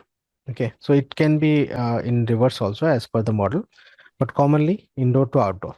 So that's the reason we required this cable also. So all this complete is going to, as per standard, is going to run with a 3-inch PVC conduit. And if it is running on the roof or on or above fall ceiling, this should be with the separate drain tray.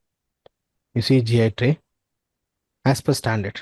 Generally, we are not using all this in detail, but as per standard, this is required. For standard project, you must follow this, all this detail drawing for means they will do the inspection. Next, apart from this, you see, this is the base for outdoor unit. You must construct this concrete base, and this before connecting, we require this isolators, nothing but rubber pads to reduce the vibration from the unit to this concrete base. This is as per standard, and from the manufacturer also you'll find this vibration isolators so that they can install on site. Next, now if you talk about the capacity for this split system in the market, available with 1 TR up to 4 TR, again depend on location and the vendor, means the make. Most commonly 1 TR, 1.5 to 2.5 is available. Above 2.5, 3, 3.54 you'll find in cassette, not in high wall. Commonly depend as per the location and the make. The same is given here, 1 TR to 4 TR. You see 1 TR to 4 TR, I'm just combining all the types. But if you specifically talk about the high wall most commonly available up to 2 or 2.5 TR. Next, now if you talk about the advantages for this high wall, you see, look nice in interior. Compare with what? Compare with the window. I'm not compare with the cassette. If you compare this with the cassette will have further advantage. But at this level, I'm comparing this with the window. So if you talk about window, look nice in interior. Low maintenance. Anyhow, no, even for window also we have low maintenance. Low initial cost. Compare with what? Not compare with the window. Compare with the ductable split, the next units. Because usually means it is available in market with the 30 to 50,000 for 1 to 1.5 TR. Depend on the EER also, energy rating. Next, no window space needed, like window AC. For window AC, the opening is required. No? Without that, you cannot install. But this high wall, we can install on any wall in the room.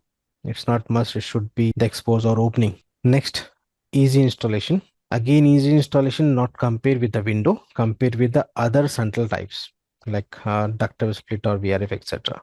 Anyhow, skilled technician is required for this, that you'll find in disadvantages. You see, the major disadvantage in this is ventilation not as per ASHRAE or not as per standard.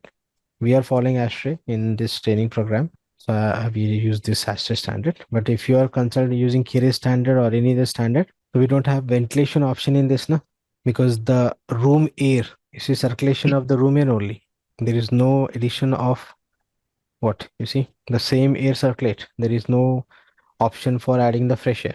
So this is the one major disadvantage in this. But to overcome this, one can open the window partially. We can open the window so that the fresh air will introduce, because this is for small rooms, no? And generally for small rooms, you'll find the windows which will open to the outside. For large space areas with the multiple spaces without windows, if you use this means that will definitely affect to the health, because you know ventilation, the importance of ventilation already we discussed at the starting session, maintaining the oxygen level. So the major disadvantage in the window or in split is what? Ventilation is not as per standard. Next, professional installation is required. The professional is required. Compare with the window. For window is like a plug and play. In that also the installation person is required, but for this a professional is required, so that after installation he can connect the copper pipes to indoor to outdoor with the brazing, and he can check the leakages between the pipes, and he will release the refrigerant from the compressor. And if the copper pipe length increases above say 25 to 30 feet, then additional refrigerant charging is required. So all this can be done with the professional technician only. Next, noisy outdoor unit. Anyhow, if in some project you'll find the objection from the neighbor, or suppose if it is a hospital or a court nearby, So with the outdoor unit noise, they may or you may have the objection from the neighbor or as per the application. So if you talk about outdoor, yes, noisy, because the outdoor will create noise.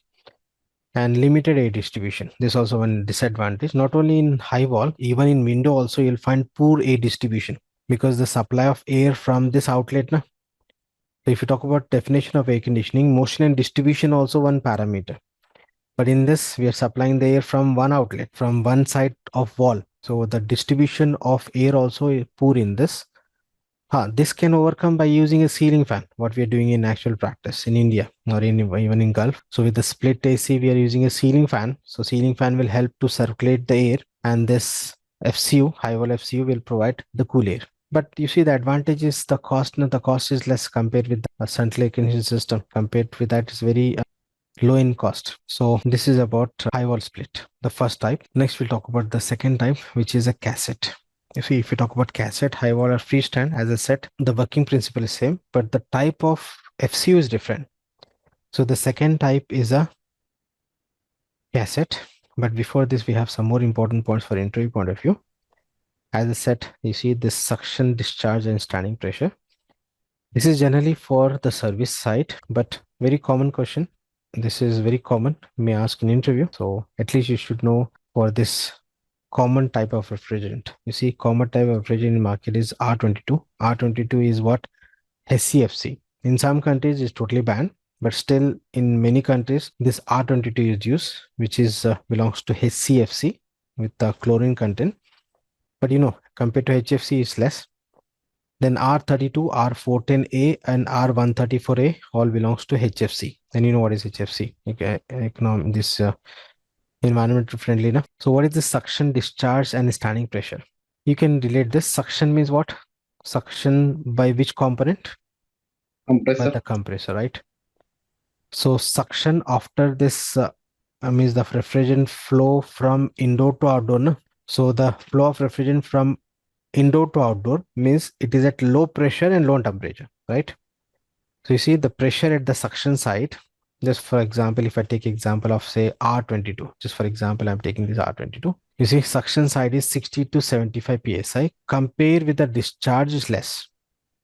Discharge means nothing but after compression. Na? So you can think after compression, compressor is used to increase the pressure. So this is before compression and this is after compression. So 60 to 75 psi for R22. And for discharge pressure is in between 200 to 250 psi after compression. Then what about the standing pressure? And you see the suction and discharge pressure is based on when the machine is running, and standing pressure when the machine is off. Okay, in between 50 to 80 psi. And this 50 to 80 psi, I'm talking about the low side, not the high side. Again, high side, it is going to be in between 150 to 180 something. And this pressure, suction, discharge, or standing pressure is first point is for R22. And the second point is based on this temperature, based on this room temperature, 21 degrees centigrade. If this room temperature increases or if this refrigerant changes, this pressure also will change. Okay, so this is just, you see, this is just for interview point of view.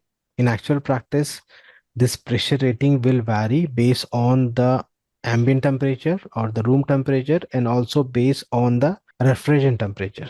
For interview point of view, you can just memorize this 4 refrigerant, which is as per standard condition. Can you explain standing pressure once again? Standing pressure means the pressure, this pressure at low side when the machine is not running, and all this pressure at this temperature, 21 degree centigrade standard for learning point of view. So remember, this pressure rating will vary based on the outset based on the ambient temperature and also based on the refrigerant. So you can relate this. You see, for R32 compare with R22, this pressure is different.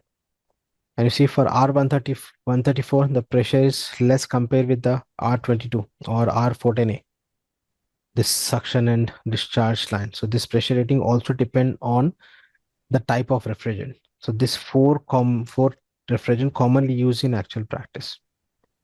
For split window, even for chiller. In chiller, you'll find 134A or chiller VRF and package You'll find 134A or 410A or even R32. R22 you can find in window and split only, not in the big units. Next, apart from this, some more important points.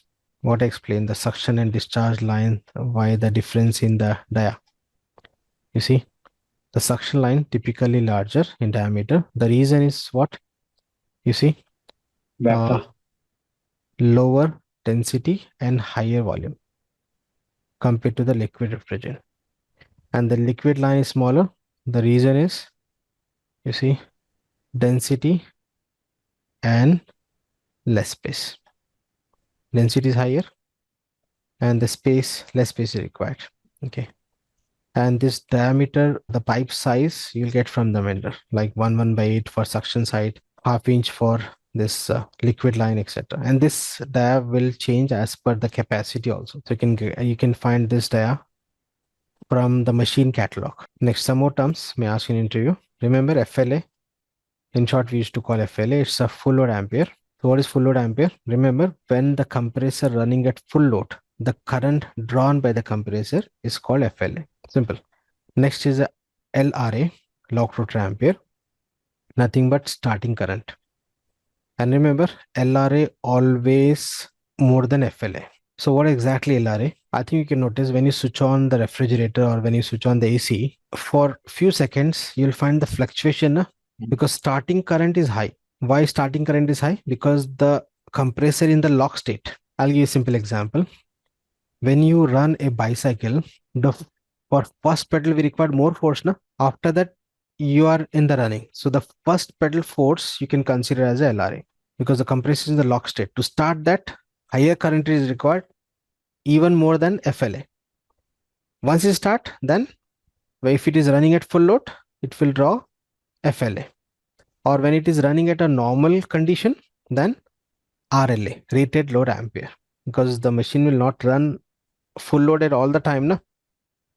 Okay, so when the machine is running at the normal condition, that it will draw the current. That current is RLA, rated load ampere. In some cases, RLA, FLA is going to be same if compressor with the same speed. But now we have the inverter and the variable speed compressors also.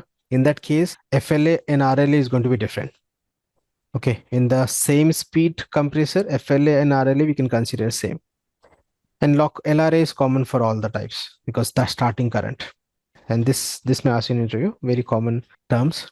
Next, one more important point, the copper pipe length limitation with almost all the manufacturers except some high class, in between 25 to 30 in general. Again, this length will vary as per the position of the indoor and outdoor. For example, consider a building. Suppose if I place the outdoor on the top and the indoor is here.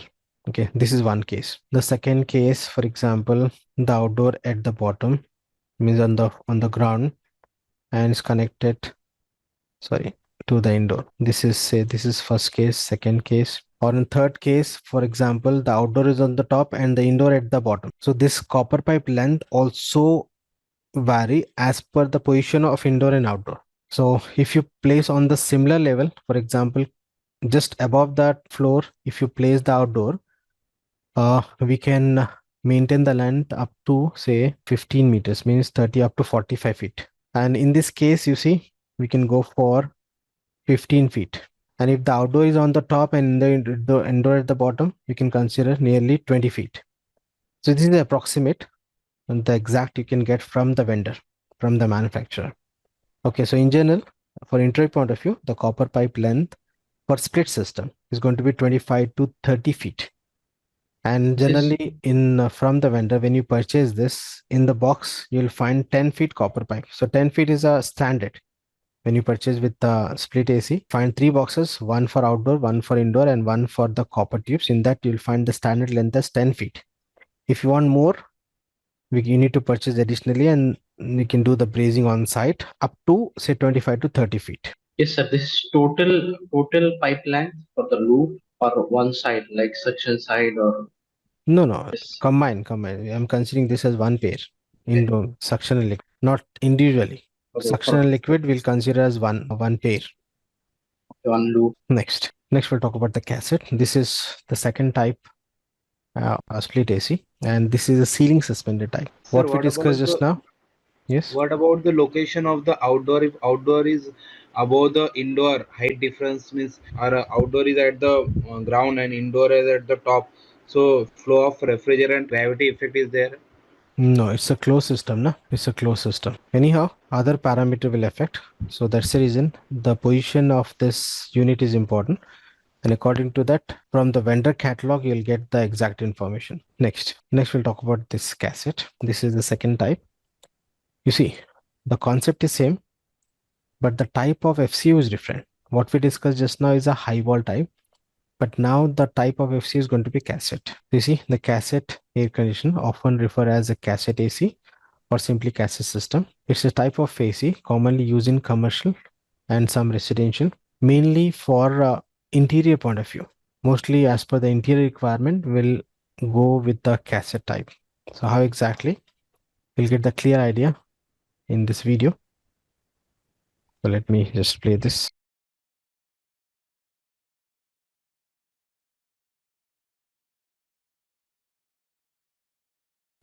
You see, this is the front panel of cassette. Only this portion is visible.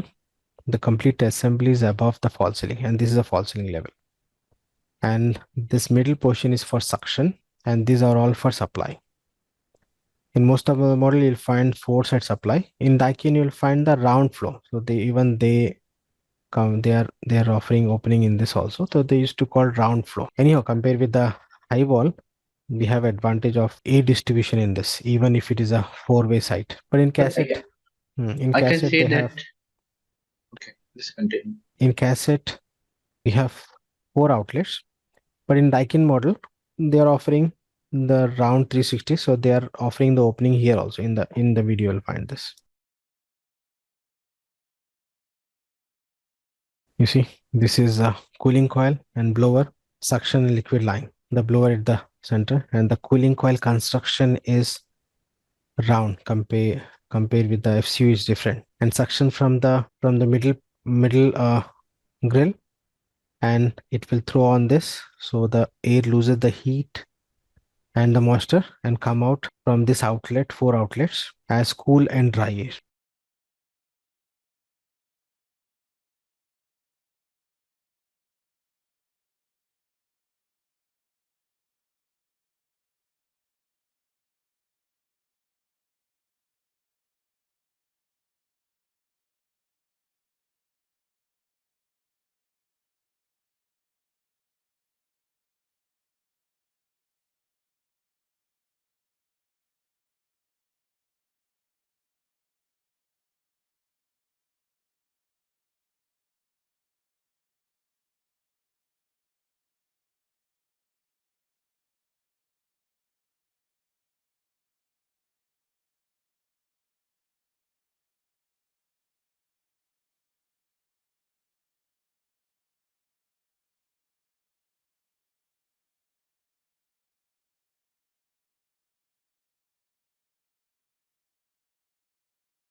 Now you see, you'll find this evaporator coil. So on the evaporator coil, condensation will happen.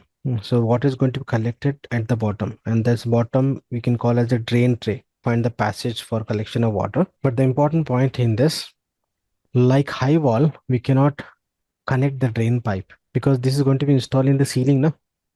In high wall, it is going to be on the wall. So through wall chipping, we can take the drain pipe below the level of that unit so that we can maintain the gravity to throw the drain water out through this U-trap. But in this case, I cannot take the pipe below the level of this unit because this is the ceiling suspended. So remember, in cassette FCU, you'll find the drain pump. So as per the level of water, when the water start collecting at the drain tray, after some time when the level increases, a drain pump will suck the water and will throw in the drain pipe, and this can so that the drain pipe can connect above the level of this unit. You'll find in this part.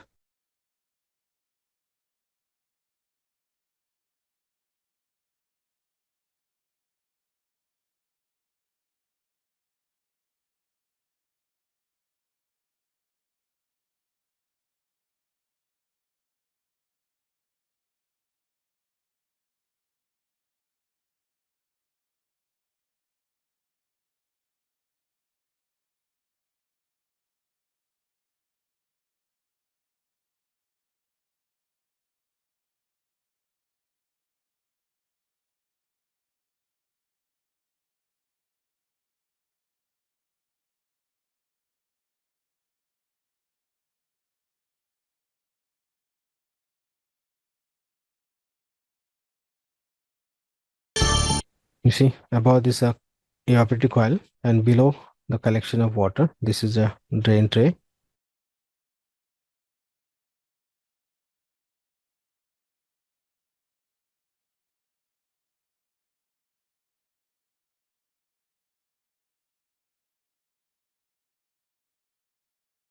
You see in this model, we can connect the drain pipe 850 mm above this unit. And this may vary from vendor to vendor, make to make, but definitely you'll find the drain pump in all the cassette, and one can connect the drain pipe above this unit level.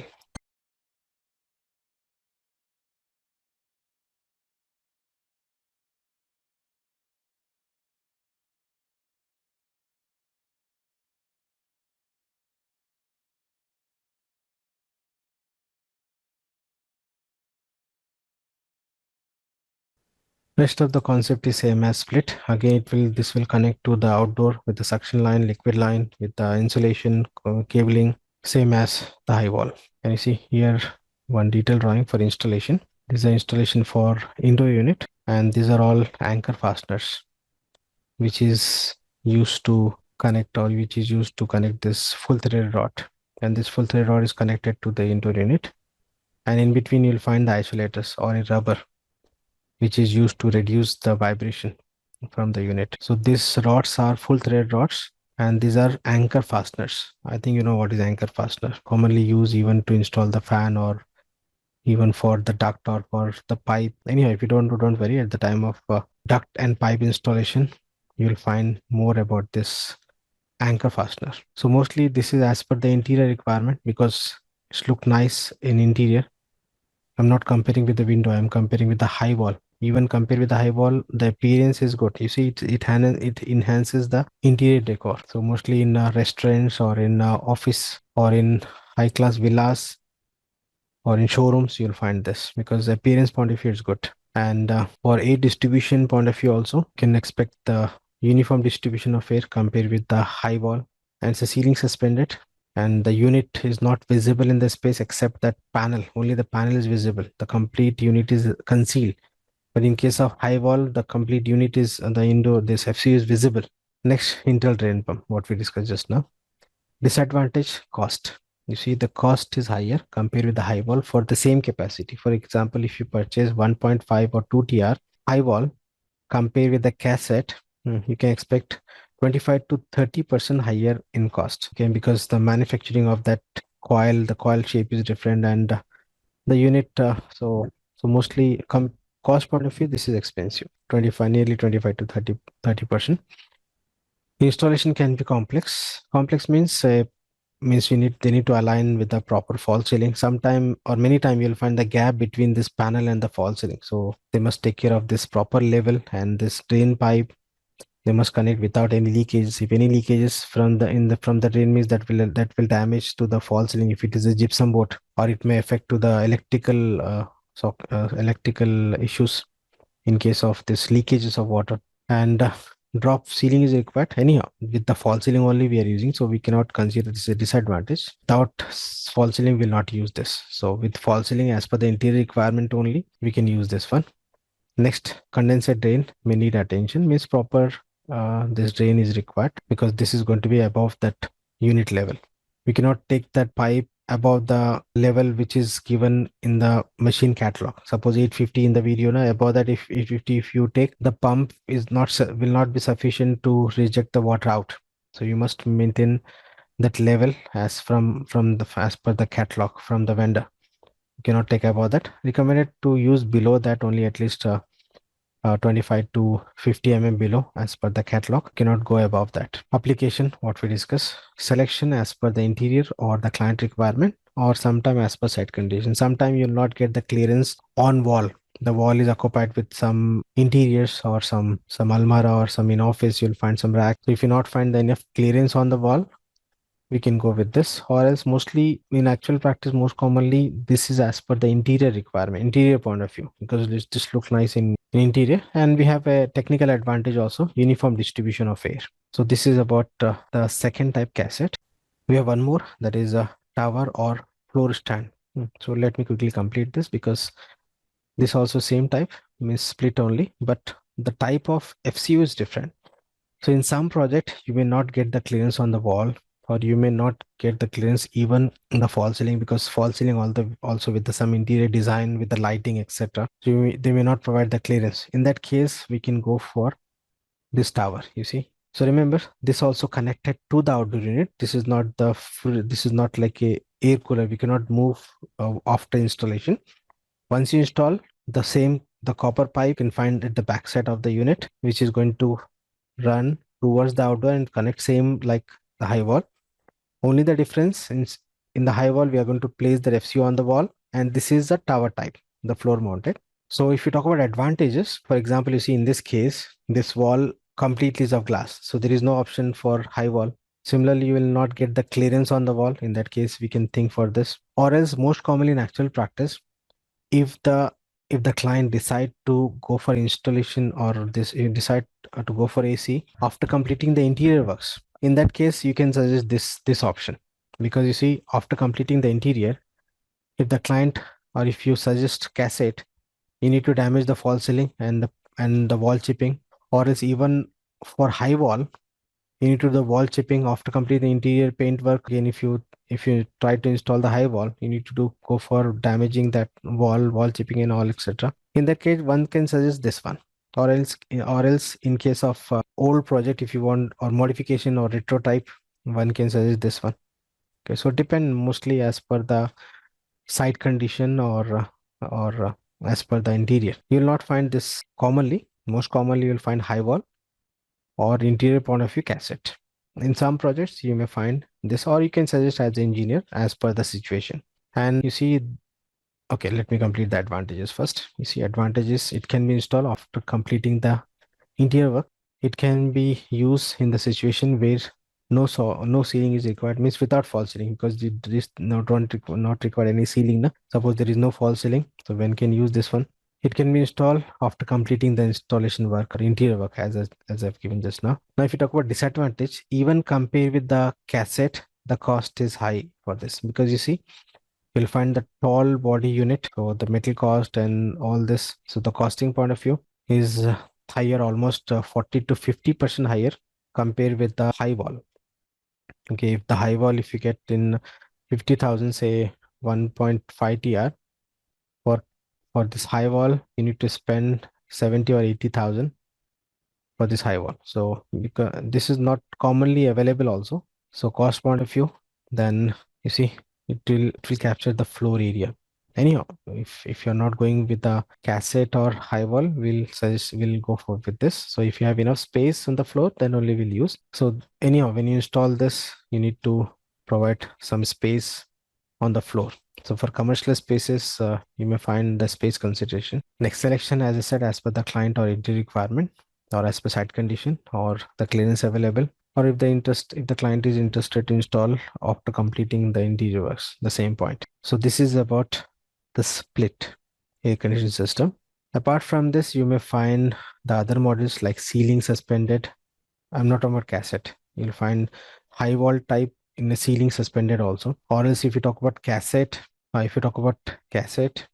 in the cassette, what I explain is a four-way. You may find two-way cassette or one-way cassette also. Different models are available in FCUs with the split system.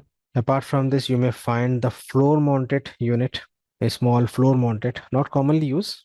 So the list of models you may find with the different catalogs, but most commonly in actual practice, high wall, cassette, and if required, freestand in split system. So this is about split air conditioning system. In the next session, we'll talk about ductable split, the bigger version of split that comes under central air conditioning system. Under central air conditioning system, you'll find ductable split, package, VRF, and chillers. Even the district cooling system and the radiant cooling also comes under central air conditioning system. So that central will start in the next session from the ductable.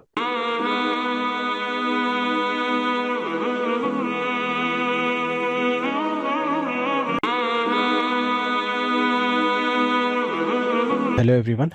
I think you remember in the last session we discussed about the split system, right? Today's session, let me continue with the ductable split, which is a part of a central air conditioning system. So first we'll discuss what is central air conditioning system. Just overview. In detail, you'll get the idea when we talk about the different systems. You see, if you talk about the window and split comes under unitary. Unitary means the unit wise, means or room AC. But if you talk about this ductable split, package, VRF, chill water system, or radiant cooling, or we have this geothermal, anyhow, geothermal is the source, all comes under central air conditioning system. The concept of central air conditioning system is the machine we are placing somewhere inside the building, if it is AHU, or if it is a package somewhere outside the building.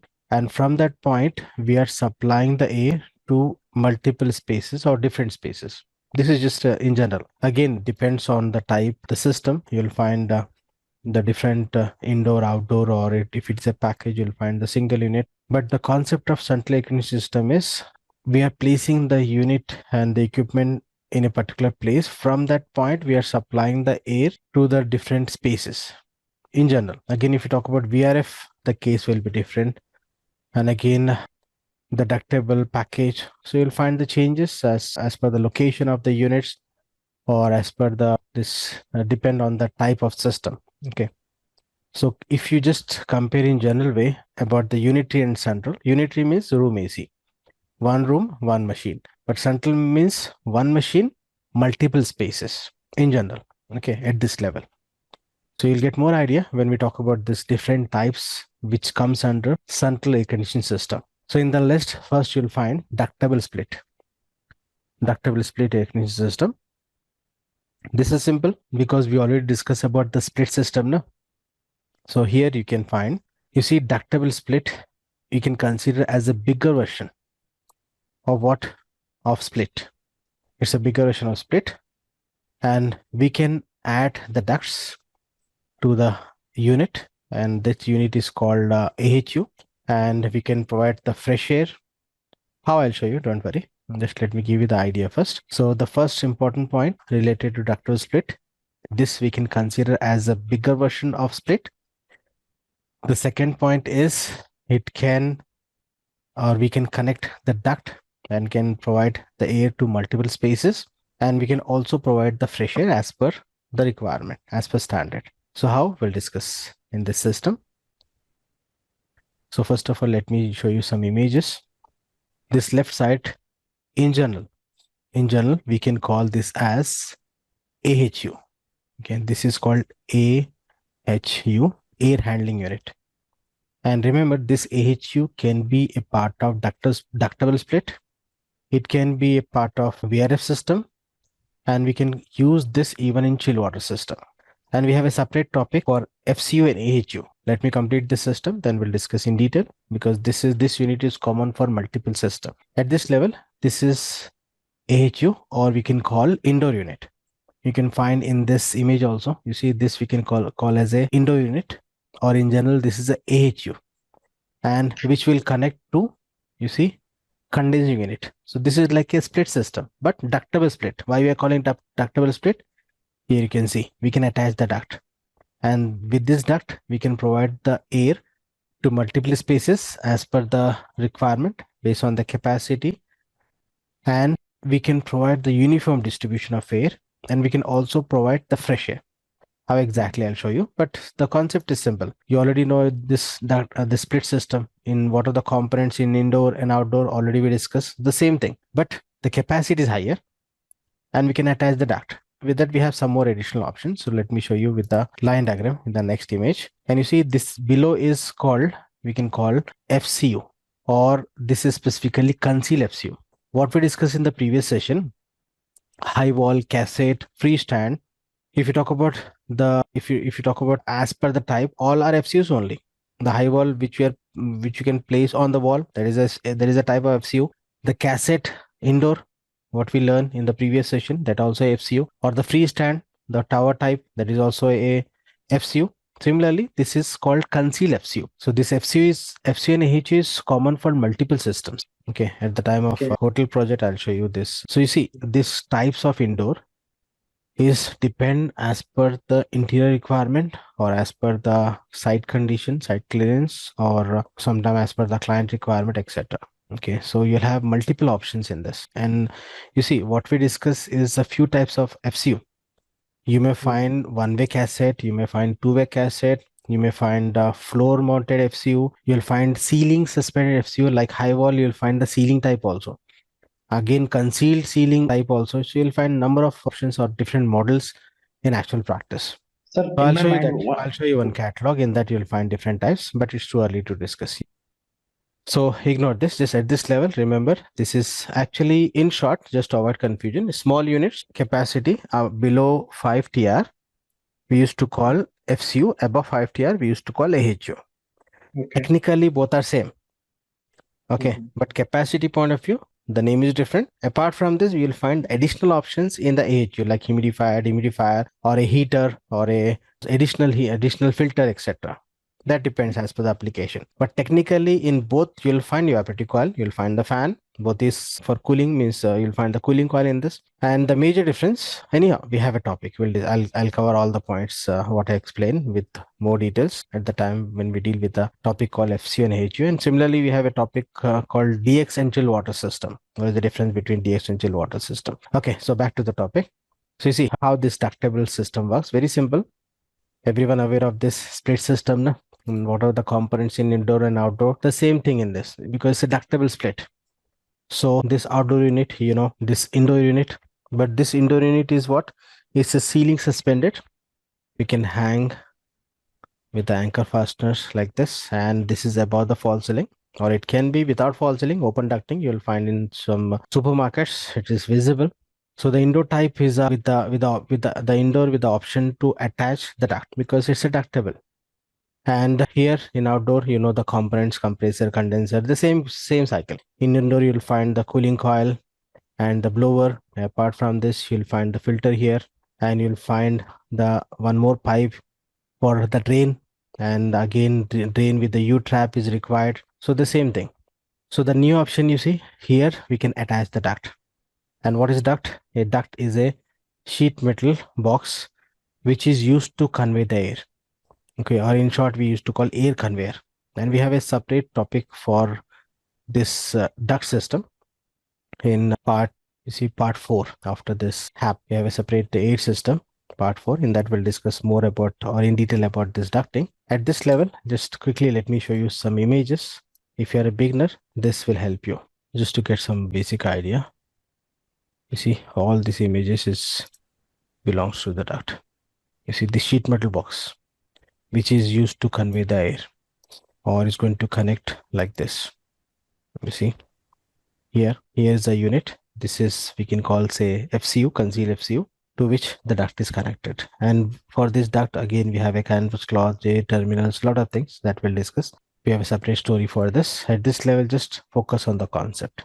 Okay, so now here, The first option, we can attach the duct. So you can find here the duct is connected, and to which we can connect the A terminals like supply diffuser, and with the supply diffuser, the cool air with the duct, it can supply to the space and again return from this return air diffuser, and this return air again to the suction of this unit. And if the blower is supplying the air, means without suction it's not possible, no? So this blower will suck the air and throw inside this duct, and in between you'll find the cooling coil. So you know this procedure for the cooling, and you'll find the cool and dry air, and at the bottom you'll find the collection of water, so drain and drain of water with the U trap, all this, you know. So first point is the capacity is higher, and if you want we can continue this duct. You see, this is say space 1. I can continue to space 2, or I can continue this to space 3 as per the required capacity. For example, 5 spaces, total requirement is say 10 TR. So for example, as per load calculation, for example, so I'll go for the 10 TR capacity ductable split.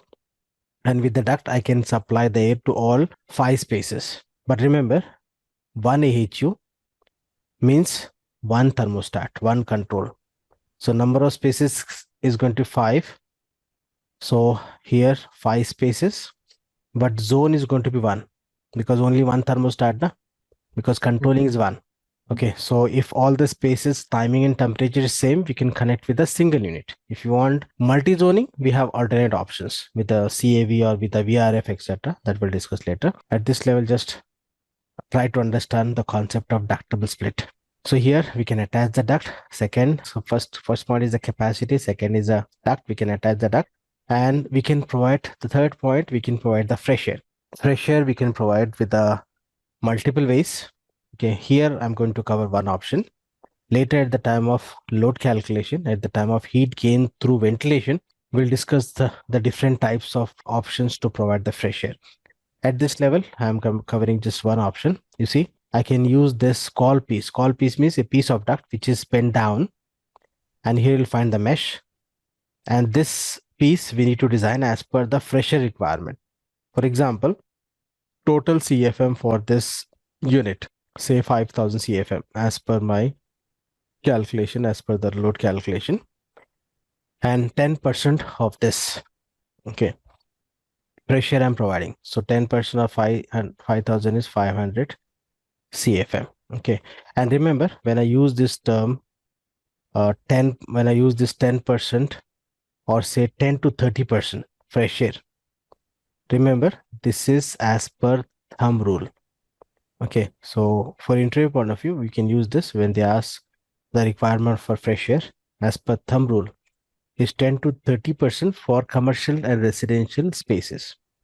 Commercial like office, school, mall, etc. Residential, you know, this is just as per thumb rule, but we have a detailed calculation as per standard. The standard can be ASHRAE 62.1, or it can be a carrier standard, or it can be Dubai municipal, etc. as per the location or authority. And ventilation is very, very important to consider. So remember, this is just as per thumb rule. So for example, I'm considering say 10% fresh air. So according to that, I'll design, according to this 500 CFM, I'll design this piece of duct that we used to call piece or hose neck, you see, which is bent down, and this is bending down so that in case of rain, the water should not enter inside. And with a mesh, because here you'll find the negative pressure because the suction of this suction from this unit, so you'll find the mesh also so that the outside items will not enter inside. Okay, so you see call piece with a bird net and a VCD.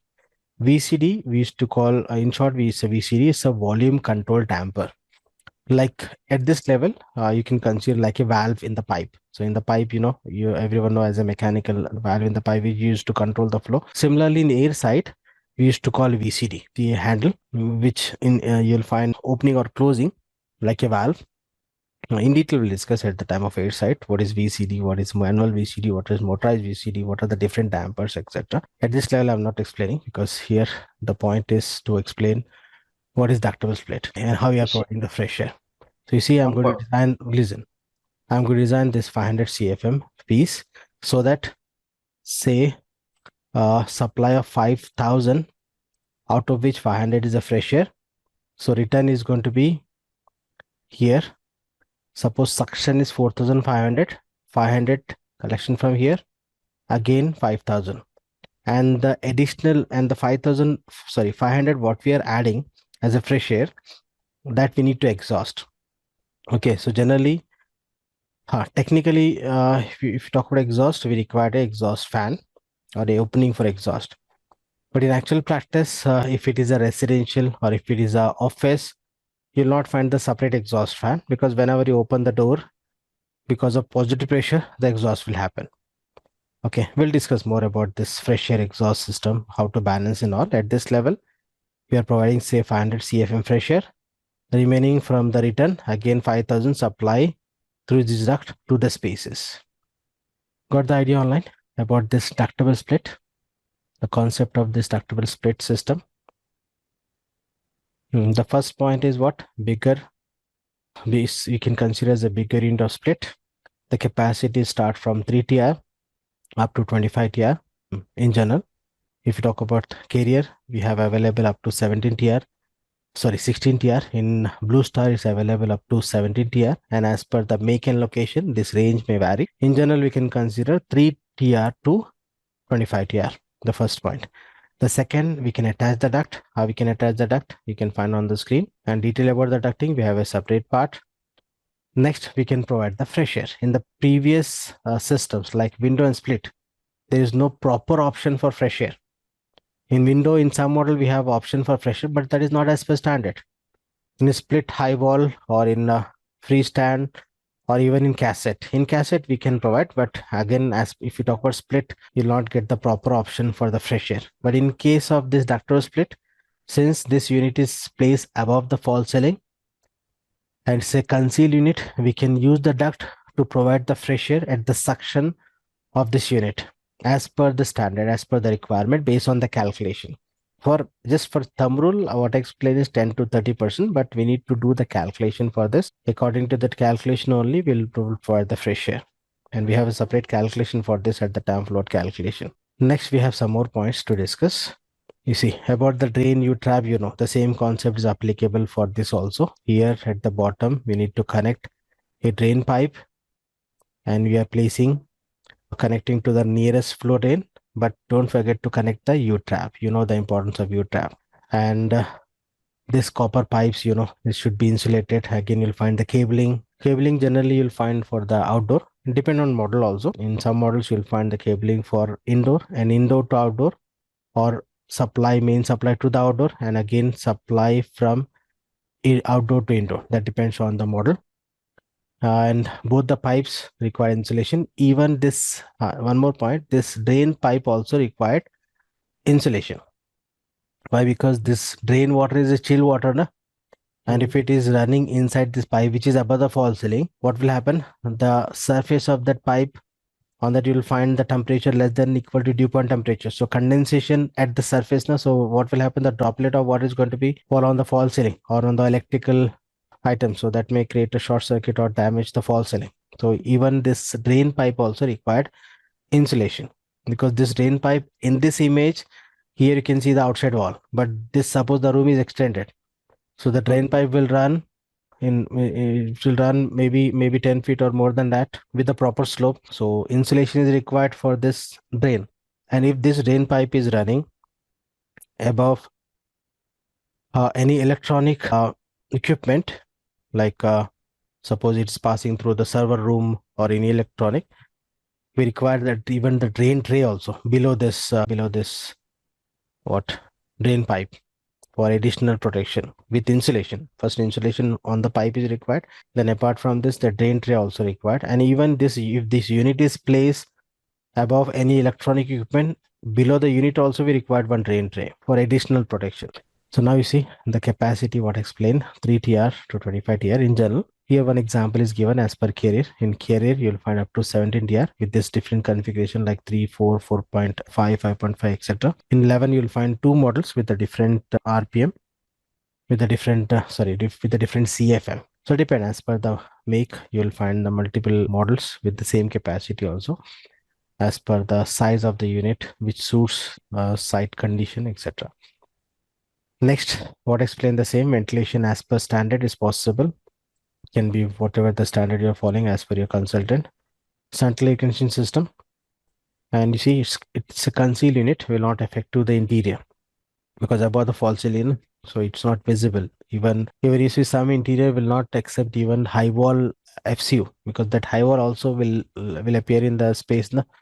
So as per interior requirement, they may not accept that. So they ask for a cassette or conceal. Next, low noise. Low noise. First, the outdoor unit is outside, like seamless split, and even the indoor unit also not in all the spaces. No? For example, you see this unit is placed here. So we'll find the noise for this room, but for other rooms, you can expect low noise.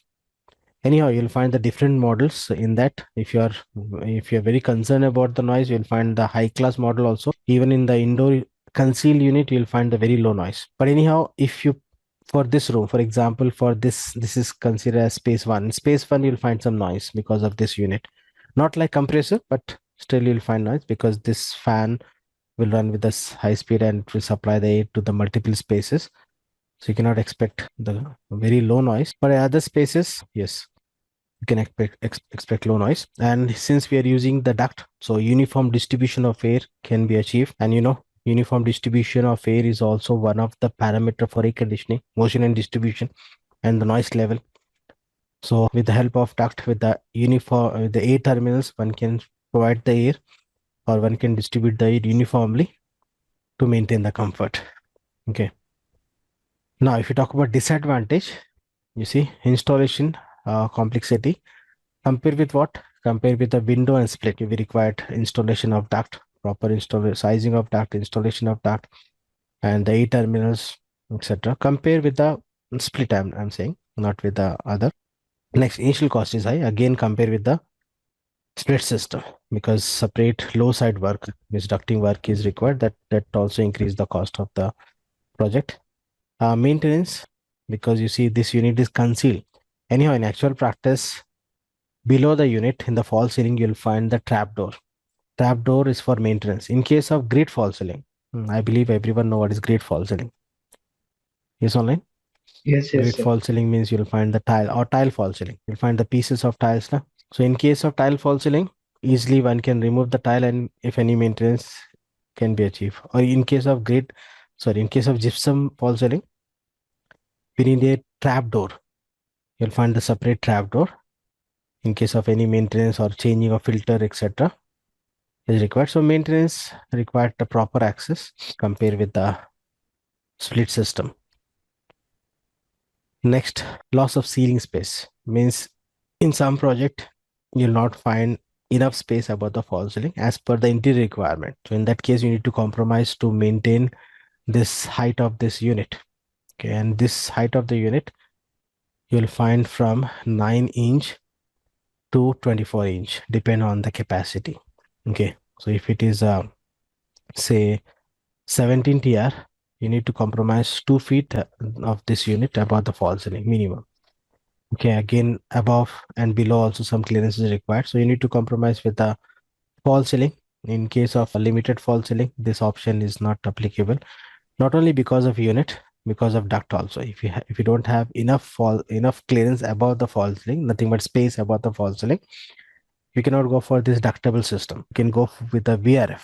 So what is VRF? We'll discuss. Let me complete the package first. Next, application.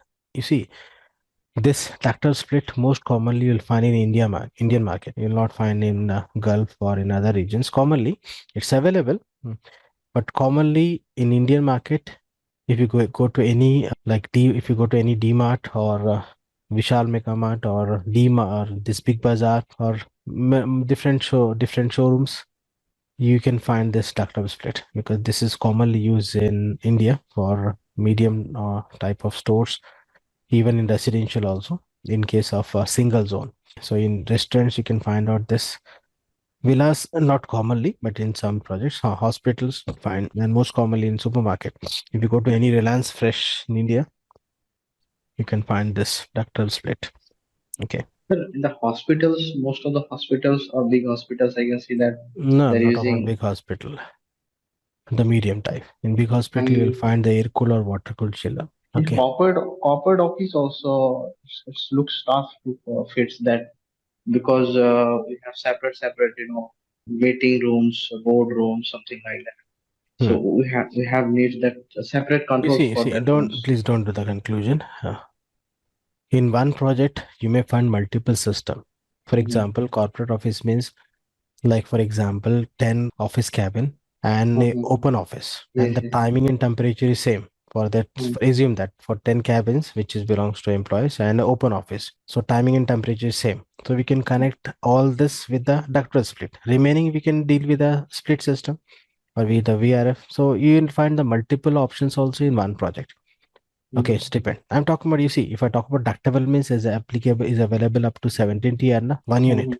So you cannot, I'm not talking about the big projects. If you talk about a big hospital or a big corporate office, a large area, will deal with the chillers. Okay. So here supermarket, for example, take example of Reliance Fresh. Reliance Fresh area is not a big one na, or a DMart. I'm just come if you compare with a high rise. Okay. Yes, So in in that demand case, is it's a clear space like it's horizontal wise it's a very big space. So and they need a same cooling effect to the all areas. So it's good for supermarkets. so depend as per the application, as per the requirement. So here ductable split means I'm not talking about very big project. I'm just talking about the big project, not a high-rise building. Okay, and you see, taking the decision for the system is not just technical. We need to consider n number of parameters that we'll discuss Yes, at the time of machine costing this and all machine this thing. selection. Okay, so you see, if you know the systems, all disadvantage and disadvantages, this will help you to take the decision at the time of selecting the system. So at this level, Yes, just focus on the system. Don't do any conclusion. In yes, yes. actual practice, the case is different. Okay, sometimes technically one system is accepted, but because of the budget, we cannot consider that one. We need to go with the as per the budget. Okay, so just get the idea about the system. Taking the decision involve n number of parameters. Let me show you one. Let me play one small video clip, which will help you to get the clear idea about that ductable split. Still, if you have any confusion, and also we'll verify this in the drawing. Okay, so let me play this video first.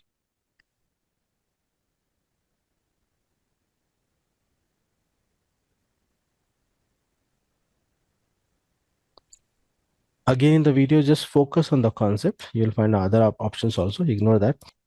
Try to understand about the ductable split. That's it. Let me play this.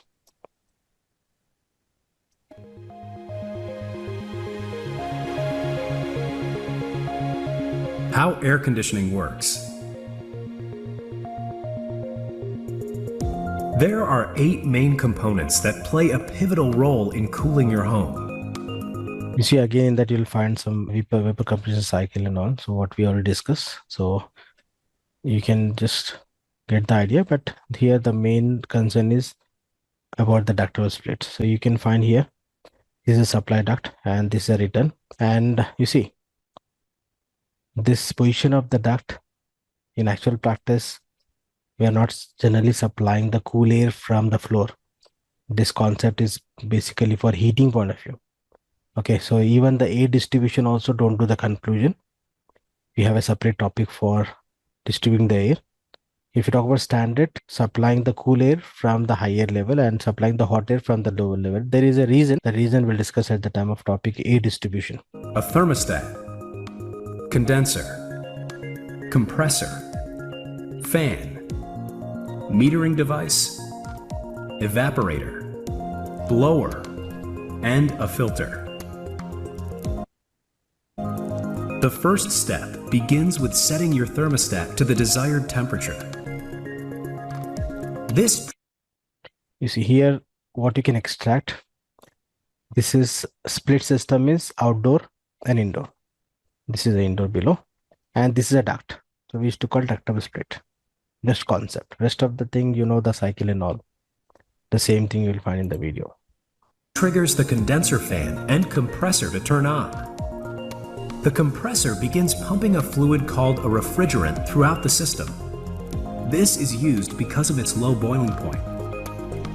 Refrigerant constantly changes from a vapor to a liquid in order to move heat from inside your home to the outdoors. It enters the compressor as a low-temperature, low-pressure vapor. After it's compressed, it leaves as a high-temperature, high-pressure vapor. It then travels through the condenser coil, where the vapor condenses into a liquid. The heat it has collected indoors and after compression is released outside. The fan inside the unit helps with this process. The refrigerant leaves the condenser as a medium temperature, high pressure liquid, then flows to the metering device. In this case, a thermal expansion valve is used. A pin inside the valve adjusts the flow rate of refrigerant depending on the temperature at the evaporator end, using a sensing bulb. As it flows through the valve, its pressure drops significantly, releasing a low temperature, low pressure liquid vapor mix. The lower pressure allows room temperature air to boil the refrigerant. The chilled refrigerant then flows through the evaporator coil.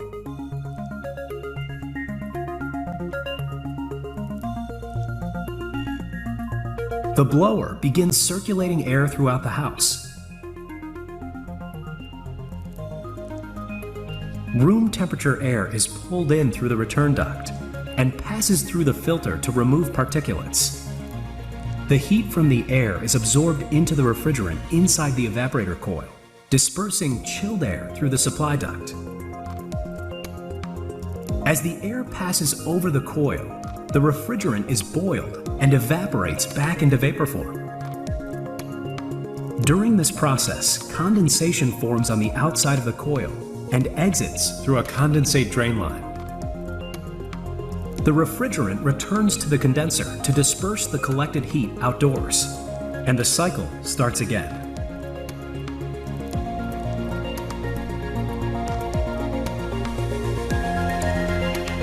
Your home is slowly cooled, and the thermostat shuts off the equipment once it senses the desired temperature.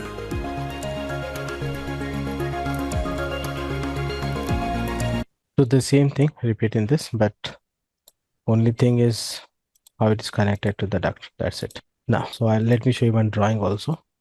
In the drawing also, you can confirm this very easily. This is one drawing of a local project, belongs to Hyderabad only. Because as I said, now, most commonly you'll find duct table in India. So simply you can relate. You see, this is 11 TR 2 units. This one. And this 2 unit is connected to a box. This is called supply plenum. Again, these are related to air site. We have a detailed topic. Just I'm giving you an idea. This is called supply plenum. And this 2 AHU is connected to this box. And why we are using supply plenum, we'll discuss later. And you see, this is connected. This will connect to the outdoor. And in this case, 11 TR, remember, 11 TR means you'll find 2 outdoor, each of 5.5 TR in carrier.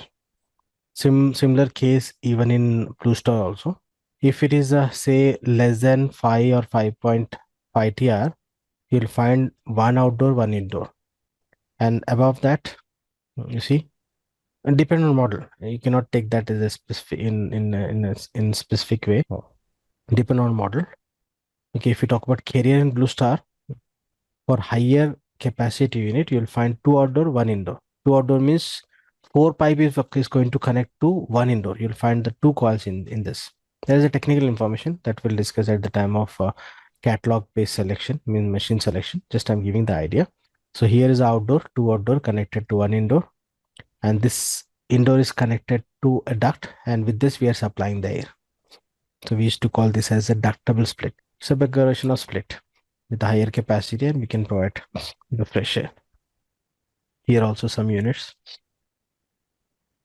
And this is supplying the air through grills.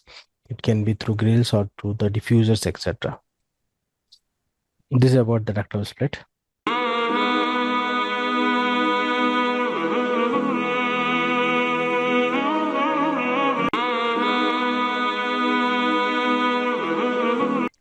The next system is a package. You see, package, like you see, dictable split, what we consider as a bigger version of split. No?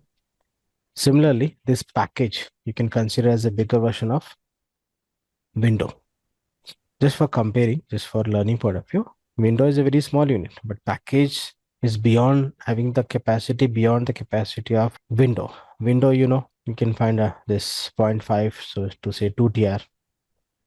But if you talk about the package, start with the 3 TR, commonly available up to 125 TR, and it can be available up to 360 TR, depend on the location and the make. If you talk about, say, in Saudi Zamil, you can find up to 360 TR.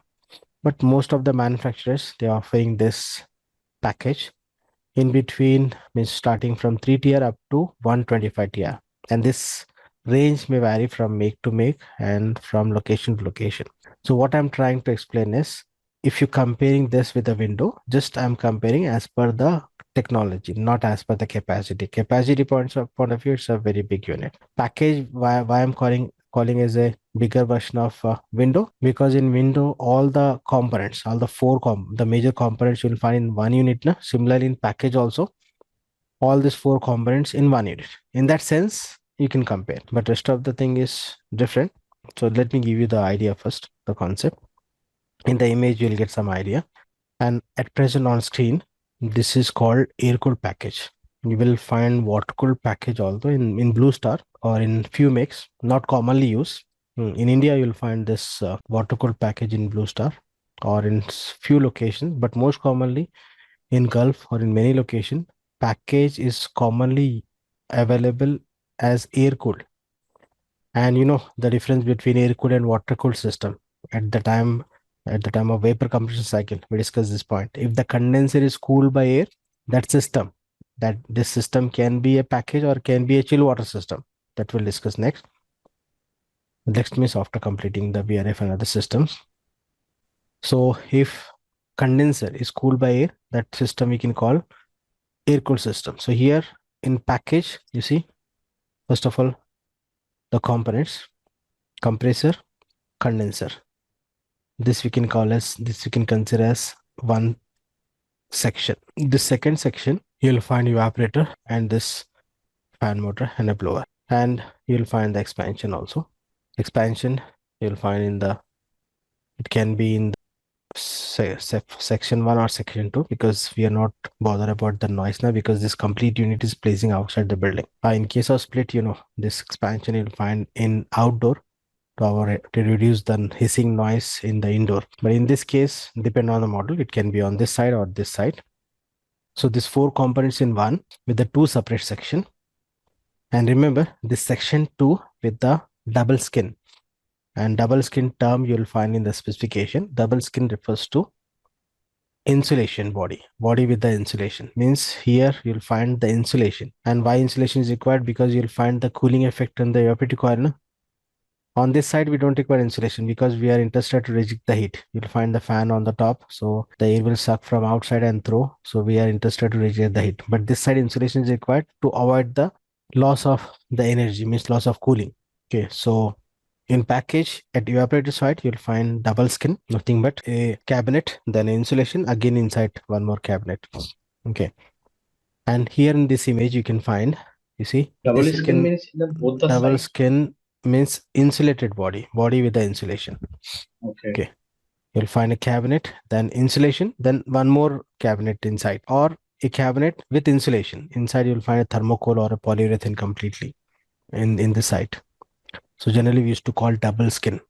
So remember the term double skin means body with the insulation. Okay, it can be with the different units also. So on the right side image, since it's air cooled, you see this fan is used to cool the condenser, this side. Okay, so this side is a condenser side, high side, and this side is a low side. In that you'll find the evaporative coil and a fan. And this is, we can call as a supply duct, and this we can call as a return duct. And how you can identify this? Remember, supply duct compared to the return duct is smaller in size. Why? We'll discuss that type of duct sizing just for identification. This size is bigger than this now, or else any at this level ignore this. You can consider one as supply, one as return. This is used to supply the air to the condition space, and this is return from the condition space. And in between, we can provide the fresh air also. Okay, so the first point, this is a bigger version of window. Second point, we can attach the duct. I'm talking about air-cooled system. Water-cooled we'll discuss next. Let me complete the air-cooled. You see, second point, we can attach the duct. In that, we required a supply duct as well as a return duct. In the previous case, return duct was optional. Let me show you. You see, in this case, there is no return duct. This is called free return because in all the cases, we don't require the return duct. What will happen in this case? This complete area above the false ceiling, we used to call return air plenum. And this is called free return. Anyhow, this suction is above the false ceiling. But if I place this complete unit outside, means return is required from the space where you are supplying. Okay, so for air cooled package, remember return air duct is required. If you not use the return duct, what will happen? The suction of the complete outside air, and outside air is hot and humid in summer. So that will directly increase the load on the cooling coil. And you know, the fresh air is hot and humid. And if you completely use the fresh air without return air, what will happen? The load on the cooling coil is going to be more than double, because remember the heat gain through ventilation also one of the major source of heat gain in summer, in winter also for heating system. But at this level, I'm talking about the cooling system. So return is required. How exactly? I'll show you the drawing also. But you see, just this duct is entering, say vertical duct. Then again, it will enter in the floor. In the floor, it will connect to the A terminals like the previous ductable split. And above the false ceiling, you'll find the return duct, and the air is this with the return duct. We can use this. And you see, we can add a opening here with a damper to introduce what? The fresh air. I'll show you in the drawing the detail about this. So we can provide the fresh air also as per the requirement. We can provide the duct for uniform distribution of air. We can provide the fresh air and the capacity. We can use this for complete floor, for multiple spaces, or for a complete villa, or for a complete building. Building means like G+3, G+4, etc. Depend on, and I'm not talking about high-rise building. Okay, so this is simple concept for what? Air-cooled package. We have some more points to discuss. You see what I explained? It can be considered as a bigger version of window, and the capacity beyond the capacity, and we can attach the duct with the ventilation. Typical available in starting from 3 tier up to 125 tier, and in market you'll find 360 or 400, more than that, depends on the make and model. In general, for interview point of view, you can use this option. Now, if you talk about the types of package, what I explained just now is air cooled. Why air cooled? Because this condensing unit is cooled by air. But next we have a water cool also. But let me complete this air cool first. You see, this is a detail for air cool. The same components. You see, this is for supply duct, which can supply to a complete floor or can be a multiple floors. And this is a return from the space. In the drawing, I'll show you one more image. If you have confusion, you'll get the clear idea. Apart from this, you'll find all these components, what I explained: compressor, condenser, expansion, evaporator, everything in one unit. For interview point of view, this is air cooled because this condenser unit is cooled by air. That's it. This is a major difference between air cooled and water cooled package. Okay, so I'll explain water cooled. Let me complete this air cooled. Here I'm showing one. Let me show you one drawing.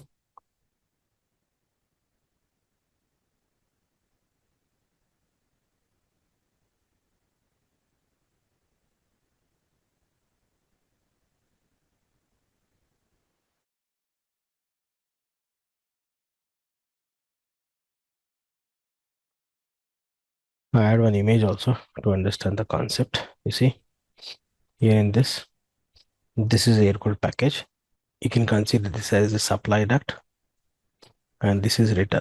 You see, supplying the air to this, say, first floor, supplying the air to the ground. At the back side, this duct is continuing, and it is supplying the air even to this ground floor.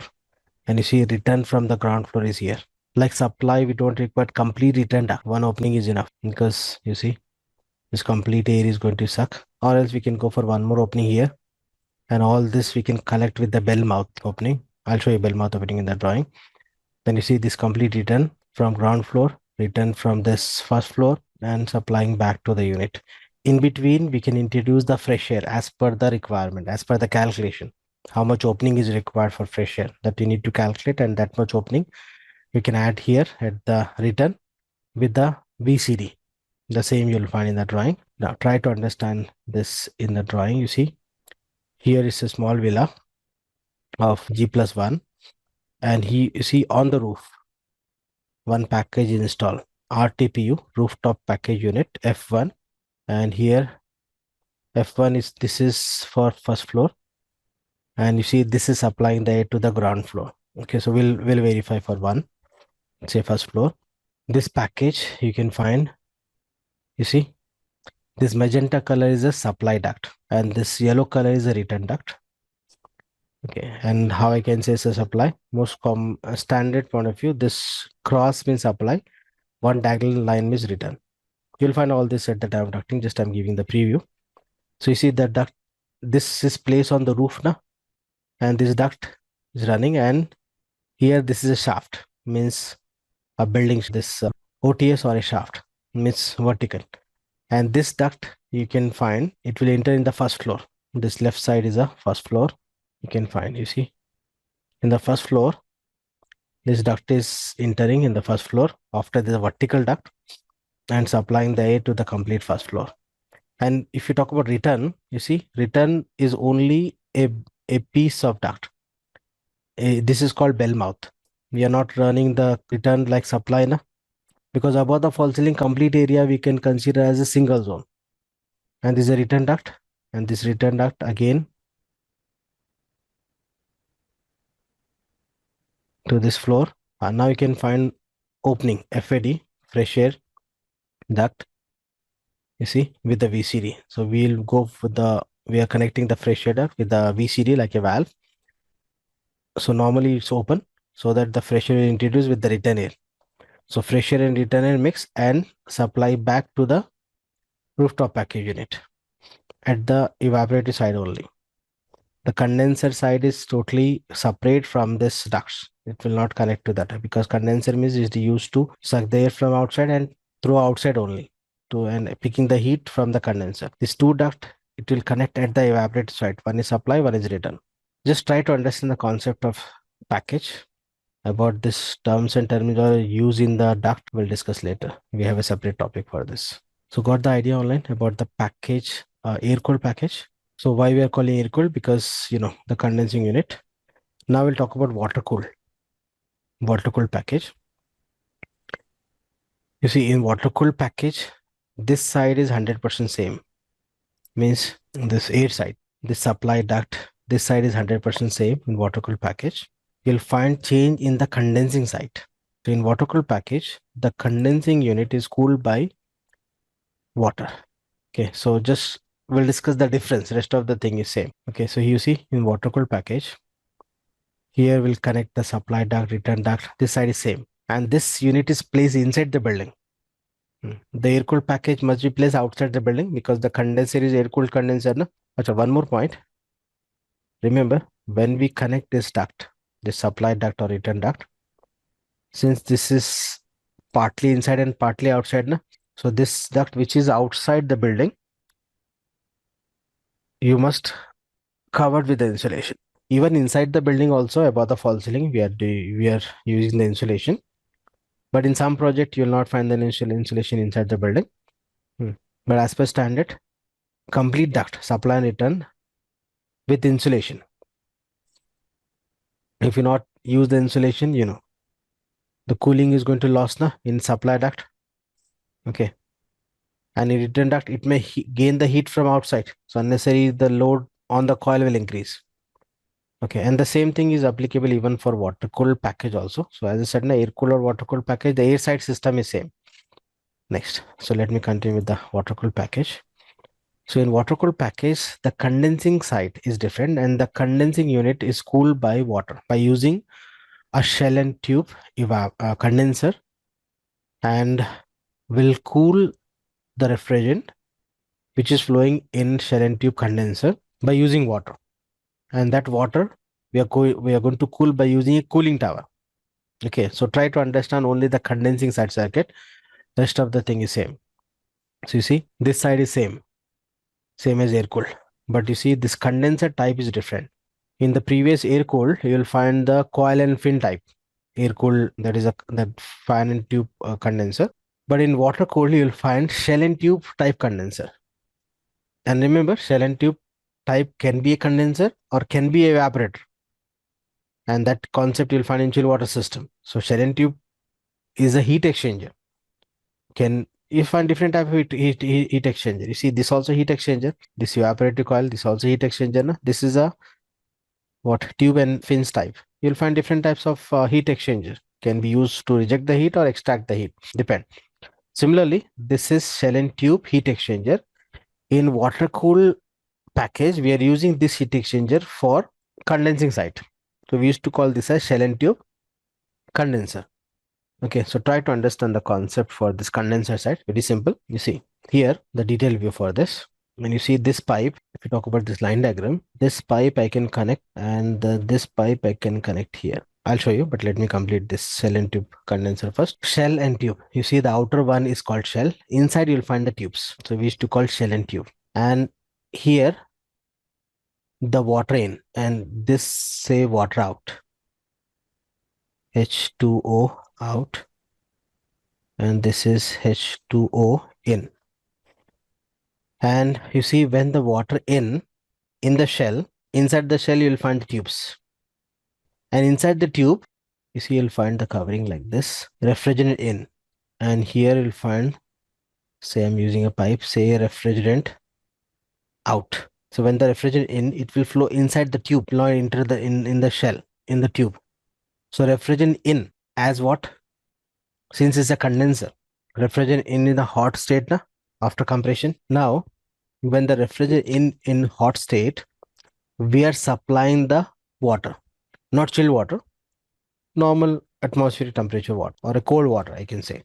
So when the cool water enter in the shell, it will flow over the coils, and you can find the partition. This is called baffles. So water in and it will flow like this, and water out. And water is responsible to extract the heat of refrigerant. Extracting the heat from the refrigerant, condensation happen. And at the outlet of this refrigerant in the liquid state, the process. Here we are cooling the refrigerant by using the water instead of air. What we discussed in vapor compressor cycle. If you use the air to cool the condenser, that is called air cooled system. If you use the water to cool the condenser, that system we can call as a water cooled system. So here we are talking about package. So this is water cooled package. So we are using the water to cool the refrigerant. But again, in order to use this water again, the water must reject the heat, because it's a cycle, right? So what will happen? This hot water, which is from the shell, we are supplying, you see, here cold water in, hot water out. You see this out, I can write here. And this in, I can write here. So cold water in, and it will extract the heat from the refrigerant, hot water out. And this hot water we are supplying to cooling tower. In cooling tower, you'll find forced convection. What will happen in the cooling tower? The hot water which is out from this condenser, we are supplying in the cooling tower in the form of a sprinkler. I'll show you this cooling tower. Let me complete this. So at this level, just remember, when the water is supplying to the cooling tower, here in cooling tower, we are using a fan and it will suck the air from this passage. And this water, the hot water in the cooling tower, we are supplying in a sprinkler form. So what will happen? The air, this is a forced convection because you'll find the fan. The air will extract the heat from the water, evaporative cooling. Only the cool water is allowed to condense, allowed to collect at the bottom. And the hot vapor, this cooling tower is throwing off. Nothing but evaporative cooling. Like in air cooler, you'll find the evaporative cooling. So the heat from the air the heat from the water, which is used to cool the condenser, is going to extract by using this cooling tower. Only the cold water is allowed to collect at the bottom, and the same water is used to supply back to the shell and tube condenser by using this pump. And this pump is, you can call as a condenser pump. Very small capacity pump because it's a package. In case of chiller, water cooled chiller, the case will be different. You'll find higher capacity. And remember, the same concept for condenser you'll find in water cooled chiller also. This will help you at the time of when we deal with the water cooled chiller. And in air cooled chiller, you'll find shell and tube evaporator. So shell and tube heat exchanger you'll find in air cooled chiller as well as in water cooled chiller for condensing side as well as for evaporative side. So this concept will help you. At this level, just I'm giving the reference. So since in this system, the condenser is used water to cool the refrigerant. So this system we can call as a water cooled system, and this system is a package. So it's a water cooled package. And remember, this unit we can place inside the building, but this cooling tower we cannot place inside the building because this is used to separate the hot vapor from the water. So this must be placed outside the building only. Got the idea online? You see, at this level, just remember, cooling tower is used to cool the water. How exactly in detail I'll show you at the time of water cooled chiller. Just I'm holding this because again the same thing will repeat. The cycle in between the condenser and the cooling tower will be remaining same as like in the water cooled chiller, right? Water cooled chiller. Yes. The cycle in between condensing unit and the cooling tower is same as the water cooled chiller. If you talk about water cooled package or water cooled chiller, the condensing side concept is same.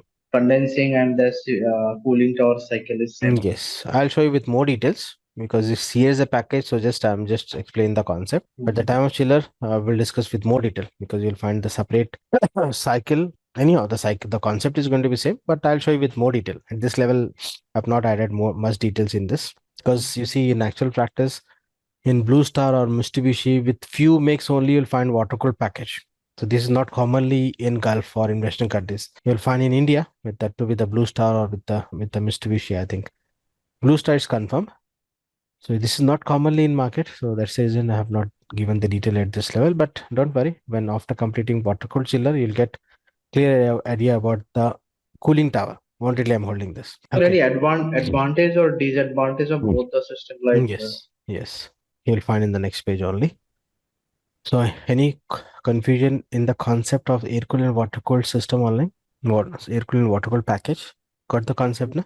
Yes, sir. Yes, sir. Now you see, if you want, you can make a note of this point. A refrigerant. Just 1 minute. Please continue. First point you can write. A refrigerant is 20 times more effective than, in extracting the heat. Refrigerant is 20 times more effective in extracting the heat than air. First point means if you use refrigerant to extract the heat compared to air, it offers 20 times more effectiveness. Second point, refrigerant is 10 times more effective in extracting the heat than water. One more point, water is 10 times more effective in extracting the heat than air. Now you can able to compare this air cooled and water cooled system, and the same point is applicable even for air cooled and water cooled chiller also. So remember, if you see this air cooled system is effective, don't write this, let's listen. I'll give you this point at the time of air cooled and water cooled chiller. At this level, just listen. You see, if I use air cooled condenser will provide you the best efficiency if the outside temperature below 35 degrees centigrade. If the outside temperature above 35 degrees centigrade, like 45 or 50, like in Gulf, in that case, water cooled efficiency or water cooled system efficiency is higher, because if the outside temperature is higher, if you use the air to cool the condenser, the difference of the temperature is less, na? So the efficiency of that air cooled system drops. In that case, water cooled system work efficiently with a small size capacity system. Means I'm talking about the size of the system. You can expect the higher efficiency even in air cooled, but the size of that air cooled condenser will increase. So if you want higher efficiency with compact in size, you can expect in water cooled system. This is the main point. Apart from this, we have some more points to discuss. Next, you see, We have advantages of this package and disadvantage also. Ventilation as per standard. You see, this advantage is common for air cooled and water cooled both. You can provide the ventilation in both the side, because you see air side system is same na in air cooled and as well as in water cooled. Next, easily available in I'm talking about air cooled. Air cooled is easily available in all in many locations. Water cooled is limited. But if you talk about, you see, generally package means generally the people are thinking for air cooled package only. Water cooled, as I said, na, just available with the few makes only, not in all, or not in all the locations also. So easily available. I'm talking about this air cooled side. Next, it's a factory assemble, so you can expect the quality. On site, we need to go for the ducting, installation of ducting side, but the refrigerant piping and all, we are not disturbing anything except this.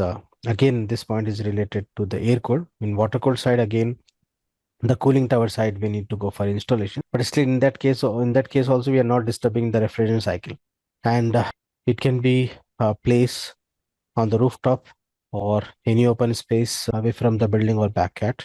Rooftop means, again, I'm talking about air cooled package. We are not placing the water cooled package on the rooftop. Water cooled package we are placing inside the building, except the cooling tower. So just most of the points is related to air cooled, because commonly in market you'll find air cooled package, and it will not affect to the building elevation, because we are not placing on the wall on the like a split system.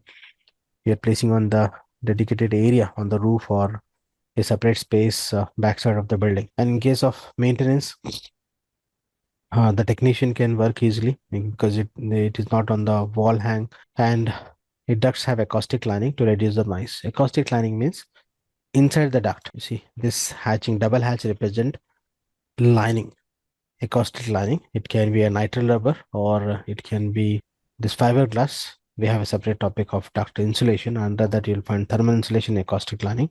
And you see double hatching represent internal lining, which is used to reduce the noise. Not only for package, even for other systems for duct, we require this insulation to reduce the noise. That is called acoustic lining. Because the fan motor is the higher capacity, because the fan motor is used to supply the air to the last air terminal. Okay.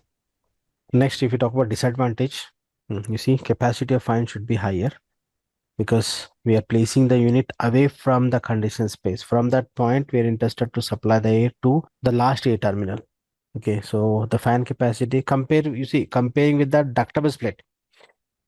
In ductable split, outdoor is outside, and the duct is going to start from the AHU, and AHU we can place inside the building. So the length of the duct means starting from inside the building only. So, and if the length of the duct decreases, means the fan capacity, the static pressure which is used to supply the air also decreases, means the HP of the fan motor will decrease. So in case of package, since we are placing away from the conditioned space, or if you talk about air cooled package, we are placing on the outside the building. From that point to supply the air to the air terminal, so we require higher capacity, and that will increase the air side running cost. Next, as I said, the duct must be completely with insulation to reduce to avoid the energy losses. And the initial cost. The initial cost is high compared with what? Split system. I'm not comparing with the chillers. Chillers different category. If you talk about split system, the cost is almost 8 to 10 times higher. Okay, sorry, my mistake. 5. This you can consider, say, 4 to 5 times higher. In VRF, if the case is different, you can approximately consider 4 to 5 times higher, because first of all, the unit is expensive, and the installation cost also increases compared to split. The installation cost also increases, and we require separate ducting installation, ducting fabrication. So compared to split system, we can expect minimum 4 to 5 times expensive. Next, we have this VRF system, which is latest in the market. Latest means compare with other system. This also from last 10 plus years in the market, but compare with other system, this technology is a new. Okay, so in the next session, we'll continue with the VRF, okay, which is interesting and important too as per the market requirement.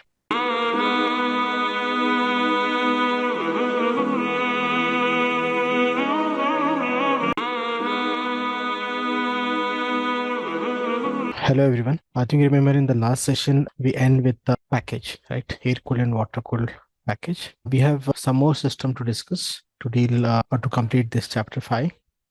So the next system is VRF or VRV. We'll discuss in detail. Apart from this, in this chapter, you will find geothermal system, district cooling, and the very, very important chill water system. So let me proceed with the VRF. You see, in short, we used to call VRF or VRV.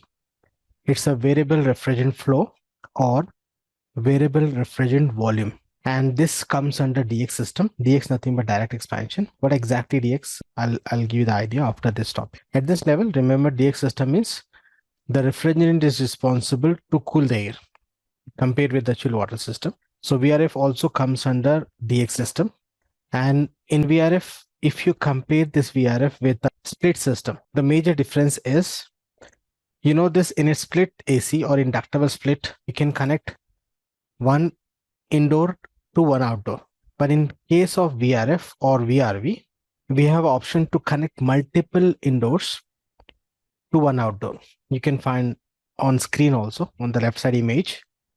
You see, consider this as one outdoor, one unit, and to which we can connect different types, multiple indoor, nothing but FCU or AHU. You see, these are all FCUs.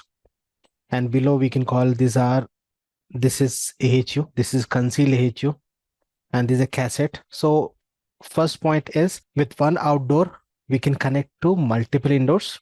And the second point is the indoor can be of different types, which suits the interior requirement or the site condition. So we have a lot of flexibility in this. As per the interior requirement, if they ask for cassette or high wall or freestand or concealed FCU or a ducted AHU, we can use any of this type.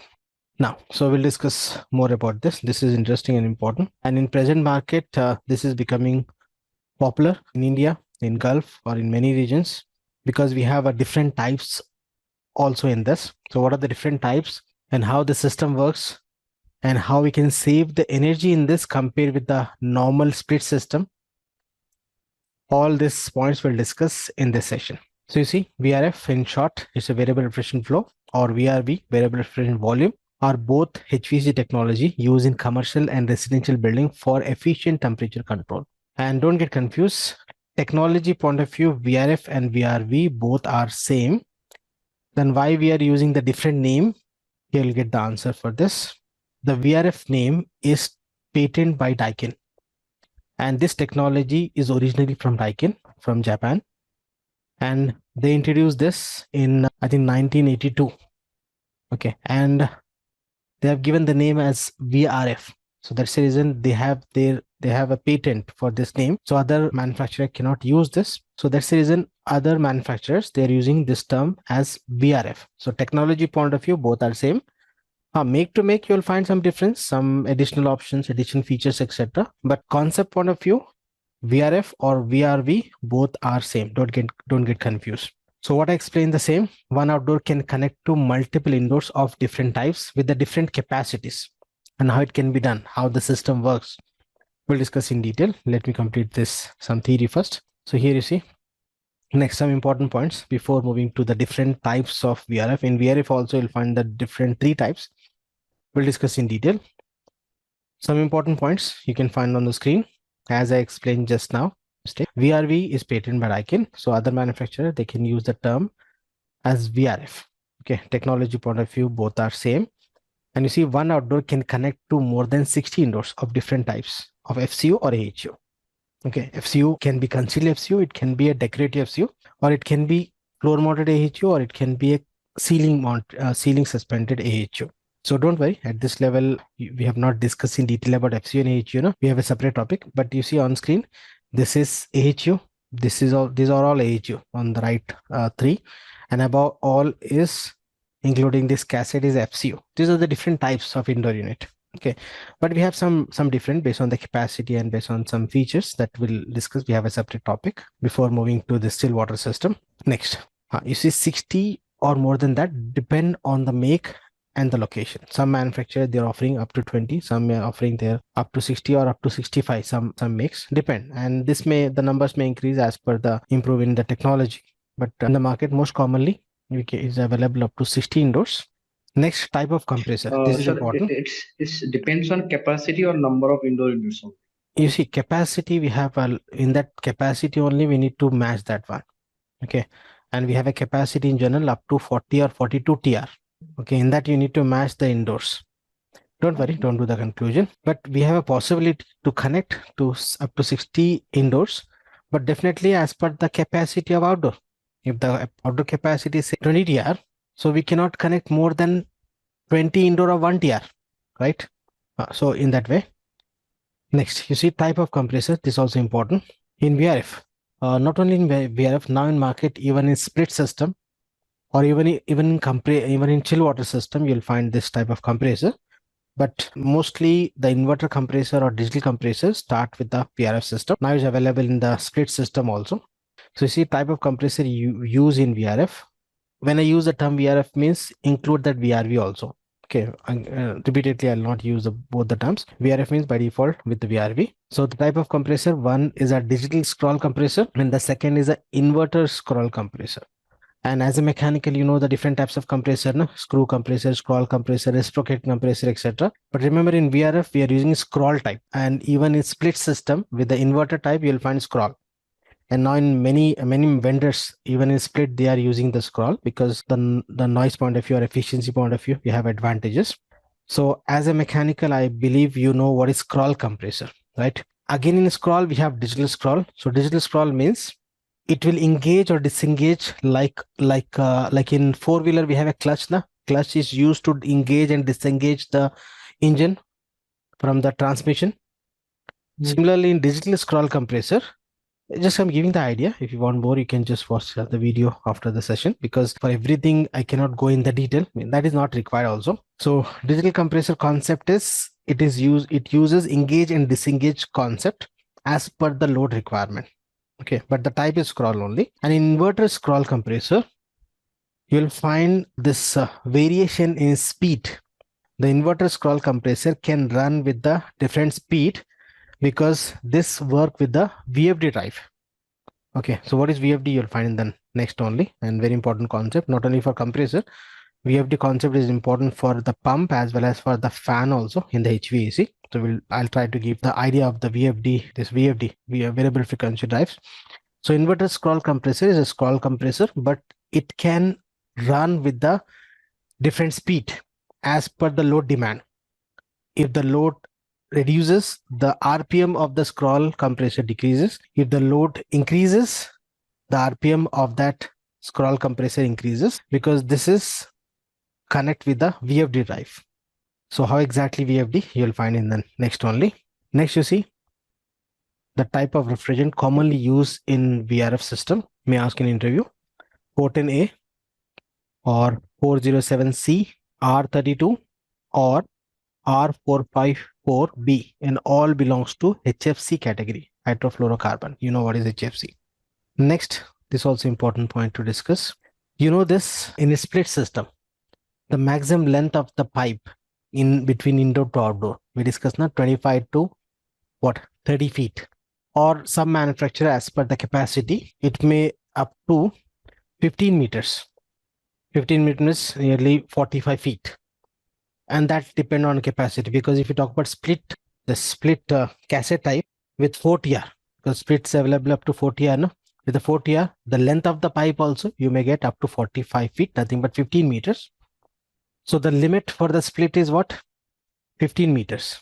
That too as per the capacity, not for all. For 1.5 to 2.5 TR, you may get 25 to 30, not more than that. But in case of this VRF system, you see the limit is up to 150 meters. But in this also we have points to discuss. 150 meter on what case? If the outdoor and all the indoors which is connected at the same level, means suppose the building is of only ground floor and the outdoor unit is on the roof, means that this is almost with the same level, the outdoor unit and the indoor units with the same level. So we can go up to 150 meters. This is in general. Again, this may vary from make to make. This is most manufacturers, they are offering this. This is the first point. Second point, if the outdoor unit is, you see, above and the indoor unit is below. Suppose the outdoor unit is on the roof and the indoor unit is connected to multiple floors, say 5-floor building or 7-floor building. In that case, the limit is 50 meters. And if it is reverse, for example, this is outdoor and this is indoor, the indoor is above, the suppose outdoor is placed on the ground level and it's connected to multiple indoor on different floors. You see outdoor unit below indoor. In that case, we have 40 meters. Okay, so this is in general for interview point of view. Again, you need to refer the manufacturer catalog at the time of pipe sizing. And we have a separate topic of pipe sizing for the VRF using the catalog from the vendor, or we have softwares also, because this is a precise or precision type of machine compared with the other type. So this guideline, remember, may ask an interview. Next point, you see 30 to 40% power saving or energy saving compared with the normal compressor split system. Again, as I said, in a split system also you'll find this inverter type scroll compressor. In that case, you'll find very close power saving. But if you talk about the normal compressor split system, in that case, you can expect 30 to 40% saving of energy. Okay, and that's the reason now even from LG or from Carrier, from many brands, for in split system, they are offering inverter technology. And you know this power saving, 3-star or 5-star rating. And we are getting a very good power saving. So even a middle class family also can afford this because they can able to pay the running bills compared with the 5 years or 10 years back because of this technology. Next, you see inverter compressor RPM change as per the load demand, what we discuss. Why? Because it uses VFD drive, variable frequency compressor. So what is VFD? We'll discuss now. So remember, we have this term VFD and VSD. VFD is a variable frequency drive and VSD is a variable speed drive. And remember, by default, VFD is also VSD. Means if the pump, compressor or a fan, remember this technology is for all means for compressor, for pump or for fan. Pump means I'm talking about the chill water pump or condenser pump, we'll discuss. And fan you'll find in the AHU, you'll find in the FCU. In that also you'll find this technology, especially in the AHU for power saving. So remember, if you find this VFD technology, it means by default it's a VSD. So variable frequency means as the frequency, and frequency means I'm talking about the power frequency. Okay. And for in Indian market, the power frequency is 50 Hertz. And in US, it's around 60 Hertz. So this frequency will change. So remember, variable frequency drive means I'm talking about the frequency of the power supply. So if you change the frequency of power supply to a pump or to a compressor or to a fan motor, at this level, take example of compressor. So what will happen? The RPM of that also change accordingly. And you can find the point here. You see power frequency is directly proportional to the compressor speed. In case of compressor, you can add pump or fan also. Okay, so as the power frequency changes, the speed of the compressor also changes. As the frequency increases, 1 minute. As the frequency increases, the power, this RPM of that compressor also increases. As the frequency decreases, it will also decrease. Okay, and this is VFD. I'll give you more points related with it. But first of all, you see, if the system is only VSD, it means it can change the speed without changing the power consumption. By changing the speed by using the gears or the pulleys, but the motor speed is going to be same. So the motor's speed is not changing. We are changing the fan motor speed RPM by changing the size of the pulley or suppose using the gears. In that case, the system is only VSD. There is no change in the power consumption. So remember, VFD means by default it's a VSD, and as the speed decreases, the power frequency means the power consumption also changes. It may increase or decrease. But if the system is only VSD, it means the speed can vary, but the power consumption will not vary. There will be no saving in energy. Take example of a ceiling fan. Ceiling fan I can run with a speed 1, 2, 3, 4, 5. Na? But that ceiling fan, we don't have the VFD drive connected. So the ceiling fan we can say is a VSD, variable speed drive, but not the variable frequency drive. The power consumption in all the speeds is going to be same. So remember, power frequency changes then the speed of that compressor also will change. And the same concept applicable for pump and fan. And why I'm adding this pump and fan? Because this same VFD concept you'll find at the time of pump selection as well as for fan selection. Because in pump, if you talk about secondary pump, the secondary pump is a variable, this variable speed pumps. Okay, and even in VAV system, the fan motors are variable speed drives, nothing but with a VFD drive. Okay, so this concept is important. So you see, a variable frequency drive, VFD, is an electronic device used to control the speed and torque of an electronic motor. And this can be achieved by varying the frequency and voltage supplied to the motor. What you asked just now. VFD are commonly used in industrial and commercial appliances to improve the efficiency, energy efficiency, and now in market in HVAC, plumbing, not commonly in firefighting, because firefighting we are not talking about running cost. In plumbing also you'll find this concept for the pumps to save the energy. So how exactly? You see, actually this VFD concept belongs to electrical side, but as a mechanical we are using in application side. Yes. At least you should have some basic idea. So I'll play one video. You'll get some more idea about this VFD. So what exactly is a VFD? Well, it stands for variable frequency drive. They are used for running an AC motor at variable speeds, or let them ramp up their speed to give them a smooth startup. You see, for example, at this level, we are talking about VRF now. So you can consider instead of motor, you can consider this as pump. Sorry, this is compressor. Some people simply call them drives. They work by adjusting the frequency of the motor to adjust the RPMs. To do this, a VFD will actually convert the voltage twice. First, it converts our three-phase AC to DC. This is accomplished with diodes. Then it cleans the DC with a capacitor.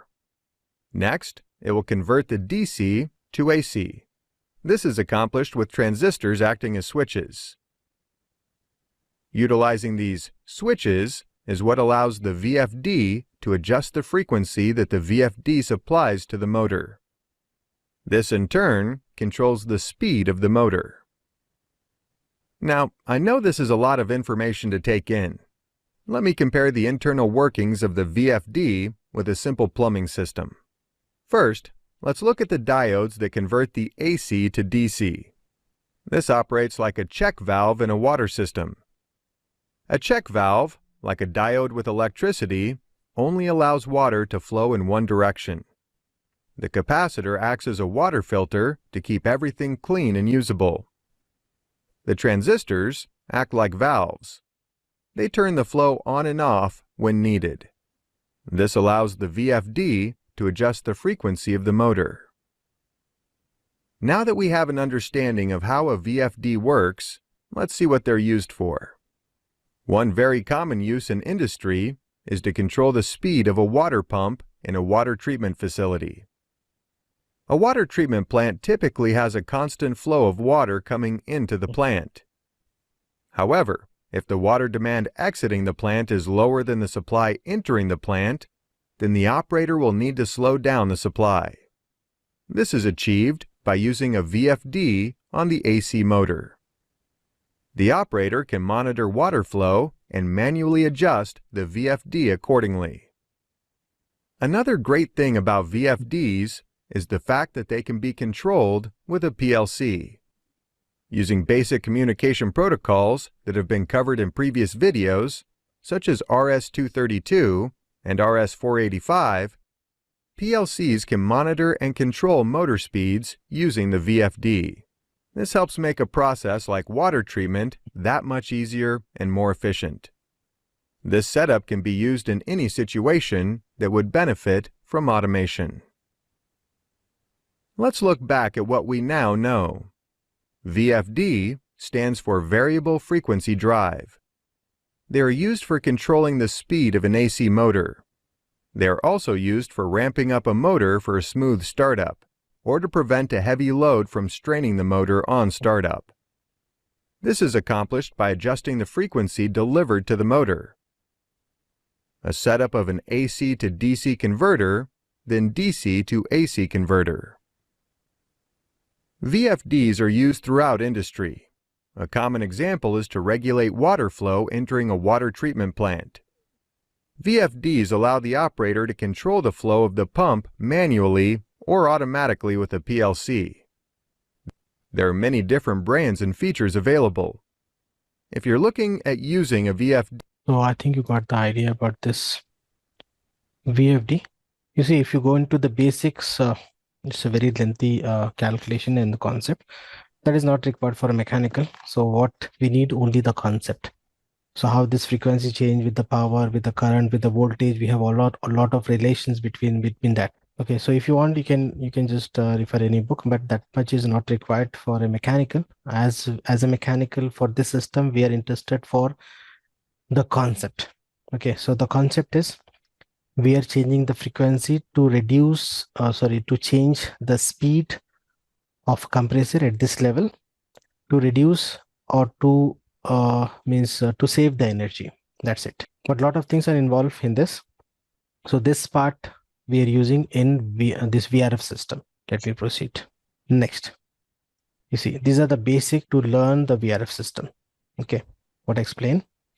So the first point is what? One outdoor, multiple indoors, and the compressor is of scroll, inverter scroll, or it can be a digital scroll. Digital scroll, not in all the make. Most commonly you'll find inverter scroll compressor.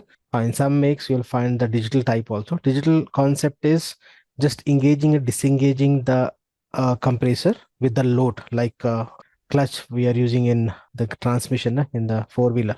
So this also one type, but commonly you'll find inverter scroll compressor that works with the VFD.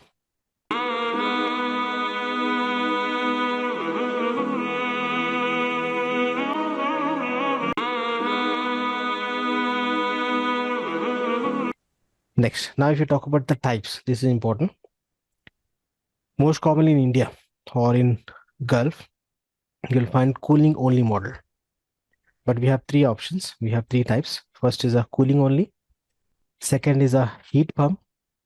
And third is a heat recovery. So the cooling only means you can understand. It is used for only cooling, like a split system or what we discussed till now, like package or PRF, means only for cooling point with the temperature means in summer, like in India and Gulf. But here the next type is a heat pump. So remember, heat pump we can use for cooling or heating, but not simultaneously, any one at a time.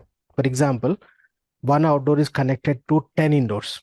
So all 10 indoors we can use or we can call for only cooling, or all indoors, all 10 indoors we can call for only heating, not say partly cooling, partly heating. For example, in summer we are using all indoor for cooling. In winter we are using all indoor for heating. This is heat pump, but how exactly? We have a detail with the line diagram. Next, we have heat recovery. This you see, this cooling is a simple version of VRF, but heat recovery is an advanced version of VRF. In that, you'll find heating and cooling simultaneously, or you can go for only cooling or only heating as per the requirement. Take example of a hotel.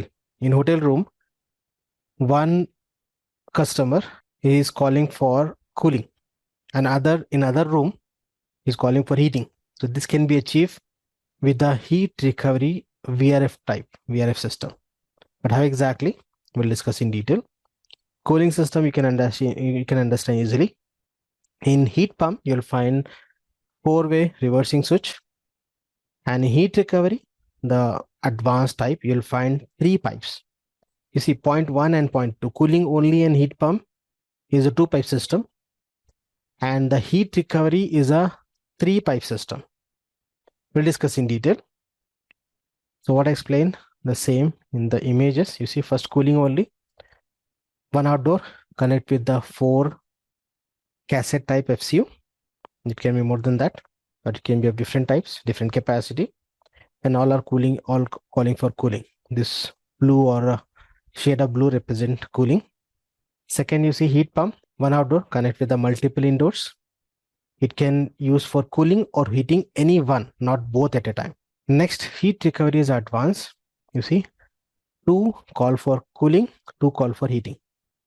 Or else we can use all for cooling or all for heating in heat recovery mode. So we have a lot of options of flexibility in heat recovery, but at the same time, it's a complex system and expensive also compared with the other two types. So now we'll discuss of all these types with detail. First, which is commonly in market, in Indian market as well as in Gulf, which is a cooling only VRF.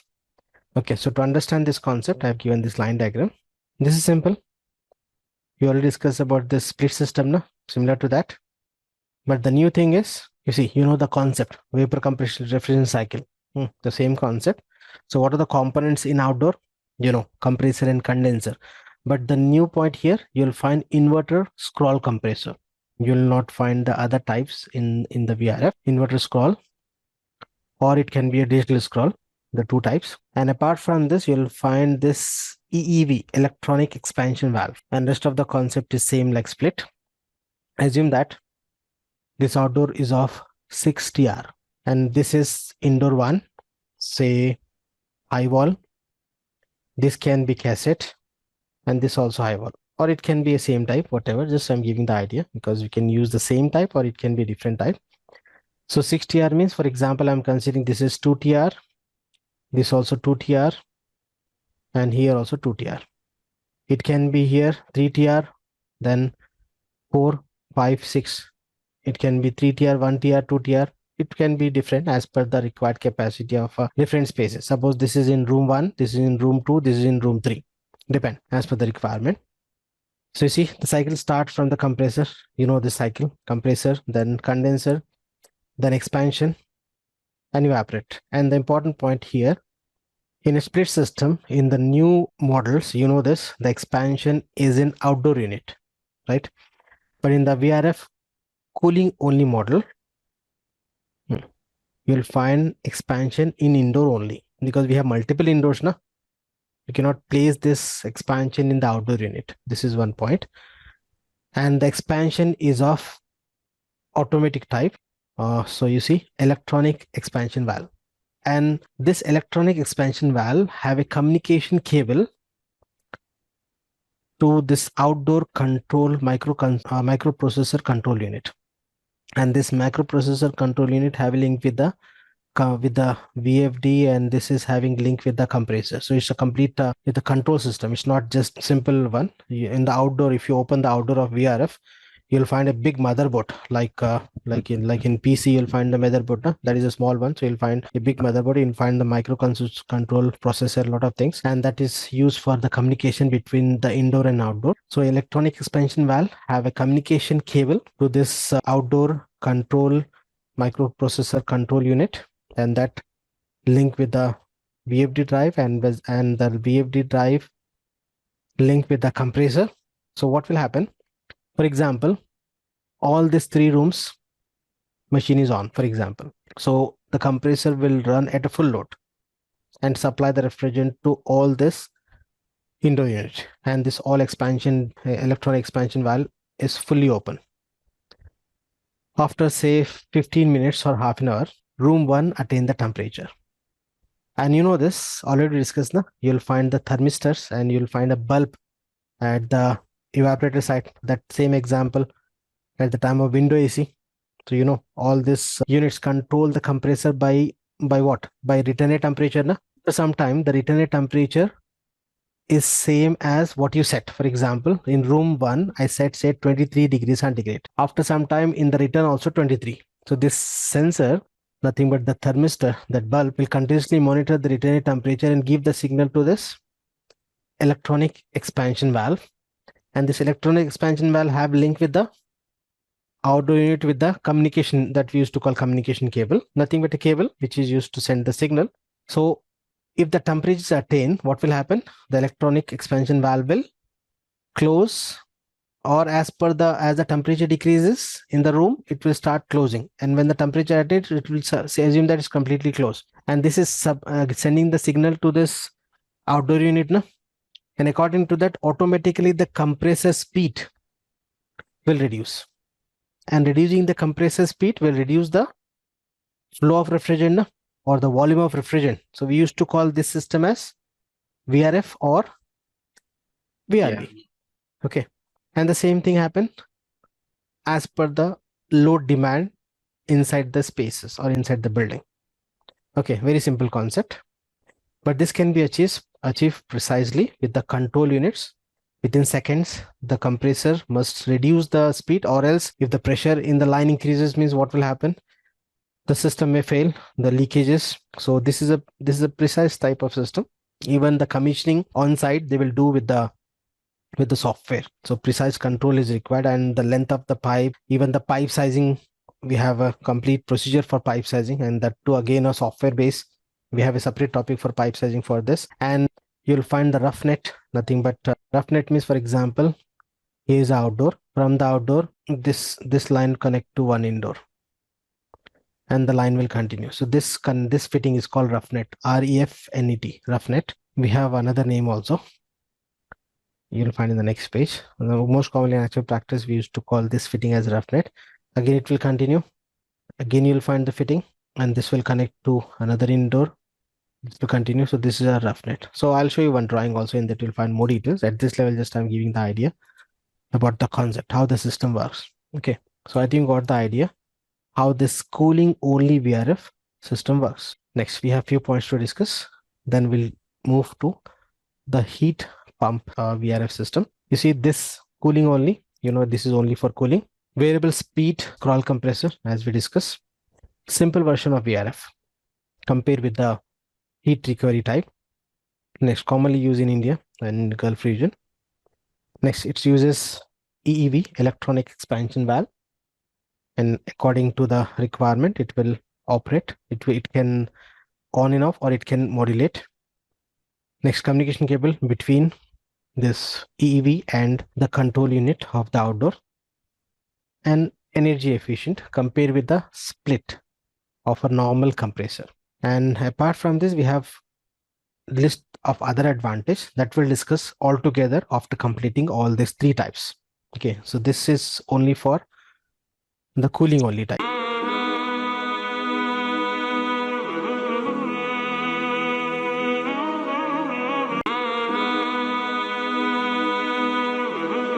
Next, we have a heat pump VRF. This is an interesting concept.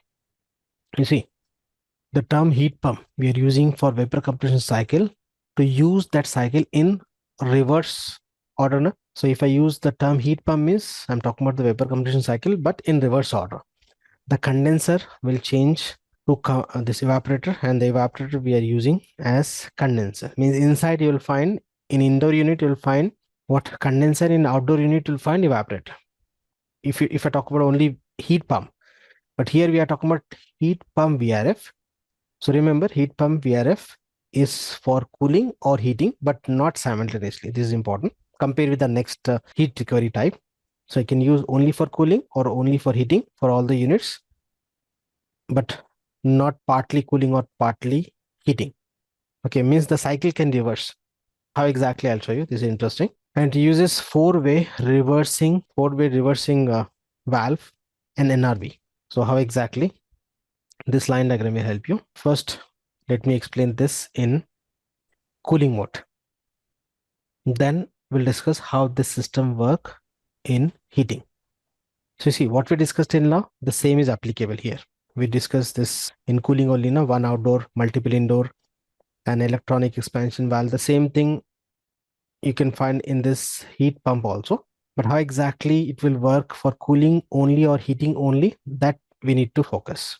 So here on screen, you see, at this level, first I'm considering this as only cooling. So you see this blue color represent that is for cooling. Okay, now I'm going to, and you see this is four-way reversing valve, this one. In there you'll find four valves. So first for cooling mode, I'm going to switch off.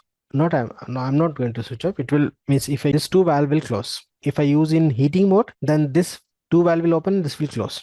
And apart from this, for all indoors, you'll find NRV. And I believe you know what is NRV. It's a non-return valve, right? Rest of the thing is same. So first try to understand this heat recovery VRV or VRF in cooling mode. Okay, as I said, now any one mode at a time now. So first cooling mode. So in cooling mode, you see this valve 1 and 2 in closed position. I'm writing here close C and C. C refers to close. This is going to be closed and this 2 is going to be open. Automatically, this will happen automatically. We'll not do manually. The valves on and off will do automatically. We can change the mode. That can be manual. But this operation is going to be automatic. So you see what will happen. The cycle start from the compressor and the same scroll inverter scroll compressor in this case also. What we discussed till now, the same thing is applicable here. You see the refrigerant start from the compressor, and after that it will pass through this valve because this valve is open and this is closed. And after this it will enter in what? Condenser. The cycle. And what happened in condenser? I think no need to explain. So after condenser, the refrigerant will enter through this NRV. It will not enter in this electron expansion valve. This is used for the reverse cycle. We'll discuss next, means for heating. But for cooling, remember, this valve, this electron expansion valve is totally in closed position. So it will allow to pass through a bypass line with the NRV. Okay, so refrigerant will pass after this condensation, the refrigerant in liquid form. The liquid form is allowed to pass through a bypass line with the NRV. It will not flow through this EV. This is going to be enclosed because we are talking about the cooling mode. Next, the refrigerant, the refrigerant liquid form, it will enter. Now, you see, this is indoor 1, indoor 2, indoor 2. In room 1, room 2, room 3. And this may continue like 10 units, 20 units. Just for example, I consider 3 units. So you see, it will enter through this electron expansion valve. The same what we discuss in the cooling mode only. And this bypass line is for heating, next part. So ignore this. So it will pass through the electron expansion valve. You know what will happen in expansion valve, and the refrigerant with the low pressure and temperature, it will enter in the evaporator and the return. The same from this unit 1, from unit 2, from unit 3. And you see the complete return from this line, you can check. This valve is closed, so this valve is open, so it will pass through this open valve and again enter in the compressor. In between you'll find the accumulator, which is used to separate the liquid and vapor, etc. That the same thing. So in this way it will work in cooling mode. I think no confusion, right? Now we'll discuss how this will work in heating mode. Okay, so for heating mode, let me change the color. I'm using this red color. So now you see, in heating mode, this valve and this valve in closed position, this is going to be in open position. The cycle starts from the compressor only. You see the refrigerant, compressed refrigerant with the high temperature and pressure through this line, it will reach up to this point. Now after this point, this valve is closed. So it will enter in this through this valve to this line now, and this valve also close. So you see what will happen. The direction of flow is here. This direction is for cooling. Now the reverse cycle now. So you see here the high temperature and pressure refrigerant now is entering directly in the indoor Evaporator. and this will become condenser now. In general, you see, in general, this in this unit we can call heat exchanger. We are not giving the name as evaporator or condenser because the cycle can reverse now. In cooling only we can say indoor evaporator, outdoor condenser, but in heat recovery or heat pump, or even in heat recovery, we can call this as a heat exchanger because this will change. So now this will become condenser. Why? Because you see the hot refrigerant with high temperature and pressure entering in that heat exchanger means this will become condenser now. And the room temperature is low because we are using in winter, because I'm talking about the heating mode, right? So room temperature is low, and when the air is thrown on this, the room is this refrigerant loses the heat to the room air, and the refrigerant changes phase from vapor to liquid, and at the outlet you'll find same cycle but reverse. So you see, you'll find the refrigerant in what? Liquid state. Now the refrigerant, it will not pass through this electron expansion valve. This is used for cooling.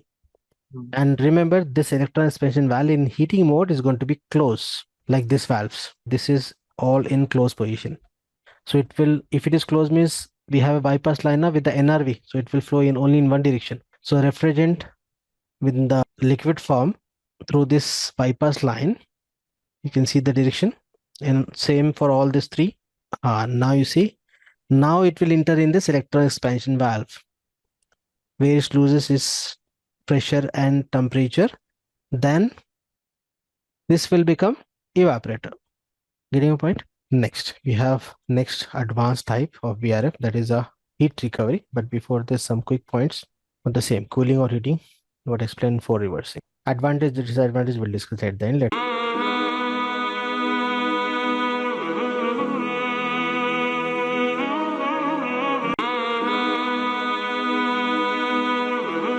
Recovery.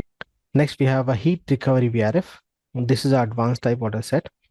And in that, we have three options possible. We can use only cooling mode. We can use only heating mode, like heat recovery, plus cooling and heating simultaneously, as per the application demand. And this can be best suitable for the hotels, because in hotel rooms, as per the requirement, as per the space requirement, one can call for cooling, one can call for heating as per the requirement. So this option is good for the hotels, especially, not for offices or residential. Okay, depend as per the client requirement also. So to understand this, mode by mode we'll discuss. First, let me explain cooling. This is going to be easy. Then heating, then cooling plus heating. If you talk about only cooling,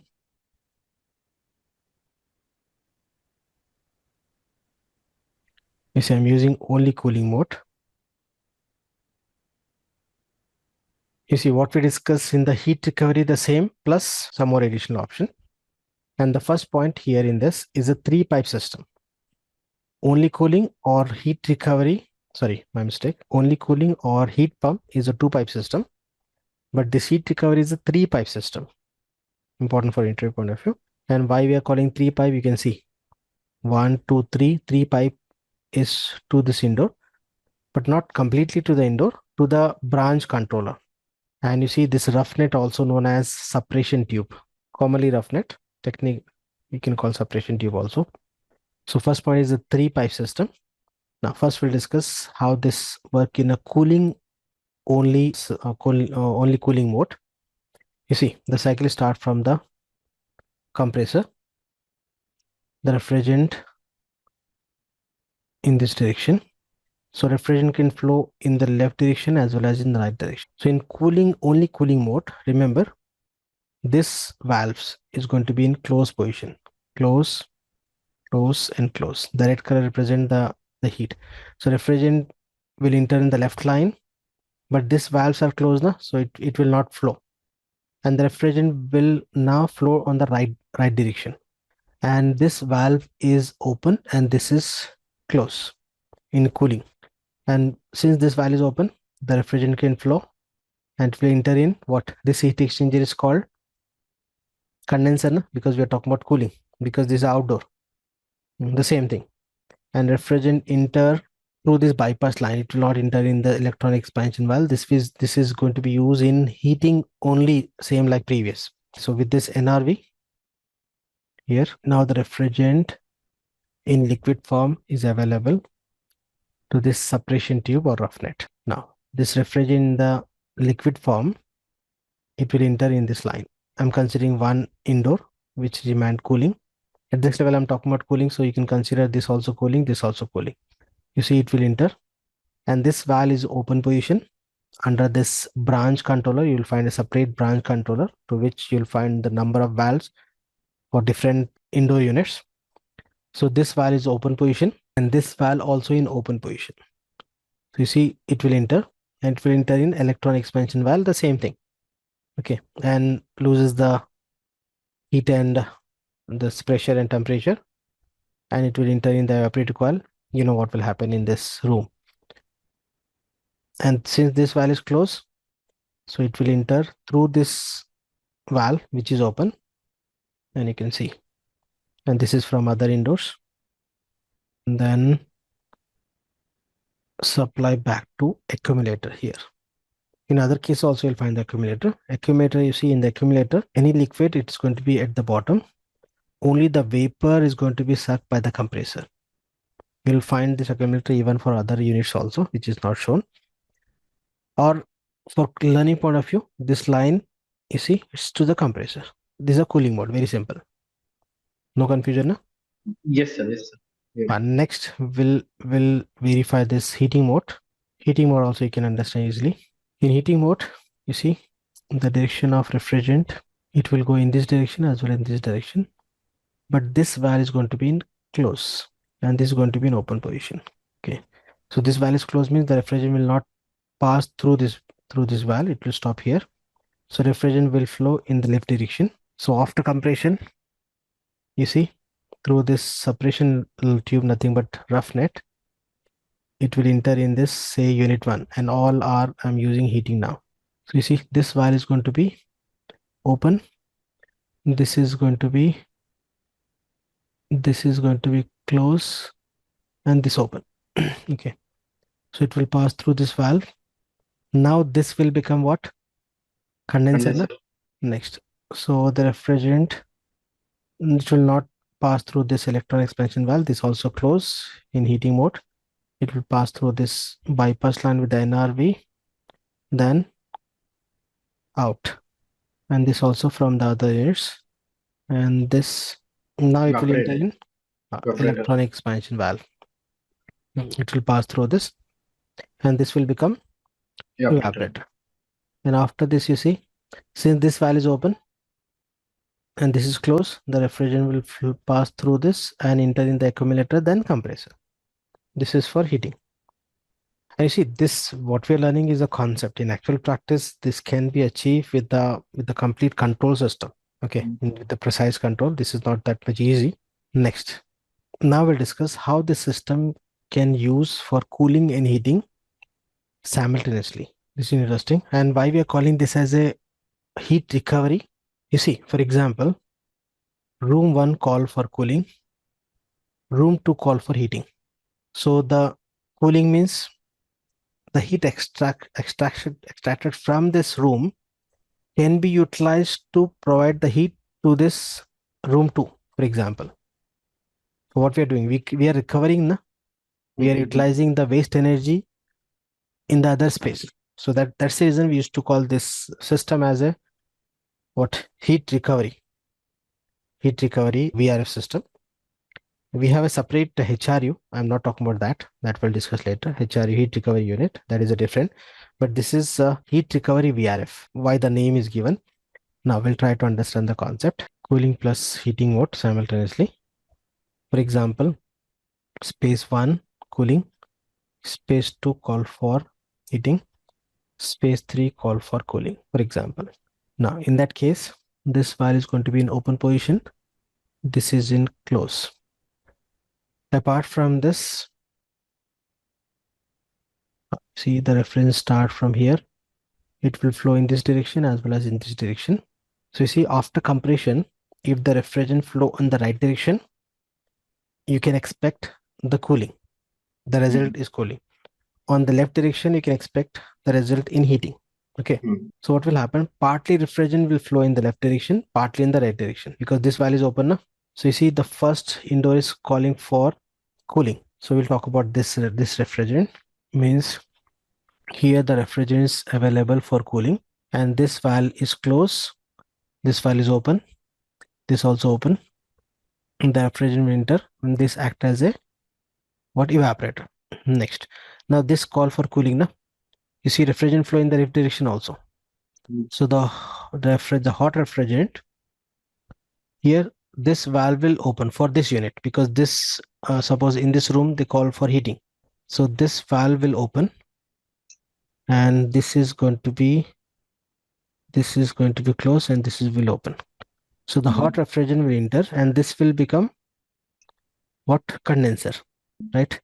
And the hot refrigerant, 1 minute, condenser, it will reject the, yes, it will lose the heat.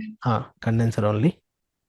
You see the refrigerant, it will not pass through this electron expansion valve. It is bypass line. It will enter. This is open. Now the refrigerant at this point is a what? Liquid line. Means after condensation, Yes, it's liquid line. So you see, it can go back to the unit, or else we can utilize for this room 3, which call for cooling. But this can be achieved, as I said, now with the complete control system, with the opening and closing the valve, with the complete microprocessor. But you see, at this point, the refrigerant in the liquid state means after condensation. So if this room 3 call for cooling, this refrigerant is available in this. So it can flow in this direction, as well as we have option to flow in this, because this is demand for the cooling. So the refrigerant, in the liquid form, it will pass through this electronic expansion valve. You know the process. So this is about the heat recovery. Now you see, this is an advanced version of VRF, and we used to call this as a 3-pipe system: cooling plus heating, only cooling or only heating, or cooling plus heating can be used as per the requirement. Now, if you talk about the advantages overall for the VRF system, we have these advantages. You see, efficiency point of view, the efficiency is good compared with the other DX system.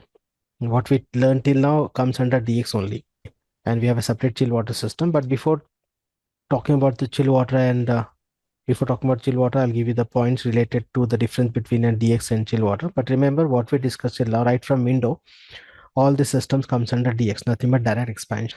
So compared with the other direct expansion system, the VRF efficiency is higher. Next, we have a design flexibility suitable for various application, and that is very good option for the interior requirement, because we can go for the different types of indoor which suits the interior requirement or as per the type of the project.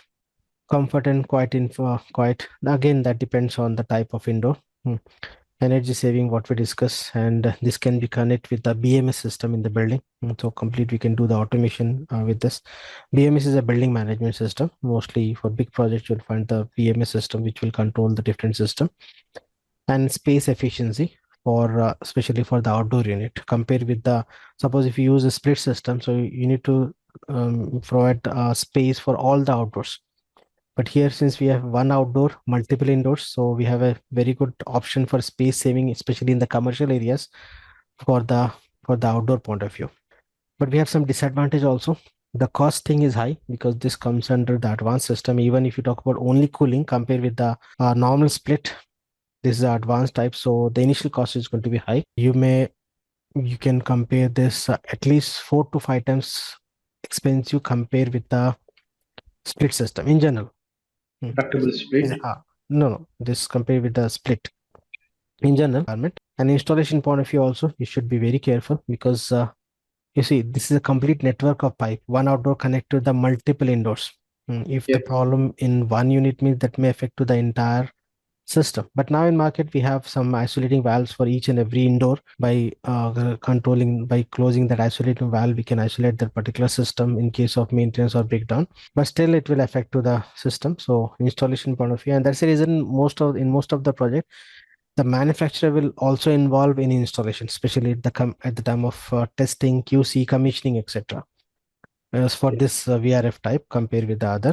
Next, in case of leakages, you see the refrigerant loss. In case of leakage from one unit, it may affect to the whole system. Okay, so these are some disadvantages compared with the other system. Now, if you talk about capacity, in general, available with 3 TR to 42 TR, nothing but normally in catalogs, you'll find this in kilowatts, because we are using with cooling and heating both now in case of heat recovery or heat pumps. In case of only cooling, you will find this term turn, but mostly in actual practice on the catalogs, you'll find this in terms of kilowatt. So if you don't know the conversion, please make a note. 1 kilowatt equal to 0.28 TR. May I ask in interview? 1 kilowatt equal to 0.28 TR. And one more, in terms of HP also, you can make a note. 1 TR equal to 4.7 HP. TR to 4.7 HP. 1 kilowatt equals to how much? 0.28 TR. 1 TR equals to 4.7 HP. No, 1 kilowatt equal to 0.28 TR, first point. First conversion. Second conversion, 1 TR equal to 4.7 HP. Yes.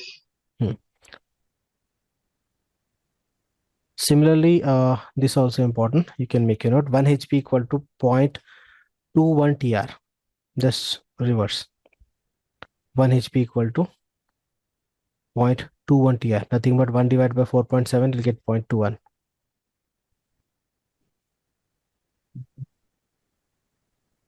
So, sir, that was my question also. That to convert this TR to HP, right? In most of the cases, in VRV or VRF system, for outdoor unit, they are talking about HP. Yes. Okay. So 1 HP equal to 0.21 TR. Okay, so this was about the VRF.